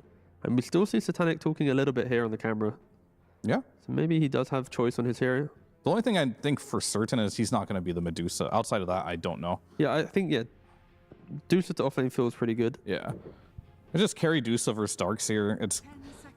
It can get really ugly. The offlane Dusa doesn't even skill split shot, right? So you just don't care at all. To be fair though, the new build on carry Dusa is very good against the Darkseer. As you go Aghanims and Mjolnir, it's playable. Yeah, it is very playable. And then into the supports, you don't really care about AA and Shaman as a Medusa. So, like, lots to talk about for sure. Yeah, there's so many variations that fundamentally for PARIVISION, their scaling is strong. Their lanes are strong. No matter what happens and where their heroes go, if they don't get run over in 15-20 minutes, they will be able to dictate the fights and dictate where on the map Liquid needs to go to try and win an engagement. Yeah, and they got 30 seconds to figure it out. But I'm still leaning towards maybe getting a new mid laner. It might be the most appetizing. But we'll have to see if that's something they want to do. But then again, the hero pool for what's left in mid. Is it even worth it? They're going to use every second reserve time to really... I'm excited to see what they come up with, because this is a unique scenario where we get a lot of stuff. That's still in the pool. That's good versus Ember. Yeah, I was looking through the bans for a second. I was like, guys, we also have missed the fact that there's no Huskar ban, there's no Monkey ban, there's none of like the... But there's AA. Yeah, because in the interview with Nisha, he was like, yeah, to play Ember mid, there's only 2 heroes I have to care about nowadays. There's not as many as before. It's just the Monkey and the Huskar, but... Yeah, we're talking about flexibility. It doesn't matter, guys. Look, there's a Monkey in the pool. Yeah, you're going to go take it. It's still flexible, too, though, because Satanic potentially... No, just put the Monkey mid. I agree. Try and delete Nisha's laning phase. Yeah, I agree. But it's not a free Monkey game. I do feel that whenever you play versus AA, Monkey King will lose a lot of his potency, especially in that early game. How many times do you see a big boundless strike completely turn a fight, right? That's pretty much off the table against AA, so... to be fair, I got a bit carried away with the Monkey. It easily, like you said, actually, Monkey carry with Beast mid. They're just going to win the lane no matter what, right? Yeah. In theory, if it's to go as we see it. And when we talk about limited carries, you are going to go for the... So it is the mid Monkey King. Yeah. Beast goes to the carry, yeah. And for Liquid, not many carries are available, like we said, for Satanic, so he just takes up the Gyrocopter. Again, decent into the general game, but it's all about pacing, I feel, for PARIVISION, right? Like, the Monkey should, in theory, just delete the mid lane. So will Gyro have enough time to get to his items to contribute, or will he already be getting ran at too early into the game because the mid matchup is very PARIVISION favored? I'm just looking at PARIVISION's heroes, and they look scary. They got TB, Beastmaster, Medusa in there, the mid Monkey King, Liquid. They do have a... So the way I see Liquid usually win is they have tools for any situation. Some team fight, some ability to get things done on the map, and they have exactly what they have. PARIVISION has the better meta heroes right now, I want to say. But if you play fast on Liquid, yet again, like, the lanes might not matter. If Mickey gets farmed enough, starts joining the fights, they have a lineup that they want to play. I feel like both teams are very happy with their drafts on this one. Yeah, I think this is exactly right. Liquid have to kind of play the PARIVISION up-tempo style if they want to win this one. We'll see if they can do it. But for now, we're going to go backstage with Nomad. Hello. Yes, indeed. I'm here with Javs from Team Liquid, and we're going to have a conversation about these drafts. I mean, we see the Ember Spirit. You know, were you kind of anticipating the Monkey King, and do you even care about it? I mean, of course, we're anticipating the Monkey King, but we're confident that the rest of our heroes solved the issue. And we played against his monkey yesterday, I believe, and it was kind of comfortable for us. So obviously he can step up because he's a very good player, but we try to look for weaknesses and kind of abuse them. All right, and what kind of weaknesses do you see in their draft? You know, what's like the biggest weakness and the biggest strength which you're going to have to overcome about their draft? I mean, I think the biggest strength will always be Satanic. I think he's an incredible player, and their entire idea is usually to enable this guy to carry them. So obviously our goal is to make it as hard as possible for him, and with Mickey we have a very good matchup where like he's also very, very good. So overall we always try to, we just don't let them get the space that they want to get, and we try to make them play as honest as possible, because then we're on an even playing field. All right, well, you achieved that in game 1. Do you think you're going to achieve that in game 2? We're looking at a 2-0 at the moment here. Well, I hope so. I think I'm happy with my draft, and the guys are really in good spirits, so I'm hoping for a 2-0 here. Vibes are good, drafts are good. Let's see if the game is good as we get into game number 2 of these grand finals with B-Cop and Lacoste. Thank you so much, Nomad. Coming into game 2, Liquid are riding the wave of momentum at the moment and trying to take a definitive lead over PARIVISION in this best of 5. We'll see if they can accomplish that. Good fatal bonds on this early fight. Mickey's in some trouble, but the shackles aren't going to do enough, and they'll get the kill to Mickey. So DM getting that first blood, and PARIVISION already looking to even up the series with a first blood and work from there. Oh, you do not want to give first blood to offlane Medusa. This hero, we saw him play multiple times, had a lot of success with it, but also when you hit your early item timings, when you get that double null talisman, it allows you to sustain yourself in the lane so much, and then you're going for Meteor Hammer. We saw a lot of damage in the previous game coming out from Mickey. Medusa, this time around, she's not going to be able to achieve the same numbers, but it is very annoying to play against Medusa. And also looking at their heroes, this offlane Medusa with the itemization is going to be able to achieve quite a lot. You're playing against Darkseer, you're playing against Ember Spirits, a Road of Aethos/Gleipnir is going to be set up for your spells. And also, they talked about no one's Monkey King. Yesterday, they played against it. He didn't feel too comfortable on the hero. They allowed him to play it one more time, but this is heavily Monkey King favorite matchup.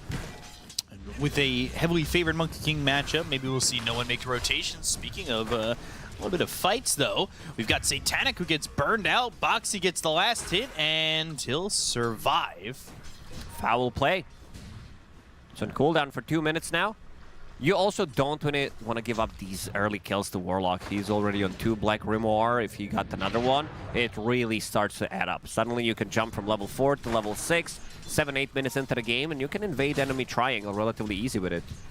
One of the things in the last game that Saberlight didn't have early was that level 3. He took a little bit of a delayed time to get to that, where he had that level 2 Ion Shell. He was working with a Riki, this time with a Shadow Shaman, so it's more about Saberlight being the one who's going to be at the front. It's not the same style of Darkseer lane, but they are looking like they want to put the pressure on to Ducalis and Satanic as much as they can. And like you said, you don't want to give those Black Grimoire stacks over. We've seen games with Ducalis get not a quick 6 from using the Black Grimoire, but get into a quicker 12 with it. There's different situations. Whether you find something, that's why you keep it open for a long time.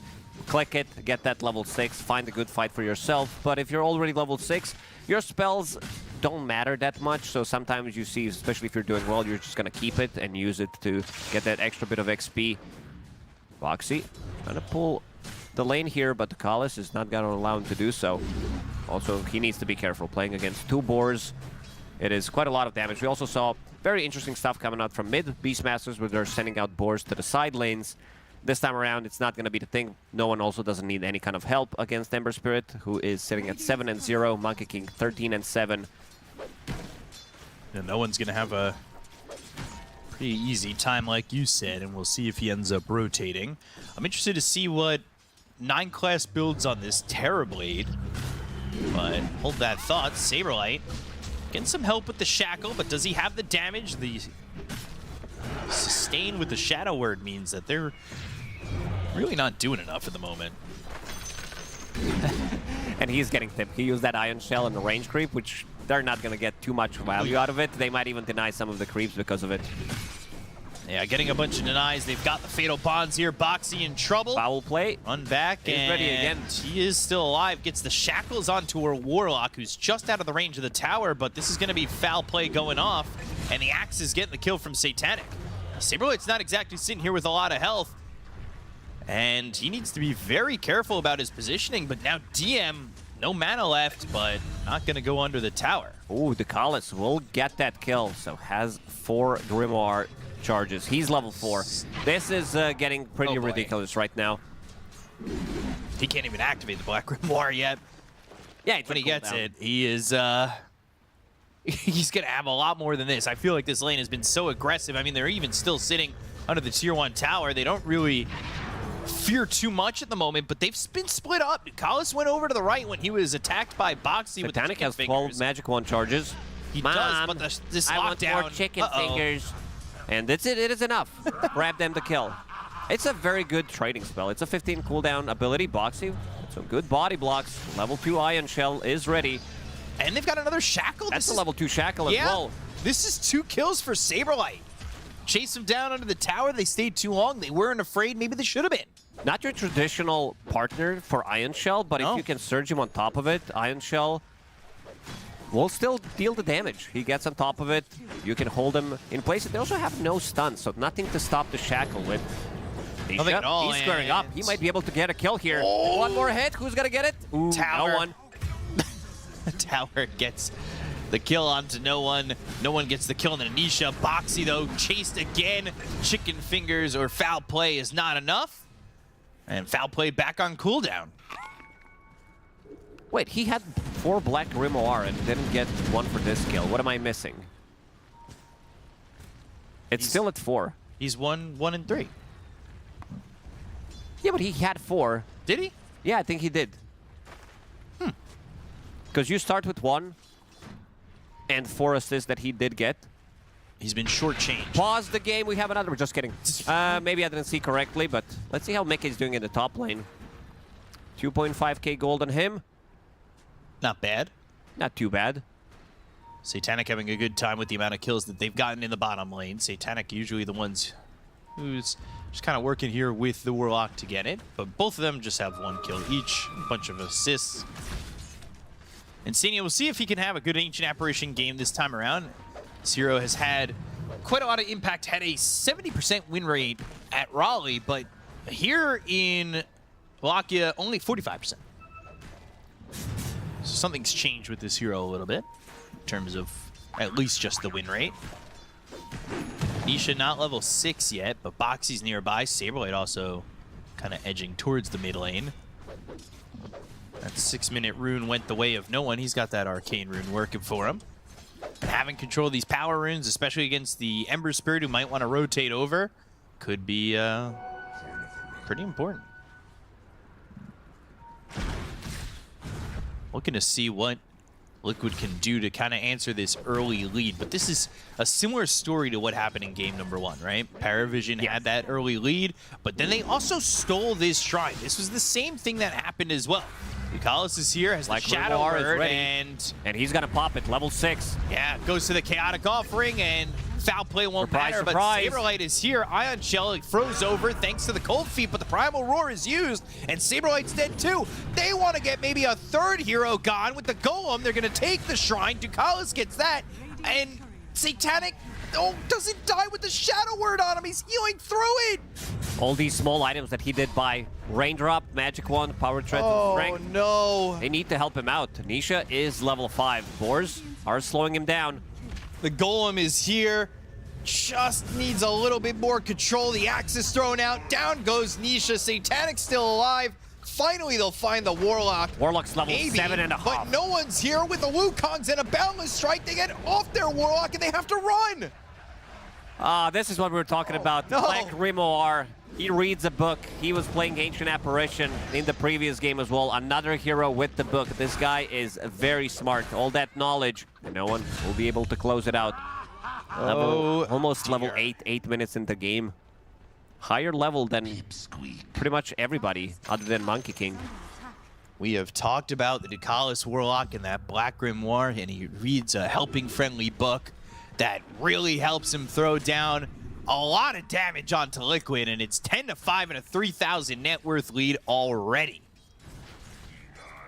That is so tough from Liquid, especially Nisha not having level 6. 9Quest did die during this time, but he turns around knowing that no one's here. Nisha's Balance still strike level with the 5. Jingu, and Nisha's dead again. He's 2 levels behind a Warlock. Woo. Rough one for Liquid. Nisha, I gotta give him respect. He tried to square up against Monkey King in the mid lane. Needed 1 extra hit to be able to get the kill. His game would be so different. If he was able to grab that kill, he would be level 6 in the bottom lane. With 3 remnants, it would be much different. Oh, no. Problem Roller's ready again. Oh, no. Liquid, they're falling apart. Game 1 went Liquid's way, but PARIVISION, within the series already, want revenge. There's always a chance when you're playing against PARIVISION, though. Yeah, They're get that stomping the lead. lanes, but between like 10 and 15-minute mark, they always have this one bad fight. They got to get it out of the system. Yeah, they extend past like the tier 2s. They just need to find that fight. But PARIVISION, they're looking really crisp in this game. DM left alone in the top lane. And again, even more pressure onto the mid lane. No one. He froze over. The Wukong's committed. Nisha has slight but no chains. Wukongs will keep them at bay. The whole time they're trying to get the Gyro to farm, and he's up at 3rd of the net worth, but you can see the difference between him and a very farm Satanic. On Beastmaster, of all things, he is going to be He needs one more soon. component for Aghanim Scepter on top of his power treads. Level 8. Nisha gets the rune. Another golem is ready. Blood Grenade. Boxy, he stepped up on this. Chicken Fingers, now he's got the Shackle, but the Chaotic Offering ready again. Cold Feet's gonna freeze over no one. That might give Boxy an opportunity to TP out of this. Mickey's also come over, and with the Rocket Barrage, oh, Boxy stops the TP, maybe hoping to get control on no one, but he's just too far away. Mickey joins this fight. He understands that he also needs to be slightly more active, considering that the rest of the lanes are not really going well. He's the one who has the most farm on the team, but look at the difference between him and Beastmaster. All those kills. Did they also steal the XP rune? I believe they did. So yeah, they did. Position, level 5 Shadow Shaman. An Ancient Apparition, level 4. He's not having a good time. It's also not that good of an AA game. Sure, against Monkey, against Aghanim Scepter on Beastmaster, but there's also Sunder, and you're also playing into Medusa, which kind of doesn't do anything. You're going to need much more farm on the Ancient Apparition because you're going to need that shard. It's more about those levels rather than him getting any kind of farm, because right now he's really struggling. They need to leave him the lane. They need to have this available. What can they do to kind of negate this lead? I mean, they are, like we said, kind of hoping for the PARIVISION special, where they dive in a little bit too far, and maybe it would have been that Shrine fight bottom if Nisha had a level 6. That could have been that moment. But now, DM, he's got himself that Meteor Hammer. Minute and a half faster than the average. Not the record, but he's going to start to use it on the mid tower. They have no stuns other than Vacuum, other than Shadow Shaman, so they need to bring one of these heroes. Maybe they can try to punish, because this is something that DM has been doing when he's playing Medusa. He's going to freeze over. Stonegaze does complete the transformation of Nisha to stone from fire. However, they've got the control, but do they have the kill? The shackles are there. The cold feet is on the Medusa, who's not dying. The call down. Do they have the damage finally? Yes, they do. Mickey gets the kill with the call down. The Wukong's almost doing enough to keep this Medusa alive. Fatal Bond's on Anisha, who will remnant away. 9Class, though, he's chasing. The question is, does he want to continue to chase? There are heroes coming over, and no one's actually the one coming in with Balance Strike. Goes back up into the trees, hides for a moment, jumps down into the river with the rest of his team, and starts to back away from the Liquid lineup. They're going to smoke up. Amplify damage is ready. They don't have too much HP on Shadow Shaman, and then they do have on Ember Spirit, but seems like they're not going to find anything in the triangle. Maybe they expected that Beastmaster is going to be farming there, but look at what Satanic is doing. He's going immediately into Roche Pit. 12 minutes in. I want to see if this is the record so far in the tournament on Aghanim Scepter on Beastmaster, because it does feel like it's like at least half a minute. Well, 3 minutes faster than average, but not a fastest. record. So somebody had a faster one. Whoa. This is still super fast.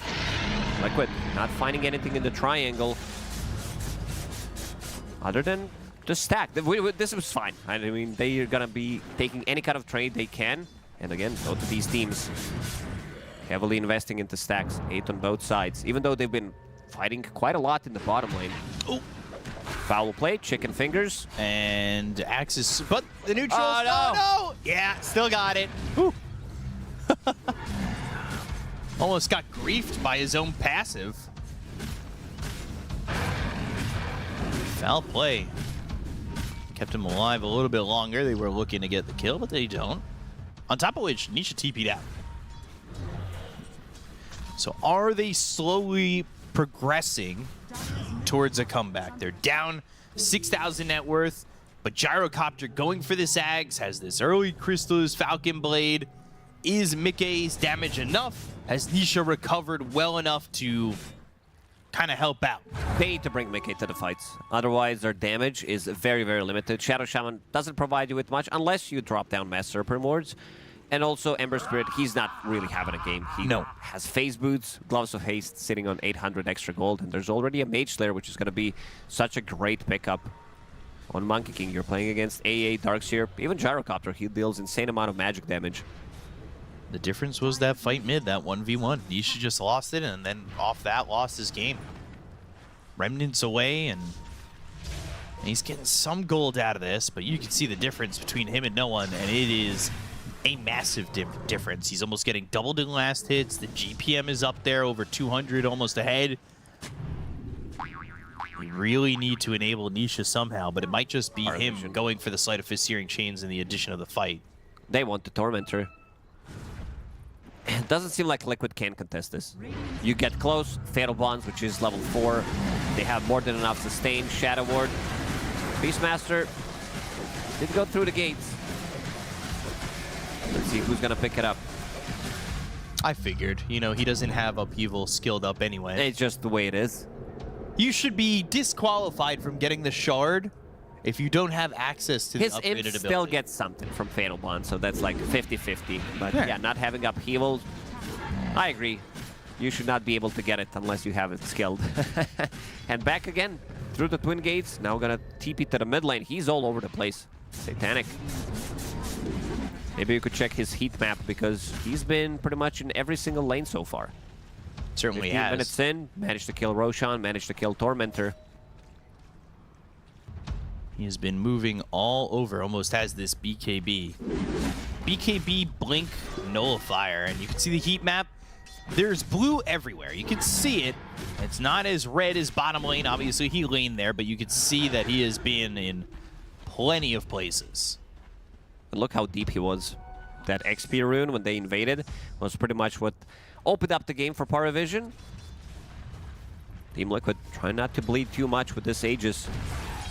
Being held by Beastmaster. And I really like the fact that we're seeing so many nullifiers being built so early on.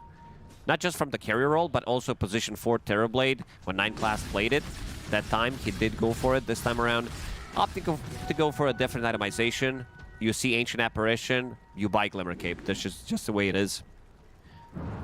Going for the Glimmer and getting a lot of farm here. He's got that Shard early, so he's got the Demon Zeal to help himself farm. Nobody really here to help Nisha if he wanted to try and get anything out of this bottom lane to get a kill into the Terrorblade, so he's just got to farm up this creep wave. Eventually, he will have the Shadow Shaman joining him. But a minute left on this Aegis, and Liquid, kills-wise, haven't given up that much. But the fact that PARIVISION can farm so much of the map, they've extended their net worth lead pretty heavily. Even throwing the Ice Blast, but that's not gonna connect. Chaotic Offering. Ooh, Croaker. I think that was Tendrils of the Deep that locked him in for a second. Mickey looking for the damage. He just doesn't quite have it. They still want to go for no one. They've got Boxy with the Shackles with Serpent Wards there. They get the kill out of the Monkey King. Wukongs will linger for a couple seconds, and maybe they can get anything. Backline. Running away. Nisha over to Ducalis as well as 9 class. Saberlay throws the Ion Shell on him, but they just get the 1. But that is very much worth it from the side of Liquid. And Nisha kind of in a hard spot because there's 4 heroes going after him, and they've got the Remnant at least patrolled by 9 class, as well as DM. He should be fine immediately. Liquid starts to play on a different side of the map. Saberlight trying to get something out of the bottom lane. Mickey immediately into the triangle. And this is how they played when Monkey in the game 2 yesterday, where they were punishing Monkey King heavily. I think that's exactly what they need to do. Get on top of him, Shadow Shaman, Ancient Apparition plus Ember Spirit. It is a very deadly combination, especially since they're starting to get more levels. 9 class. Still has Sunder available. Hobbs is there. For the side of PARIVISION, Round of 8 Toast comes in. Ice Blast thrown onto 9 class. Shackle's immediately spotted, and this is... They need both +1. supports dead. Yeah, These they really supports, needed they more. just don't have enough damage between themselves. And I said very important that they are building Glimmer Cave. Both the supports inside of PARIVISION are getting one. Him. Glyphed. He's still putting that pressure onto these towers. There's no tier 2 mid. Massive lead for PARIVISION. Gleipnir soon for DM. They've now got the Mage Slayer on the Ember. Gyro's got that Ags. He'd love to get into that BKB. And we saw it last game, right? You get to that BKB, you've got that big damage item with Crystallis Ags for the Gyro. Obviously it was with a different carry, but you can get to that point where, given the right positioning, the fights work out. We'll see if they can get that from Big A. It's going to be tough. Give Shadow Shaman 5-10 move speed, please. It just feels miserable to play. Moving across the map. At least he has Tumbler's Toy, so that's something. Has Keen-Eyed, extra bit of cast range. But some of these heroes are just like very, very unenjoyable to play because of the speed that they move at. 9 class, going into the triangle. Oh, Tumbler's Toy actually forcing the BKB. Balance Strike connects. The creeps will block Boxy a little bit. Fatal Bond's placed on him and the creeps, but Saberlight surging away. And they got the BKB and the Wukongs out of the hands of the Monkey King. Not bad. This is maybe an opportunity for Liquid, again with this Ags on the Gyrocopter, but Insania now. Link. Primal More Roar, stats ready on Balance Insania. Strike. They need to get Mickey out, but they can't. The Gleipnir is there. They go into the Ice Blast, but the damage is too much. Insania, Boxy, both dead. Saberlight on the run. He'll surge. They're going to get the But kill Satanic anyway. will end up dying. At least there's that, but still a 3-for-1. Not sure how worth it is. They needed extra bit of help. They needed Guardian Greaves. They needed something else. Maybe Surge to push him out. And now they're going for the high ground. Meteor Hammer, again, ready in 15 seconds. With Golem. Illusions from TB. They're dealing quite a lot of tower damage. Gorgon's Grasp is pretty big. Need to be careful about getting locked down with it. Another Meteor Hammer dropped down by DM. Saberlight kind of moving forward. 4 staff, Searing Chains. They've locked down 9 class, and they'll get this kill onto the Terrorblade. They get one. Maybe they can find another in the Gyro, or in the Warlock and the Medusa. And they do use that Remnant. They Sleight of Fist, Searing Chains. Shadow Word is there. They've got the Fatal Bonds onto 3, but they don't have Chaotic Offering. Roar ready in a Satanic, second. He's back into the fight. Ready to jump in. Looking for the opportunity to blink and then go for the Roar. The call down's going to get used here. It's going to drop down into Ducalis, but they go to the Primal Roar. Air Blast immediately on him. coming in. Satanic in trouble. He's dead. This might be that moment we were talking about. They go for DM. They get Ducalis. That's 4 heroes gone up. PARIVISION. They're fighting No inside one's in Wukongs. trouble. They'll fight the Wukongs. The BKB is popped, but no one trying to fight and get out of this. The Balance Strike with the Boxy. Shard upgrade. He'll be able to jump away, but Nisha low blocked a little bit. The Remnant for some distance, but these reflection illusions will not be enough. They catch 9 class again. They dust him up. They've got the cold feet, but you got to be careful. He's got that Sunder. You can't let him get it off, and they won't. They've got another kill here for Liquid. Their chase potential is through the roof. With Mickey. Surge, with the Blink Daggers. Mickey. Ooh, that's a lot of gold, a lot of XP going his way. Still, very good fight for Liquid. Managing to get 4 kills, getting the BKB, getting Wukongs. Nisha is chasing. Let's see if he's going to be able to cut him down, and he did. He got it He with the actually Quelling got it with the Blade. Quelling Blade. Oh, Nisha. Where's the help? No one. He doesn't have a BKB. He doesn't have a TP. But he has the Boundless Strike. And that might be good enough to get to Ducalis, to get that Shadow Word, to get that heal, and escape Liquid, who might have had a chance to get this Monkey King. What was the chance? I think there were 2 or 3 threes around there, so either 50 or 33% chance to find the right one. Boxy's in again. Shackle? And he's got the hex. The Tumbler's Toy gets out. Didn't jump out of it, though. Now, Tumbler's Toy makes sure he's out of the Serpent Wards, and they are going to get this kill onto no one. Ice Blast for good measure, and that will be Insania's kill. Boxy making big moves, thinking outside the box. This is what they've been talking about. Jabs, he mentioned it, that they have the heroes, can deal with what PARIVISION do have, and so far, for the first 20 minutes, it hasn't really been working out, but they hit this big timing, they find the opportunity, kill Terrorblade, start to chase them down, and what a play from Nisha. Seeing him towards the bottom of the cores for net worth. I mean, he had no game. And now, he's caught up to Saberlight and DM. And he's back in it. And it's still a 7,000 net worth lead, but a lot of that is support net worth. 5,000 of that 7,000 is support difference. So how much will that make a difference in fights if they are able to kill the supports first from Liquid or from PARIVISION?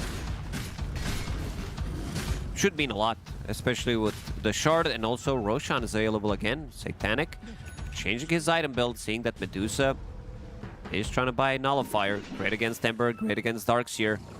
All of the support items are also not going to be working once you get on top of them. She's not the easiest one to use because a lot of the time she's staying slightly further away from the fight, but Nullifier still has pretty good cast range. Scan from the Dire as they move down towards bot. Won't find or intercept Satanic yet, but they might clash. Ooh, it's kind of close. Ships in the night at the moment. No GPS or sonar to detect each other. They pass by here. Satanic. Boxy, he sees him. Does he want to make that jump? He knows that one stun means his shackle is gone. Gleipnir kind of baiting. They're going to Boundless Strike, but they're a little bit weary about jumping in. They go to the reflection from 9 class. Cold Feet does freeze over.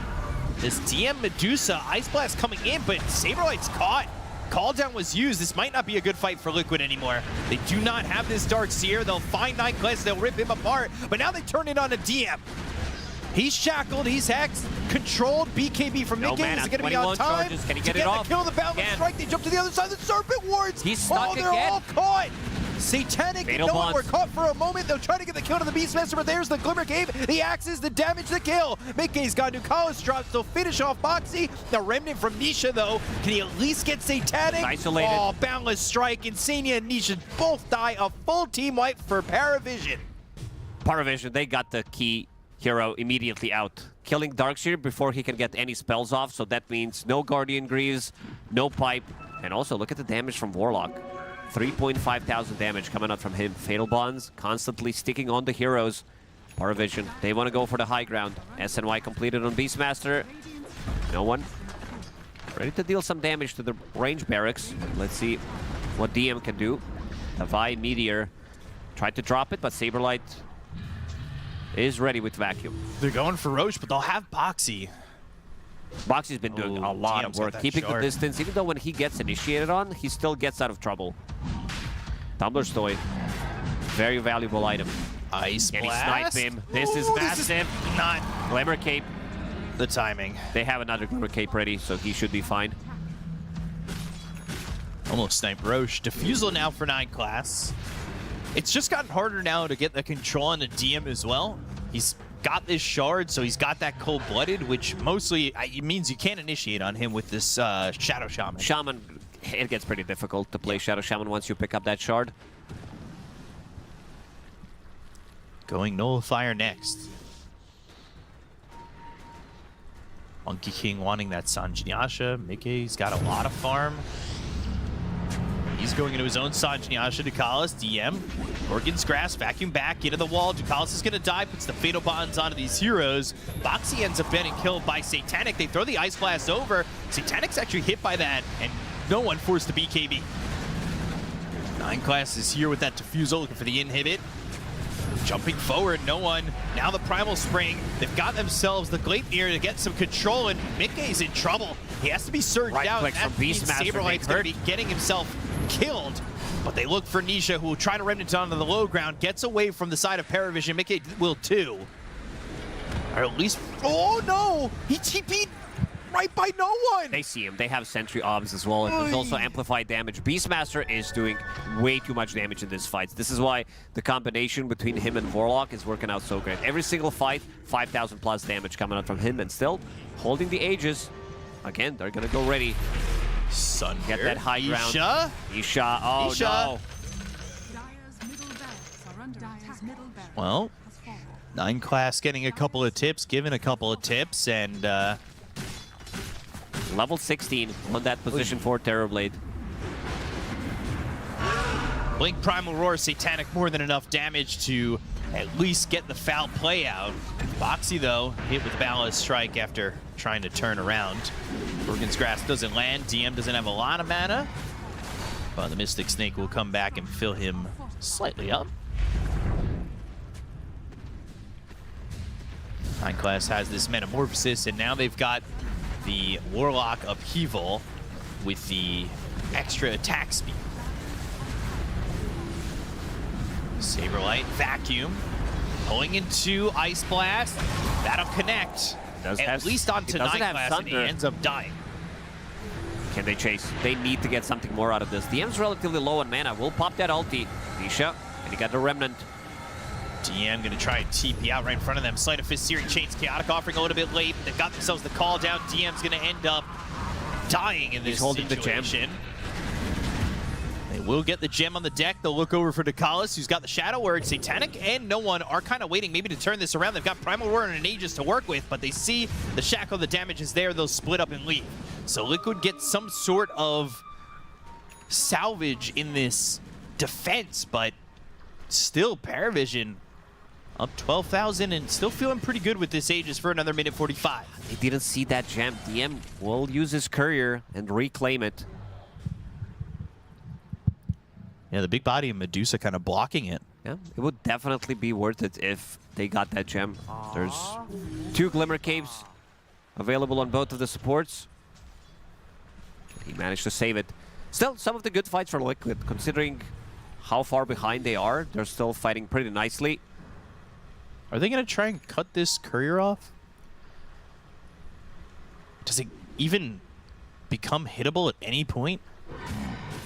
Very fair, very balanced to just be off the map. Ooh, and now full refresher on Beastmaster. That's a big item. He has been relatively low on mana throughout the whole game. Did die 4 times. Somebody will need to replenish mana somehow. Gonna go for another Tormentor. This time it's a Shard for Satanic, so he gets even more net worth under his belt. Have the extra Hawk. Increase summon duration.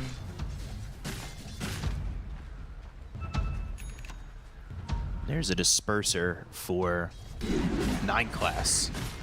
You never know the builds when he's playing this terribly. He has gone 10 different ways from Sunday on... it was him who also didn't have that record before. He's like, guys, I gotta play faster. Gotta break another record on this Terrorblade position 4. So what do you do if you're Liquid? Aegis expires, but are you still trying to fight, or are you trying to turtle and hope to high ground hold? They have pretty good combo. We see them execute every single fight. Ancient Apparition into Vacuum combination, and then Gyrocopter comes through. But it's also very difficult fights.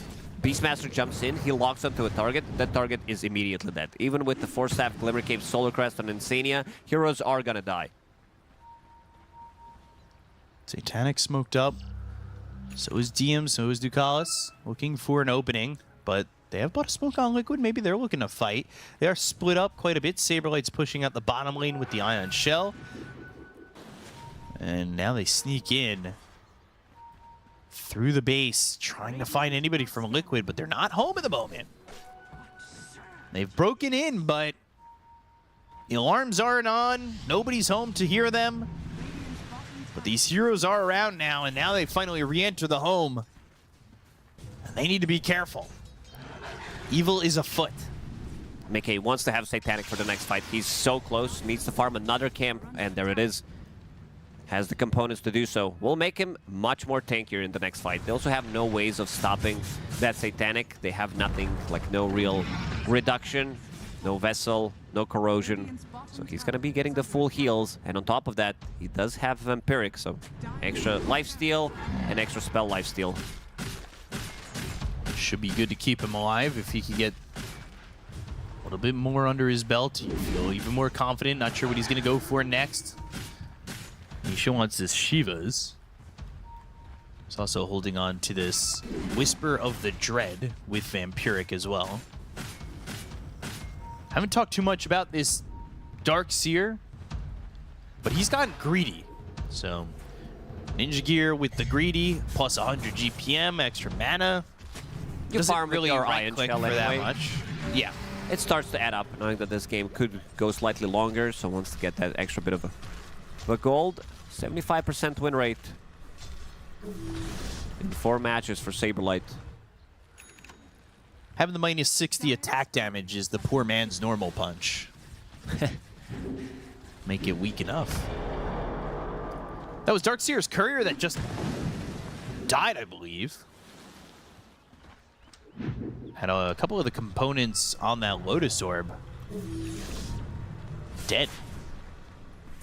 That plate mail, that energy booster, both gone. At least for the next 2.5 minutes. PARIVISION kind of slowed down a little bit, maybe waiting to the next Roche. Maybe they can find a pickoff here at the 35-minute Shrine. They are setting up with Satanic, but they did smoke his 5 from Liquid. 9 class, he's the one at the front. He's the one they'll throw the homing missile at. Disperser will Vacuum use it. Throws him on the high ground, so Disperser or not, he's still gonna die with nobody else to help him out. Gorgon's Grass, think about the Chaotic Offering. They got the route onto 2, but Nisha's right here with DM. A little fire thrown over, thinking about the homing missile again. They go to the Wukong's command. They've got the Primal Roar. They keep him inside the circle. And can they keep him alive? The Chaotic Offering's there. Nisha's dead for 70, no buyback.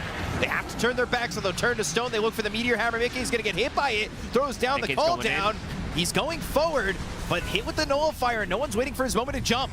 There's another Roar with the Refresher. They go to the Ice West. That's a little bit short because the vacuum pulled him away. I'm not sure it's going to matter. They get the kill on a Satanic. They look over at DM is trying to TP out, but the homing missile's there. They'll get another one. Liquid, without Nisha, have held on. They get 3 kills, and they are massive here as Roche respawns right as the fight is victorious for him. Ooh, losing Terrorblade like that immediately, so you don't get the Sunder, even though they missed the full combo. It looked like it's gonna hit on multiple heroes. Ancient Apparition Blast with Vacuum. This time around, it was not ready, and you can see the rest of the team, they realize we need to push whoever gets initiated on by a Beastmaster. We need to have multiple Force Staffs. Nisha sacrificing himself for a greater good. He gets caught by the first Roar. The Wukong's used early expenditure of some of these ults to get this kill on Anisha, which is very important. I'm not going to try and take away from that at all. And then DM uses this Stone Gaze, and he's got this Gleipnir as well as the Meteor Hammer that Mickey even walks through. But you'll see here the miss of the combo. And Senior looks for the Ice Blast, and it's just short of the vacuum on 3. So fast on that Hex. Didn't see that first time, but immediately no one. Saberlight did tip him. Gonna look for swiping this Roche, by the way. He's on the only tree thinking with about a it. fist. Now he's spotted. Vacuum, no one. Saberlight knows. Strike to get so out. Does Boxy. Call down Ice Blast, and the Shackles. Oh, he's just far enough away. But the homing missile, they get the kill into no one. And Aegis has been picked up by Mickey at the same time. Stone Gaze expended, and Liquid have an Aegis to work with and a way back into the game. We said PARIVISION, they always have a couple of these fights where they throw away the lead. Massive lead that they did have, but Team Liquid, they're fighting so nicely. Boxy's doing quite a lot of work. He also does have Hex Break, so that's going to help a lot against Monkey King and against Beastmaster. So you can disable Drums of Slum. Big damage and Drums of Slum to take away. They've got an Aegis now. They push the Tier 1 tower, and this is a game that is starting to feel pretty close to even. Scaling is definitely on side of Liquid. Monkey King, even though he has a lot of items, some of these Wukongs, they're not keeping them inside because they have very limited lockdown. They need to pair it up with a Beastmaster's Roar, and then the heroes are going to start to die. They turtled, they bought their time, they fought at the 35-minute Shrine time, and it's their time to shine. Liquid. They are pushing through. They got the Tier 2 top. They've got the Refresher on Ancient Apparition already. The refresh Oh, it's the shard. shard, okay. I was mid. We saw some of the really early shards on Insania. Like 35 minutes in when he's playing Silencer, he does have Solar Refresh already. Okay? It could be early. This is just going to be the Aegis if they get the kill. They've got the Gorgon's Grasp with a Chaotic Offering getting committed on this one, but Mickey pops the Satanic. Now they go to the Ice Blast. That lands on a Satanic. He's turning and fighting. He needs to run.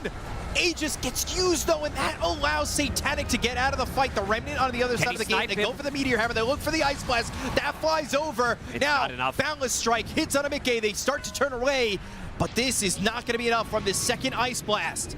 They'll at least get a set of racks. They did lose the Aegis for this. Serpent Ward's committed, wall down, PARIVISION. They couldn't defend the racks, but they do survive. The only one who doesn't have buyback right now is no one. They have double force staff, but they can't really save him. Mickey is turning towards the enemy 2 times in a row, but still managing to get side of barracks, sacrificing that Aegis. They're gonna smoke up. Can they find something? 9 class, Boxy. Looking a little bit further, but they still had Nisha to find 9 class. They'll have the control. They get the kill. He's the only one on the side of PARIVISION who doesn't have buyback at the moment, as well as no one. So 2 heroes now without buyback. He just had it available. But I assume he bought that Mithril Hammer, and that's why he doesn't have it. Because 2 moments ago, he did. It doesn't look like it's going to cost them. I don't know if Liquid are going to go forward without an Aegis, because they showed that they could still get the kill here onto the Gyrocopter through the Satanic and through what he has at the moment. So they might play this a little bit slower, which means there's 5 more minutes. If they don't, though, no one's still working without a buyback. And that might be their opportunity to finish this game. Nisha doesn't have buyback, neither does the Ancient Apparition of Insania. They are pressuring, they are putting a bit of a posture over on the tier 3, but we've seen plenty of teams send their carry up onto the high ground, die and lose. Need to be aware of Wukong's command, the double roar. And Satanic is getting closer to his level 25, so that's going to be minus 30 seconds on that Primal Roar.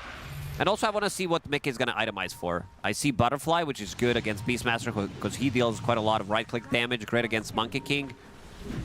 Boxy in a position to break the smoke, but the Balance Strike, the Glaive near the Force Staff doesn't matter with the Nullifier, but he got the Hex, he goes to the Shackles, now the Ice Blast flying in. It's short, though, of no one, and Satanic's just in! He's just dead!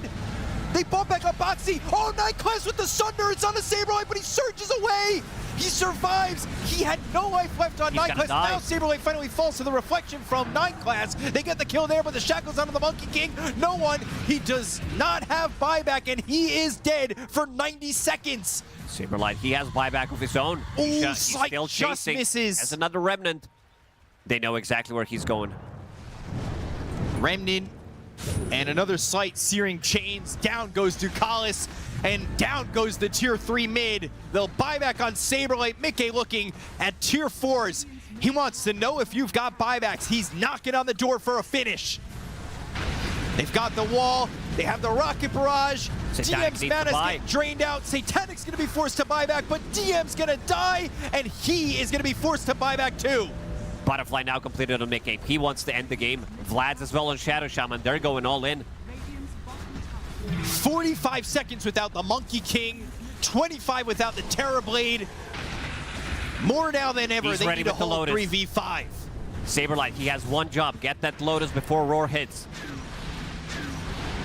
Meteor Hammer, Nisha in the face of DM. Call down used to try and push them back. 25 seconds remain for no one until he's back into the fight. TB's out in 5. They've got a Last glyph. They'll have 9 class up. So it's a 4v5, but the Sleight of Fist, the Searing Chains that lock down Satanic and Ducalis. The throne is exposed. The Gorgon's Grasp is there. They go to the blink. They've got themselves the Primal Roar. But there's the Ice Blast. It lands onto 2. They've got themselves 9 class. They get the kill to the Terrorblade. Another Primal Roar on Anisha. But the Ice Blast looks like he'll shatter, and he will. It is Liquid drawing it all the way back, and they've got a commanding 2-0 lead over PARIVISION. Man, Liquid, they played it so crisp. What a performance from the team. After being 10k gold down, they were finding these openings, finding these fights, and Boxy, definitely MVP of this game. He was really clutching it up, dodging some of these spells and finding the right opportunities, holding them long enough for Ancient Apparition Blast to hit. Oh man, it was a great comeback from Liquid. They look fluid together, and we're going to send it over to the panel and hear what their thoughts are. Yes, more Team Liquid magic here in Wallachia. They do love to make it hard on themselves, but they're never, ever out of a series or out of a game. Yeah, and Lacoste, he mentioned it perfectly. This game is all about Boxy. Like, it is the Shaman show. When you're down 12,000 gold at 21-minute mark, PARIVISION, you know, they're knocking out your tier 3s. They're looking at taking a racks. You get this like clutch Serpent Ward trap on a Beastmaster with the AA Ice Blast. You kill the Beastmaster. You then have this epic chase down. Like, I know I'm getting carried away already talking about like the comeback moment, but for Liquid, it was all about can they take that one defense at their high ground. If they take it, they can play out the game. If they lose, then PARIVISION, 20,000, 30,000 gold lead, they're going to win out the game. And in the clutch moment, Boxy, he stepped up, and Liquid, exceptional game, especially with how bad the early game went for them. Oh, yeah. It was worse than bad. It was almost insurmountable, I'd say. Like, they took 4 barracks. This game looked like a walk in the park. But the aggression Liquid had, they just kept chasing. After those 4 barracks went down, knowing spells were down, they waste Stone Gaze, they waste Golem, they get a kill on the Medusa, they chase other heroes down, and a lot of this does have to go. Of course, Boxy on the Shadow Shaman, just playing super aggressive, getting these kills.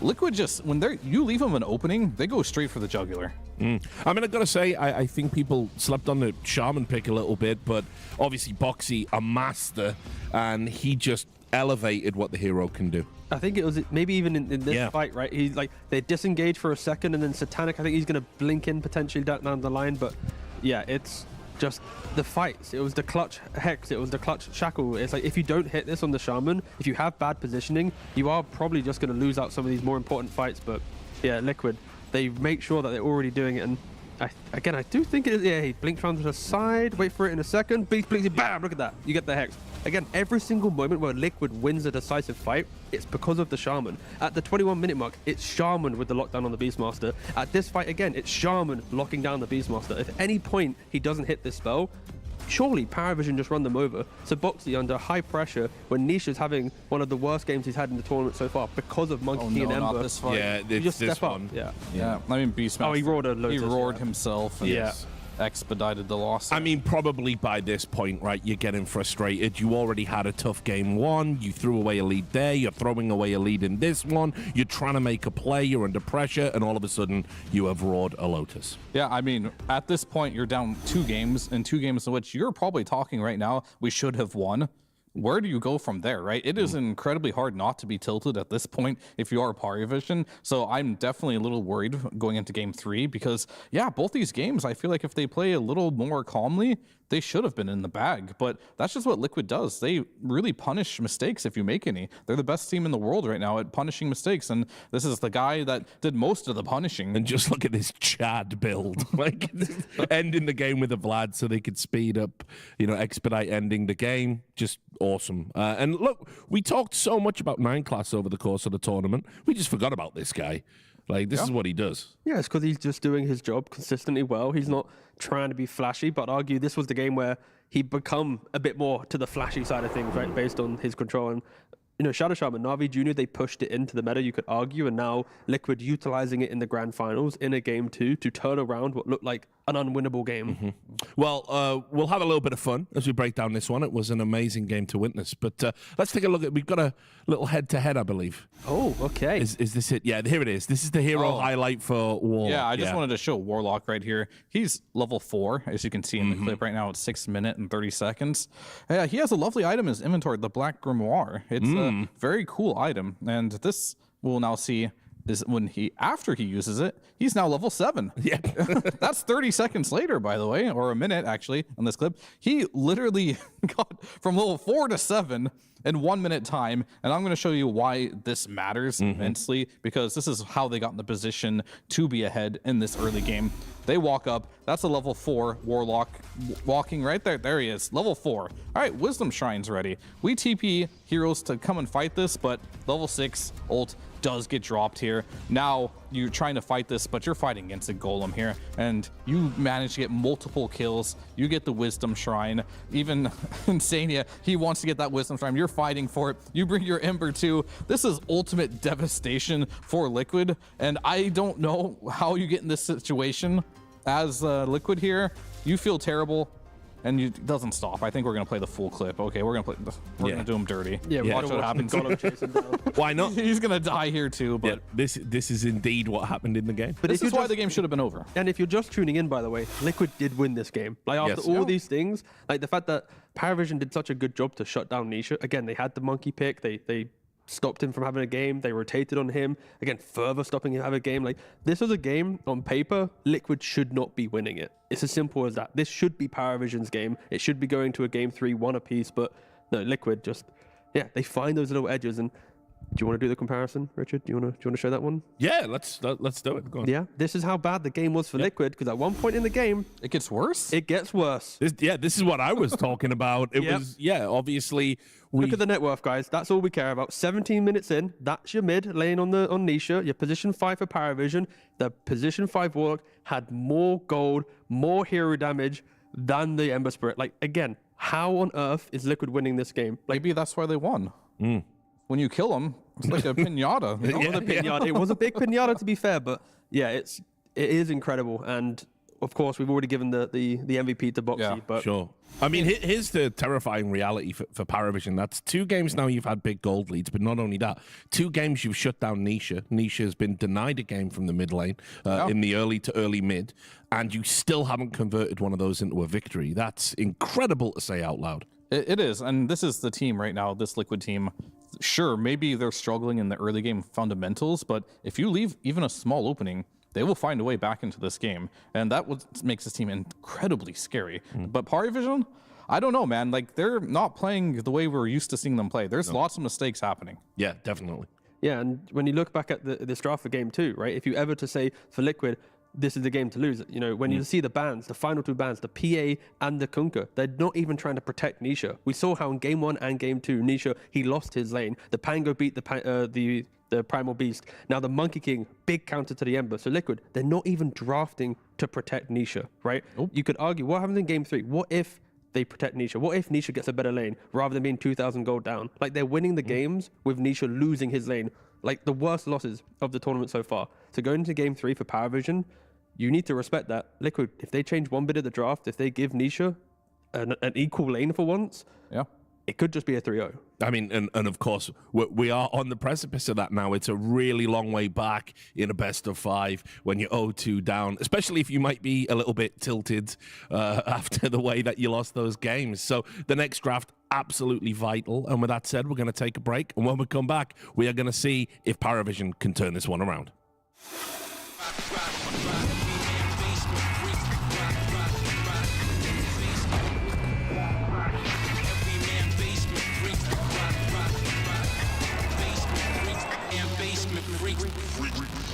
The human body was built to move.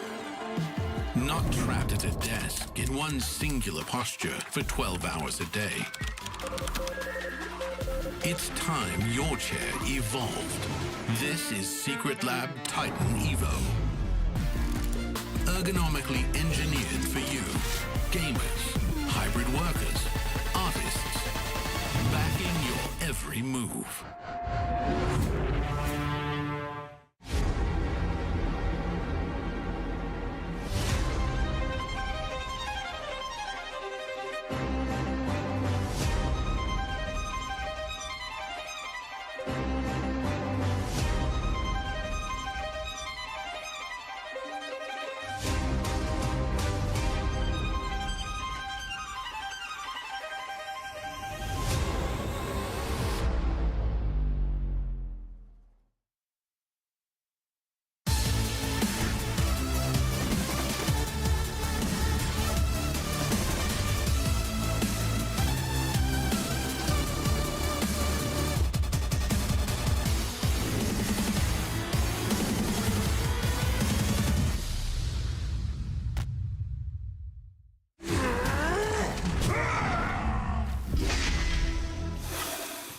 Yes, welcome back to the grand final of PGL Wallachia Season 4. If you're a Liquid fan, you've been loving it so far, no doubt. And if you're PARIVISION, you're probably thinking to yourself, what do we have to do to beat this team, especially when you consider this is a team they have beat handily every time they've encountered each other prior to this? Well, gold advantage is one thing, but you've lost the same way twice. I think drafting perspective-wise, ban the Darkseer.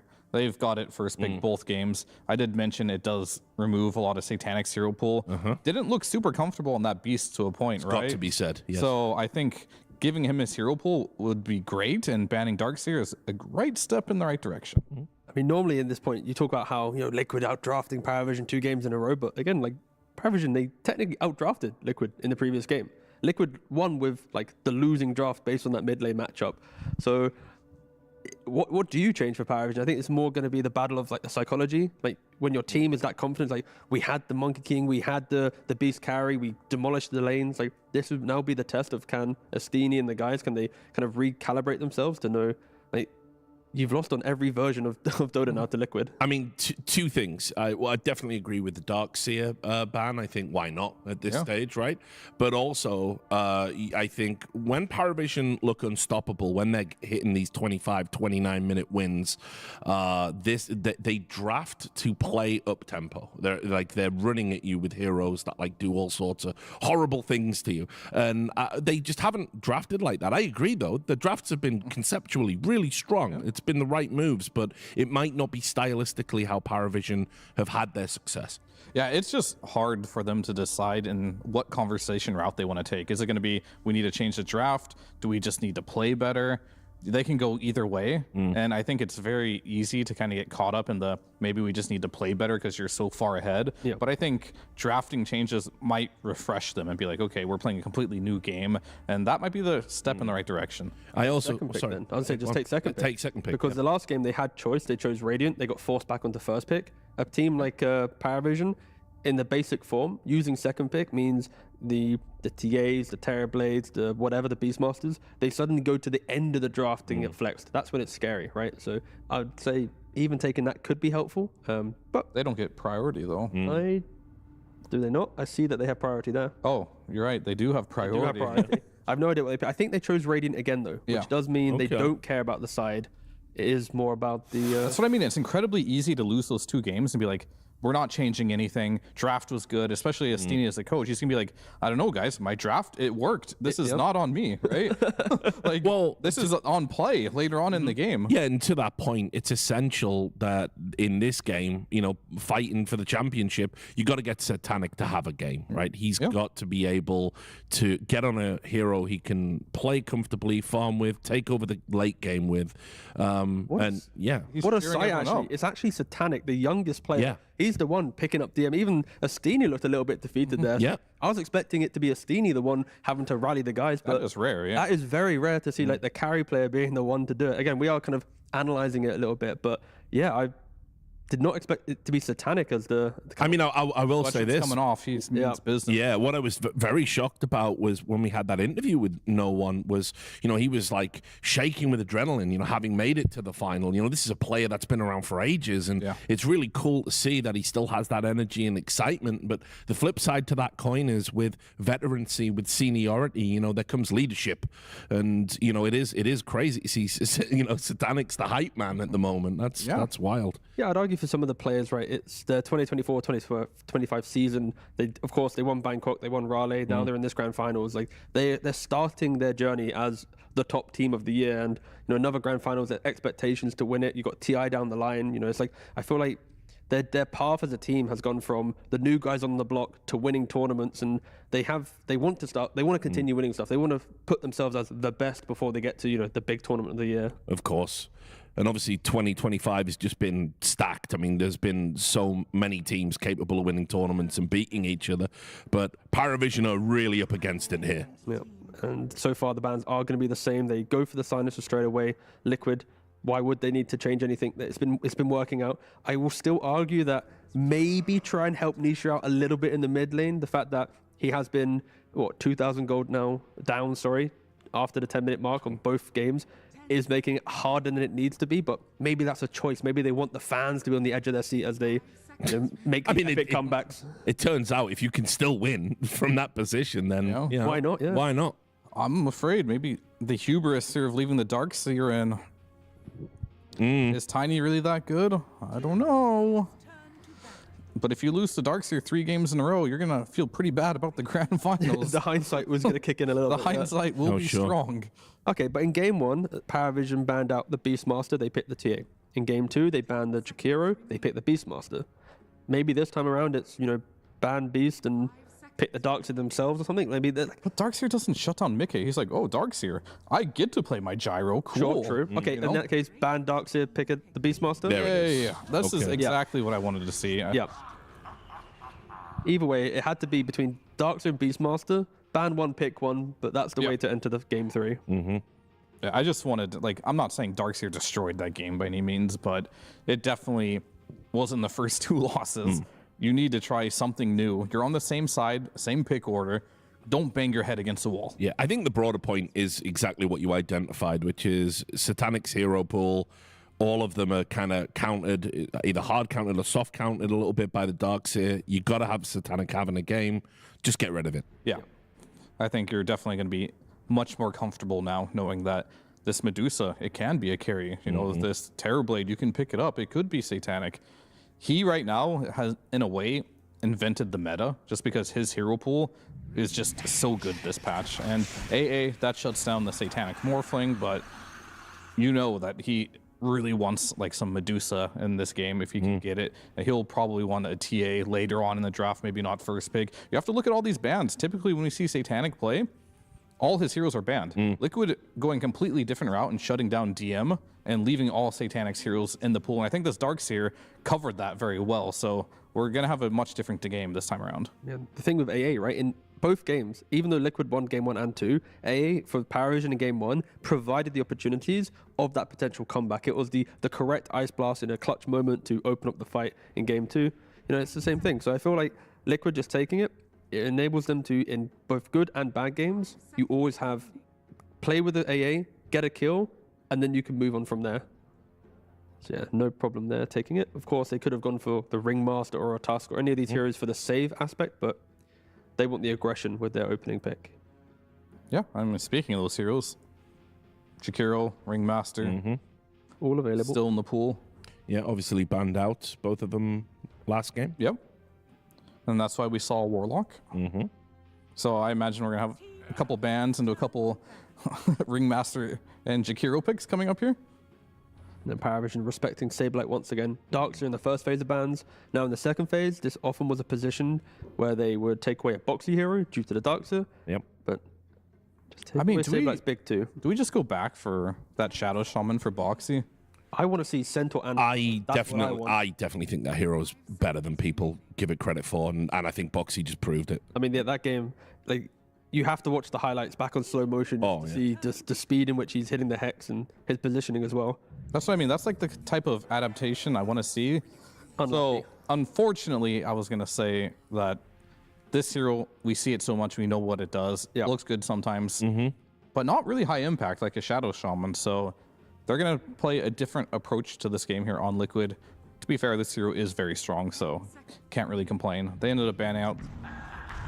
Okay, Ricky is going to come out, which is, as we keep saying, the Ringmaster counter. But we normally only see this hero when it's with a Darkseer, typically. I don't think you just pick this hero as a core unless you see like a puck mid or something that gives it purpose to be a core. Also, you can see from, you know, Astini, he turned around, spoke to 9 class and, you know, confirmed it. You pick up the Ricky. So it does just feel like, you know what, 9 class, do you want to play the support Ricky? Get the counter that we've seen in the other games, and yeah, that's... It works for sure. And works with 9 classes style of play as well. So. Annoying. Yeah, it's exactly.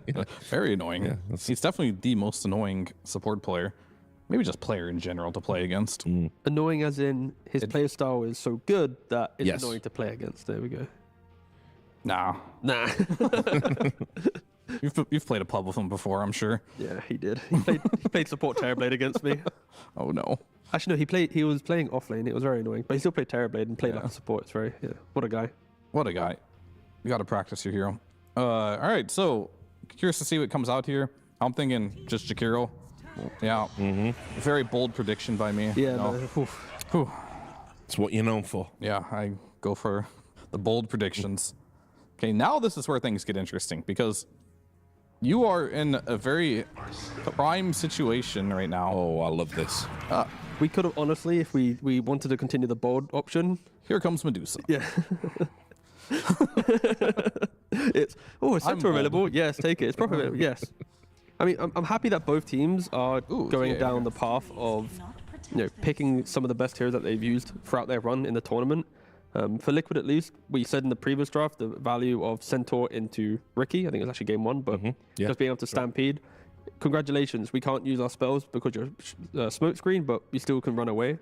Yeah. And for PARIVISION, you have to kill inside the Raw, inside the Ice Path. After that, Stampede is going to reign supreme. Yeah, I mean, they had two choices, Medusa or TA. I feel like Medusa was kind of like I'm going to have the Giga carry for the game, but they're playing a bit more for the lane because TA destroys Centaur in lane. There's nothing you can do there. We have a rare moment. Niche is going to see his mid lane. Wow. He's not going to lose his lane and be 2,000 gold down. You don't know that? Yeah. True. Okay, yeah, fair enough. Seeing your lane does not prevent that. Yeah, okay. Nine class might have something to say about that. In drafting speak, he should not lose his lane. Sure. But play, maybe no one just has his number. But the fact that we have had 2 Nisha games, actually, to be fair, he did pick the Primal into the Pango and He did, lose. yes. Okay. But 9 class also has been making lots of rotations to make sure Nisha's game is miserable. So Which is why I like the natures. Obviously you can counter a rotation at short notice if you have to. And like say the Stampede, which we already highlighted. Very good. Can get you out of a jam. For what will Liquid ban here? Of course, Puck is decent value. For no one, Storm is good value. Any of the heroes that provide the extra little bit of lockdown to rely on. Of course, the Ember's already banned out by PARIVISION. Can you take the Puck? I mean, technically the Beast could still be going mid here and tier carry. So there might even be offlaners that PARIVISION want to pick up that we might get to talk about. it's possible, but I think with the Centaur gone, you have the Beast versus an ANP lane. Right. You can't really kill these boars, right? Yeah. Do we need to still respect Medusa for PARIVISION, where they have the offlane Medusa taking your tower, Beastmaster mid with It's an option, yes. You do have to respect it. I don't know if you have to ban it, but you have to think about it for sure. And there's also the Enigma, right? Actually, that's first phase. Yeah, they don't know either, right? They ban a mid here, an offlaner there. Yep. Just kind of respecting the options you have there. And I think with this Kunkka ban, they are maybe thinking about this Beast going mid. Because that is a matchup we've seen a lot where Kunkka first Beast mid, you can't really make the boar plays very easily. The Rum is incredibly good at making you survive if you get jumped early on, so... I honestly like the Medusa offlane Beast mid for PARIVISION. It's just so many problems to deal with that this time around for Liquid, you know, Centaur, he has to win his lane and he farms a little bit. Prophet's always a bit scared to join a fight because you're joining a Medusa you can't kill, a Beast you can't kill. The Jakira and Riki can control you nicely. So early game for Liquid's a little bit scary with their hero so far. Yeah, Unless it Nisha enables gets the the big Riki a pick. little too. Yeah. So if we see Anti-Mage ban, it'll be a Medusa. Yes, I was going to say. You'll know very soon whether it's the Medusa. If it's not Anti-Mage, then they're probably just going to pick a new mid. But give me a more stable mid laner into a blind matchup than Beastmaster. I honestly can't. You can't. It is you could first pick Beast and pretty much play every game, it feels like. Yeah. And I think that's the reason why it likely will go mid, because there's nothing better that you're just going to blind pick. But they banned DK, which makes me think they do want a Puck or something. Yeah, normally it's the classic is ban DK pick Puck. And there it is, yeah. So yeah, there was the Puck for the mid, the Deucer offlane, they go for the Puck. Nothing too surprising based on what we're talking about, but... It's Nisha's turn now. You see your mid lane matchup. You do. So who does he want? I mean, I don't want to say it again. Okay, well, we can pick Sniper to really ruin the lane. Yep. I mean, Monkey King is another matchup that's decent. Yeah. What else is pretty decent? A lot of the other ones are kind of banned. You know, you 2-0 up in a best of 5. Please go for the sniper then. Pick a sniper. Yeah, actually do it. Actually do it. He's not going to do it. He's going to definitely pick something tempo, which I don't know. He has a lot of room to really try and shut down no one, but it could be very risky. I don't know. I think you might be right. It's really just Monkey. Monkey. Yeah, I think you just take the Monkey. Monkey good for versus lane. TA. It's good versus Puck. But come on, you're 2 games up, Liquid. Get a little bit of spice in the draft. Why not? You've got the Centaur. He fixed I love all the it. I problems love that in you're the draft. manifesting Yeah, right don't now. worry, Let's don't do worry. it. Let's no go. time to Let's predict go. now. Just pick Huskar then if you really want to get in there. Ooh. That is an unplayable matchup for Puck. Okay. All right. So that's a little bit of a hybrid. It's not going to win the lane as hard as some of the other ones we mentioned, but it has good map play. So it's still good versus Puck, though. Yep. It helps having that explosive entry to a fight. When we look at the support duo and PARIVISION, they need a couple seconds for the fight to develop to then counterplay. You know, get in position, then ice path, Ricky with smoke screen. With Shaker on your team, with an ice blast on the AA, you see a hero out of position, they are gonna be dead. The setup is there, so yeah, it's a nice pick to give life to the entire game for Liquid. When we talk about snipers and Huskars in this to make Puck have a bad lane, they eventually will fall off in the game. But Shaker, good lane, good game. You're not really gonna have Nisha, you need to play your best game ever. This is yeah. This pick compared to some of the other ones though is like Shaker isn't the greatest versus TA though, because you do have no way of taking refraction off really, so that stops a lot of the damage. The silences are very annoying too, so I do like the pick, but it really is going to come down to a lot of factors, especially the laning stage, what timing you get this blink dagger. I feel like you have 2 cores that really need to blink very early on in the Centaur and the Shaker. Can PARIVISION take advantage of that in the early game? But that's where PARIVISION, they got Wild Hunt, I think, on the Beastmaster. So he's looking for the helm of the Overlord. Yeah, I think you have to this game. And he wants pacing. We said we wanted PARIVISION to be proactive in the series to close out a game that they've won. Game 2, they struggled, but this time they might be able to. All right. Well, I'm going to throw us back to the sidelines. Nomads with the Steenie again. I absolutely am, Richard. Yes, Steenie. I mean, this is sort of new territory for you, 2-0 down in a grand finals. What is that like? It's new, but the sensation's like pretty common. It's like every Liquid match we played, every series. There's a game, it's so easy that we full throw because we lose discipline. And that makes us kind of wake up and be like, guys, let's be serious. They are a really good team that they can come back games. You need to respect them, Lanes can be easy, but they will always be able to fight you on smart ways. So you need to pick up smart fights, not any fight. Because we already played games where you see Enigma using Black Hole on a creep, and you're like, oh, they give up. And you pick up any fight, and then you start losing fights. Absolutely, and of course, in these best of fives, things start to develop. Metas start to develop. How would you say that these drafts have sort of changed from the first match so far? First draft, I think we had really good draft. Second draft, I think we had, and they had decent draft. Second draft, I think we had really good draft, and they had a big joke with this 24 Gyro.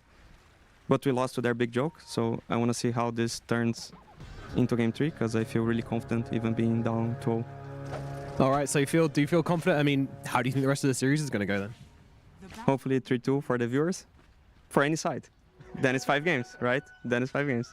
That's absolutely right. All right, good luck on the reverse sweep, Steenie. Let's see how it goes in game number 3 with B-Cup and Lacoste. Thank you very much, Nomad. Coming into game 3, Team Liquid have a commanding lead and just need one more to lock up this championship. And Lacoste, you were really happy with this last pick or Shaker. Yeah, it looks very good for the game. Also, these 2 teams, they do stack a lot. So I want to see if he's going to be using that Echo Slam to get his own stacks, or there's a chance for them to invade into the enemy triangle and try to steal some of the stacks. Because you get close to Earthshaker, you're just going to evaporate. And we saw that teams are kind of leaning towards that as well. And there's an interesting thing happening where they want to have Mickey against Templar Assassin. They want to have this matchup just so that they can try to outnumber them with... Because something Templar Assassin doesn't really deal well with is the summons. And we'll see if Mickey can get that matchup. Right now he's up against DM in the bottom lane. If they're going to have that teleportation and maybe go through the Twin Gates, a little bit easier to kind of alleviate that situation when you've got Twin Gates to go through or TPs to use. Paleman Arts lands on a 9 class, but nothing doing to get this kill onto the Ricky.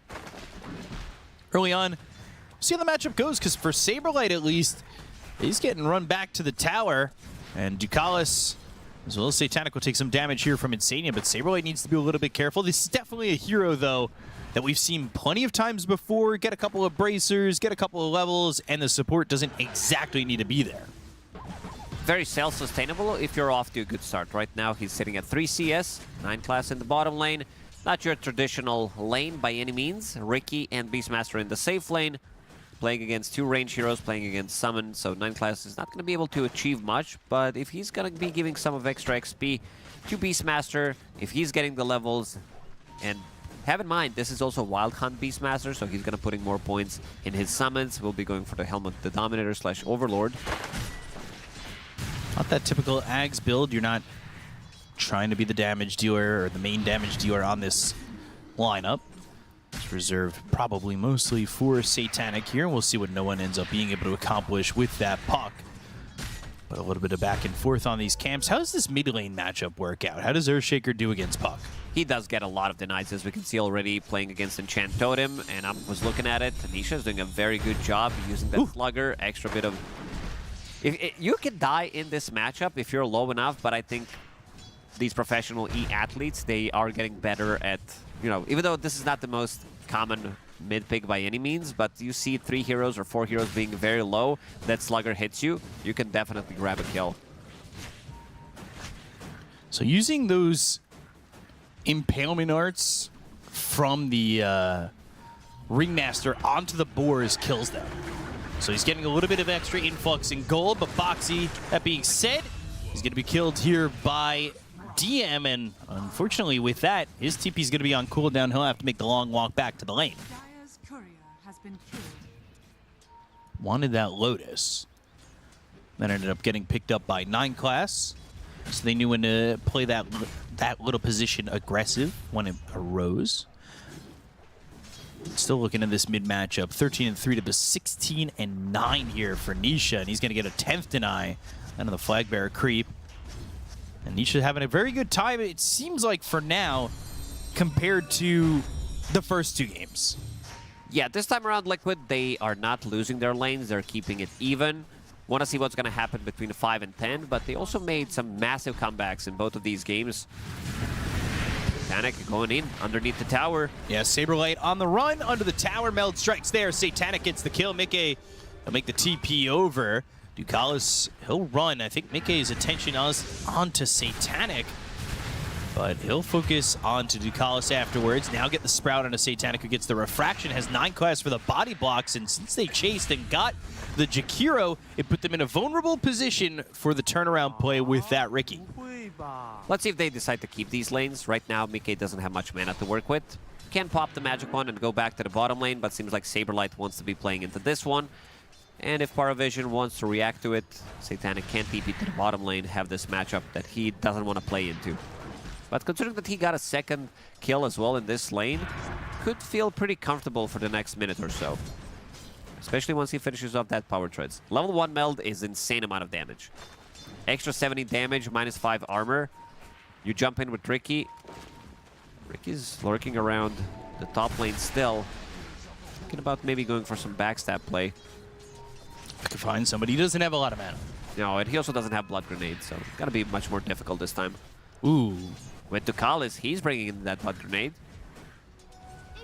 9 class just popped to Clarity, ended up getting it stopped by the Insania immediately. So not getting a lot of mana back off that at all. Has enough for one of the 2 spells for the combo. Makes that jump as Ducalis, though, top. Blood Grenade used, Mickey in trouble, and he's going to fall. They froze over Satanic. But again, this is another game in which the lanes feel strong from PARIVISION. However, this time around, they want to play Mickey's with not the deficit. They're putting the challenge on themselves 3 times in a row now. PARIVISION.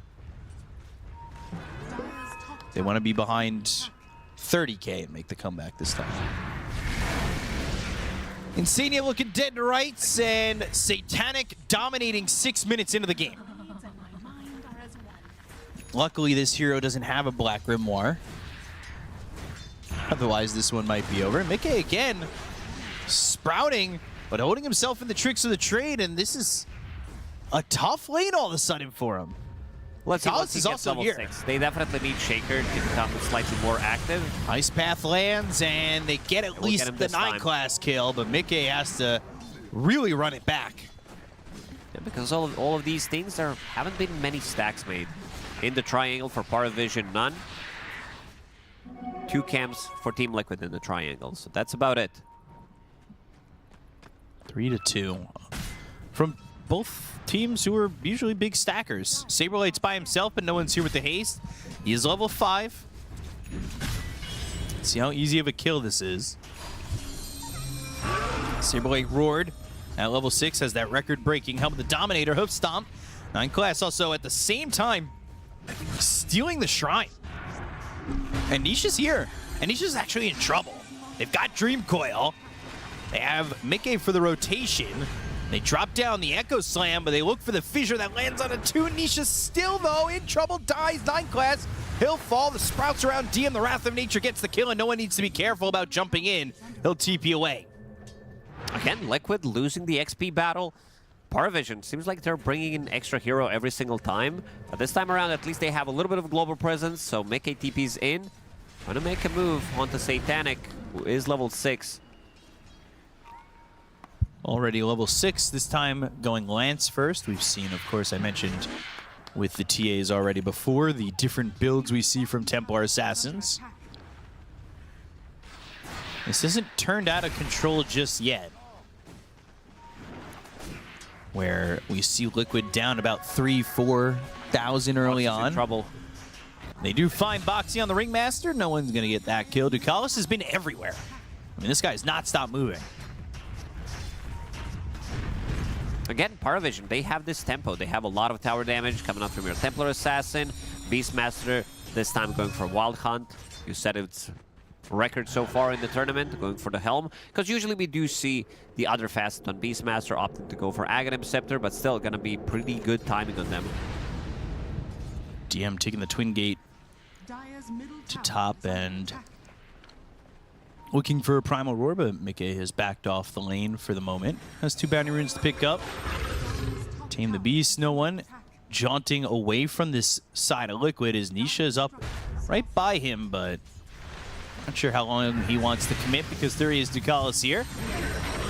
Ice Path, Dream Coil, it's available if they want to dive it, but under the tower it's a little bit dangerous, especially with both supports here for Liquid, so they'll back off for now. They're losing these towers, though. It starts with the Tier 1 top. We'll see if DM makes a rotation now that he's got access to the Helm of the Dominator, maybe for more and invading the jungle and squeezing the map for Liquid. This is where Liquid would start to farm up, get some stacks going. Centaur is also a bit on the slower side, I would say. And there's the Echo Slam. He wants to get to his Blink Dagger as soon as possible, which also means that Saberlight can get the farm in the triangle. Dream Coil came through to get the kill into Insania. Boxy kills off 9 class, a trade of supports, but then with DM here, now they're going to go for the tower.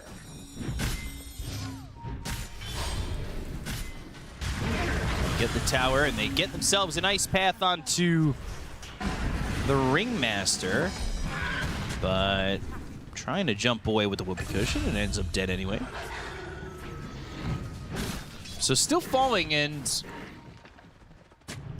it's 10-5 with a 2,000 net worth lead. You know, Liquid very familiar with a game like this against PARIVISION. They've done it twice this series already. Question is, can they do it 3 times in a row? I think PARIVISION this time around overall have the best draft in terms of keeping the pressure, because they have very good heroes to take the objectives, a lot of tower damage. Helm of the Overlord is going to be also insanely good timing. Pre-15 minutes, you will have Deso available on your TA on top of Dragonlance. Waning Rift onto the Earthshaker and just missing that Ice Path. A lot of these games have been saved by Mickey, who's gotten himself into some quick farm in prior games. Right now, behind both the Beastmaster and the Templar Assassin, trying to get into the Mjolnir. Map is so small for Liquid right now. They're also blocking the camps, invading the triangle, clearing what's left. That's why Mickey needs to start farming in these outer rings. Nisha, very close to his Blink Dagger. Needs another 200 gold. They found Mickey. They can start with that Dream Coil. He's going to need some help at TP over. He's going to be in time. They've got the Escape Act. They also use that Stampede. They sprout to Kalis, and with the Impalement Arts, and tame the Beast with the Mickey Wrath of Nature, and they get a kill. That's a good turnaround there from Liquid. They're also maybe thinking about continuing on to no one. 9 class is here, though, so you need to be careful about how far you go. They'll have Mickey TPing to the other side. Impalement Arts won't land. Sprout's also off the mark. Ice Blast coming through, though. That lands onto no one. They've got the Fissure, but can they keep up with him? The Silence, the Tame the Beast, fears up DM. Echo Slam committed, and they get the kill onto the puck. So another fight that's gone on pretty long. The chase from Liquid is well enough to get this kill into the puck, and they can start to retreat and not give up anything in return. Trap. It's going to be a lot of slow. 9 Class ready to jump in. Ice Path. Ooh, Nisha. He gets killed by DM, and now Blood Grenade, escape back, Cold Feet on a 9 Class, but the body box, Mickey sprouts himself, but now he's hit with the Roar, and he's dead too. They give it right back. That was a really long chase. They chased him for good 35, 40 seconds, which did allow PARIVISION to TP to the tower, just enough time to respond. And on the other side of the map, you see Satanic. He keeps on farming. Yeah, he hasn't stopped, whereas Mickey has come to fight. And unfortunately, with the multitude of deaths that he's had, it slows him down on the item progression that he wants to make, and big favoritism coming through for PARIVISION with those numbers. Out of Atos being built for 9 Class, this is not like the other Ricky games that we have seen, where it's a Ricky that struggles to find any farm. So far, 9 Class, he's working on a Rod of Atos, and the timing looks like it's going to be pretty decent.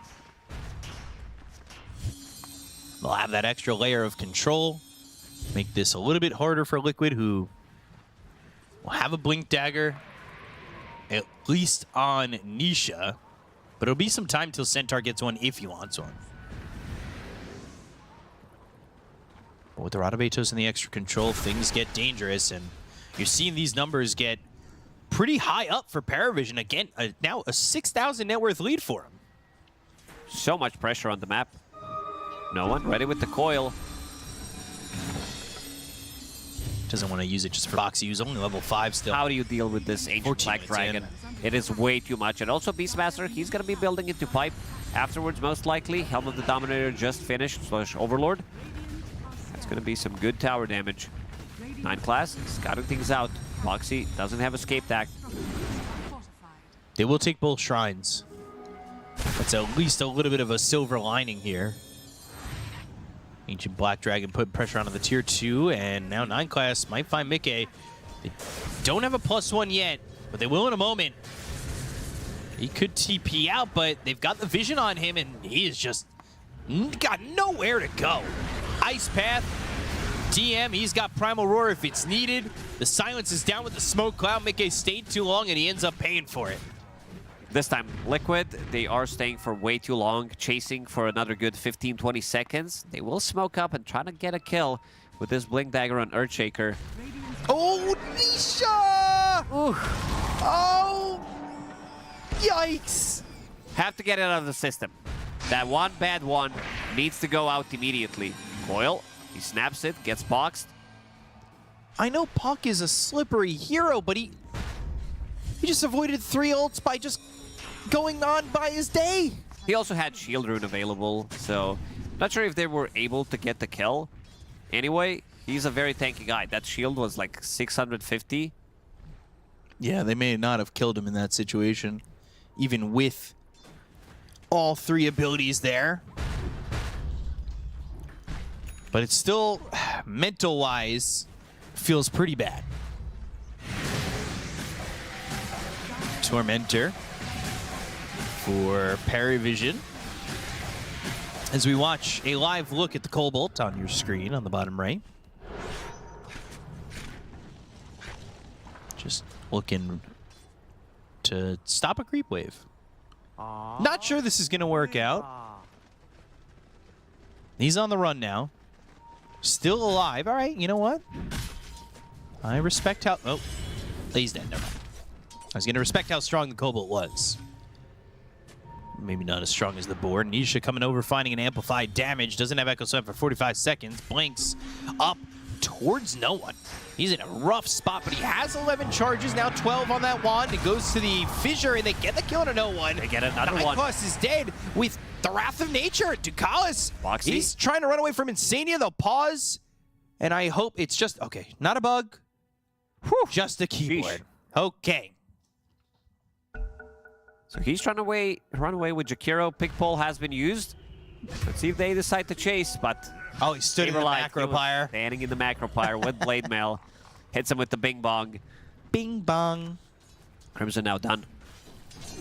He managed to get a lot out of the lane, even though his triangle was not available to him because it was blocked, it was invaded by enemies, it was also farmed by Earthshaker. Still getting quite a lot of farm on the map.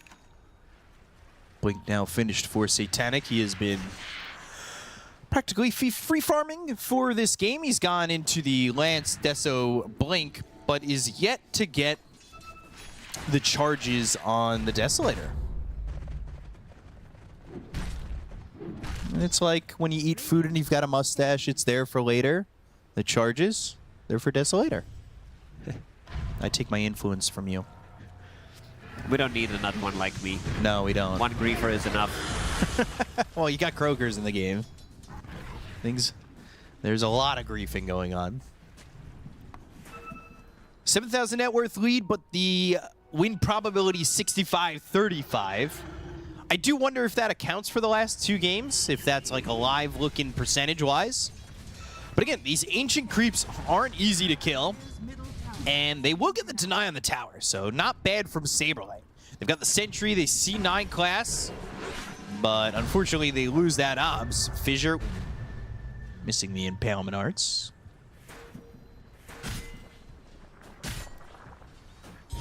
Then 8,000 from PARIVISION. Will it be enough this time? Both teams are kind of looking to get, like, playing top part of the map just in case one team decides to go inside a Roche pit. Maybe try to snatch it. This is not Aghanim Scepter on Beastmaster, but it is Deso on your Templar Assassin.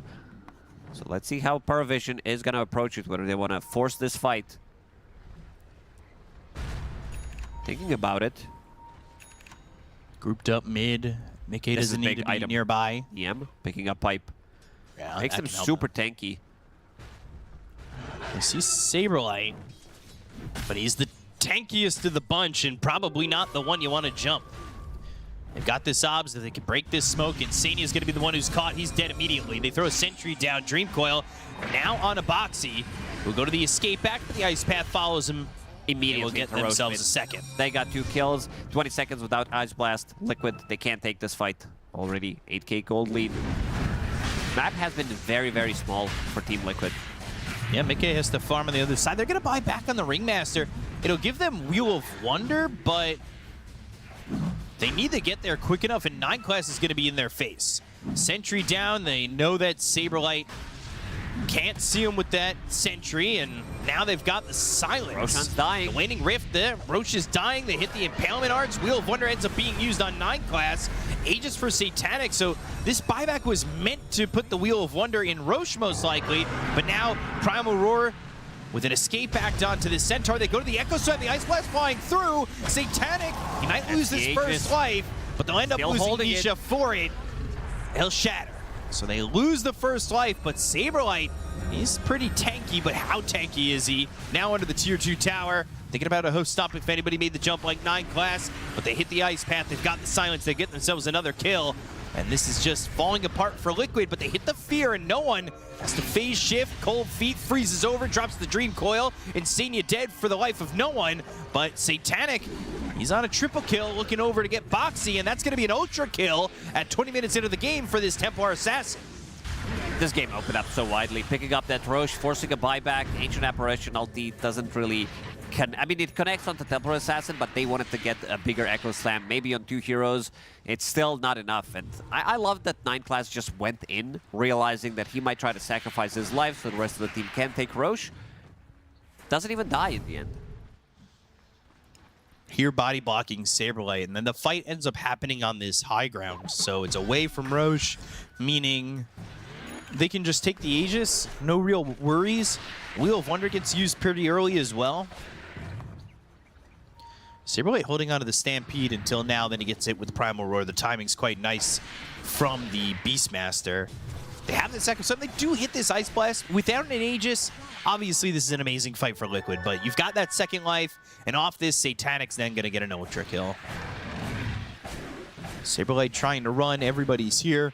And he's tanky, but he's just not tanky enough, especially with the Meld Strike minus armor coming through from Templar Assassin. They've kept the pace up, and they've kept the tempo there. That's why they've got Tempo Assassin. And Mickey at least trades for no one. It just doesn't feel good enough yet. Yeah, it doesn't feel like they have enough.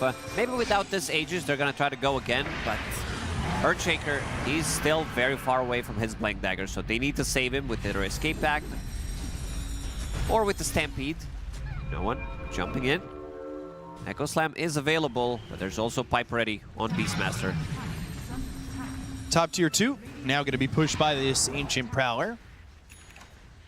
And 9 class has been a nuisance, and he's doing that classic 9 class early nullifier. Doesn't matter what hero he's going on, he's going to pick up nullifier eventually. We've seen it on his TB, we're going to see it on his Riki, and now TM. The most concerning thing is he's got access to this Croaker. He's got the Griefer on his team. It's not the most popular item, Helm of the Overlord. We see it if there's some like random Lycan pick. Beastmasters mostly go for Aghanim Scepter, but this is pretty massive. We've seen this creep grief it so many times, and players getting better at just going in, getting stunned immediately. These tendrils could be a big game changer, a big fight changer. Boxy getting blocked there. Ob's down. 1.2 second stun on Croaker. You said now they've got the Griefer on their team. I was wondering which one of them you meant. Not naming anybody. It also increases the damage. His aura is pretty good. Outgoing damage by 14%. Whoa. They'll switch it up, and he will pick up this Ancient Black Dragon. Not holding on to the Croaker anymore, but things kind of slowing down a little bit. They knew they used that Aegis. Maybe they wanted to use that second life for some push, potentially into the high ground with the minus armor and the push potential that they have. That being said, they'll still look to maybe get a pick off, and Mickey might be the one. He's going to show bottom. Stampede is ready. Oh boy. That's not going to save him. No, it's not. Meld Strike, Ice Path, and another kill to the Nature's Prophet. Meanwhile, they're over mid. DM's here with 9 class. They've got the smoke. They'll hit the Fissure, Tame the Beast, and even Echo Slam for this. Wheel of Wonder placed down as a protective tool, hopefully for Nisha, but they land the Ice Path again. They'll force out the Stampede. These heroes on the run will escape from PARIVISION, but they did lose Mickey bottom, and all that for a support doesn't feel that great. 9 class has been very annoying. Pretending that the rest of the team is there, going for some of these like solo plays, using Road of Aethos, then Liquid responds to it. And as soon as Beastmaster showed up, they need to invest even one more ulti, Wheel of Wonders on top of that, Echo Slam. And let's see if PARIVISION is going to find something else out of it, knowing that it is on cooldown. What can Mickey get to bring his team back into it? No lead is safe between either of these teams, as we've seen very evident before. But Mickey going for a BKB. But he's just not that close to it. They need those 2 BKBs. Mickey, as you said, far away, but Nisha is getting closer. Road of Aethos causing a lot of trouble for him. Tricks of the Trade avoids Tame the Beast and the Sprout. Take away that Sentry. No one. He's nearby if they need some help. They also have the Jakiro coming. Meanwhile, Satanic is pushing bottom. 2 levels ahead of Mickey, and a whole lot of net worth, about a full item's worth. He's got this Desolator, and I believe looking for the next pickup of Daedalus Force Staff with the Hurricane Pike in full, and then have that Swift Blink. I like the earlier BKB. You're fighting into multiple stuns. Saberlight doesn't have Blink Dagger yet available. He opted to go for more auras, which I really like. He just wants to keep everybody on the team tanky so they can survive this initial jump through the Roar, Macropyre, maybe bait BKB on Templar Assassin. It's going to be another Tormentor for PARIVISION. Another Shard. TA already has theirs. So does Ricky. And so does Puck. This one will go to DM. Ducalis, not happy. You know, I'm the lowest guy on my team, and I just had to compete with a guy who's second on the net worth for the Shard. Didn't hit the 50-50. Not cool. But the lead continues to rise with the take of the Tormentor to get that Shard. A 9 class in the middle of 4 heroes from Team Liquid. And not being spotted, that's the crazy thing. He's been hanging around this area for a while. They still have this obs up. They have good vision on these heroes on the side of Liquid with the information moving around from 9 class. They want Dust from Boxy, and 9 class just giving them everything for an Ice Path, for a Dream Coil, but the Blink anticipated this Puck movement, but Nisha, he's still going to die here to Satanic. They'll lose Boxy too. They pop the Stampede and the Wrath of Nature, but it just doesn't do anything for them. Nisha was thinking that he has enough damage. Maybe he thought there's going to be Ringmaster with Wheel of Wonder, but he got jumped. You see, Camera was in a different position definitely for him. But again, Ricky, he's causing a lot of trouble. Doesn't have a single kill to his name. But he's just that mobile vision at the moment, and that's really all they need. He's also a little bit of lockdown with the Rod of Atos, so he's happy with that. Nullifier's not exactly soon, but he's working on it, and he's 0-5 and 15.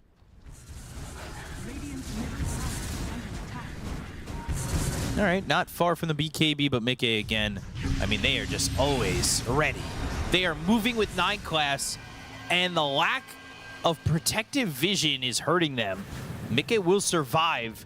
He's got that Curse of the Old Growth Ice Blast coming down, and that will fly and miss eventually. That'll be released. They do find themselves 9 class, and they do have the quick damage to get a kill into Ricky, so that's something for Liquid. They don't lose Mickey there. They had enough of this Ricky Maru being super annoying for the first like 28 minutes. Providing them with so much vision, placing deep observer wards, which did allow them to get multiple kills onto Mickey, who is about to finish off his BKB. Yeah, these observer wards, a lot of value. These ones are also very low chances of getting dewarded. They've just been keeping vision up. Meanwhile, the sentries, just, there aren't a lot. Now they finally have one in the triangle for the Dire side. And they are in some spots through the jungle, but the places that they've been farming and getting caught, if they're going to sit there for that long, they need to be having that vision under watch. Roche is going to be up relatively soon. They are smoked up. They do get scanned out, though. That scan connects, and not much the side of Liquid can do. They don't find anything, and they don't want to move in too deep. Again, 9 class here. He knows he's got this sentry, and he can just continue to search. Dust gets popped, but it's not going to land. Man, I feel like Liquid invested so much gold into sentries and Dust this game. Also, in a losing game, it feels really bad. You're hunting down this Ricky. You're committing heavily on him. And again, he is providing vision for his team. Has sentry ward down. Can initiate with Atos. Gets the courier first. Blink in, Hoof Stomp, Ice Blast coming through. This is Beastmaster caught for a moment, but they'll get the kill onto this Ringmaster, and then they'll lose Insania. Satanic's got the damage with the BKB. They never got themselves this Beastmaster, and Saberlight Melt Strike just blasts him out of the fight. I mean, there is no answer from Liquid, even when they're the ones initiating, and now with Roche up, can be their Aegis, but they could just go to the high ground, take a tier 3 back up, and then go for it. They're super tanky. This pipe keeping them alive, AC on top of that, which does allow them to even get more extra damage. You have Templar Assassin, who didn't die a single time. This is the Satanic that we're used to see so far throughout the tournament. In the last 2 games, they threw away the lead, but this time around they're playing it so much more cautiously, and Liquid doesn't have the counterplay. No, they do not. And they may not have the power. This one might just be it. They take one more fight. That could be the end of it all. And I mean, Mickey, he got that BKB. He used it for the first time. It didn't do anything. Now he wants an MKB. Oh, You're farming, but it could just be DP. Road of Atos. Oh. That could just be it. No Earthshaker in this one. Doesn't have Echo Slam for 50 seconds anyway. Good force staff. Using that Hurricane Pike. And Nisha caught Radamatus again. You knew he didn't let you go. Primal Roar comes through. They've got more than enough. Nisha dead, and he's gone for 50 seconds. Roshan is alive, so they're gonna go take it. They do have Third Eye, innate ability from Templar Assassin, which is really nice. They can see exactly when the Roshan is gonna respawn. Nullifier now completed on 9 class. 2 supports. On Liquid, Ancient Apparition doesn't have a single saving item, neither does Ringmaster, but is very, very good against Escape Act and Crimson Guard, so these are gonna be the 2 big ones. Working with an Aegis for Satanic. Making up for lost ground when he had died a couple of times over the last 2 games. He's now 12-0-4. So wants to bring that average back down. That 1.5 deaths per game. He'll bring that back down with the 0 deaths so far. 9 class caught. Dust is there. Cold Feet and the kill. They take out the Ricky. That's at least 1. But Satanic wants the damage. They'll stampede. Saberlight thinks about going all the way out, but the 4 staffs to get him some distance is fine. Escape back. Dream Coil snaps it. Still alive. Pops the pipe. Saberlight looking, but can't get his hands on anybody or his hooves. So it's just the Ricky for now. I feel like it's been Ricky for the last 10-15 minutes. Yeah? It's the only hero that I feel Liquid has been able to kill. Ricky has died 7 times. He is half the deaths here. The supports make up 10 of the 14 kills that they do have on Liquid. They've been unable to kill the Templar Assassin. And I think that trend's going to stick. Closing on that point where it's a 1,000 net worth lead per minute. That is usually the law of deficit, where it's time to call it when it's time to call it. But in a series like this where you've made multiple comebacks down about 20,000 net worth, I think you just play it out. You're up 2 games, why not? Ooh, I'm afraid they have only 1 fight left. If they lose that fight, the game is pretty much cooked. You're going to be playing against Mega Creeps. You don't really have the heroes that are dealing really well with Mega Creeps. Eventually, with AC, with Deso, they're going to be able to close it out. So they need that 1 big fight. Saberlight thinking about picking up Aghanim Scepter. We saw what this item can do. You get initiated on by Beastmaster. He gets an input, Nature's Prophet inside the cart. Could be pretty massive if he can get the gold for it. 2.5 minutes left on this Aegis. They're not fighting or pushing just yet. No one back there with Ducalis.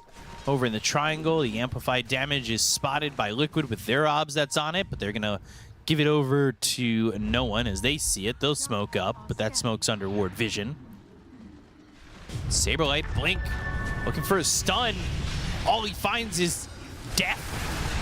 And nothing works. His Crimson Guard, his Escape That doesn't work. He does have buyback available. We'll definitely need to use it if they knock on those last set of barracks. Satanic, he's going in. Killing Satanic once has been impossible. Killing him twice is going to be even less of a chance. It's non-zero, but they are deep in. They go to the Echo Slam. It doesn't do anything. They get the kill on Anisha as well as Insania. They'll buy back on 2. They lose Mickey, who doesn't have buyback, and that should just be it. Saberlight falls again. The racks are now taken out. GG is called. PARIVISION put 1 on the board. And we're going to a game 4. It's not a clean sweep for Liquid, but a victory here for PARIVISION. Very clean execution for PARIVISION. They pretty much won all 3 games in the first 15-20 minutes. Team Liquid, they will need to step it up when it comes down to laning stage, because every single game they're playing with deficit, and they need to be able to make some kind of a comeback. This time around, PARIVISION, very, very clean. Yeah, so they put 1 on the board. They're down at 2-1 still, but let's hear what the panel has to say. We'll throw it their way. Yeah, 1 on the board indeed, and in fine style. But then again, the first 2 games kind of looked a lot like that one, and we all know what happened. But much better there for PARIVISION, and you can see the relief etched on their faces. I mean, yeah, the magic of game 2 from Liquid, it did fade into game 3, right? Like the fact that PARIVISION, they win their lanes, they rally behind the Beastmaster in the off lane, your TA is also crushing your lane. Like, it is so much nicer to see PARIVISION when they're commanding the game, just dictating everything. And this time, they just don't make the mistakes that allowed Liquid to win game 2. Yeah, they definitely cleaned it up, and I think we're starting to see maybe a lot of that magic was in the Darkseer pick itself. Like Satanic, he had a free game, no counters whatsoever to him in this game, goes beyond godlike. This is a Satanic we're used to seeing, right? So I think Liquid, yeah, you got the first 2 wins. Maybe a lot of it had to do with PARIVISION potentially messing up, but maybe a lot of it came from this Darkseer pick, just making you play a different style of Dota. So this has to be very refreshing for PARIVISION. Be like, okay, this ain't that hard, guys. We got one good ban. Just keep playing like we're playing. Limit our mistakes. This is winnable. We can potentially reverse sweep this. Yeah, and a rough game from Nisha, right? Like when you get the 20. Yeah, sure, true. But you get like the 24 pick on the Shaker. You're playing a decent laning phase. Sure, you're behind on gold because you know PARIVISION are progressing the map with that Beastmaster, but you get the Blink Dagger, you then have like what, your blinks on CD by like 0.2 seconds, you hit the slam thinking that you blinked, you don't get a kill on the puck. This was sad, honestly. Yeah. I mean, it felt like every move from Liquid just felt sad in this game, because normally we expect at what point is it going to turn around, which hero on Liquid's going to step up, but it just didn't happen. PARIVISION, it was so much cleaner. And what if PARIVISION played like this in game 2? We would be easily talking about a 2-1 to PARIVISION going into a game 4 where all momentum's on the side of PARIVISION, but it did take them a couple games to warm up. I'm incredibly happy that we talked about potentially tilting out after the first 2 games being a real possibility. None of that here. Right? Yeah, they just played exactly the way they needed to play, tightened up everything that needed to be tightened up, and they played a solid game. You can't really complain. 16-0 on the Templar Assassin, completely free game. They talked about it before, Jab saying they need to focus on Satanic. Yep. The Darkseer was good, but they need a new strategy.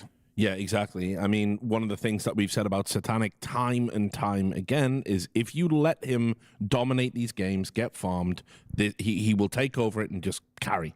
Yeah, and as much as you might think that we pick Satanic as a standout player, I wanted to go for 9 class on the Recce, just because the way in which he was playing it, sure, at the tail end of the game, he was the only one getting picked off, but I feel like the early game, where other Recce players play for setting up the correct fight, he was always getting the deep ward out. He placed 24 wards, he was destroying 9, the Jakiro also destroyed equal amount of wards, but if 9 class wasn't always thinking about the next move for his team, they wouldn't have killed Mickey a couple times as he was farming deep on the enemy side of the map. He wouldn't have all these wards destroyed because he had the wards set up first. Like every single big pickoff was because he, minutes beforehand, had entered the area, set up the map. He was basically playing it like a Slark or his Terrorblades, because sure, you don't have the innate of a Slark, but with that natural invisibility, you get the wards. And I think he has shown some of the best vision game from the Recce compared to the other players that we've seen so far.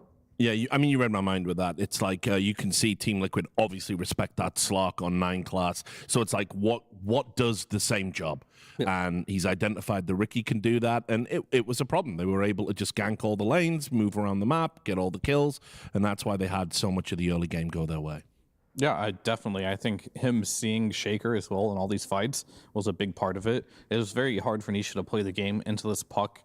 You have the silence, you've got the smoke screen just laying on the ground, and of course, just physically having vision of him allowed this puck to just initiate on Shaker time and time again. And I don't know, I feel like Nisha, he had an opportunity to kind of like pick something very aggressive, something that could scale, goes for the Shaker. It didn't really work out. You wanted to see him play a last pick. Doesn't matter. Maybe he should just play from a more behind situation and give Mickey, I mean, I guess he'll play Nature's Prophet anyway. Sure. So it must be cleaner. Yeah, it was a bit of a hipster pick. Whatever. You 2-0 up in the grand final. I respect it. Yeah. But we can take a look at some of the highlights. I think we've got... Didn't we? Yeah. We have good clips. Here we go. Yeah, I just wanted to highlight some of the team fights that happened here. Like you are in a situation right now where you want to control Roche, but that Ricky has usually look at him solo 1v3. He's just zoning everyone here and making the fight very difficult to really enter into. And this wasn't the worst fight for Team Liquid. I feel like there's some good things could have happened. Boxy with a great save.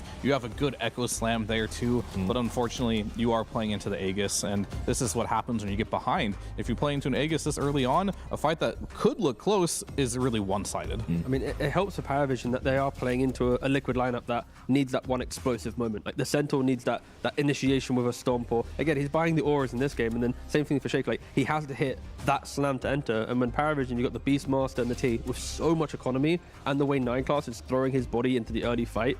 Can Liquid ever truly set up the perfect engagement to find the TA, to find the Beastmaster? Because you have to use spells to stop the Ricky, to lock down the puck, and after all of that, Can you kill a Beastmaster? Can you kill a TA? The answer is no. Yeah, well, it definitely proved that way. And look, I want to say as well, I mean, we said when we were constructing the game plan for PARIVISION, we need them to play their game. And what Liquid had done with the draft was essentially push them into a style that's more traditional rather than PARIVISION branded. That's a PARIVISION game right there, the way that they approached it.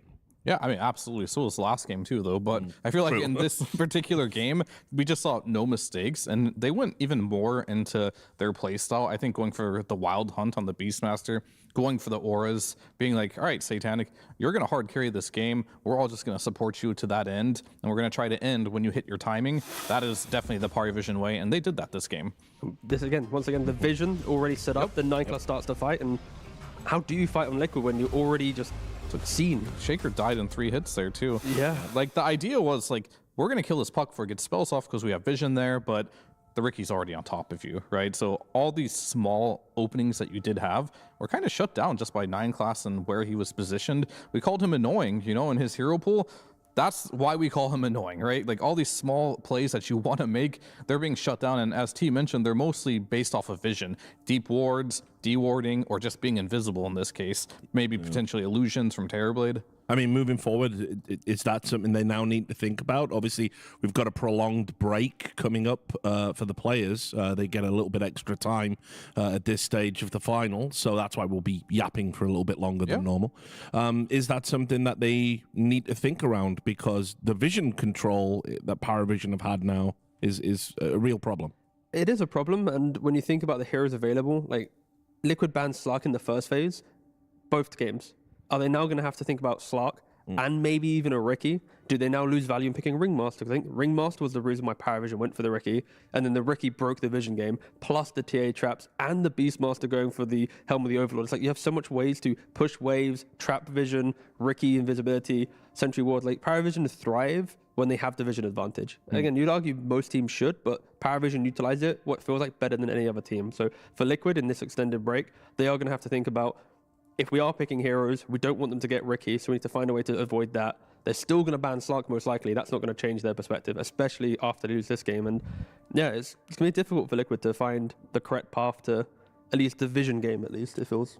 Yeah, it's definitely a pick your poison. Like there's not enough bans, I should say. Yeah. Right, so you have 3 threats, right? You have to worry about Satanic's hero pool. That's massive, right? Because he plays so many good hard carries. You have to worry about DM. Is he going to be playing one of these heroes that can just enable 9-class hero pool? Then you have to just worry about 9-class's hero pool. Like, all 3 of these are very, very important things. I think if you look at the 5 and mid, those are probably like things that you don't put a lot of priority in if you're drafting as Liquid. But yeah, out of those 3, I don't know which one to really focus on, because you gave Satanic everything this game, right? Like, you left all his heroes in the pool. It's like, take whatever you want, and he destroys the game, right? So that's a hard thing to do. Turns out if he's allowed to have a game, he will carry the game. Just a final question for each of you before we go to break, because I'm always looking to learn a bit more about what goes on in the Dota world, right? Like, I like to broaden my knowledge. I think working with you is an opportunity for that, right? So you've both been coaches. Sure. Yes, we have. Yep. My answer, yes, I have. The tail end of his career. Yep. Correct. Right. My entire career. Yep. Yeah. I have looked at your Wikipedia pages. Okay, ahead of this segment. I want to ask you. You know, when you're in these finals, when you're in these must-win games, and you've had a series that kind of goes like this, and you get this extended break period, like, you know, what is a coach kind of doing in these moments? Because obviously, yes, you've got the draft to talk about, but there's other aspects to the job. And the reason I ask is because, you know, we've seen a lot of kind of speculation. You know, there's people, you guys taught me about how the thing we think at home as fans when they're losing a series but they don't GG out, and people say, oh, they're thinking about the next draft. I believe that was called caster bullshit. Yes, correct, it is, yeah. And so I kind of wanted to get your perspective on what they might be doing. I mean, I can go for the quick answer where you're leaning less about kind of mechanical play and you're thinking more kind of like surface level. You're trying to, as a coach, first of all, you decide, is the strategy of your initial openings the key thing? Like in here, Liquid could maybe even ban Beastmaster, give Slark, prepare yourself for a Slark game, get everyone prepared. Like, you know what, let's give PARIVISION this hero. We're all together going to try and beat this hero to win this tournament. And that's the main thing. You need to get everyone hyped up for the fact that if they can overcome their best strategy, you can win the game. So it's like, find something for everyone to believe in and then push that. You're not talking about, oh, you need to press BKB when you jump in. You need to do this. It's just find something that everyone can really get behind, and then that's the motivation to finally close out the tournament. Have you Liquid's perspective. ever hyped anyone up, Clinton? No, that's not really my style. No, not much of a hype man. I noticed. I mean, it depends on what team I'm coaching, right? Right. If I'm PARIVISION, it'll be very much so. Yeah, we had a really good game. All our early games went well. There was a problem with a couple of heroes. We banned that hero, in my opinion, Darkseer. Think of our strengths. Why are we such a good team? Why have we won so much in the past? Really focus on what we're good at and make sure we stay on track with that. I think make sure Satanic gets his hero, right? Make sure 9 class, maybe the Clown needs to go. Like, this hero isn't looking very popular. It's too traditional. Give him his annoying heroes. Stick to the philosophy of your team that makes you strong and just run with that and just eliminate mistakes where you can. And it can be hard in grand finals to kind of like get in the moment and be like, all right, we're going to overextend. Things are going to happen. Just have someone reel it back, you know, whatever it might be. And also just make sure no individual player feels isolated in the moment. Because like here, for example, we're saying Nisha, he's lost 2 laning phases. In game 3, he has priority. Like, you have to make sure in this situation that all the players come to the same conclusion of like they can win it. You can't just be like, you can't just talk to one player and just assume that everyone's going to be okay. If you're going quiet, like, you have to, you know, just make sure everyone kind of lifts themselves up. Because again, I think for Liquid, you've lost the early game in game 2. You had this magical comeback. Game 3, you lose the early game. Maybe you start feeling the defeat now, even though you're ahead. If you don't have that conversation, it could feel like the early game is, you know, unobtainable. Like, it's not yours to win. You don't like deserve it based on how well PARIVISION's doing. So yeah, it's the conversation in the mental game is so critical that it's hard for us to assume what they're talking about. But sure, it isn't about the play. It's all about just the mental game. All right, guys, thank you so much for the insight. So, as I said, we are going to take a slightly extended break, but that's good. It means you can get hydrated. That's what the players are doing, no doubt, right now. We'll see you in about, I don't know, 8 minutes, is it? Yeah, whatever. Anyway, make sure you come back. You don't want to miss it. The new breakthrough and innovative phone with 1xBet app. With 1xBet app, you can register and start betting in just one click. Intuitive interface and thousands of sports events every day. User-friendly app. Big wins, fast payouts. The human body was built to move. Not trapped at a desk in one singular posture for 12 hours a day. It's time your chair evolved. This is Secret Lab Titan Evo. Ergonomically engineered for you, gamers, hybrid workers, artists, backing your every move.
For me, it was like my first time basically leaving home.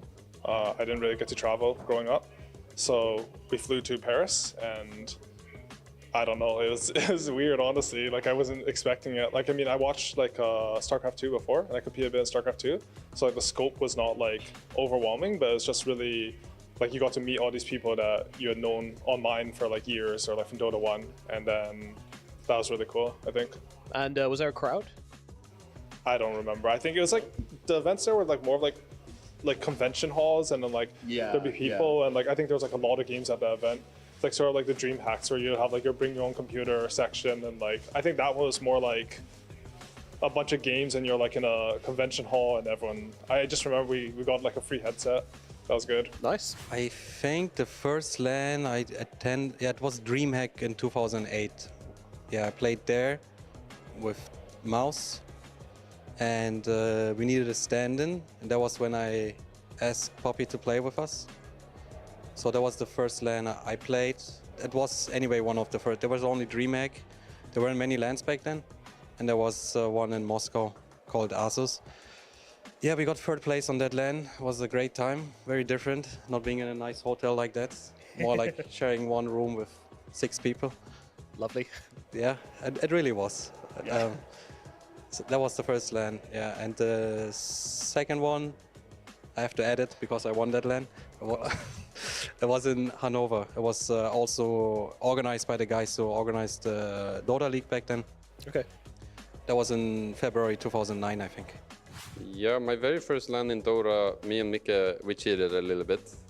We looked it up. It was a WSOE,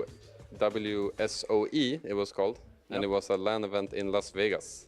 Ooh, and we went there with Alliance to play pretty small tournament, like a 100K tournament, I think.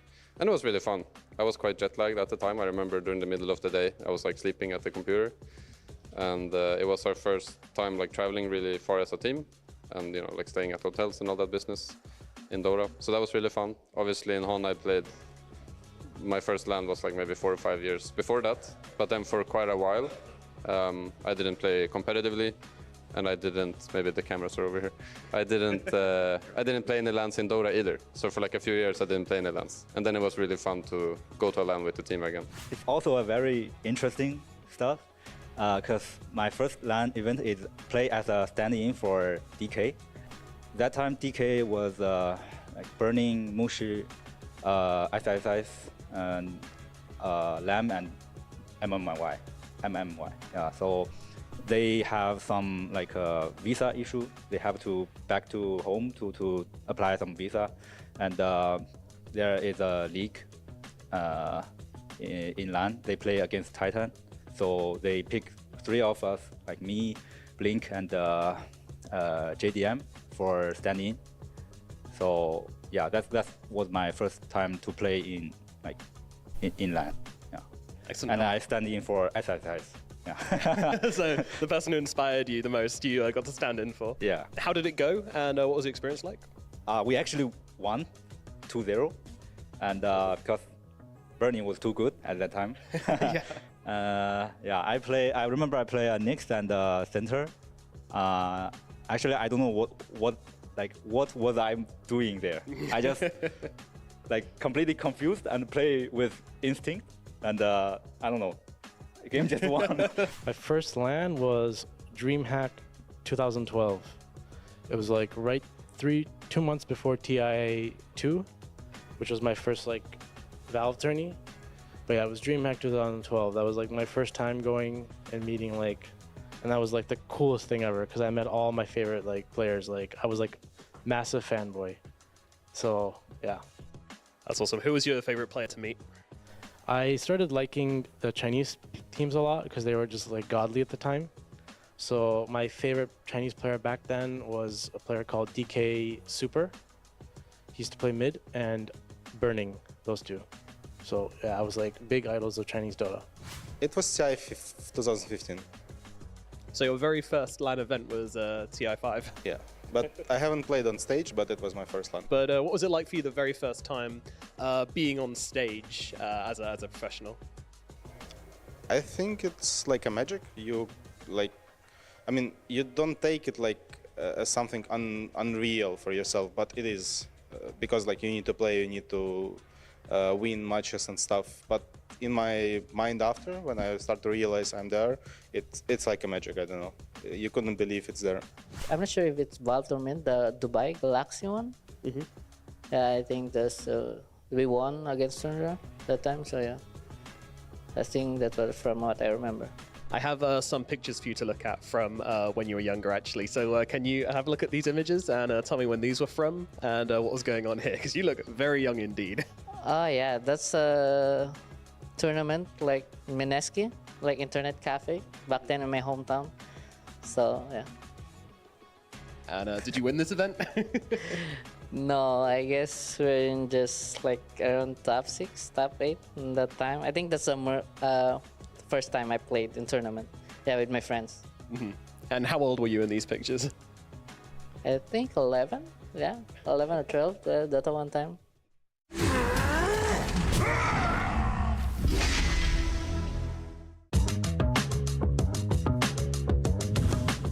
I did it my third year of college. My parents were not happy. They were like, what the hell am I doing? So they saw me going to TI2 or DreamHack that year, and like I kind of hid it all for them because like they wanted to be a good little like good kid and like become a doctor. I was like doing pre-med, and my third year, I already played Dota 1, Dota 2 came out, I started spamming it, and then I got like decent, and then I got invited to TI2 with the team. Yeah, so they were like not happy. They were like, what is this? Stop wasting your time. So yeah. Yeah, and did you win them over eventually? Yeah, I think eventually. I mean, it took a long time. Like I kept saying I'm gonna quit next year, but then in my heart I'm like, this is more fun than real life. My parents, they pretty support me from the beginning.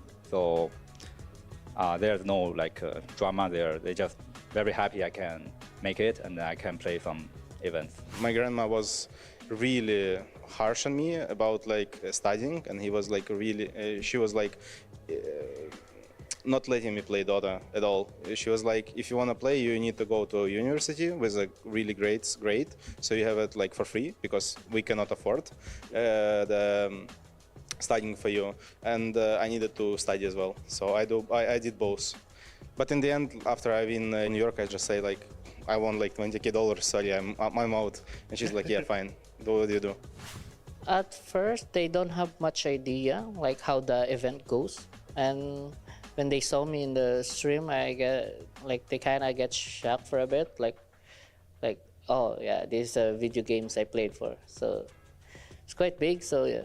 When did your family understand that what you could go on to achieve and what you could do in Dota?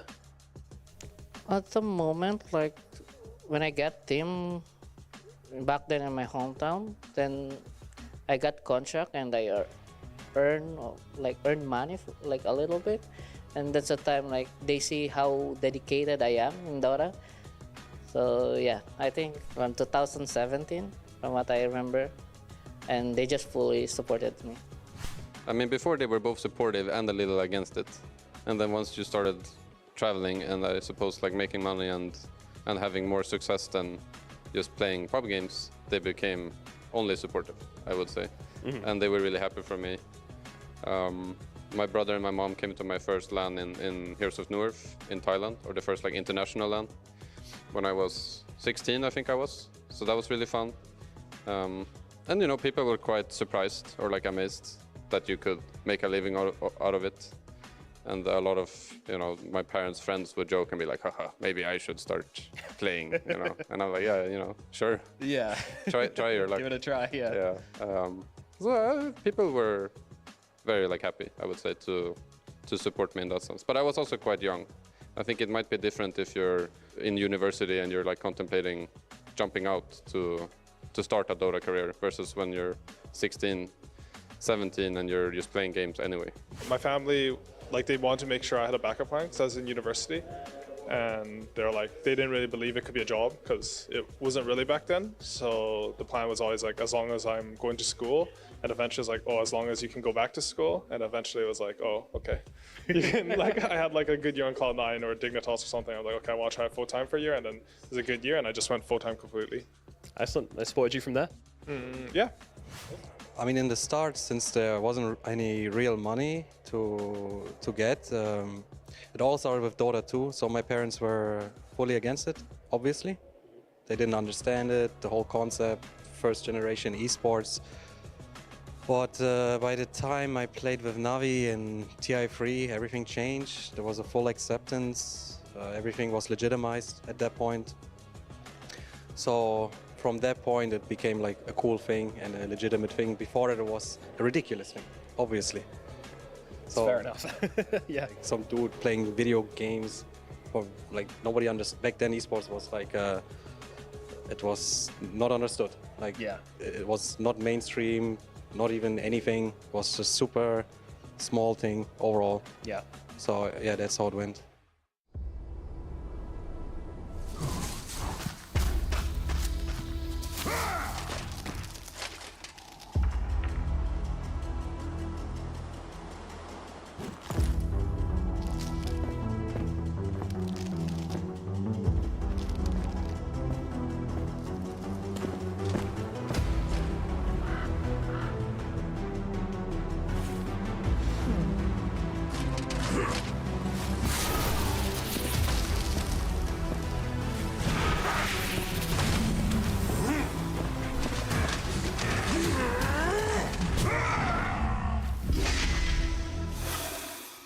Yes, welcome back. So PARIVISION are trying to scale the mountain that is a reverse sweep in this grand final.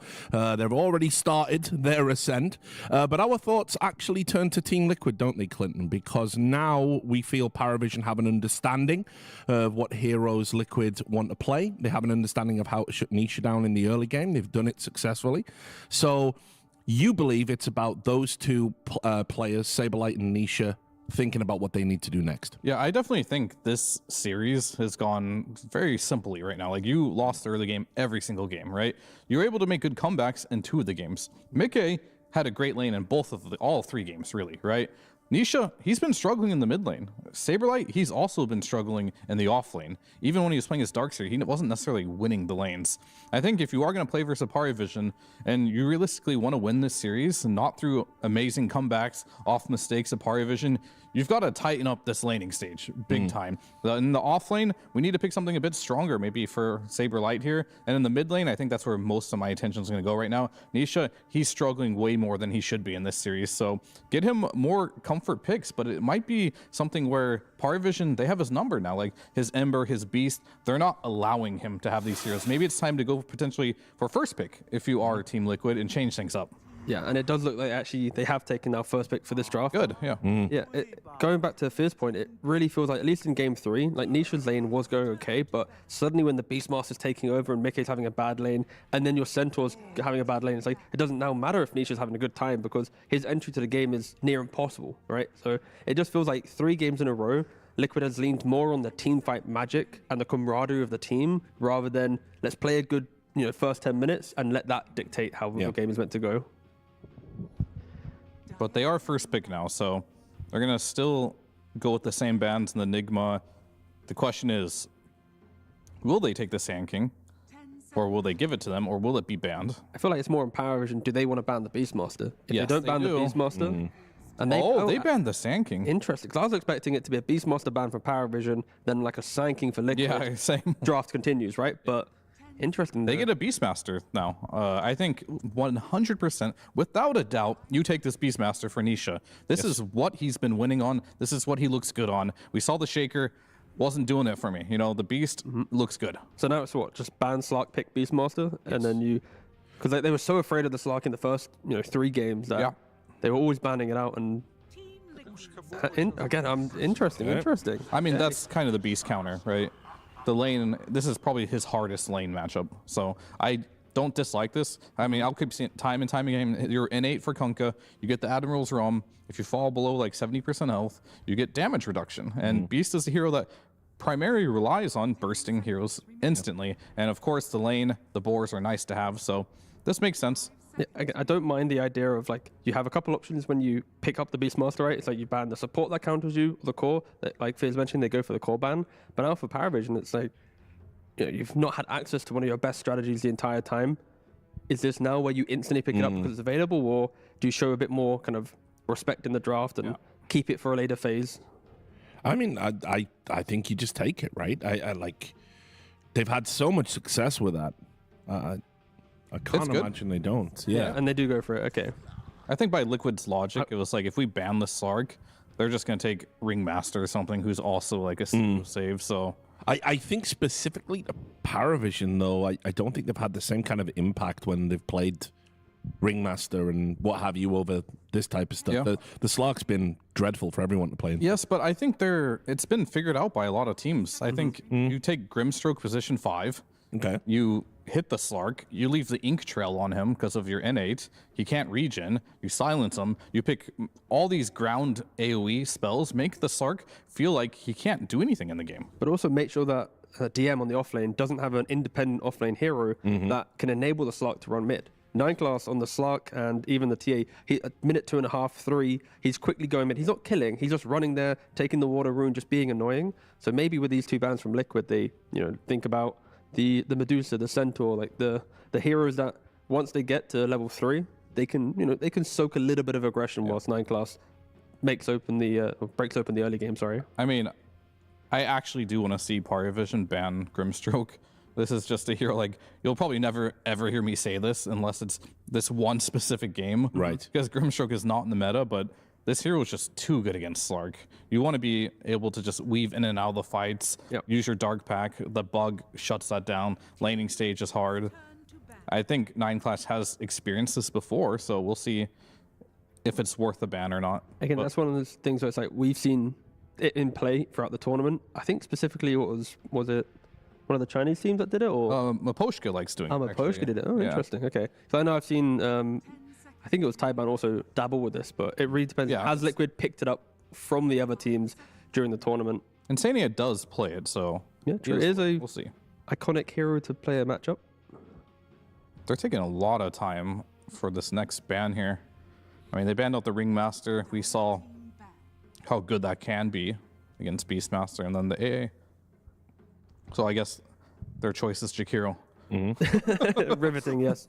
But again, the way that PARIVISION utilizes the Slark, it's always pushing forward into the map, finding the next hero. If you have to lock down the Slark to kill him, someone from behind on PARIVISION will jump you. So Ringmaster, AA, they are so explosive. If they have the correct entry to a fight, be it with the box save or the Ice Blast from an AA, how do you take the engagement? So I think Liquid, they have good bans, and even if you give PARIVISION a Jakiro, it isn't as devastating in the speed in which you kill a hero. It sets up the fight with Ice Path and control with like where to engage with Macropire, but it isn't as decisive as a Ringmaster or an AA. So I can see why they haven't opted to ban out the Jakiro out of the 3. And they ban out the Elder Titan. That hero is also quite annoying for Slark too with the deconstruction. You can just stand on top of him and he does reduce a lot of his damage, but yeah, I don't know. If there is a game for Grimstroke, you've got a Beastmaster, double roar, that's always cool. Yep. Counter the Slark. Wonder if they're thinking about it. We'll have to see. And then yeah, there's. I mean, you might be onto something. Obviously, they banned out those 2 supports, so. Yeah, I mean, Insania's hero pool, potential. What's available isn't the hardest to lock down to kill off a Slark. So if there ever was a time for him to dabble with a Grimstroke or some other kind of like new hero on the block, it would be now. Silence is gone, Ringmaster's gone, ET's gone. Like the other heroes that he's been playing in the tournament, like the Tinker, the Phoenix, the Enigma, like they're not the ones that I think you'd rush towards in the situation, but yeah, maybe Liquid has a bigger picture in the draft. Like they've been not batting Monkey and picking Ember and winning the game, right? And this is great for Boxy. Obviously, hasn't had this hero for a while, but as you can see from the win rate, when he gets it, he does work. Absolutely. I mean, he hasn't lost with it yet, and I think it's good control versus Slark in a way too. Like, if he tries running away, the Gale Force can push him back. Strong lane, good trading. Of course, the execute, very nifty to have early on in the game. This helps with their laning stage a lot, so. And they do go for the Grimstroke. Yeah. There you go. Good. To that person that was flaming you for not buying BKB that one time in that pub, he's a genius. How dare you? I mean, again, it synergizes really nicely. Let's get into that. But it synergizes really nicely, right? Especially with the Windrunner, the Shackle Shot, you've got double roar. Like, if you want to go for the simple version of Grimstroke, yes, you have Soulbind. But once you get into the complexities, like Kafir's already mentioned, the bug on the Slark, the vision from his innate, like, it has so many ways to play out this game that not only that, the carry for Liquid, you can go for pretty much any melee carry for kill potential in laning phase now. Like, if you want a PA, you have a PA Grimstroke lane, that can kill very nicely.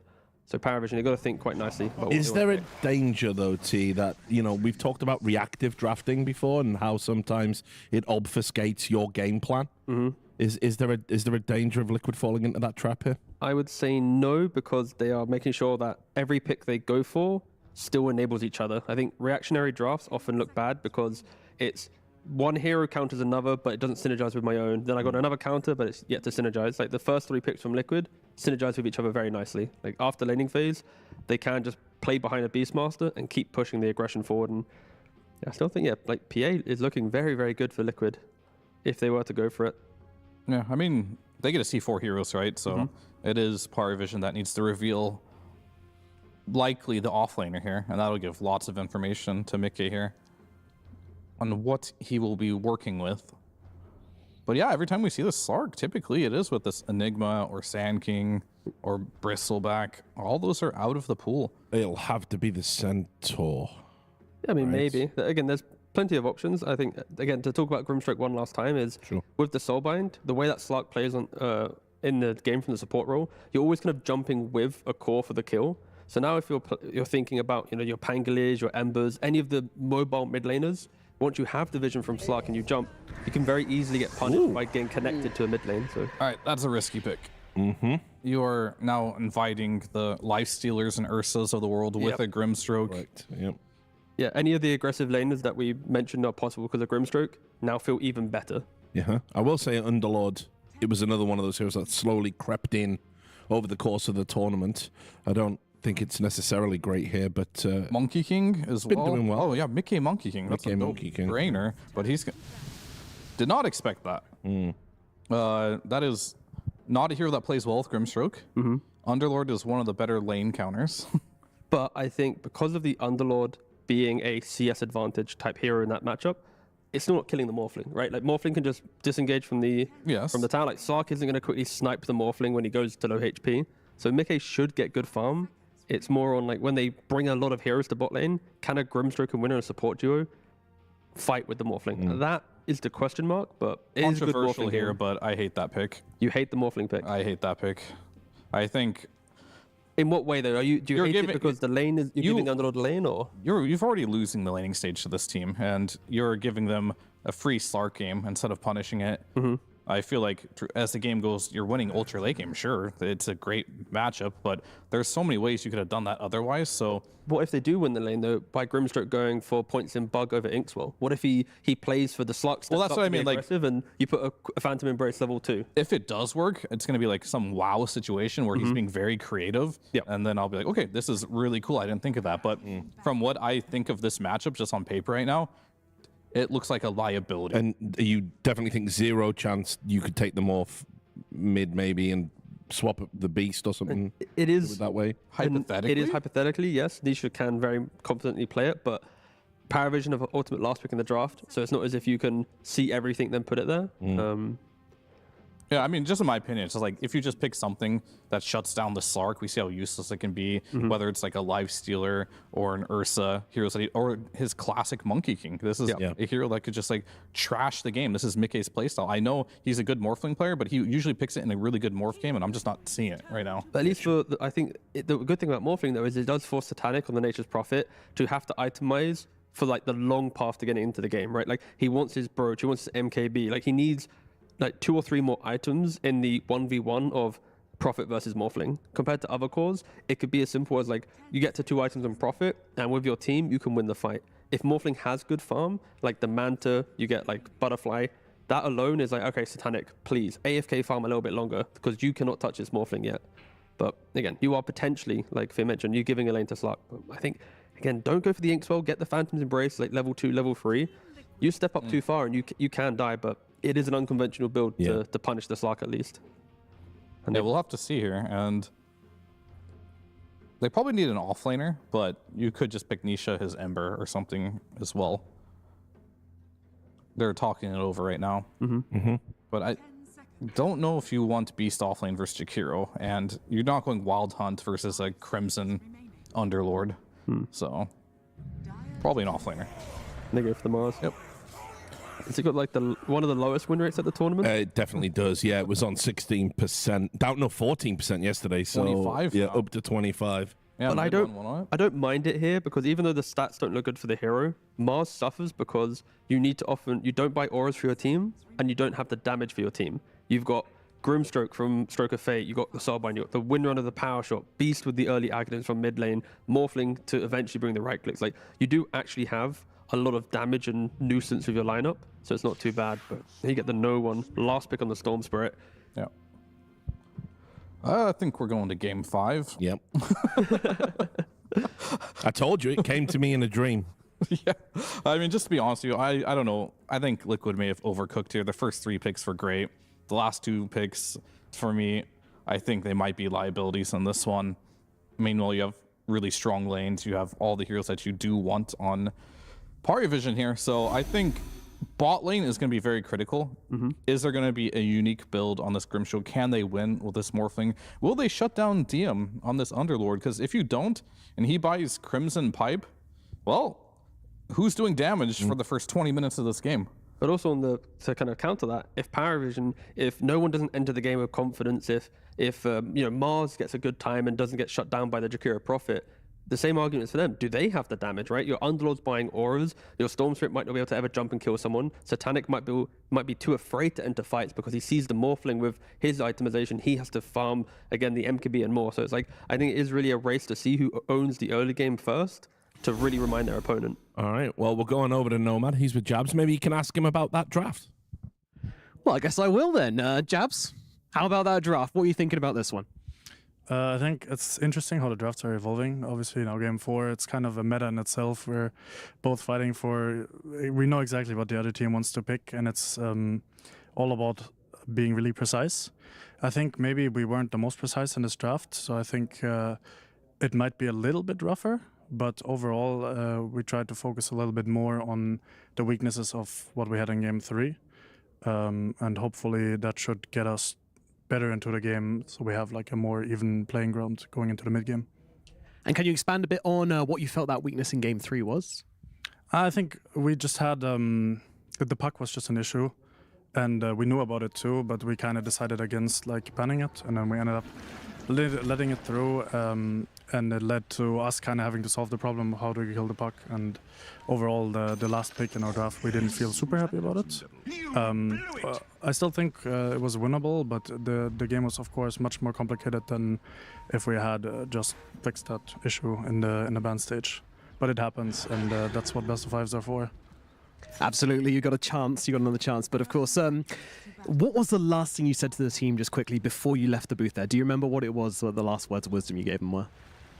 I mean, I just always tell them to, it's like any game is the same, you know, like I just tell them nothing's different from this or a scrim, like whether we play a group stage game or grand final, like 2-1 game, it's same stuff. So that's kind of what they tell them. I'm kind of always in the same amount of energy to keep it consistent. So that's how I do it. Nice and calm, nice and chill. Let's see if that follows through into the game. We've got game number 4 of this grand finals, and we've got B-Cop and Lacoste to bring you the action. We are back with game number 4, and we'll see. Second time for a chance to clinch it here for Team Liquid over PARIVISION Lacoste. And the panel did not look or sound no, so they were confident not in the convinced draft. by what Team Liquid did pick. I kind of share the same issues about the draft because they lost all 3 games. In the laning stage, PARIVISION 10 minutes in had, I think minimum was around like 4 to 5k, and they're playing it so well. They picked Morphling, which is a relatively slow hero. Underlord also very good as a counter to the hero when it comes down to max HP. When you're shifting, you're going to be able to deal damage. Want to see what DM is going to be building into, but there's been a bit of a newer build, and he's also going for Abyssal Horde. We saw quite a lot of offlaners, even carry Underlord, go for that cleave, of course, but other offlane Underlords have been picking it up. This time around, it's going to be more about him summoning the units, getting that extra bit of a damage, even though a lot of the times it doesn't even feel like it's doing anything. And BM, he's left alone, while the rest of the team are making this kind of a tri-lane work. And they get that kill on Aboxy, who is back on this Windrunner and has had a stellar performance with the Windrunner today. Trying to replicate that performance, and 5 matches, 5 wins. I mean, it's certainly expected to see a lot of these finals picks be their comfort picks, and Boxy's got 5 wins with the hero. It's usually you play a hero, I would say, unless your hero pool is 1, you're playing a hero at most 5 or 6 times in a tournament, right? So this is probably one of his most played of the tournament, and he's also getting the victories under his belt with each game. He's playing it so well. I love when she's paired up with an offlaner who builds into mana boots, or at least Ring of Bassi that he's going to turn, because it does allow you to spam your power shot more frequently, especially if you're playing against heroes who don't have that much regen. This time, you're playing into 2 range heroes. I don't think Mars is going to have a good time in the lane. So far, he's doing better than I expected, sitting at 8 and 2. Saberlight, he's going in, but things are going to get more complicated for him. Right now, he doesn't have that much regen to work with, and also Boxy is out of regen completely on himself. So things are going to get more difficult. Mars doesn't feel like punting the other offlaners that we see, the Sand King, the Darkseer, the Underlords that can farm stacks. It does feel like an offlaner in this situation for Liquid that is going to take a big back seat in terms of farm priority. He plays for himself, and then he plays to get a Blink Dagger, doesn't build into auras, so itemizing for maybe Yule Scepter, maybe BKB, depending what he's gonna get, and you can already see that he's starting to struggle. Boxy. He wants to have line up another that power shot. Young Sal's ready on Ducalis. He'll be past the thresholds. So no kill shot just yet. Got Beastmaster over mid up against this Storm. That's the big tempo for Liquid. They wanted to use Beastmaster for themselves. This time around, PARIVISION did use it as an offlaner, as a mid laner as well. So now Nisha, he needs to be the tempo maker, seeing that your offlaner is going to start to struggle slightly more as time progresses, and you also have Morphling as your carry, who is a bit on the slower side. But the hero that we didn't talk about is this Grimstroke. This is not a hero that we see pretty much at all. Always feels there's something missing. His abilities are always strong. Question is, what do you want to get on the hero? Do you want to put more points into Phantom's Embrace? Your Inkswell is too valuable as well, but also Stroke of Fate because you just chose the talent. Always having the same issue. Saberlight, TP try attempt. to TP out. He should be good. Be able to do so. A-okay, but they knew the TP was coming from the Nature's Prophet there. Nisha hoping to have a lane this time. It has felt like every game he is just getting punished over mid. And he hasn't really had many opportunities to kind of have this advantage. This time around, though, 24-10. Things are all right. At least up to this point, Looking he's very good. Let's see if he maybe decides to put his boar into the bottom lane. Send one of those bees, help out the bottom lane. And this is something that he did do. Could be very effective against Underlord, that extra bit of a slow. But for now, focusing heavily on winning his laning stage. 26-10 against 23-2. No one's still doing fine. Yeah, doing all right. We'll see how the Beastmaster's farm kind of progress, how Nisha, when he can get into this Ags. We'll have to see. But that Drums of Slam is going to be very important, and then we'll see over bottom. Mickey, you said Morphling's kind of a slow hero, but Mickey, in these 3 games, honestly, so far, has had to get involved early. He's been forced into a position of reaction from PARIVISION and the fact that they've been play the losing lane so well. all the lanes, so Mickey was like, okay, guys, I got to do something. On Nature's Prophet, it's much easier to get involved. And look at this little pain in the ass. He's just so annoying to play against. 9 class, killing the courier, which would be full power treads on Mickey. And now gonna drag the creep wave. Boots of speed, Windlace, they can't catch him. He's just able to kill a courier, slow down the item progression by taking away the items from Mickey. The same thing happened at Satanic. There was a kill of a courier from Boxy. So that'll be a courier respawning in about a minute, and then of course this Nature's Prophet courier just respawned, so that's coming over with full treads. If Boxy was able to maybe get a snipe on it, he is pretty deep. It might have a actual Jakiro courier coming from behind him to pick off. It's following behind, and he ends up getting 1 shot on it, so it doesn't kill the courier that was on his tail the entire time. It delivers the items. But Nisha now level 6. He does have this Primal Roar if he wants to TP to a lane, maybe make a play. Could walk over if he gets the option to. Shield Rune was picked up by Ducalis, so there was no Haste Rune or Arcane Rune that Nisha was going to use to end up going to a side lane with and walk to. But 9 class, he's moving around, he's a pain in the ass, but he's only level 2 for the moment. We've seen this before, though. Saxa was playing the Slark, and you can make a lot of space if you end up taking the attention away from these teams. They're checking for stacks right now. Nisha, Insania, and Boxy teaming up together. They're moving over for the Shrine. 3 heroes going towards this Shrine. Actually going to move Boxy back, knowing that he wants to go for their own Shrine. So they'll have 3 heroes here, but they'll also have 2 heroes on their side of the map to go for their Shrine, and they pick up both. This is a big point of contention. This is massive. Saberlight actually taking a lot of damage. They were thinking about TPing in, but the ball lightning, Saberlight spear, Spear catches him. Onto no one, but he's still onto the tower alive and finally dies, but that spear could have been massive. Still Boxy, Shackle, Satanic comes in, and the power shot not enough. I think Satanic gave him a Lotus Orb that he picked up. And also Raindrop, keeping the Ducalis alive. Pop that magic wand. Still trying to salvage something that was not really working out for them. Okay. Swell. Little pop still in the Pit of Malice, though. Mickey turns into this Underlord, and gets locked up again. 9 Class was putting attention onto Insania, and this courier will deliver items and just kind of walk freely in between 9 Class and Insania, and they don't get a kill on either. But even with that double shrine take, Liquid, they're 8 minutes into the game, they're yet to put a kill on the board. That is a little bit surprising.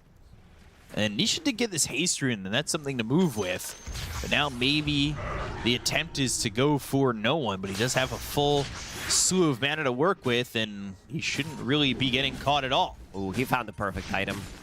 Mana Drought with Mystical, Soul Ring, Bottle. You're always going to be having some kind of mana. So his game should be pretty fine. DM in the bottom lane, there's just not enough damage to kill this Underlord. No. Power Treads, 1 Bracer, going into Soul Ring, all of these small items, making it very difficult to kill him. Grimstroke and your Morphling. Oh. Not the strongest support, not the strongest combo in the lane. And then again, 9 Class, 1 more Courier. Satanic looking. Fainted a TP down towards bottom. Was thinking about going that direction. A little bit of a different tale this time around on the laning stage. It's not so many kills for PARIVISION yet, but it's still a net worth lead, and they've got this Vortex. They go to the Fiend's Gate. They want to get a kill on Anisha, and he is still unable to have a fun lane, and he's back here inside the triangle, still picked off with the help of DM and no one. They're coming through the gate, 2 of them actually. Chakiro's coming as well. Yeah, they want to help out. Mickey and Senior are going to get chased. Satanic is a TP. That's another kill. Blocking him out with that Sprout. Ice Path comes through. Mickey's dead, and it's another one for PARIVISION. It's 6-0 and a 4,000 net worth lead. Liquid, they just can't catch a break in the laning stage. PARIVISION, they have their number 4 games in a row, winning it pretty heavily using this global presence. Saberlight. Wrath of Nature, Twin Gate. Pounce away from this Mars. He missed. Well, I was trying to... He pounced away, maybe away. Trying to give him a little bit of benefit of the doubt. This will be the tier 1 bottom. They do get the arena into the spear, but the Ice Path on it too. The Sprout's not going to be effective enough. But they've got everybody here for the side of PARIVISION. They're going to need some help. Mickey trying to shift as much as he can, but the damage is overwhelming. The power overwhelming from PARIVISION. They get the kill, they land the spear, they get the Slark, but the side of PARIVISION have killed this Morphling back to back. He's not having a game. 1-2-0. Sure, he used his Morph, turned into Underlord. They got a kill, which is okay-ish, but still not good enough. It does feel like right now, PARIVISION, they can put the pressure on the map pretty much anywhere they go. No one with 1 zip. You have an NP with the TP. Fiend's Gate as well. Gonna be very easy to outnumber Liquid. Yeah, this is a very global lineup. A very mobile lineup. Top lane, Satanic back to it. Has this greater Treant. This Tomato, just hidden away. Croaker? Of course. It's always the Croaker. Getting grief by the Croaker. Macropire still down. Primal Roar comes through, but they've got the Pit of Malice locking him up. The Waveform trying to get a kill on no one, but now Mickey, he needs to be a little bit careful. Burning, killing this Storm finally. But now looking for Ducalis. They've got the help from this Grimstroke, and that's going to be a 2nd kill with 1 more right click or the Waveform from this Morphling. Actually, Facet on Underlord griefed him there. Croaker getting the stun because of the Abyssal Horde. So he's summoning the units, otherwise there would not be enough. You need 3 or more. Pounce leash onto Saberlight. He has to think about backing away. Goes to the arena. No 6 on 9 Class. Holds this spear, but still purges it off. And, well, it ends up that 9 Class is able to just walk away from the arena. Good Sprout, making sure that he's not going to connect to the walls of the arena. I still don't think it would be enough. Slark is relatively tanky as a hero with just power treads on strength. Brawny is in enchantment, sitting at 1.2k HP. What do you do for Liquid? You're getting pressured again in a 4th game. They've had answers later, and much later, but can they make it to that point at a sustainable net worth? End up losing Boxy again. No one's using this amplified damage and has this huge space to just do whatever he wants. No one. Mad what happened in the previous fight. Ganks that Croaker camp. Making sure the same thing doesn't happen again. And we said it. Mystical mana drought allows you to have almost infinite mana. Insania might get jumped here. He did go for one solo kill. Finally have the Soulbind. That would potentially slow down these heroes and maybe make them available to gank. And looking for the deny, won't get it. Boxy tried. It's Kaya BKB, at least so far, queued up for no one. They really want the Zags on Nisha. They need the drums of Psalm, but he is not nearly as farmed as the Storm Spirit, who's 1,000 gold ahead. Already that Mjolnir on this Nature's Prophet. That seems fast. Way too fast. They're having way too much vision on the map as well. You can see that Slark, he's Shackle doesn't connect, but the spear is there with the silence. Good power shot. That's the kind of damage and the quick picks that they need for Liquid, and they need to continue to move around the map like that, but they are very reliant on having Arena, which is a decent cooldown that they'll have to wait on. 100 seconds. This is something that Team Liquid also struggled in Game 3, taking the towers early on. One of the reasons why they're not getting that gold. XP rune, gonna get stolen one more time from Liquid. Liquid, it feels like they need to bring extra numbers playing against this global lineup from PARIVISION, where they have Nature's Prophet, the TP, ulti from Underlord. Makes it very difficult, so they're sticking together, playing together, but if PARIVISION is gonna be dodging those ganks, that also means that they're gonna be out farming Liquid. This time around, it was 2 the first time for Liquid, 2 the second time for PARIVISION. You can see the lack of levels really holding back these supports. Slark's about to be 8, and he gets hit with the shackle. Phantom's Embrace, the silence is there, and the control and kill, but here comes the turnaround. They're looking for the Soulbind that does connect. Saberlight walks into a pit of malice and now has to use that God's Rebuke. He needs to run. But do they have the mana on the Storm? They do if they wanted to go for Saberlight, but he's not the easiest target to kill. So they let Saberlight live. They do get the kill onto Insania, and the whole time Satanic keeps farming. He just keeps farming, and when he feels the need to get involved, he's 3-0-5, 8 of the 10, 80%, he's happy. And he's going to come help out with this Tormentor. So he'll take 10 seconds off farming to do so. Also carry items. Nature's Prophet loves to buy these items. Revenant's Brooch, he loves buying Mjolnir. These are also very good items against Morphling. Even if he decides to go for a Butterfly, you still have, like, one of the most damage items you can get on Nature's Prophet once you get to that Parasma with Mjolnir, with Revenant's Brooch. These are a very good item against Morphling, and I want to see how he's going to itemize. So that Butterfly is not going to be as effective, something that usually you want to get relatively early on Morphling. No one getting the jump, but for now, no one had a pretty good game. You said that he was thinking about getting his BKB, and item is being delivered. Opted to go for Kaya and Sanj instead. It's like, I'm playing into Soulbind, into Roar. Might be better to just tank up and get that Kaya Sanj instead. Blink Dagger now for Saberlight. He's kind of struggled for farm. Nisha's right there with the Underlord, but behind his mid counterpart. And he finally gets this Ags that, truth be told, seems slower than the average by about 2 minutes or so, maybe more. DM, a little 11 for the moment. Obviously can show up to any fight he can. Not sure who used that scan, but he knows. 48 seconds. Something is up. Yeah, nobody's here. 9 class already bailed. The rest of the team farming deep on their side. They're going to go to the Watcher. Boxy's going to close the eyes on that. But Saberlight's still looking. He's got this Blink Dagger. He wants to debut it into something. 9 class. Found. Ooh, hit with God's Rebuke on the pounce, but immediately goes into that ult. And purchase off the spear, but they've got the stun. Can they continue the control on him? DM comes in, the Soulbind is there. Saberlight taking some damage from no one. The Primal Roar gets committed, but the Ice Path is down with the Macro Pyre on Anisha. He's in trouble, he's dead. 36 seconds without him. Not like he's coming back into the fight anyway, but Saberlight's on the run. The rest of the team of Liquid's trying to get out, but Satanic is here.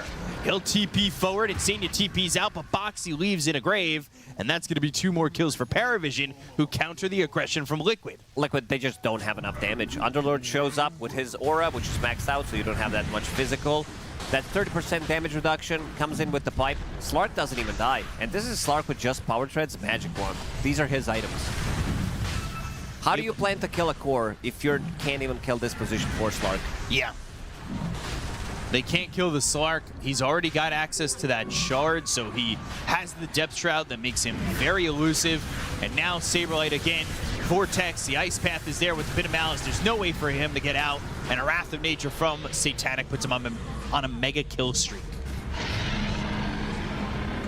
They pick up this early Aegis for no one, and it's another one of those games where Liquid, the pressure is felt on Mickey because he has to carry the entire team on his back right now. But he only has Vlad's Manta, Dragonlance. He wants the Hurricane Pike, but even those items don't feel like enough. No, they definitely have answers. You're playing into so many controls. You're playing into so much damage reduction as well. Most of your damage is going to be physical anyway.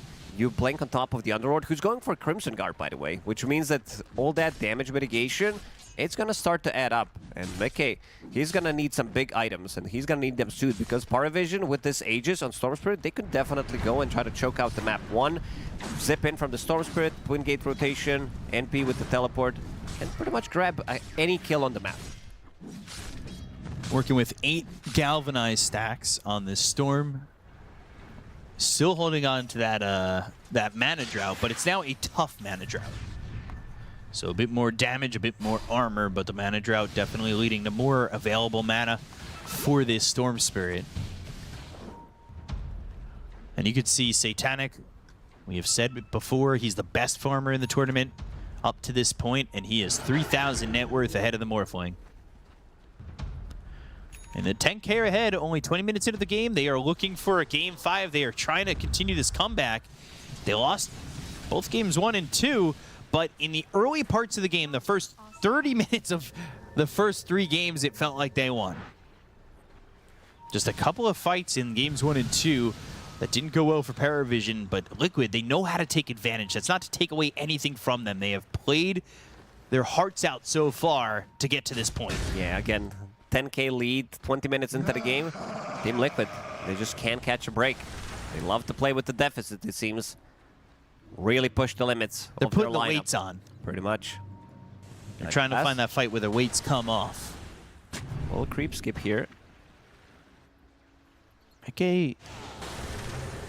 TPing right next to these heroes smoked up. We go through that twin gate. He goes to mid. You can see Satanic getting that BKB next.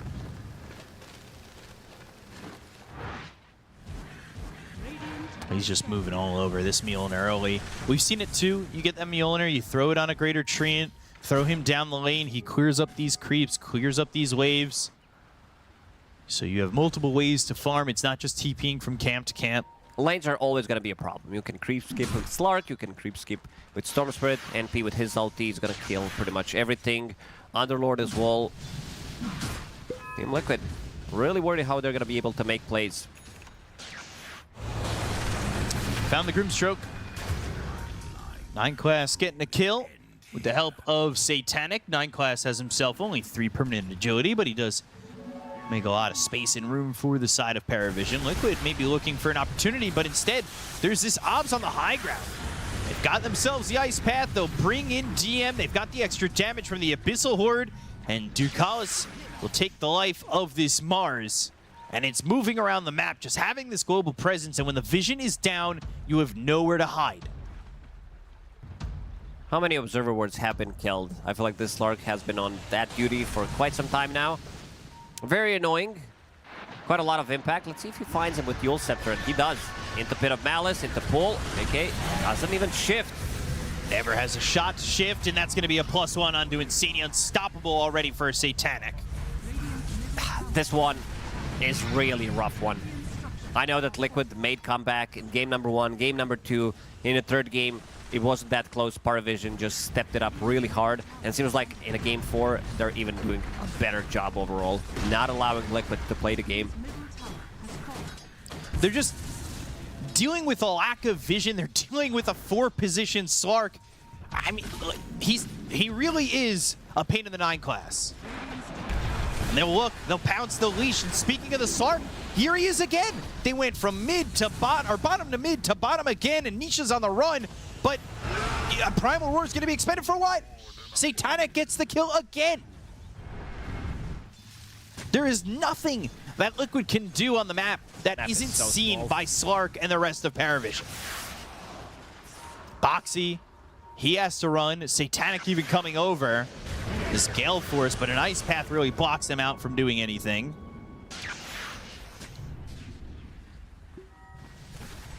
And they need a miracle to come back from the looks of this game.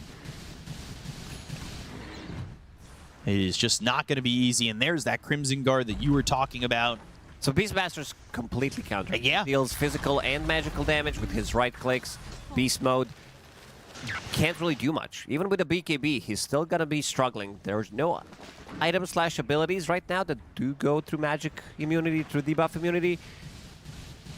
But still gonna die. He's still gonna die to right clicks. He's gonna still die to random spells. Satanic is way too farmed. And this is the item that I talked about as a counter to Morphling. Revenant's Brooch allows you to deal critical damage as magic damage, which is always gonna be nice against Morphling. Right now he's hitting at 40 armor, shifting this time around. 9 class here again, Hurricane Pike. But the Ball Lightning, they have the extra control. They'll look for the arena into the Spear. The Vortex is used. The Ice Path connects. They've got the Pit of Malice into the Macro Fire. Saberlight is gone. And Mickey on the run, but 9 class trying to catch up. He's got this Yules. If he can just grab anybody, but no one without the mana to try and continue and get anything else with. What items would you say more? Oh boy, Nisha, hold that thought. TP attempt, is the damage overwhelming? No, it's not. He's able to get out and pick up that BKB.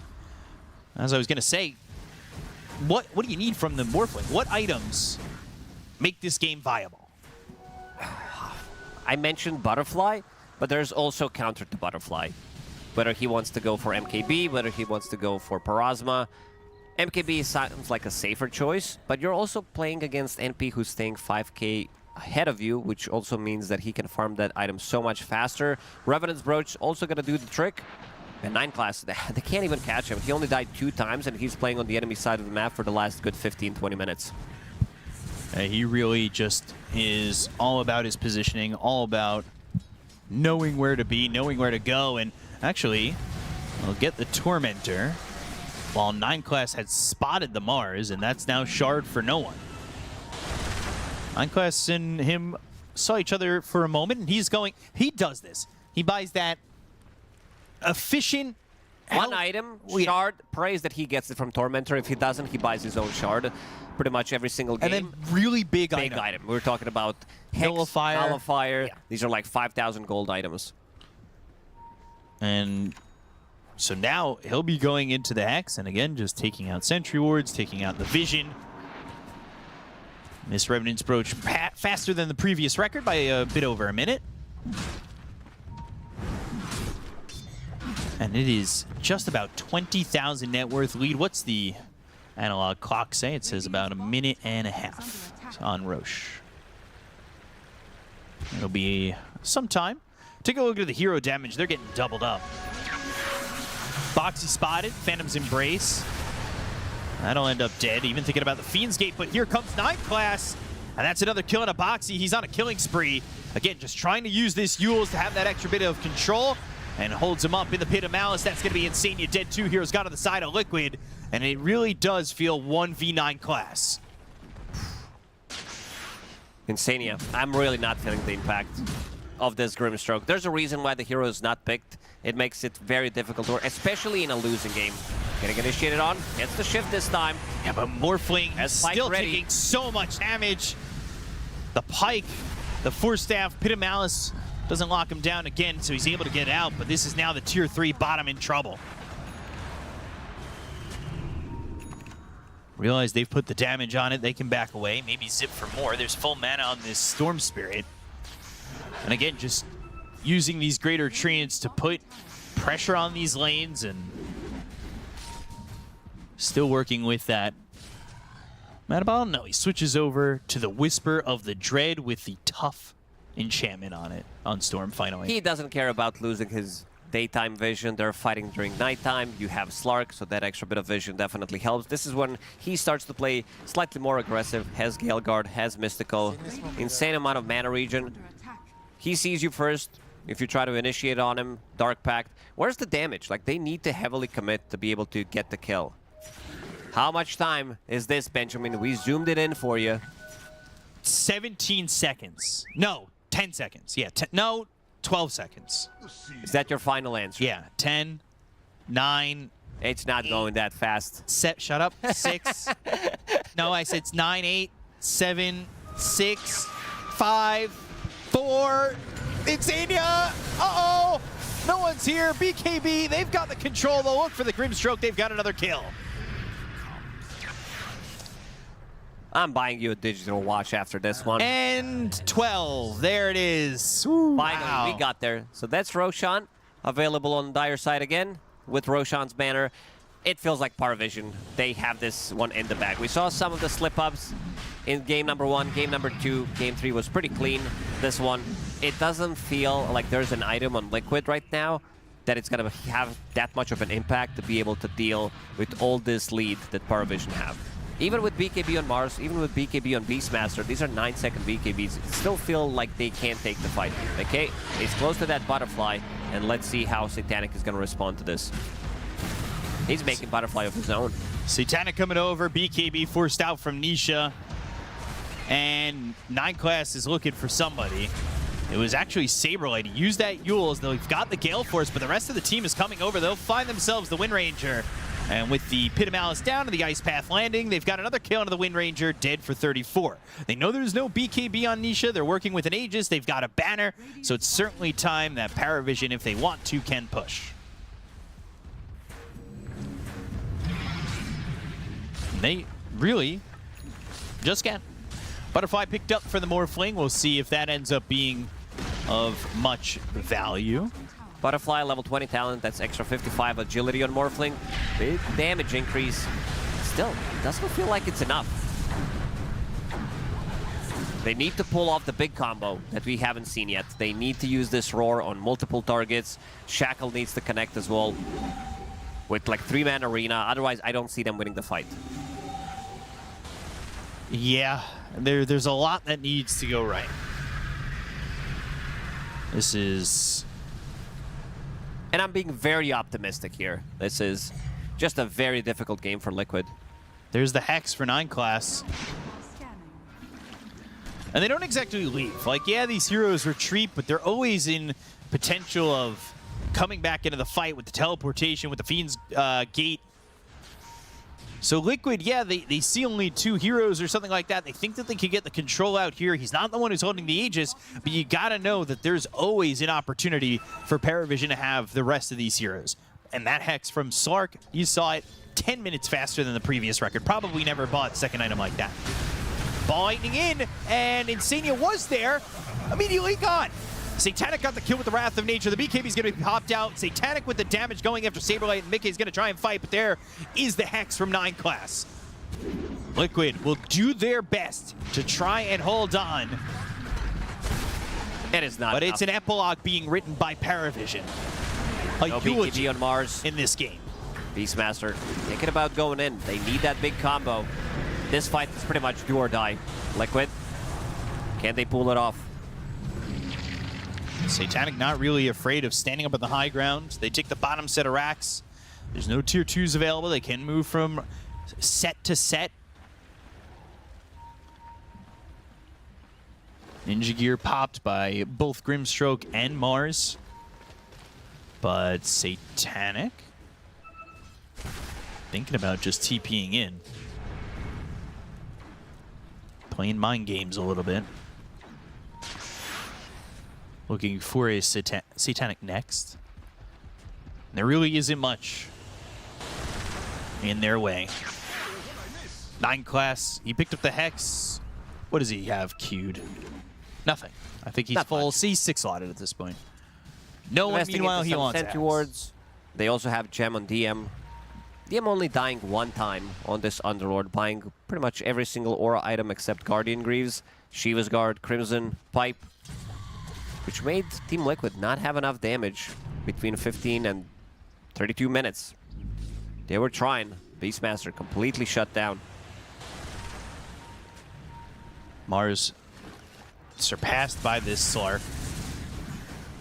9 class has so much farm. They are down 30,000 net worth. The first few games were a bloodbath between the two teams, but Liquid, they're famished for kills. They're famished for net worth as well. Hex onto the Wind Ranger, and the jump with some help. They'll drop down the Pit of Malice if need be, but they've got the Ice Path, so they don't need to use that Pit of Malice. Taking out Boxy again, as Satanic continues his perfect game of being 9-0-12. Didn't die in a third game at all. Didn't die in this game. Having the perfect game. They're going to plant the banner. Okay. Let's have buyback available, but I think he needs to invest. They need to go all in on items, one fight, otherwise this game is over. It feels like the game has been over for good 25 minutes. After losing that laning stage, PARIVISION, they have their number throughout the whole game. Zip in. Vortex pulling back each of Pit of Malice onto both heroes. But behind them is Saberlight, who never gets an arena off. He's in this position where he's forced to buy back. 9 class is so ready with that one. Always ready.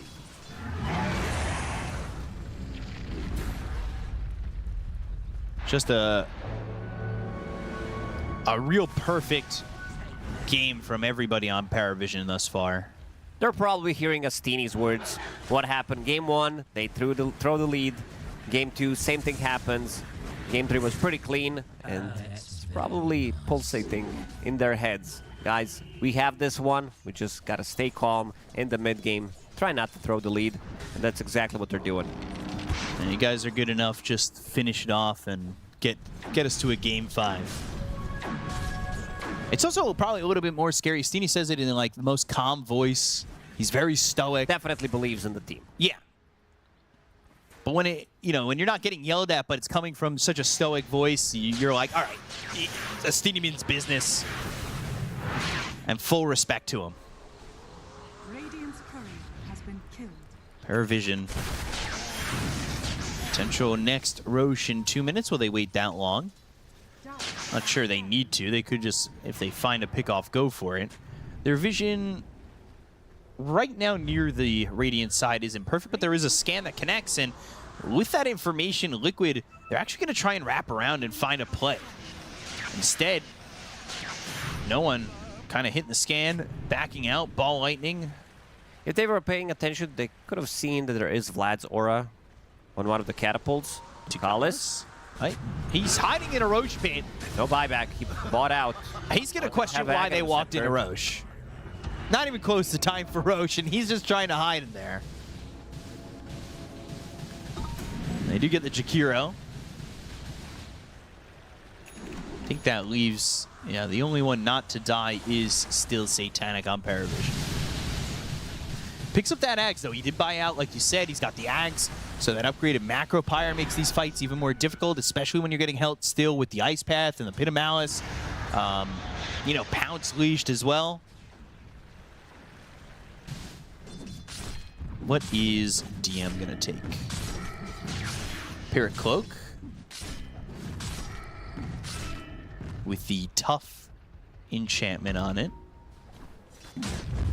Also, Satanic, he took the Titanic Gale Guard. 10% base attack damage, the extra 10% status resistance. It's going to be quite nice. In the middle of a fight as much as he can. Use that Satanic, and also he does have enough gold to buy MKB. Picks up XP Rune, gets himself to level 25.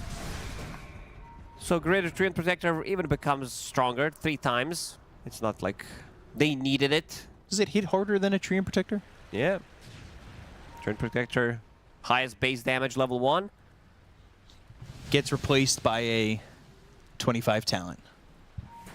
Look at 9 class.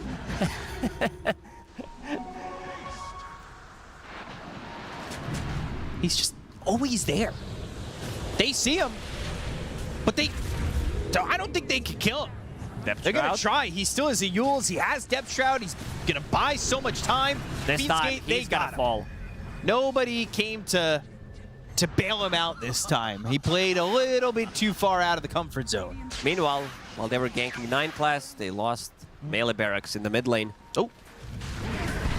Now they found the Jakiro. Satanic is in. They had the Soul Bind, and actually now it connects over to this Storm. They bump back on 9 class, and Senio a little bit low. Mickey was not in that Danger fight. flies out. And they need Mickey's damage. Mickey has almost 500 damage on his Morphling, and they definitely do need him. He's still trying to farm an MKB.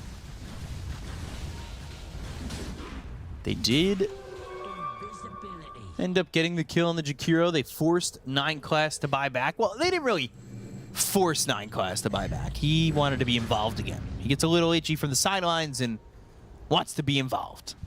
Which I don't blame him with the way that he makes space and kind of makes these things happen. Immediately goes to the spot. How many seconds is this? Well, let me just zoom out real quick. No. Zoom in, closer. That's about, like, 20 seconds? This is like a minute. 12 seconds? 12. I think production's lying to us. 11. Yeah, somebody was not paying attention in school. What do you mean in school? This is like... what? Just angles and one light getting closer to another. When did they teach you that? We keep zooming in. 11. The light is too bright. 10. 9. 8. 7. 6. 5. And it's going to 4. explode. It was good 35, 40 seconds. 2, 1. And Roshan. Woo! Third Roche coming through. Ducalis sees it. And Satanic immediately on it, wants to get this Aegis. There's no contest coming in from Liquid. They hear the roar, they hear the disarm, and this is a very quick Roche. Almost 40,000 net worth for this Nature's Prophet. He is worth almost as much as the net worth difference between his team and Liquid. Yeah, you have 1 extra Nature's Prophet in your team with all that gold. And a lot of that gold is still unspent. Nature's Prophet does have 6,000 gold, holding that Aegis. Boxy. She's on the one. Boxy finished off Dagon. You need to deal with Greater Treant. The problem is, it doesn't really sync up. Cooldown is 27 seconds. 20-second on Nature's Call. And they're gonna go in.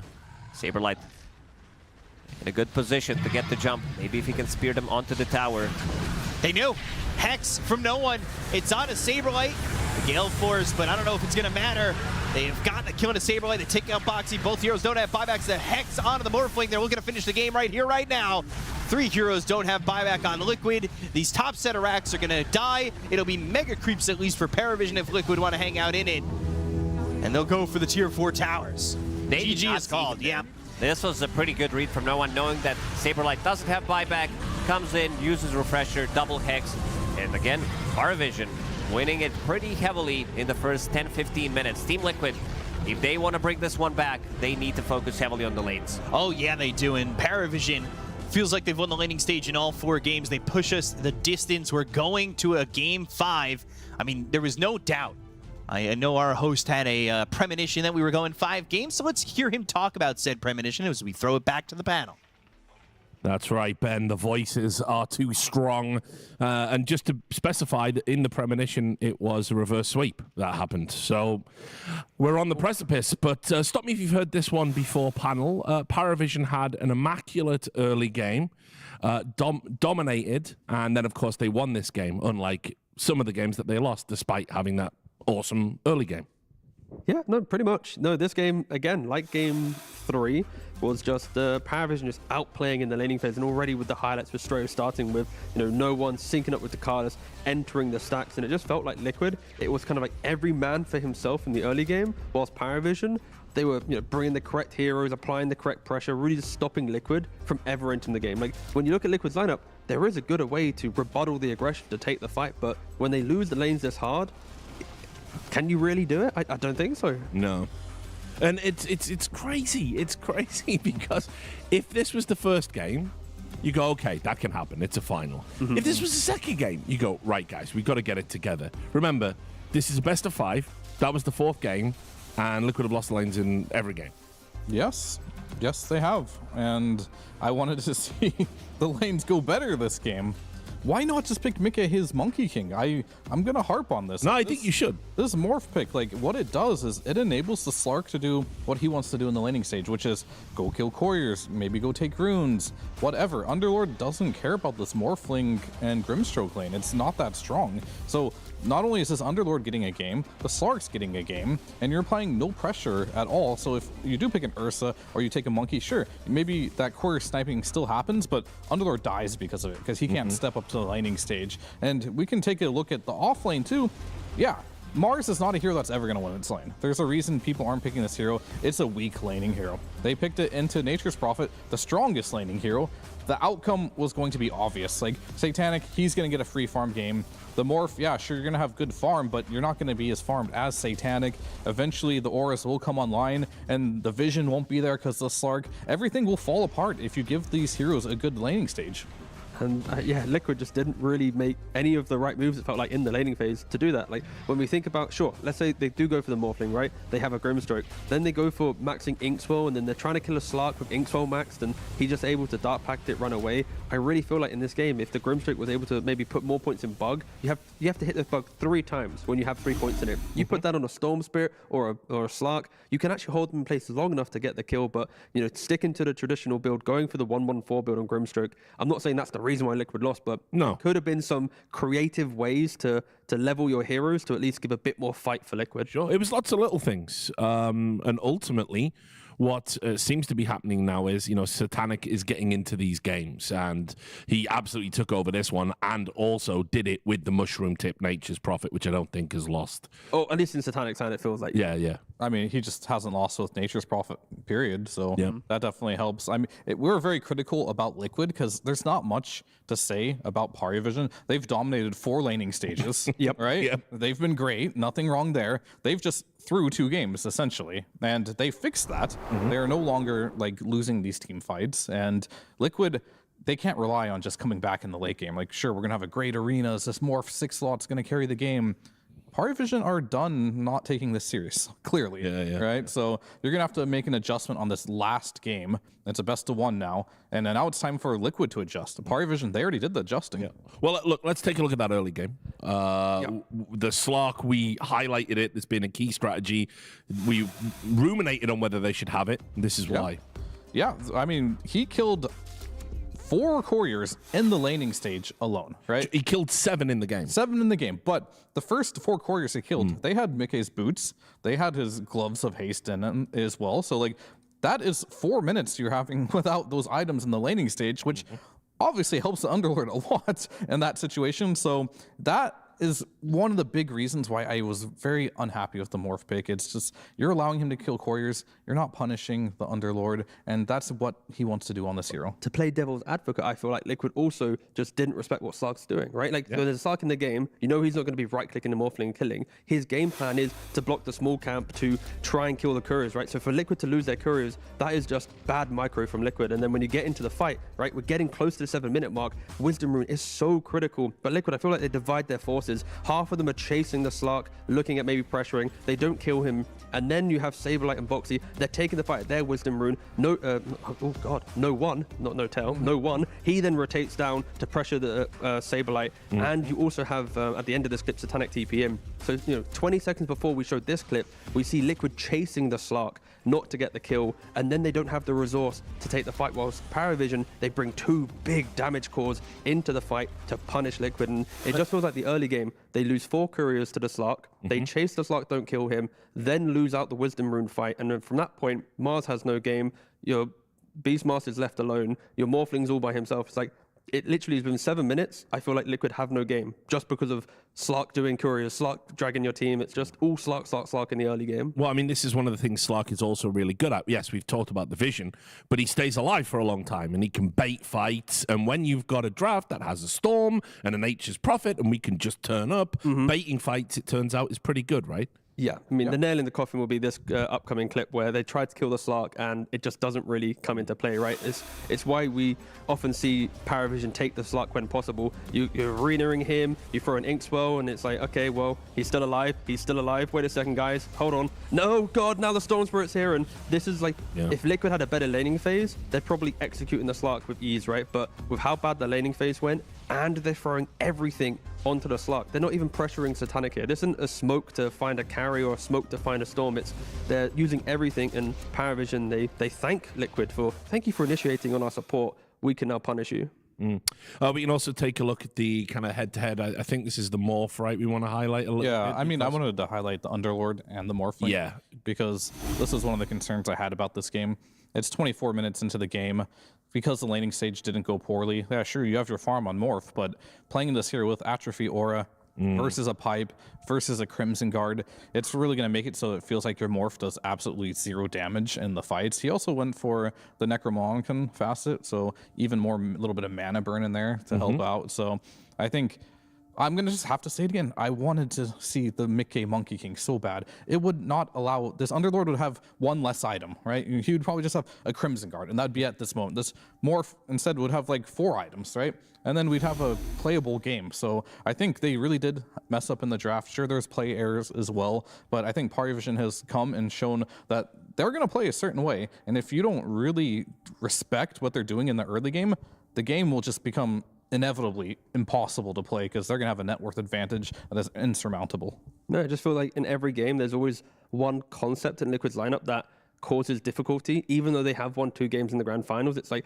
if that concept had changed, they should maybe be dominating. Like, even in the game 2 win that they have, right? They allow the monkey to play into the end, but they have to do this like epic comeback to beat it. And now I think for Liquid, it's just try and bring it together a little bit more. Really just make sure that your lane's better, because you can't lose all the laning stages of a grand finals and expect to win it. I think PARIVISION, they're bouncing back beautifully. They didn't allow for the the first 2 games to get to them, and now Liquid truly has to go, guys, how do we win a laning stage? Yeah. See if they can do it in a game 5. And with that in mind, we're going to take a quick break. When we come back, we're going to crown the champions of PGL Wallachia Season 4, so make sure you join us.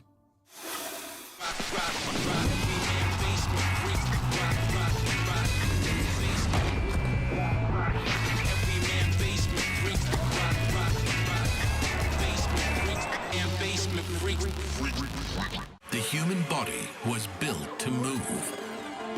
Not trapped at a desk in one singular posture for 12 hours a day. It's time your chair evolved. This is Secret Lab Titan Evo. Ergonomically engineered for you. Gamers, hybrid workers, artists. Backing your every move.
Welcome back. We're all tied in the grand final. It's 2-2.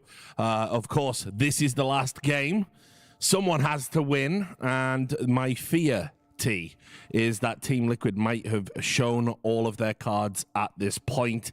They have been found out, I believe. So it's time for the Hail Mary. It's time for the curveball. It's time for all of the American sports cliches. How do they do it? How do they do it? And I mean, I'm not going to say win lanes because I feel that's the low-hanging fruit, you know. Okay, but sure. We were oversimplifying Dota in that last segment, I believe. A little bit, but it's okay. I think Liquid have universally just struggled across the board, right? No matter what they're playing, it seems like the lanes just aren't their friends. And I honestly don't know. I just look at Liquid. Can they fix it after losing 4 lanes in a row and making this like epic comeback in 2 of them? Can they in a game 5? Truly turn it around? Like, I'm looking at their heroes and they have pretty good lanes. Sure, Mickey can play aggressive carry. That could be an easy fix. Don't put him on a passive farmer. Allow him to try and bully DM. That's one option. Maybe if you have the option between Mars and Centaur, take the Centaur because it's maybe more reliable in the game to a Mars. So it's like there are points of the draft where Liquid can very easily change it to have better lanes. And maybe that has to be the basic solution because you're picking more creative heroes and losing lane. So you need to maybe, putting it bluntly, dumb it down a bit to ensure PARIVISION don't just get 12k gold lead again. See, dumbing it down's good sometimes. Maybe it is. Maybe it is. Who knew? But I agree. I don't think Mars is it in any situation right now, frankly. So, Clinton, same question to you. I think, are we likely to see something a bit wacky here from Team Liquid, or do you think they're just, again, going to play their style and rely on the magic? Well, I think that is not a good approach. It worked 2 games. But I don't think they were expecting to really win in that fashion. So I think if you are looking at this game, a lot is going to come down to, of course, the draft. Like, you can always play better and win lanes, but I don't think that's a reliable thing to do against PARIVISION, one of the best laning teams in the world. So to make it more simple, maybe you pick heroes that are stronger in the laning stage to help you get to where you need to be in the game. And I think Saberlight, you're not relying on this guy to win your lane. He's not known for this, right? And the game they did win, however, or 2 of the games they won, Mickey's laning stage was good. He had a free lane. So I feel like if Mickey's not playing an oppressive hero, like potentially we saw the Nature's Prophet, the Gyro, I think Monkey King fits that too. These heroes, not only does he win his lane, he pays the space back to his team. And I already mentioned it in the pre-show that Nisha is not going to crush no one mid. It's just unrealistic. It's not going to happen. Yeah, it's just not going to happen. Definitely hasn't happened. Far from. And Saberlight, it's way too much pressure to be like, you have to crush Satanic in lane. It's also not going to happen. His hero pool is too good. So I put a lot of stress on Mickey for this tournament win to win his lane and make that bleed onto the map because he is the guy that can do it and needs to do it in this series. I mean, and so far, Liquid, they're going back to second pick. That's the 2 games that they won is when they're second pick. When you get to ban out a lot of the DM heroes straight away to force them down a path, and you know they still put Slark in the pool. I think that's a very good thing. Ban out Slark straight away, but they got the Enigma, the Beastmaster, and the Bristleback bans. The key heroes, they're giving away potentially, again, the Prophet, the Sand King, these were let through the pool. And even, I guess with the Beastmaster ban, PARIVISION go, well, all right, we'll just take the Prophet. We don't care. Again, so many records have been broken in regards to this tournament, Satanic with the Nature's Prophet. It has been incredible throughout this run. The rise of the mushroom. The rise of the mushroom hat. Amen. And now Liquid, they themselves take the Sand King. We get to see a Sand King now. Yeah. First time. Which, I was going to say first time, which is cool. It's going to force the bans as well from PARIVISION, as the AA Sand King combination is one of the strongest I think we've seen in regards to a mid Sand King, what he utilizes. PARIVISION themselves have done it. So I feel like PARIVISION might have to think about some of the bans and what they've done. And I mean, this is good too, because like you didn't want to see these Mars type heroes, even Centaur to some extent. You have to do well on the laning stage. Not going to happen versus Nature's Prophet, but Sand King also not going to do well in the lane, but he can farm stacks. He will get his farm regardless. Losing your lane on Sand King just doesn't matter. And it's like we talked about yesterday, you know, if you have a Sand King in the game, get him on those stacks, get him that early blink, get activated, and you can make plays. So now the question for Liquid is, they have 1 ban and 1 pick. We've seen, obviously, Jakiro, Ringmaster, these heroes have been just devastating for the +1 to a Nature's Prophet to win the lane. Is Liquid going to ban 1, pick 1? Are they maybe just going to ignore it and then see what happens down the line? But of course, they're both great with Sand King too. Yeah, that's where it's At least You know I think what I wanna somewhat see? simplified, but Ringmaster, Jakiro, who cares? Get Boxy on that Shadow Shaman. you want the I do want to see the It Shadow looked Shaman so again. good. Who cares about these meta heroes? Just pick the hero you destroyed a game on. Yeah. Maybe a little bit harder into a Nature's Prophet with the Treant running at you the entire time, but I Yeah. still want to see it. I would love to see the Shaman in some capacity. Just stack. You're not laning anyway. Yeah, true. But they are taking a little bit of Also, time with the this good ban. thing about picking a shaman into an H's is the trapper can become the trappee. He traps you with the trees, you trap him with the wards. Yeah. GG. Everyone can trap each other. All right, cool. All right, so actually another DM ban. They go for the Sand King. Sorry, the Centaur ban. Yep. Taking the Jakiro. Okay. Just making sure that they do have the better lane. I like the TA ban a lot too. That is a hero that Mickey is really good on. The matchup versus Nature's Prophet is quite good as well in the game. Very active, very aggressive hero. Can win your lane. A little bit of a respect ban there. Both these teams. So we did talk about this Ringmaster hero, like being OP, but it's losing every single game the further we get into this tournament. I kind of just don't want to see it. I think for either team. people are kind of just getting used on how to play around it, right? These players too. I don't think 9-class Ringmaster is threatening as all his other hero pool. But in the 5 position for Ducalis, right, it's strong in lane, then you still get the magic resistance against big spells like Jakiro and Sand King. we're but getting creative. Just throw in a random bounty hunter to the mix. Like, this is what you want in a game 5, right? Like, I think... More vision. Yeah, we expect it more from PARIVISION than we do Liquid, but... This is exactly 9-class's game again. This is like the Slark, the Ricky archetype, right? Yeah. And this time, because they go for the bounty hunter, just for the track, right? The Sand Kings nowadays, they are going for the invisibility facet. So if you do get an early lead in the game, the Sand King that wants to hold his own by a tower with Sandstorm, you get one track on him. Thanks for playing, mate. You got to run away. They go for the Warlock. Free dust is always nice. All right, time for Liquid to start addressing some issues in the draft here. You have your position 5 assume here.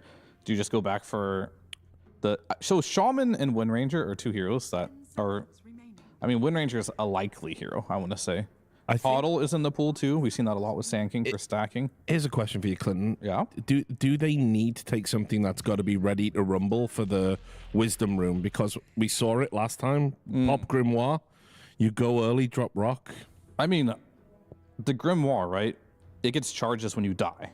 So they probably need to die less in the lane too. So Yeah, specifically, when Warlock gets kills, then you get him. Yeah, exactly. And that's what happened that last game. So you got some kills. typically you shouldn't be at 7 minutes with that rock, right? But with the lanes they've had so far. Yeah, again, the way you can't contest it. Like I think if you're level 6 on Warlock at 7 minutes, you can take any Wisdom Shrine you want. It's yours. But 9-class has been so active in the series so far, in the tournament, that I easily see Bounty Hunter level 2, level 3 running down to mid lane, to bot lane, creating a tri-lane with the Warlock and the Prophet. Sand King steps up. He is potentially just going to keep dying if DM has a solo off-laning hero. And, I mean, yeah, it's like with Medusa or any of these off-laners available, I could easily see the Bounty just leaving her by herself. Off you go. Let's go. Yeah. Dual lane mid, tri-lane bottom. Liquid just need to be careful with this Bounty. Yeah. We didn't talk about the Terrorblade yet, so I'll start there. I think Liquid, again, are going for the late game approach. This Terrorblade, it's going to carry the game against these 3 heroes, right? Assuming NP is carry. Very good matchup for the TB, assuming you're ahead or not super far behind. Isn't this where like PARIVISION get like a Pangolier or some super chaotic mid laner? You just rip through the backline, you keep finding the Terrorblade, Nature's Prophet TPs on top of you. It's like, I am worried for Liquid that, yes, they have the late game, they have the big team fight. Like, Liquid to win this game, there will be just beautiful moments. The Sunder, the Epicenter, but to get there, they need to control the pace of the game. And I think no one with this pick position, if he can find the correct mid hero, he can just ramp up that tempo. Are you sure they won't take Brew here? Or Underlord, okay. I was thinking they might just take Brewmaster. But we have seen Underlords just lose lane to a Terrorblade. Even though you do lose the lane. I think that's inevitable just because TB, his level 2 timing is with a Jakiro way too strong. You're not going to win the lane. But we have seen, even though you win the lane on TB, that you're playing into this Atrophy or this Crimson Guard, your damage output severely is hindered. And it's not only that as well. This is similar to when they drafted the Slark and they had the Storm and the Natures, and it's like he buys the time, you TP in globally. Now you've got a bounty hunter running around. You've got 2 global TP kind of heroes. Yeah, it was kind of like last game. Yeah, for sure. It's very similar. You have the NP, the bounty. If you are farming, you can get caught out quite easily in this game. Whereas Liquid, a bit more traditional, good team fight, good scale. They kind of want to take the team fights to you. And PARIVISION, they probably won't allow that. So just looking at drafts as a whole, they both look solid, right? It just, you have to be worried for the 5th game. Will you let the snowballing lineup snowball? And if you do, not really great for Liquid's heroes. Yeah. And one of the small things that we haven't really mentioned yet, but with Underlord rising in popularity, his innate invading force, when you teleport, you get move speed bonus and damage reduction bonus. Nature's Prophet, you always teleport into every fight. So now when he TPs in for 5 seconds, when you get to max level, he's gonna have 15% damage reduction. So you, like, as much as it's like, it sounds quite small, it's always the little plays. Can he get the Satanic off? Can he turn it around? Will he BKB? And when you throw in just some random damage reduction out of nowhere, just because you have an Underlord in your team, it could be the deciding factor, especially in the clutch moments of the late game when you're looking at the big damage Liquid has. Can you describe that innate again? So when you teleport, upon completing teleport, you get move speed bonus and damage reduction. Do you have to go through the gate? Or no, you do not. Any teleport. So NP just gets that? Yes, for free. Correct. Wow. Okay. So when Nature's... No wonder we've been seeing this combo a lot. I didn't know that. So when Nature's Prophet just teleports, you just get an instant invading force bonus from the Underlord. Does it have to be near the Underlord? Or? Nope, it's global. That is very, very And cool. You have a level That's 10 kind of talent. OP, actually. Yeah. But on level 10 talent, when you have max level, you get 25% bonus move speed. So the Prophet could TP in to a slightly more defensive position, basically like not haste himself, but like move speed very quickly into a better position. So it's like there's multiple ways to use it. But yeah, the way PARIVISION are playing, Bounty Hunter with the Invis, always looking at any minute. There's a Fiend's Gate, there's a teleportation. If you don't have good positioning in this game from Liquid, you are just going to get picked off across the map constantly. It's why I was trying to concoct the ultimate horrible draft around that innate, where you pick all the TP and heroes, you know? Yeah. It's just, that aside, for Liquid, what we're looking for here, most likely the mid laner. Most likely, or you can just be like, lol, we'll just pick more flash pick. We got the outscale now and put NP mid. Possible. I still like the Pangolier from PARIVISION. They banned out the puck already. Yeah, I'd like to see more control for sure for PARIVISION. Ember? That's banned. Ember's banned. Ember's banned. Yeah, so, okay. I mean, no one can... Kunkka is still available into like the rum buff as well. Could be pretty annoying. Yeah, but I think the Pango is just much more... in my head, I have Pango 1, I got Kunkka 2. Yeah, I'd agree. Maybe there's some debate. I'd agree with Pango 1. The Kunkka versus TB matchup is a little... It's okay, but it can be very... You're like very tanky, right? But oftentimes your burst isn't good, so most times you get Sunder off pretty easily. Yeah, I'm just picturing the fight for PARIVISION when in the early game, when TB doesn't have items, you live or die based on do you die to the macro pyre or the epicenter, and they do go for the They go for it, okay. Yeah, doing it. Good call. Right. So they are so tanky. They're very tanky. I mean, Sunder is going to be really important this game because your burst isn't great if you look at the side of PARIVISION. But even if you get a Sunder off, you might still be able to just fight if you are PARIVISION, just because of the auras they have and the tankiness. Heal back up with the Warlock. So what is Nisha going to do to potentially exploit this one? Kunkka doesn't have a lot of bad matchups. Like, it's your Monkey King, your Huskars, like these matchups, the Timbersaw. I don't even know if that one's good anymore, to be honest with you. But it looks like he will have some choices. Maybe he could just go for the Pango himself. Well, that's one of the quote-unquote bad matchups. However, as I was saying before, I actually haven't even seen these Timbers win lanes against strength heroes just because the reactive armor isn't what it used to be. You can't just like sit there and take 0 damage. So it is, however, a lane where if he does do incredibly well, it can bleed on the whole map. You don't have good lockdown for him. A lot of strength tanky cores. Things like Nature's Prophet, there's always going to be trees around with the Sprout to play around. They really took it to heart that we need to win lanes, and I think this is an adjustment in the right direction. Yeah, I just hope for the fans' sake that we do get like a long, drawn-out game that shows both sides' brilliance, because this time, Liquid, they've lost 4 games on laning phase. They should, in theory, be able to win their lanes this time around. And Nisha, when you have this type of game, the Kaya, the BKB, the Aghanim's, you can really command the show and give time for Mickey to get the items to take the fight to PARIVISION. But yeah, it's like Nisha v no one. It's round 5. Can Nisha finally get the upper hand in it? Yeah. I agree.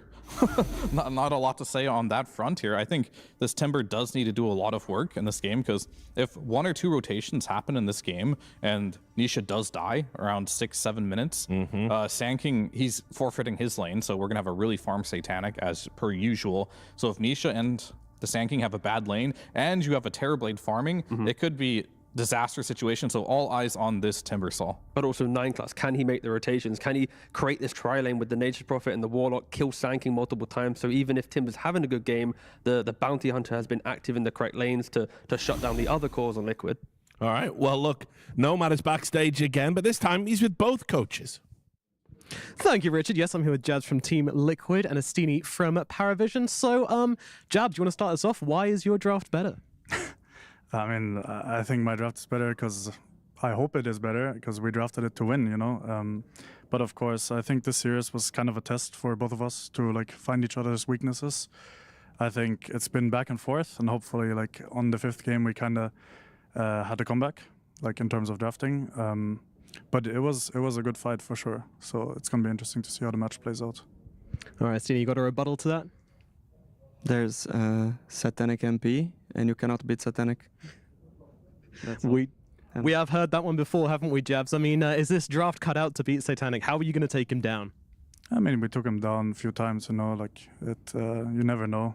Obviously, the guy's good, but you know, everyone bleeds, so we'll see how it goes. All right, let's see how it goes. Well, Astini, can you say one good thing about the Liquid draft before we throw into the game? They have heroes they're really good with the TB, the Sand King. I expect a really good game.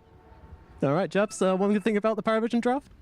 I mean, they are extremely good, like at drafting in general. I think every team in the tournament has been a lot harder, and I think all of the drafts have been really tough to draft against. So I guess their drafting in general is just very good, and that's what I appreciate, like a good challenge. A lot of respect between these great teams, as you expect for a game number 5. Guys, please shake hands as we get into the 5th and final game of these grand finals. Game number 5, it's the end of the line here, Lacoste. One more game, and the winner will go home, the champion of PGL Wallachia season number 4. Like I said, at game number 1, Liquid are looking for their back-to-back Wallachia, while PARIVISION are looking for their back-to-back win in general. And this might just be first blood here for Liquid. Team Liquid does need. They're going to give it the Sand King hero that we talked about a lot, about him not having the good laning stage, and he's going to block the way, which is going to mess up with the creep equilibrium in the bottom lane. So the creep equilibrium, this is a hard word to pronounce, especially in game 5, is going to bounce close to their tower. So that's nicely done. Not just the first blood, but also we've seen a lot of stacking going on. He tried to do a block. He actually succeeded. Satanic TP'd in, summoned a tree, and managed to pull the lane back. Yeah. Some still gonna end up close to the tower, but overall did a good job. I think this time around Liquid is not gonna be 5k gold down 10 minutes into the game. In theory, they should be doing very well in the top lane, but this is also PARIVISION we're talking about. This team is very good at manipulating creep waves, doing better than you would expect them to do with the draft that they drafted for themselves, because this is Underlord. His starting item is Windlace. You're playing against Jakiro and TB. Once they hit that level 2, Blood Grenade, a lot of slow metamorphosis. It's going to be very difficult for you to survive in that lane. Bounty doesn't provide you with much protection. 9 class, again, playing a Vision hero. He's been playing Ricky game 3, Slark game 4, and now playing Bounty Hunter. This Bounty Hunter is definitely an interesting pick. Only been picked 4 times throughout the tournament. Only has 1 win to its name. And that was crit on Falcons, who got that victory. See what this Bounty Hunter can do. We've seen how elusive 9 class can be. And we can see how abusive a Jakiro can be in lane. Here. We'll see if Insania can continue to just put that pressure onto DM, who has gone back to the Abyssal Horde with this Underlord as well. Couple stacks being made immediately. They haven't addressed these stacks. We've seen a lot of teams go in, try to body block, or put at least 1 sentry. Gallus has 1 sentry available, but it's a lot of investment. You are playing against DM's in trouble. And this is what we expected in this lane. It is a very difficult lane for him. Soon as they hit level 2, they start to play slightly more aggressive. And mid lane, 13 CS on Timbersaw, 11 on Kunkka. In theory, this should be a very, very good Timbersaw game. We'll see if Nisha's going to be off to a good start. 9 class in trouble. They might just get another kill. 9 class on the run. Couple shots from Dead, but the Fairy Fire keeps him alive, and they don't want to chase any further. But this is still 9 class alive in the lane. We'll see what he can do. It's not really the same here for the bounty as it is with the Slark. Comes in, takes a little bit of gold, and then is on his way. But other than that, you see in the bottom right of your screen, Saberlight, he's farming up these stacks. But what can no one do to Nisha? We've seen this Kunkka from no one, and it was so good previously. It was. I want to see the itemization that he's going to go for this game, whether this is going to be Blade Mail. There is a lot of uncontrollable damage. You're playing against Jakiro, Sanking, even Timbersaw, which does remove some of that aggression when you don't want to get focused. But we also seen Radiance and Kunkka rush pretty much. Double Bracer phase boots into Radiance. Ducalis being very annoying in this mid lane. Being annoying, but it's not the Warlock game we've seen from him in the past where he's got 4 stacks on that Black Grimoire. See if he can get anything added to it to try and get to that 6. That was so helpful in that game where he was able to have that Chaotic Offering at the 7-minute mark to attempt to steal that shrine, which they did end up doing. It's a tri-lane mid. Yeah, they've got the X and Torrent Tidebreaker on Anisha. It's a party in the mid lane at the moment. Golem having a seizure. He's gonna die. What? It's the tiny golems. Okay, so they were big on my screen. They look over for Insania, and they've got that Torrent. So now with the Fatal Bonds, that'll be a dead Insania, and that will be a second stack on the Black Grimoire to get involved just to have the Fatal Bonds. Ducalis then going to go over to the bottom lane. Nothing was happening in the bottom lane. They tried was for jungling. It, yeah. That's why we saw the rotation from Ducalis, making a move to the mid lane. Mike going to lose that courier. The boots and gloves of haste. Taken out by 9 class, who has been all over these couriers this series. He's been keeping them hostage in Game 3 and Game 4. Unable to do anything. He's very, very good at controlling certain areas of the map, providing vision for his team. Gonna take down that sentry. A lot of stacks in the triangle. Boxy, I want to see how many stacks. This is 5 minutes we're talking about. He probably has 6, 7 stacks already. I was gonna say, he's got 7 stacks, 8 for the team. 9 class. Is the damage there? No, he TP's back. No fear. Sanking is pretty high level. Yeah, level 5 minutes into the game, and is about to clear the stacks. He'll be level 6 for sure. And right now looking Wand, Null Talisman. His courier died. The creeps turned against him. Unfortunate. Doesn't actually stick for it. Knows that Ducalis is around, and Shadow Word himself, the TP in, the Nature's Prophet thought about it, realizing that Ducalis is just going to die. They leave him for dead. They won't move Satanic out of the lane, and he'll continue to farm in the bot side of the map while nobody else is here to really contest any of the farm that he's getting. He's going to do it one more time. 9 stacks in 6 minutes. Boxy really pushing the limits. 9 class again. Satanic's here. Ghost Ship comes in. 9 class still alive. Gets the kill on Insania. No way he survives this. He walks away from the fight. He was dead on his screen, it seemed, but the help from Satanic, the Ghost Ship comes in, and he survives. Ghost Ship, Admiral's Rum, keeping him alive there. This also relieves a lot of pressure. This is something that Liquid needed. You see that they weren't even farming the triangle. Instead, Saberlight opts to go to the bottom lane. Try to get some extra farm in that lane and also a little bit of extra XP. Both supports are kind of desperate to get the XP from these stacks. Both level 3 right now. Gonna try and, I believe, wanting to stack again. Maybe a little bit of miscommunication. They're not going to be stacking that. They'll stack this other camp over off to the side, at least one of them. But Saberlight going to be working on this, and it will be 1 shrine apiece for both these teams, and it's going to be the shrine on Boxy. He would love to get these higher levels. And maybe level 8, 7 minutes into the game. This is the highest I've seen Sanking. Thanks to Boxy. He's also level 4. He didn't want to steal any of that XP. He got some extra for stacking, but didn't want to get close. Nine Class again. He's going to look over and he's going to see that these stacks have been taken. Saberlight already a level 8. He's going to have a pretty quick Blink Dagger. If they can make a couple more stacks for him and they can take them without contest, that Blink Dagger timing is going to be really good for Liquid in a spot where they're going to be looking to fight early on. Nine Class again. They see him with the calling. Ducalis is also here. Fatal Bond's onto 3 heroes, but this time 9 Class does die. They're going to bring in Satanic again. They're going to look over for Boxy. They'll take out this Muerta, and then the exit of the Ghost Ship with DM coming through with a Fiend's Gate. They've got the Pin of Malice, and no one gets another one. Satanic kills off Insania. 3 heroes gone. Satanic, if at least if he dies, it feels okay for the side of Liquid. But they'll look over as the Chaotic Offering is dropped. Ducalis, he had that level 6, as he did use that Black Grimoire, and Saberlight's going to fall here to the Warlock. Mickey wants more.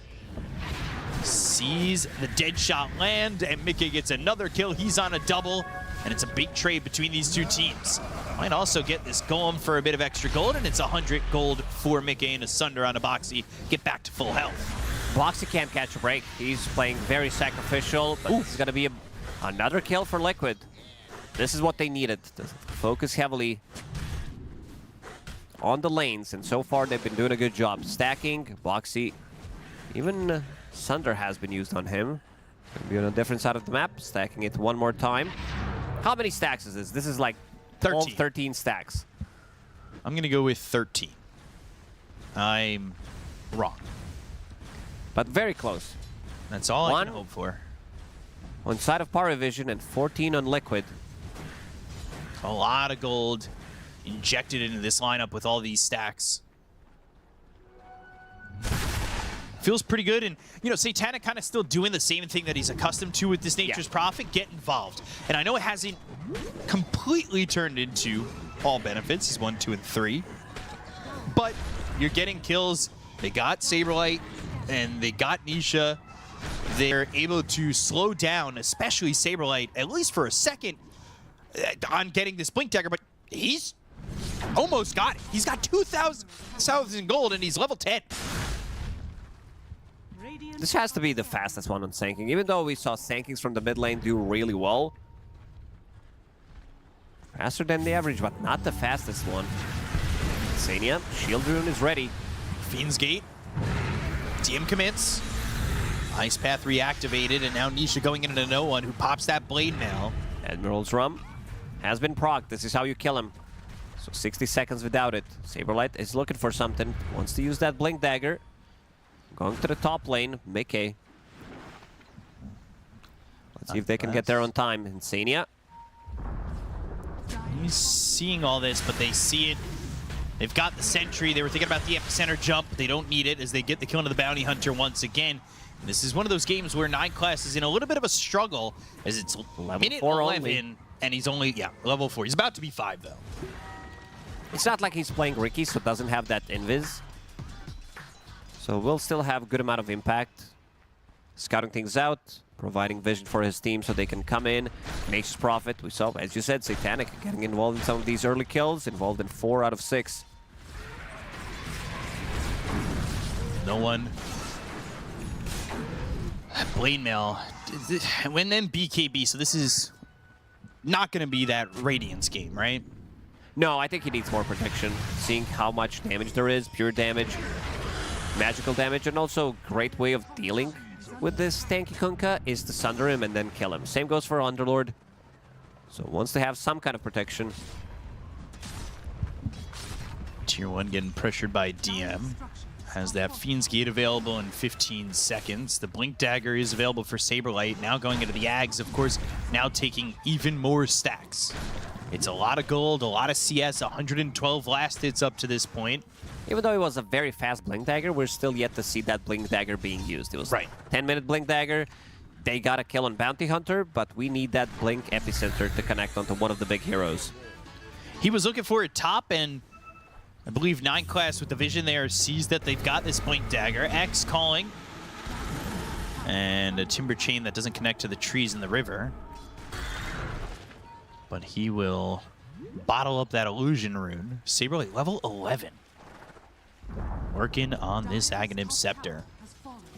This is something that they've desperately needed to do for the side of Liquid. Every game they felt a lot of pressure on these lanes, and what it's turned into is forcing Mickey to react into fights that maybe he's not ready for. Now Mickey can chill. On the other side of the map, they did a good job protecting him from the previous gank attempt where they killed Bounty Hunter, and now Mickey is farming on the other side of the map, keeping up with almost Nature's Prophet. Not there yet, but eventually he's going to be there, and we talked about the importance of this Sunder, whether he's going to be able to use it or not against Kunkka, against Underlord.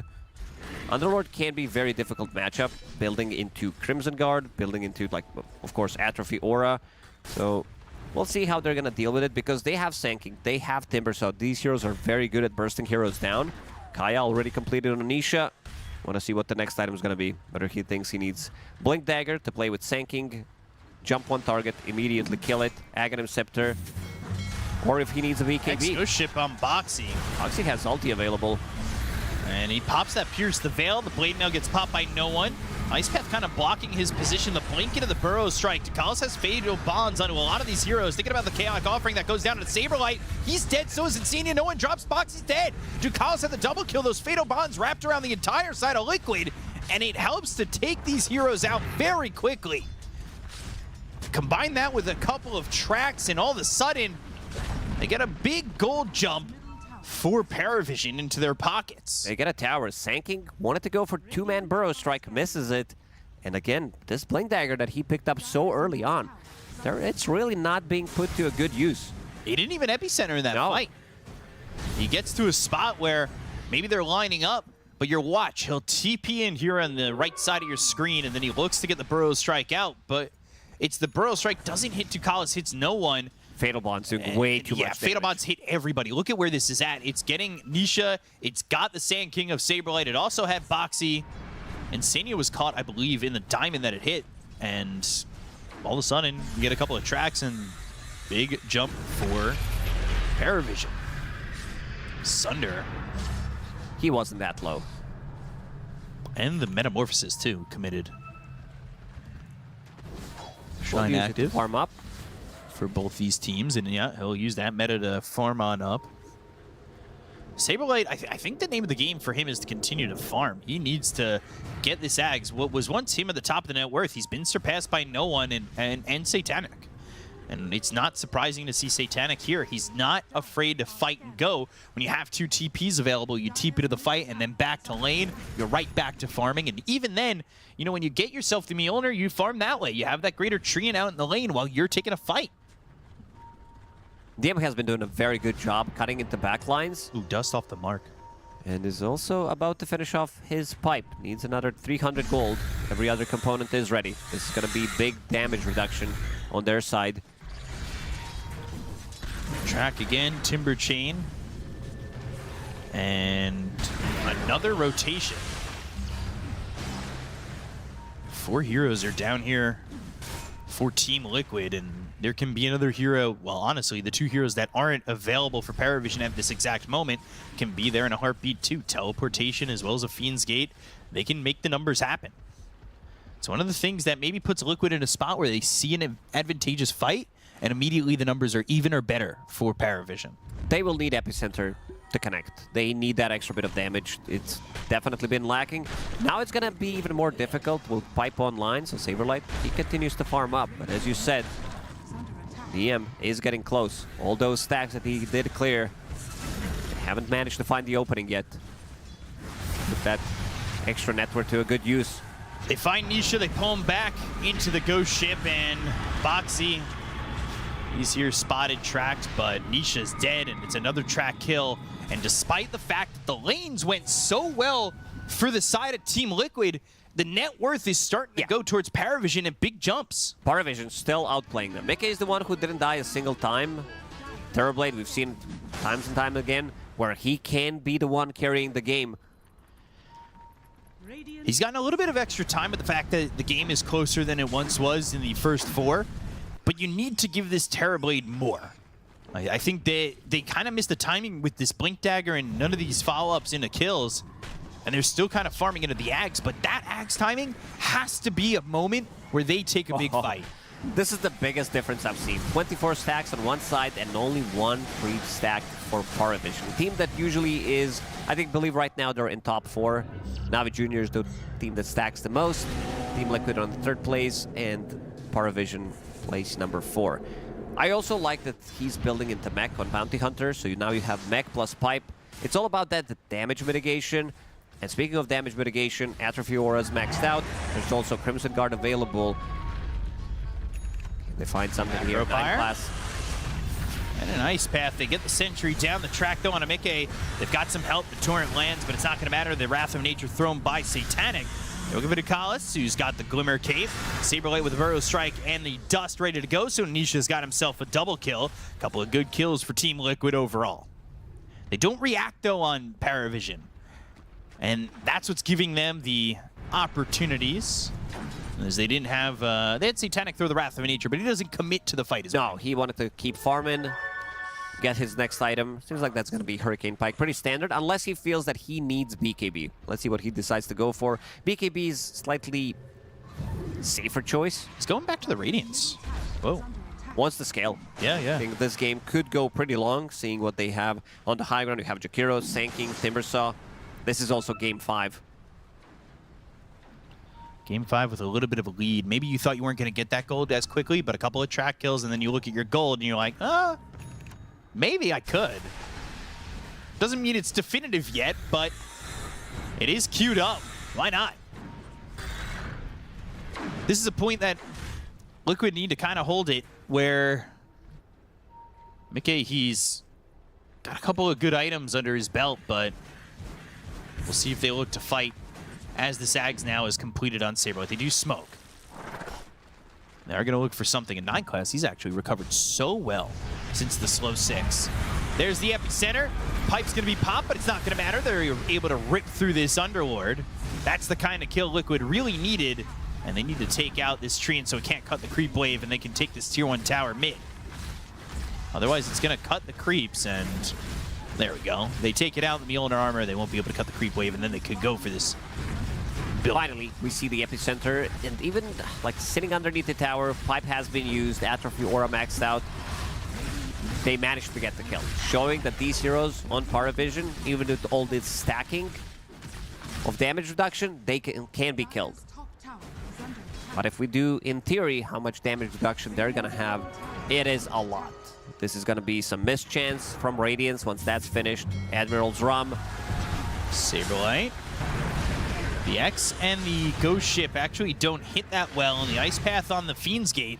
Insane is tracked up, but Mickey is here, goes to the Reflection. They've got the Pit of Malice, and they should now be able to follow this up with a kill onto Insania to get this track kill. It's 9 class who gathers it. Some of this Abyssal Horror, but maybe they can chase. Satanic's not going to be the one they go for. They actually look over at no one. Burrow Strike lands. Chaotic Offering is there, though, for Nicalis, and now the Fatal Bonds come through. But the Manta purges that off. The Timber Chain back over to no one, who pops the BKB. They've got a couple of Treants and the rest of the team behind this Kunkka. Saberlight kill that Golem, but Saberlight needs to really back off. Out of Atos on to 9 class. Feared with the dead shot as the Wrath of Nature pierces some of this Liquid lineup. They're so tanky. Vanguard, soon Crimson Guard to be as well, and also innate ability on that Underlord. Invading Force. You TP, you get damage reduction. So it works with NP Teleport. You go through the gates. He TPs in, he also gets 250 barrier on top of that, so it's very, very difficult to kill these heroes. It's these long, drawn-out fights that... This is basically having Raid Pack. Kind of don't miss that meta, to be honest. No, I don't miss that word. You said it, and I kind of got... I got the chills. I don't like that. Saberlight Burrow Strike, they've got Dust ready because they've been dealing with 9 class this entire game. So Ducalis ends up dead. Nisha is there for credit, and they will get this tier 1 tower in the bottom lane. Mickey is going to be tracked up by 9 class. He needs to be careful. He's looking into that butterfly, and that might be the item where he feels confident enough to really start to push the pressure and fight. Wants this Hurricane Pike too, so he'll have that. But it's terribly kind of on the watch here. They need to find a way to slow down Satanic. mean, this guy's the top farmer for a reason. I've said it all 5 games, and he's top of the net worth. They need to slow him down. Every single game on top of the net worth has the lowest amount of deaths. BKB about to be completed. Bro strike epicenter. Gold. 9 class. They had enough of this guy. Yeah, they're 4 games. We've had enough of the nonsense. And they're here to burrow strike and 9 kick your ass. They're farming up and getting some heroes. Look for a tier 2 tower if they can.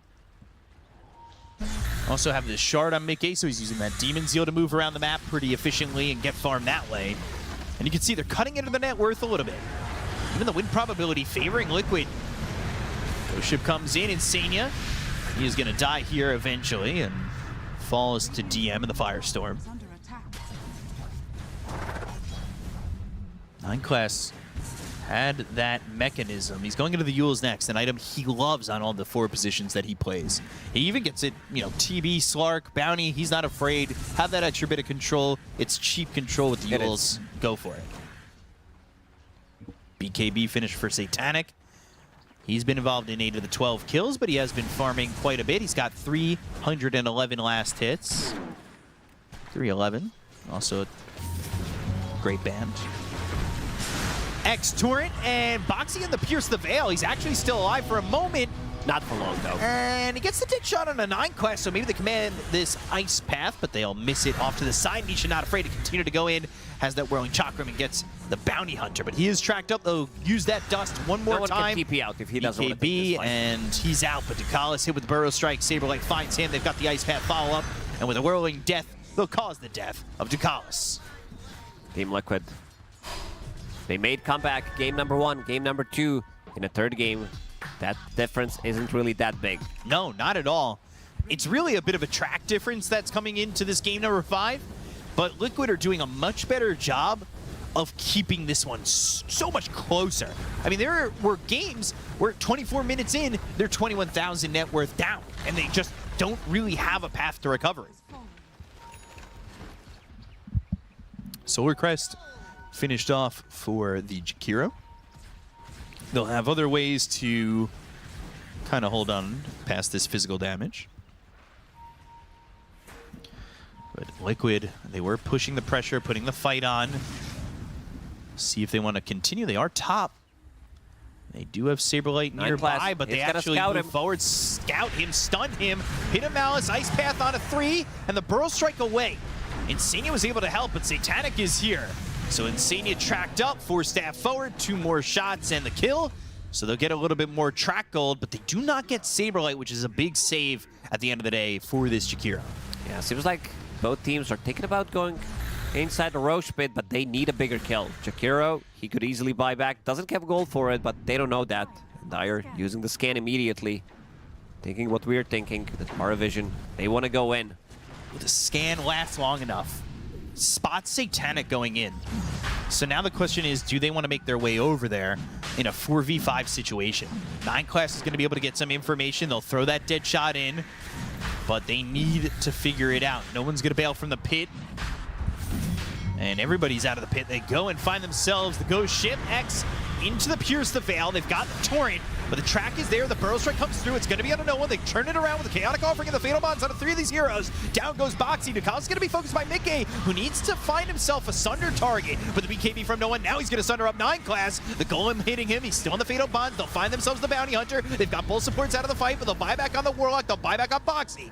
The track is on Tanisha. The Fiend's Gate dropped in the Liquid lines, but Nisha feeling very confident. They've got the epicenter. They'll look over at Satanic, though, with the BKB. He's got the survivability for a moment, and now they get the kill on the Nature's Prophet. Radovatos onto this DM Underlord, and he's dead too. A big fight for Liquid, where they can finally even the net worth and go for this Roche. Saberlight finds the opening this time around, gets a couple of Burrow Strike, then comes back with a big epicenter. That damage, even though it is reduced, it's still quite a lot, and the big damage numbers coming out from Nisha. Nisha with Aghanim Scepter. Ducalis, he bought back. No one also using the Tidal Wave. Ducalis did buy back, so he's gonna die. The Tidal Wave pushed him out of the pit for a second, looking for another Torrent. Just being a big pain in the ass, and I do get the Aegis onto this Terrorblade. Taking a look at this replay, it all starts on them going for Boxy, who's got this Pierce the Veil. He's very sacrificial. Yeah. He's at the front lines. He's like, guys, you can focus me all you want. I'm going to buy a little bit more time. If necessary, I'm coming back into the fight with buyback.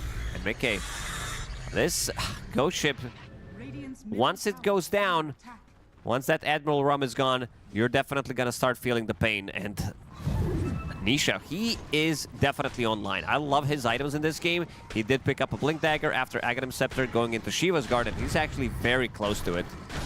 So many problems now that PARIVISION needs to focus in the fights. It's a little bit tough, especially when Nisha is feeling free to go to the backlines the way he did to get Ducalis there. And, you know, yes, Boxy's playing sacrificial, but he doesn't die immediately. He goes into the Pierce the Veil, and he buys 10 more seconds or so of focus. Shrine's going to be picked up by Saberlight. And he will hit close to level 18. 9 class going to leave. There's that level 18 for Saberlight. He's got level 3 in the epicenter with that Ags on him. And he's almost got, I believe he actually does have on that Courier the BKB recipe, so he'll have that ready to go for the next fight. That's pretty massive. They have no abilities that go through debuff immunity other than Warlock's Golem. So he can Burrow Strike in, BKB, reset, then come back into the fight again with the Epicenter, just how he did in the previous fight. Boxy putting in some deep vision. No one at Radiance. Let's see if it's going to proc Admiral's Rum. Fiend's Gate, they want to go. Force Staff, double Force Staff, Pit of Malice, that does connect, but he pops the Manta. Boxy again going to try and TP with this Pierce the Veil, but the Tidal Wave, the Chaotic Offering, they go to the Fatal Bonds, and they look over. They're going to get the first life out of Mickey. They already used that Sunder, and Boxy's going to die. Nisha's in the face of 9 class, but they need to help out this Terrorblade. He's going to be in a lot of trouble. He doesn't really have the damage. The Tidal Wave pushes him. Another Force Staff, Ice Path, but the BKB, the damage with the X. They pull back Mickey. They get the kill. They'll take it Satanic in return. They look for 9 class. They've got the dust. They'll have the vision. Saberlight ready to go, but the Pit of Malice locks him down for a moment, and they don't want to continue for the Bounty Hunter. Instead, Nisha, he might be the one who wants to dive deep.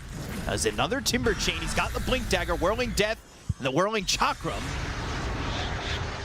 will twist and kill off the Bounty Hunter. They're getting the trades. They're getting the trades that they want. Losing Aegis, Nisha, and Saberlight getting together, being paired up, locking onto the same target, managing to kill it instantly. And Sunder on DM, like he dies so quickly. He bought back too. He did. That is a salvage fight from Liquid, considering you lose the Terrorblade twice. There's not much he can do once he's meted and comes back to life. These transformation heroes struggle with that second life when you don't have access to it.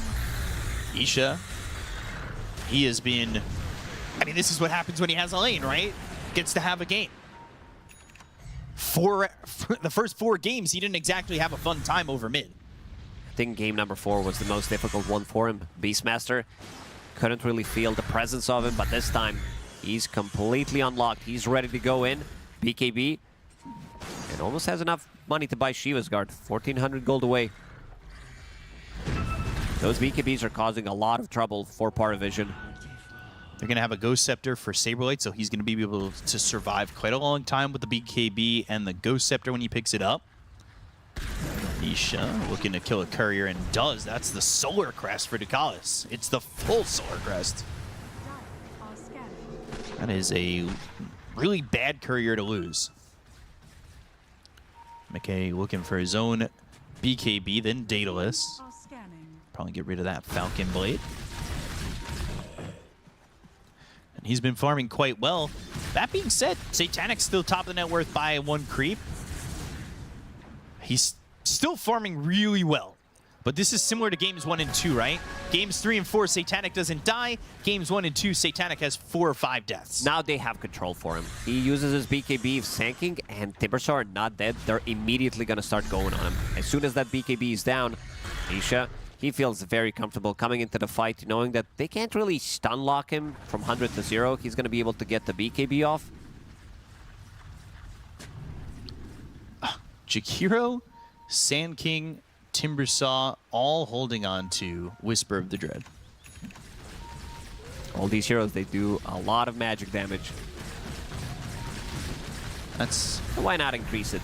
Yeah. Ag's almost finished for the Jakiro, too. Saberlight looking for his moment to jump Link in. They've got the track on Abaxi and Senia towards the back line. 500 gold away from having this Ags. They've got this vision here that sees Nisha. They need to be careful with the way DM plays. He loves to play aggressive with that Fiend's Gate, but when you're on this buyback cooldown, you need to play a lot safer, especially with how much he's the Firestorm to kind of push out and defend the high ground with. It feels like they need DM to get multiple rounds of spells, but if he's getting close to the fight, Terrorblade, even with all this damage reduction, with Atrophy Aura, Crimson Guard, he's going to be able to eat him alive. The 9 class, heavily punished in this 5th game. Not letting him have the same kind of games he's had in the first they did not want that. That happened in game number 5, banning out Slark and also shutting him down, investing heavily in Dust, Sentries. Now even Gem on Sanking. Roxy playing very sacrificial position for allowing Insania to scale. You talked about Aghanim Scepter. It is being delivered on the Courier. They'll have that Ags. Meanwhile, Paravision will have this Tormentor. Ducalis is going to get the upgrade on the Shard. This time he does have some levels in the Upheaval.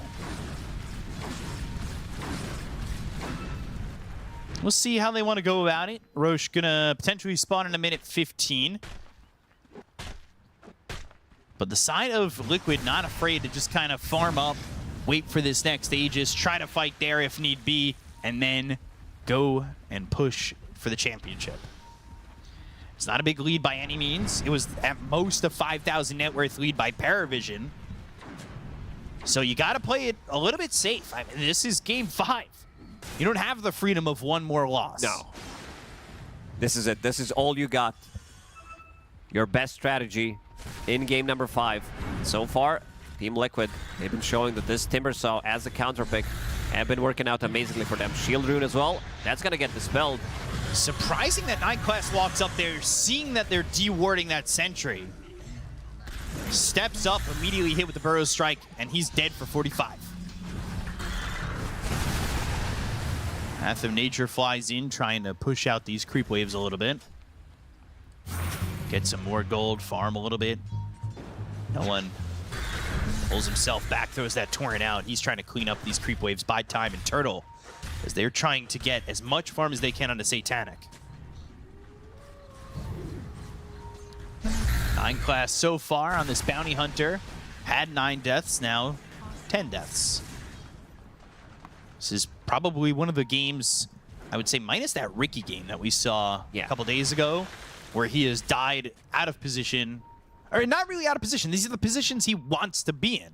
There's just enough vision here for Liquid to make him pay for playing the way he does, for playing aggressive and finding to try and be this mobile observer ward and annoyance for Liquid. It took them 5 games to realize how to punish him. Yeah. Yesterday, they lost to him as well. He was very annoying. He played that Templar Assassin position 4, but in this game, he's been pretty silent. Boxy going for this Ags. We haven't been seeing the Muerta as much, and when we haven't been seeing the Aghanim Scepter picked up by these Muertas either. The dead shot with that Ags upgrade, especially when you're kind of taking these tight fights in what would be the high ground when everybody's kind of around their towers, allows you to hit 2, 3, 4 heroes with this dead shot. No one forced to BKB TP out. And there's that BKB for DM. Daedalus finished for Mickey. And more big items coming in for both teams. Not really feeling the presence of the Bounty Hunter who wants to provide this track gold. No, not Kill getting count any for Paravision is real value out of down. it. Roshan's going to respawn in 2 minutes, so they will be able to go for that fight. Team Liquid should be scouting it out. NP getting closer to his level 25. Maybe they also need to start thinking about how we're going to deal with that. Maybe some split push is going to come out, but so far, Liquid, they've been very good at punishing. Every single move Paravision tries to make, especially in the mid game, they've been shut down.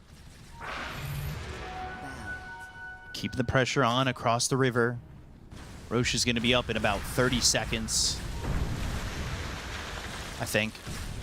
And these creeps don't make it that far out of the base. These illusions from the TB, always keeping them pretty close to home. So much of the map is getting farmed by Liquid at the moment. Satanic, though, Revenant's Brooch, MKB, Mjolnir, he's still up there. He is right neck and neck with Mickey. And he is now going into the Satanic and not too far away from it. I think he wants to keep his buyback for the next fight. Seeing that he can come back into the fight, maybe that's going to give them advantage to take that fight, get Roshan. He picks up the Aegis, and Roshan is about to respawn. 12. 11. I won't count. I don't know how. It's fine. But Roche is going to be up in 2 seconds. And then, of course, now it's time to see how both teams kind of approach a Satanic. BKB TP out. Been saying that a lot. They're trying to find... Ooh, Ducalis? Wow. Able to sneak a TP. Boxy not going to be so fortunate. That's actually track gold for the side of PARIVISION. And that is a good dodge from PARIVISION overall, but now it's going to be Roshan, and this Age is picked up for Liquid. They got what they wanted. BKB on Satanic has been used, knowing that he's not going to be coming into the fight without a BKB, and Mickey will be holding the Aegis. Transformation hero, but he still does a lot. With Reflection, if he can get the Sunder off, and he's also closing out to be level 30. Sunder on a 10-second cooldown can really make a difference. Yeah, again, that level 25 talent at minus 30 seconds for Sunder. They got level 25 for Satanic. He took the 3 times HP and damage Treant. 9 class. Ogre Seal Totem right on top of him. Burrow Strike won't quite hit the mark, but 9 class is still going to die here. Boxy getting that kill. While in Pierce the Veil, but he doesn't have that shard. It would be the first time I feel like we'd see that. Burrow Strike short from Saberlight. Ice Path as well, but maybe stopping them from progressing forward. Torrent up into the air, but the damage on a Saberlight forcing him to pop this BKB and back away. Liquid playing a little bit with fire there, but now they're BKB-less on their Initiator. I was wondering what he's going to buy on Sanking. I was thinking whether he needs Hex. They have that instant initiation, try to punish potentially Nature's Prophet. In terms of saves, there's good amount of damage reduction, but there isn't that instant save other than Warlock's Golem. And he is going for Abyssal Blade, it seems, which I really like. This is something to deal with this split push. Still, Raider Treant. I mean, this is just insane damage. It's time to rat jam. Clearly, Satanic wanting to use those Treants and kind of cut these creep waves and maybe put themselves in a position where PARIVISION can force Liquid back without a fight. They cut these creep waves really well.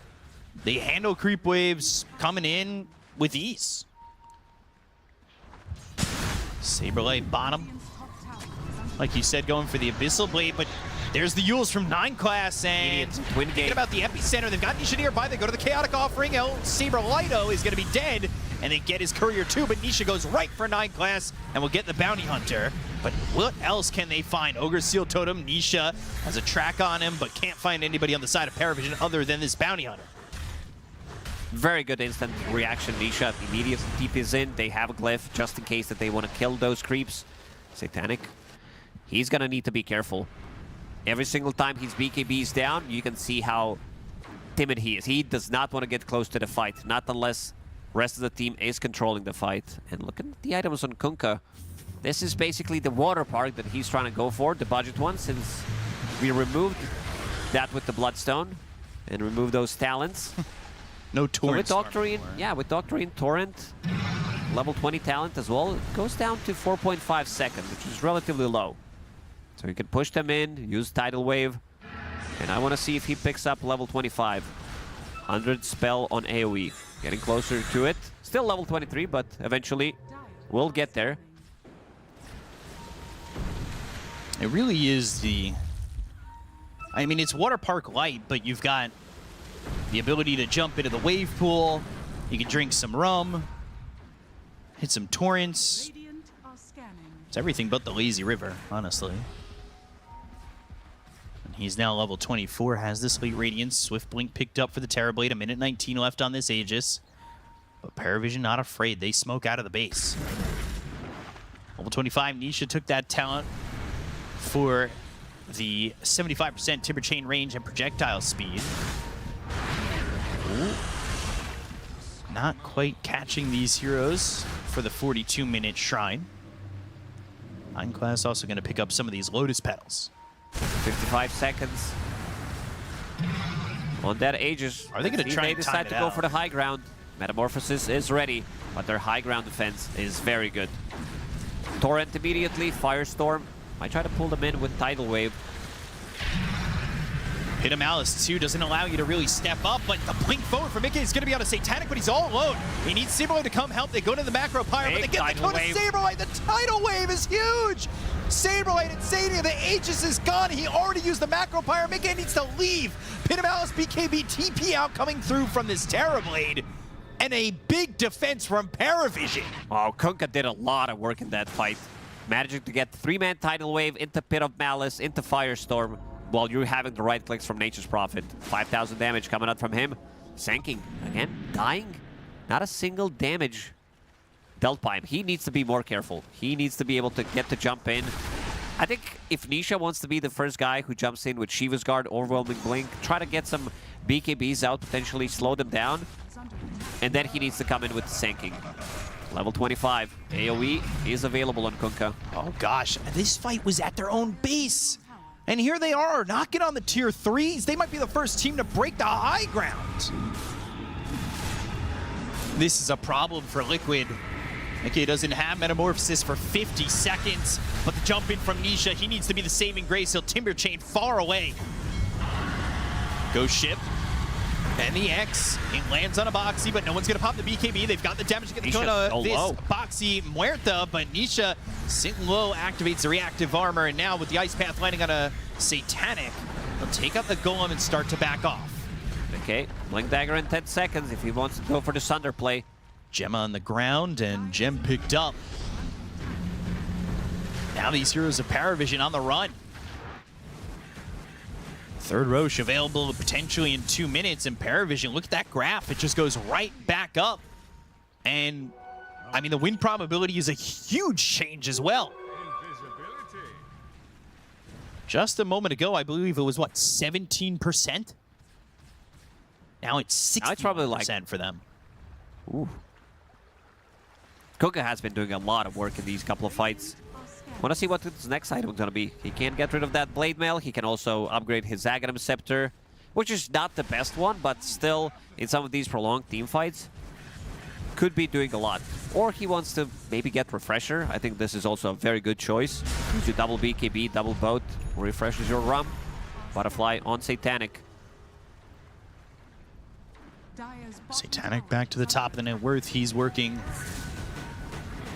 right now with almost 40,000 net worth and this Nemesis curse with the Titanic enchantment. Things are starting to close in for Liquid, who had this advantage, who were pressuring the map for so long. But now without that Aegis, with that bad fight top, they're the ones kind of stepping back. Both gems taken away. Liquid now without that gem, going to have a little bit of a harder time with the Glimmer Capes and the 9-class Bounty Hunter. But Roche is potentially up in 25 seconds. And if you're Liquid, I just don't feel as though you can kind of give that up for free. Oh, they definitely can't. Big item queued up on Nisha. He's super farmed. He's sitting at 30,000 net worth. Hex, if he can somehow get that, 1 or 2 hexes in the fight can make the difference. Satanic getting tipped by DM. Not sure what he did there. Maybe just a long-term thanks. Clean up the creep wave, and Roche, the timer is short. It's more than 12 seconds, I would say less than 45 seconds. Saberlight up onto the high ground. They need to start to put themselves in a position to kind of set up for this Roche fight. Gem picked up by Saberlight. Ag's Blessing looking to be built here by Mickey. He'll have that Terror Wave, that extra couple of seconds on the Metamorphosis. That Obs is down, though. No one spots him. And they're going to go. They've got the Fiend's Gate. They'll find Insania. They'll drop down the Macro Pyre. They'll bring DM in. They go to the Pit of Mountains, but the Burrow Strike comes through with the Epicenter from Saberlight. The Chaotic Offering is going to be dropped down by Ducalis with the BKB pop by Mickey. He'll take the Golem out first. Puts the damage on a DM. Insania's dead, but Nisha goes in. He's locked up for a moment. Tries to get the kill on a DM. Takes out the Underlord. Satanic in the front lines with the BKB. He's time to TP out. But they go to the Rod of Atos. It doesn't lock him up, and they kill off Ducalis. 2 kills for Nisha, and now Roche is available. We'll see who goes and gets it. It should belong to Team Liquid. Without the DM, they do have double buyback available, but no BKBs, so not going to be an easy fight for them by any means. The Terrorblade's doing a lot. Terrorblade, if he's getting 1 or 2 Sunders in the fight, he is also very maneuverable. With Manta Style, with his Hurricane Pike, Swift Blink, Demon Zeal. Extremely difficult to catch. Satanic, different side of the map. Found 9 class. He's been going back and forth on whether he wants this Wind Waker or this Hex on this Bounty Hunter. Just can't quite figure it out. Satanic was there with 9 class to potentially gank Saberlight, but with the Boots of Travel TP in from Nisha, they backed away. Ultimately, of course, 9 class ends up dying. So he's dead for 50. They all have buyback. They're not going to use it. They're going to let the Roche go to Liquid. And again, now we're sitting at a 50-50 for the Dota Plus win probability. Anyone's game to take. Certainly so them going for the high ground. Kunkka doing a lot of work. And it's going to be a refresher. Item of his choice. Selling that Blade Mail. Doesn't feel like it's been doing much in the last couple of fights. Definitely needs this refresher. Transformation hero needs to be able to get into that Metamorphosis. That's the real ult of Terrorblade, as it's always been said. Can they use this Aegis? They've evened up the net worth again. They're going to have this Ag's Blessing for the extra time in the meta, as well as the Fear with the Terror Wave. Boxy's going to want this Shrine, so he will pick it up. Saberlight's already level 26. He'll get to level 21.5. And there it is. There's the Ags for the TB. And it's Ag's Blessing, so they have the Terror Wave. They'll have the 15 seconds duration on the Metamorphosis, but he needs 1,700 gold for buyback if he wants it. Nisha's almost level 30. Level 29 right now. Arcane Rune. So lowering the cooldown will pop it. 80 Aghanim Scepter. Getting closer to Hex. Have in mind that there's no buyback available on Mickey. Needs another 1,200 gold. Ag's Blessing bought here on Satanic. BKB popped by TB. That's on cooldown for 90, so now all of a sudden the Roche Aegis is 2 minutes left on it after the BKB's back up if they fight then. You lose a lot of time just losing out on that BKB if you don't want to fight without it. They've also, you know, you have to have the BKB because now you've got the Wrath of Nature upgrade, which entangles. Nisha and Mickey, they don't have BKBs. They invested everything, eating their Aghanim Scepters and also Hex. This is the big item on Timbersaw. Nisha didn't die in a very long time. They found DM. Deadshot. Deadshot coming through. That hit the Fear. They've got the Ice Path. DM's going to be dead, and he's got buyback. I guess PARIVISION didn't expect them to take that fight, knowing that there is no BKB on Mickey. Mickey's going to use Refresher, and we'll have BKB and another meta available. They want to try to close it if it's possible. Find an opening.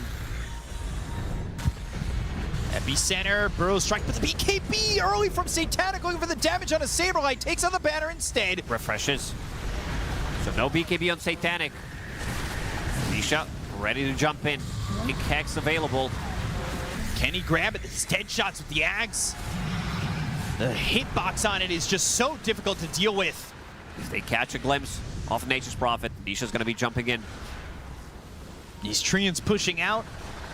Aegis still up for 2 minutes. Disabled. Mickey, these Fatal Bonds doing some decent damage, and they're killing has Mickey. Sunder. They need to be careful. He needs to find a Sunder target. He doesn't exactly have one. They need to back off. These Fatal Bonds got him really low.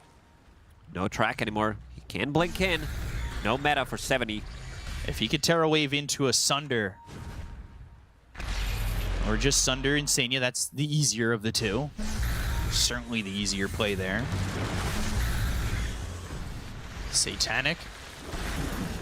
55 seconds, no BKB. He picked up this Revenant's Brooch, but he's been holding it in his backpack for a while. He can swap it in. Use a BKB, swap that Revenant's Brooch. Has Shard, has Aghanim Scepter, as you said. Saberlight pushing the wave bottom, but the side of Liquid, they've kind of backed away from this fight. 52 minutes in, they're trying to break this high ground. Something they were looking like they were going to do much earlier in the game, but PARIVISION were the ones to get up there first on the Liquid side. Liquid hold out, buybacks available except for the Jakiro, Bounty, and the Timber because Hex was just bought out on 9 class. He's only 350 gold away from it, so is the Jakiro, 320. But Nisha, he's far away from his buyback. Kunkka is always the front line, knowing that he's super tanky with that Admiral's Rum. You can't really burst him. Meta, Tidal Wave, pulling them back. They go to the X. Nisha goes in. They've got the Hex, though. It's going to be on a no one. Burrow strike short of Satanic, but it didn't matter. He had the BKB out anyway with the BKB be popped by no one. Epicenter rolling through. Sunder used. Mickey, though, up at the front. They've got the Chaos. They land the Torrent. Oh, they take out Saberlight. Now, they've got this Terrorblade in a whole bunch of problems as he's hit with the Pit of Malice, but the Force Staffs get him out. Hex onto 9 class. They've got the track on these heroes. The Tidal Wave pulls in Boxy, but it's not over the high ground. Mickey jumps in with the blink. The damage from Satanic on the high ground with the Fatal Bonds on them. Nisha goes in. Hexed up. Doesn't get the damage, though, to get the kill. Boxy ends up dead. No one kills him off. BKB TP out from Nisha. And now Insania trying to get away. He just TP's out. Smart. But they lose Saberlight, and they lose Boxy. No buybacks committed. They're playing this so perfectly. Kunkka's so tanky. That's why I said he's got to be in the front line and doesn't have to care. The damage that they do have is relatively explosive, but once that Admiral's Rum kick in, he can use his BKB. He refreshed in the previous fight, so we'll have another BKB in 38 seconds. He's doing a lot. While you see Nature's Prophet sitting in the back line, swapping his BKB with Revenant's Brooch as soon as he uses it. Tower gone in a second. And that's him hitting it, not even just the trance with the extra damage. McKay now has Terror Wave, but he just needs to hold out. Meta on cooldown for another 30 seconds. He wants a refresher orb. The question is he going to buy out for it? When you're a transformation hero, you're more inclined to. But we'll see if he does. Doesn't exactly have a lot of slots available. Ogre Seal Totem seems to be the key to the game for everybody. Yeah, everybody wanting to just be a seal. It is the best one. Getting out of trouble, this one can't be nullified as well. I mean, it basically gives you a second life. Yeah, you get to jump out, slap your stomach like a seal. You're good. Another Tormentor to be taken by PARIVISION. Maybe. 9 class. Unsure if he would survive that one, but everybody's got their shards, so 455 gold each. That's kind of no joke. That is Aghanim's Blessing now. Ghost Ship. Not the Torrent Storm anymore. Hasn't been for a while, but the Ghost Ship creates a fleet of 2 ships at the target point. Yeah, extra bit of damage coming out from cannonballs as well. No one dying only one time in a 55-minute game, which is pretty impressive. And if he goes for more right-click, damage-oriented build, if he chooses the other talents, I think this game would have been taking a different turn. He's the one keeping them in game. Lowering the cooldown with Octarine. Is about to crack level 28, so that 25% extra on torrent damage. It's not about the damage, it's more about the knock-up. Also, by the way, Bounty, who obviously everybody has their shard on PARIVISION, he's got a gem, and they had taken away the gem from Liquid before, but they need this gem. The Friendly Shadow, the Glimmer Capes, the Invis here has just been a bit of an issue, especially when you're going up to the high ground. It's very imbalanced in the late game. Yeah. You're running out of slots, nobody can hold the gem, you lose it. Your cores can't hold the dusts or sentries. It's not like they do most of the time, but there's always that joke that invisibility equals invincibility, and it's certainly true. In the late game, it definitely is. Everybody's got buyback. Roche is going to be a long spawn. It's about 2 minutes from where we're at this moment. So that'll put us at about 59 minutes, and if we time it out that way and we don't fight before that point, it looks like we're going to a 60-minute Game 5 banger. Pit of Malice root plus 0.4 seconds for DM as he hits level 25. Looking at the supports and what they've got, Huerta 25 is a little bit not that great when you're a support. Little underwhelming. Yeah. The Jakiro one, though, he's level 22, almost 23. That would be quite nice. They need to wipe them for him to be level 25, though. It could happen. There's buybacks. Refresher Orb for the Nature's Prophet. That's going to be in the backpack. He's currently 8-slotted. Terrorblade also has a Refresher Orb of his own, has an Ag's Blessing. Technically, honestly, with the Ag's Blessing, Nature's Prophet 9-slotted. Could be 10-slotted if he gets another item. 56,000 net worth for Satanic. I don't even know what he can swap out. Right now, he's holding Titanic, extra bit of status resistance, extra bit of damage, glass cannon as well. The most damage you can get. Maybe this Hurricane Pike can become something different. Looking for 9 class. But he also wants to keep the distance. That extra attack range. Also a bit of a save. Amplified damage is available. Team Liquid, after a couple of failed attempts to go for the high ground, are much more careful. The net worth lead is pretty negligible.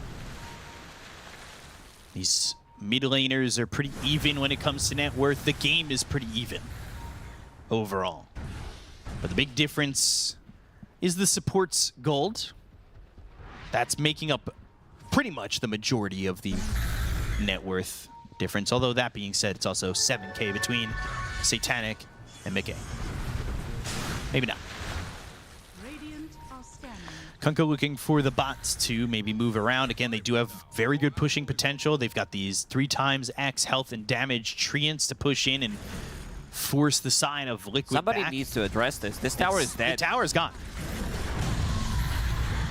So now with the tower dead, you have to worry about the bottom set of racks. But the question is, are you really caring about the bottom set of racks if you're willing to go to mega creeps? If he gets to level 30 on Nature's Prophet, the game becomes so much more difficult. Before, we can see building damage. Nobody else other than your position 1 is dealing damage. Almost 15,000 on Nature's Prophet and 11,000 on TB. Bots do. Ready on Nisha. They want to punish. Roche available, and it's not that easy to take for Liquid, right? Like, they've gotten these past few, they'll know they're going for it. The roar will happen, they'll be disarmed. They kind of have to force that roar out with like 1 hero in there and hope to maybe get a reaction from PARIVISION. But now you don't go for Roche because you're at that 60-minute mark. Tier 5s are available. And what is everybody going to get? We've seen a lot of Fallen Skies when it comes to Tier 5s. Couple of ghost ships and some cannonballs. Very beach theme. It's time to collect those Mad Stones. Get into those next neutral items. Magic Lamp is the item of a choice for a lot of them. Right. Having strong dispel once you drop below 20, but there's also some big damage numbers that could actually kill you before your Magic Lamp activates. It's a strong dispel, so that's pretty cool. I also want to see what Kanka's going to choose for himself. Does he want to go for Pirate Hat? It is a team after all. Maybe Bounty can take Pirate Hat, steal some of the gold, steal some of extra gold with his ability, and suddenly we need to pause the game because they don't have enough gold for buyback. You're scaring me. If we get into a 60-minute game and we've got some bug, I might scream. I wouldn't be surprised if DM took something like Fallen Sky, but he ends up going into the Book of the Dead. We've seen some of these with the Titanic still. Combine that with Fiends of Gate. Fiends Gate, and you also have Nature's Prophet. Once he hits level 30, I think late game, like this super late game, you have so many more plays with what PARIVISION have. You can come in with multiple heroes through the Twin Gate, teleport away. Is this all-out push? They're all taking Book of the Dead. 3 Books of the Dead, a Stitching and Desolator for Satanic. This is it. This is what I'm talking about. They just want to push it. Look at this. I mean, this isn't even level 30. They found the combo. Somebody buy Wind Waker, or they need. There it is. Immediately buying Yule Scepter to counter this. Not going to let that happen more than once, or hope to not let it happen. So they went Books of the Dead, and then the other side, all they've got so far is Magic Lamp. BKB through the backdoor protection, dead. Uh-oh. Well, somebody's found out a combo. How do you deal with this? This is a massive issue now for Liquid. You're going to have to go all in. Like, after this, Roshan, you're going to have to find something. You Rosh here, because eventually you're going to die. Right? You have the Necronomicon Archers in the bottom lane. Only one neutral item found by Liquid. 9 class. Chaotic Offering, Ice Path, Terra Wave, and the kill onto 9 class. No, not yet. 33 and now. We need multiple get cameras Aegis on the deck. They'll get the Aegis into the hands of Mickey, but this is going to be the Rax in trouble. The backdoor protection is going to help that out. They've got the Refresher Shard down. Gem picked up as they got the kill in a 9 class. Rat jamming as they are looking top, but they've got themselves the upgraded Ghost Ship, and they're going to try and get this, but in melee, they got range in the top. This is going to be mega creeps for sure. You need there's just no way. Your base is gone. You have melee barracks, and you have melee barracks in the mid lane. Saberlight, he needs to be quick with this Yule Scepter. Did they just... I mean, Spider Legs for TB, Magic Lamp, the other 3 heroes didn't go for their tier 5s while this was all happening. Yeah, here comes trying to figure out what's the best way to deal with this rat that PARIVISION is doing. Cheese. On a rat trap, on a mouse trap. That's how you do it. Or a little bit of peanut butter. That's how you catch a rat. But let's see if Liquid have other ways in doing so. Immediately building into that Wind Waker. Insania has a choice. Let's see what it is. Not the greatest of choices. Maybe he just goes Book of the Dead. And they've got Spider Legs, Book of the Dead, Magic Lamp, Spider Legs. As expected, on Liquid, they want more survivability. But Satanic, he has AC in his backpack. He is 11 slotted. Every single item is ready. So if he's going for a rat play, Stygian Deso 2, AC, he's going to swap that in. Somebody needs to stay in base for Liquid all the time. Otherwise, they're not leaving the base. There is Bots 2 available on Sand King, Bots 2 on Timbersaw. Yeah, it's like you need more legs. On Sand King, on Scorpion. You've already got 6. You're adding 6 more. That's 12 legs plus your 2 fists and a stinger. It's a lot of appendages. No one going again bottom to just push out. Has that Book of the Dead and has to send those Necro Creeps out. Boots travel 2. BKB is going to be popped here by Nisha. Saberlight has to Burrow Strike out of the fight for the moment, but the look over at 9 class is going to survive with Guardian Creeps. They've got the X on Anisha. They'll pull him back. Now, Macro Pyre is going to be enough damage. Joe Satanic for free. They've got the pin balance with this Fiend's Gate. BK's dying. Get the Aegis out of the hands of Terrorblade. Now they've got the Refresher from Saberlight, but they hit the Hex. It's on the Nature's Prophet. He's trying to run away, but now Nisha right in his face. They hit the fear with the dead jump, and Satanic's still not dead. He's under the Glimmer. They finally take him out. That's going to be the buybacks used by the Sand King as well as the Shakiro. Kunkka as well as the Nature's Prophet will die. Down goes DM. 3 heroes out of the side of PARIVISION, but none of them have bought back yet. 3 heroes dead. Buybacks are used on Liquid. Let's see how they're going to approach this. They need to run it down. Try to get those buybacks immediately out. Saberlight, Insania. They did buy back in the previous fight, but also that's Sunder keeping Nisha alive. Necro Creeps again. But they need to force these buybacks. They need to force the other team into a position where they just don't feel so confident. The big one is if they can get it, if they can get the buyback out of Nature's Prophet, that gives them ability to maybe go in and try to close out the game. Let's see what PARIVISION decides to do. Whether they want to go for Rat, try to go for the all-in play with Fiend's Gate, with the TP and their Necro Books, or if they want to take the fight. Nisha TPing top. Thinking about the epicenter. Saberlight goes in, Burrow Strike, that lands on a 9 class, but he's going to be able to use that Yules immediately. They go to the Macro Pyre coming up from Insania. They hit the damage, they'll get the kill to the bounty. He's got buyback, uses it, so does Satanic. The side of Liquid, though, they force these buybacks. Do they stay? Should they stay or should they go? That's the real question in Liquid. For right now, they're about halfway out. Now Liquid, they have the opportunity 2 cores on their side. They have buybacks available. Meke is the big one. These Necro Creeps are hitting, they're hitting in the back door. Yeah, they're they're constantly in the base, but they're not doing much. Lanes, they need to be in a good spot. I mean, the Necro Creeps being there does give a bot's target for no one to go in and X and come back, kill a creep wave if he wants to. No buyback on the Sand King or the Jakiro. Down for 6 minutes. Same could be said for the 4 heroes that used it on the side of PARIVISION. Advantage Liquid in terms of buybacks available. Meke has 1,135 last hits. Just a casual game of Dota. One quick one before we're going to bed, right? Yeah. But instead, we're here 68 minutes. Nobody's upset. Side of PARIVISION, they rat, they jam, they try to push and end. But Liquid trying to hold on. Even Not Jakiro. up against Mega Creeps yet, though, and they do have a glyph to work with. Jakiro has Refresher. He did buy out in the previous fight. We saw this one sway earlier. Spirit, Maposhka, he was the one who had the Refresher It's on a zoning tool. Jakiro. You It is a can't stand huge inside of it zoning and take the fight. Nisha gonna push bottom. Having that extra dual breath range. Look at that circle. So far, you can get dual breath on people. The Ag's a big addition here for Boxy with that dead shot. He's had it for a while, but these fears have been on point. Both supports on Liquid. Timeless as their enchantment. 15% debuff duration. Spell amp as well. Jakiro, he's going to be dealing a lot of damage. Almost level 30 for Mike. I'll have the other side of the Talon, 25. Have that Metamorphosis duration, which is big. Bro strike, but they've got the X. Yules, though. With the Wind Waker. Maybe they got him. No one's going to have to be popping that BKB. They get the Macro Pyre down. Ducala is forced to Chaotic Offer. And what the offer did for them is not much. Immediately picking out the top lane. Insania's like somebody might go through there, and it's going to be Kunkka.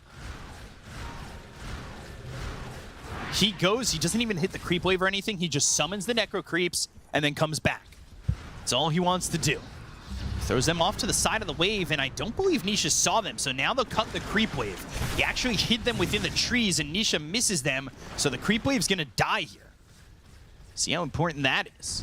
Meanwhile, taking a look at these levels, we got some of these heroes getting to level 30. Supports, level 25, obviously from Huerta is underwhelming. Terrorblade at 30, Jakiro, we saw the dual breath, but the Warlock only level 23, Bounty about to hit 25. Holding the high ground is very easy for PARIVISION early in the game, but late, so much more. Blocks the whole entrance to the base. How do you push? Spider legs, blink, maybe? Terror wave in. That's on cooldown for another 20 seconds. Necro Creeps are in on the base again. They're not going to take it through backdoor protection, though. Banner down to the bottom lane. They're going to try and take this tier 3 and maybe get a set of racks their way. Necro Creeps thrown out, but the Necro Creeps are bottom. The creep wave is cut. And Malice once again. Wrath of Nature, they've got the root. Nisha's a little bit low. He's forced to BKB and back away. That's BKB on cooldown for a minute and a half. They have no abilities that go through debuff immunity, so they could try to go for the play one more time with X Mark, BKB, TP on Satanic. It is a risky one, considering that he doesn't have buyback available. Saberlight, he was thinking about it. Nature's Prophet. Oh, he's hit.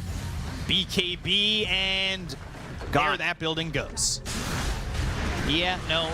Perfect timing. I'm looking at the BKB. He can't believe that he got out of it.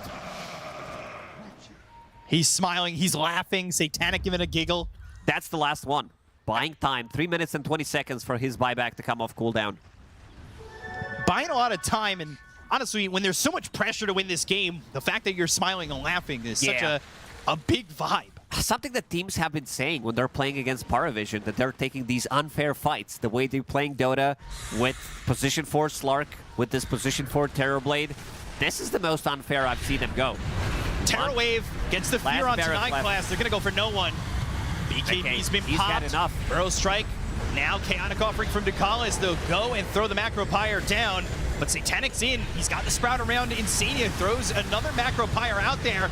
He's still alive for the moment, but they go to the Pit of Malice addition with that Fiend's Gate to lock down the 2 supports on the side of Liquid. They get the kill in a bolt. They only have buyback available on Boxy. They look over at this Nature's Prophet. He's dead. Gone. So is Kunga. 2.5 One's minutes. gone.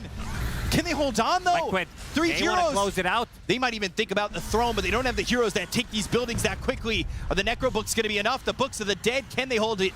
Can they survive? AK will stand his ground. DM is here, 4 step away. Ducalis goes in. He's looking for the Fatal Bonds. 9 class now with the Hex. They've got the control. They go to the Thunder. Now DM in some trouble. He's going to be forced back, but Wind Waker, 9 class running. Deadshot lands. They've got the Hex. They'll get the kill. 9 class is dead. 2 minutes on the sideline, but Mickey falls. He's going to be forced to buy back. Boots are traveling. They're trying to get the kill to Ducalis. They're looking over the Warlock to finish off this series. He's the only one. GG is called, and Liquid take the series. Rats have been exterminated. What a closing from Team Liquid. Defending champions of Wallachia. Woo! Back they to did back. it again.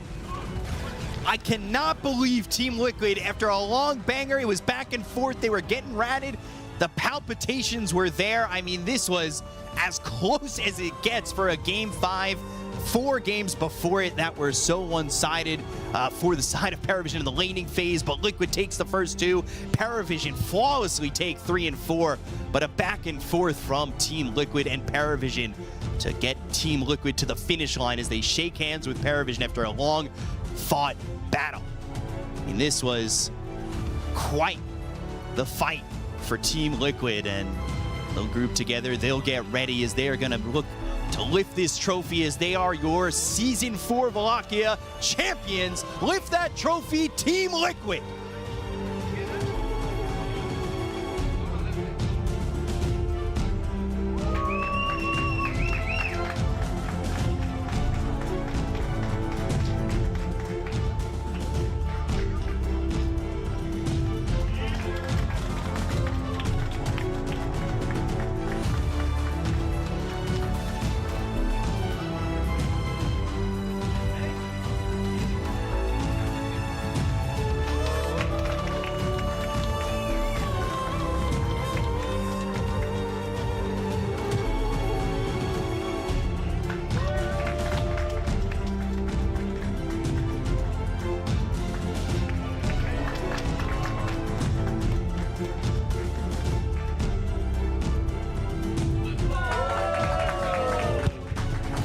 Team Liquid, congratulations. Insania, how's that game? A nice easy one to finish it off? I feel like finally we had a good series with Pari. It was very exciting, you know. First 2 games, I think we kind of got them. Next 2 games, they kind of got us. And then Game 5, I think everybody got what they wanted. The viewers, us, them. I think nobody's sad after this game. Absolutely not. No. What was it like for you playing that? How did you keep the team calm in a game as crazy as that one? Bro, I didn't do shit. Everybody, we were all just like, I don't think like anyone is calm. We're all just trying to figure out how to end the game. All right, one player. Just give me one player who you think played absolutely out of their minds. I know everybody put in a huge amount of effort for this one, but if you had to choose one guy to stand out. I mean, I think it's always a team effort, but to me, the biggest standout is Jobs. He hasn't drafted in his life before, and he decided, you know what, I'm going to draft this tournament, and you look at what he did. Absolutely making magic happen. And of course, Saberlight, you did it again, buddy. You know it, you know it. So how was that playing that last game there? You know, you're going in on the sand kick, you're making plays happen. You didn't look like you were playing under any stress at all. Yeah, totally, dude. I was calm as a cucumber. But no, I mean, what I told the guys before this game is that if we like won the first 2, and then if we won the third one, I think it's like boring. But winning like this is honestly all I could hope for. Like, not only beating PARIVISION, against which we struggled the entire year, but also doing it in this fashion was like absolutely insane. I will hold this memory very dear to my heart, and yeah, it was great. As you should. Congratulations, Saber Chad, doing it again. Jabs, the coach, I mean, you've already had a shout out from Insania, but of course, how does it feel drafting and bringing the team to this trophy? I mean, it feels fucking good, you know. I think it was really fun to draft the series. I think all 5 games were really close in terms of draft, and everyone made like a small mistake, and then obviously the guys capitalized on it and carried my ass.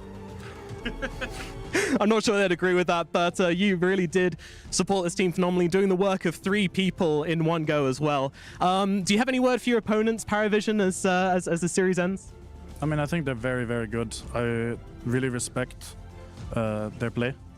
And I think this series was probably one of the nicest series I think I had coached in my career. So it's really fun to actually win it too. That's all.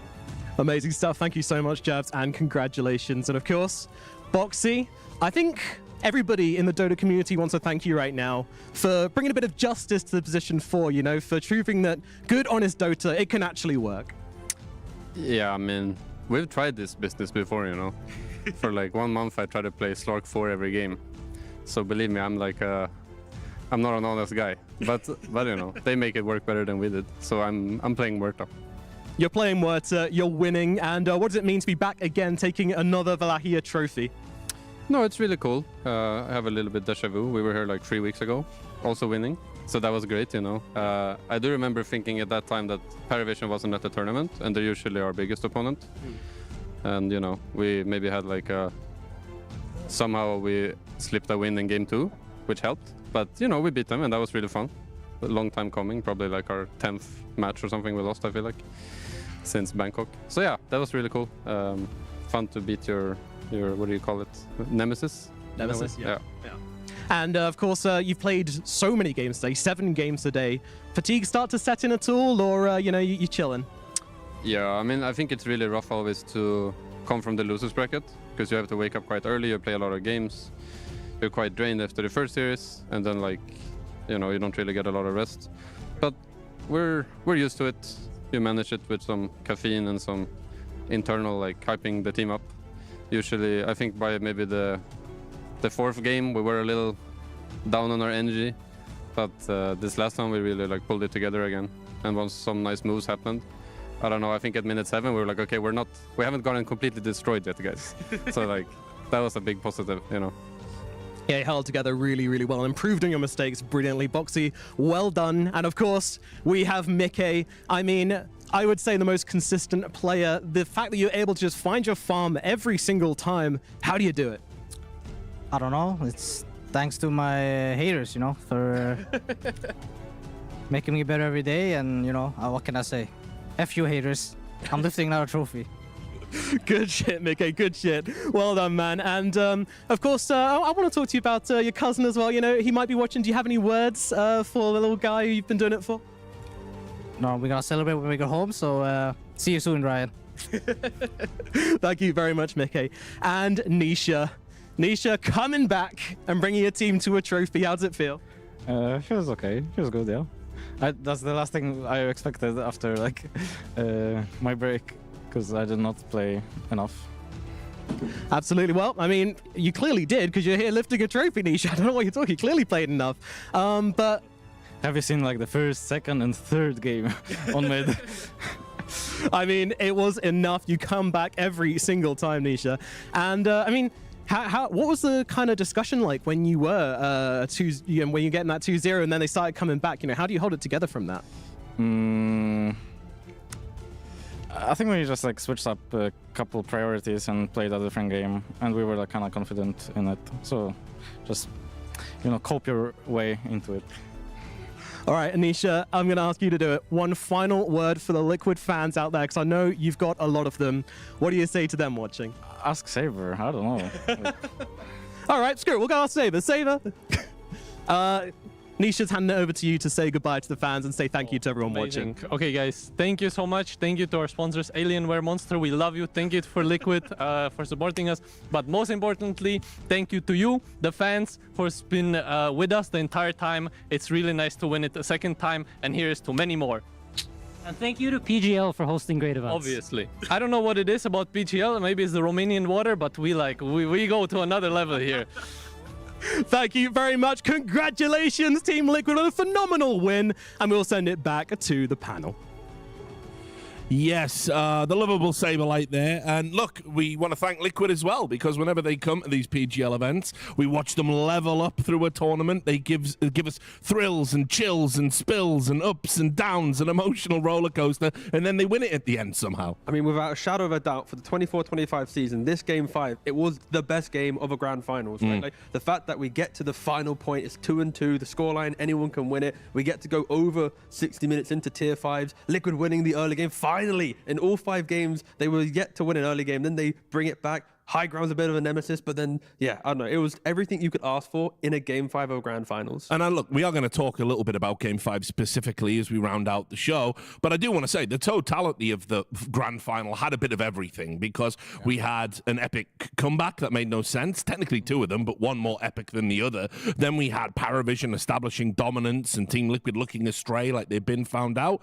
We totally broke narratives like Team Liquid not being able to beat PARIVISION. Yep. The mushroom tip Nature's Prophet losing. It's beatable, yeah. I mean, that's the most surprising one of them all, for sure. So damning. No, I think this win is very important for Liquid, because this was a team that was struggling to play PARIVISION, and I do like to kind of like reference back when Gaming Gladiators and Liquid, they had a nemesis, they couldn't beat them.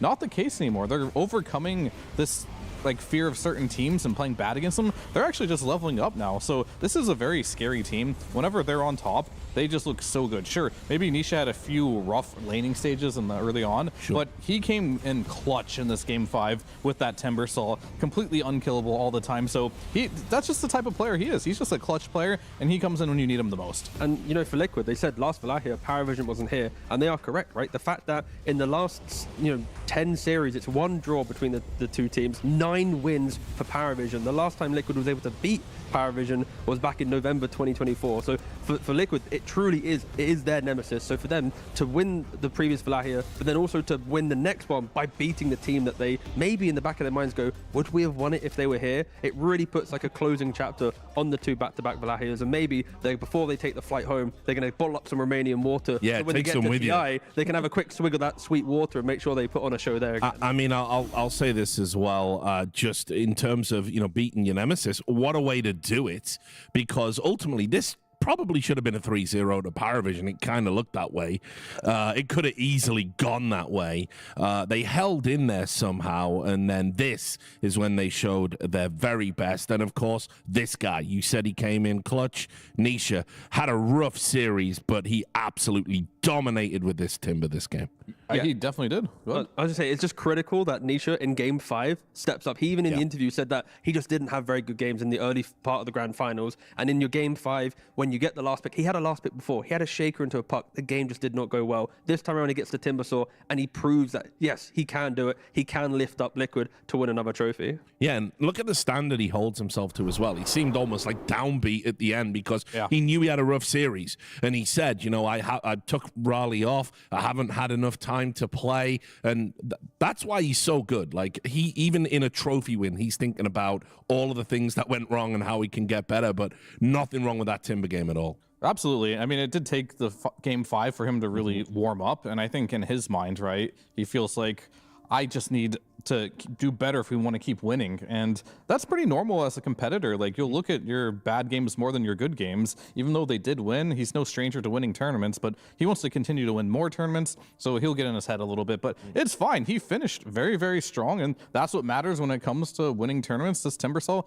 unconventional pick, it worked beautifully this game. We can take a look at the tail of the tape as it comes to the road to the finals. We're bringing that graphic up for you. We had some amazing moments here at Wallachia. We always seem to be blessed in that way. We always get some cool stories. I'll just reference for the last time, Team Tidebound being in the top 4. I just love that happened for them. I love that Chinese Dota could very well be back on the menu, peaking at the right time ahead of TI and what have you. Tundra with a stand-in. Tundra with a stand-in, mid one, showing he still got it from free agency. Hopefully he can find a team soon. I mean, that's just kind of feel like the beauty of Wallachia. I feel like every time we get to crown a champion, there's always some nice little storyline that we get to develop. Last time, even before, we had Heroic, and then we've had Xtreme. Like, it truly is just each time, just sweet Dota. Yeah.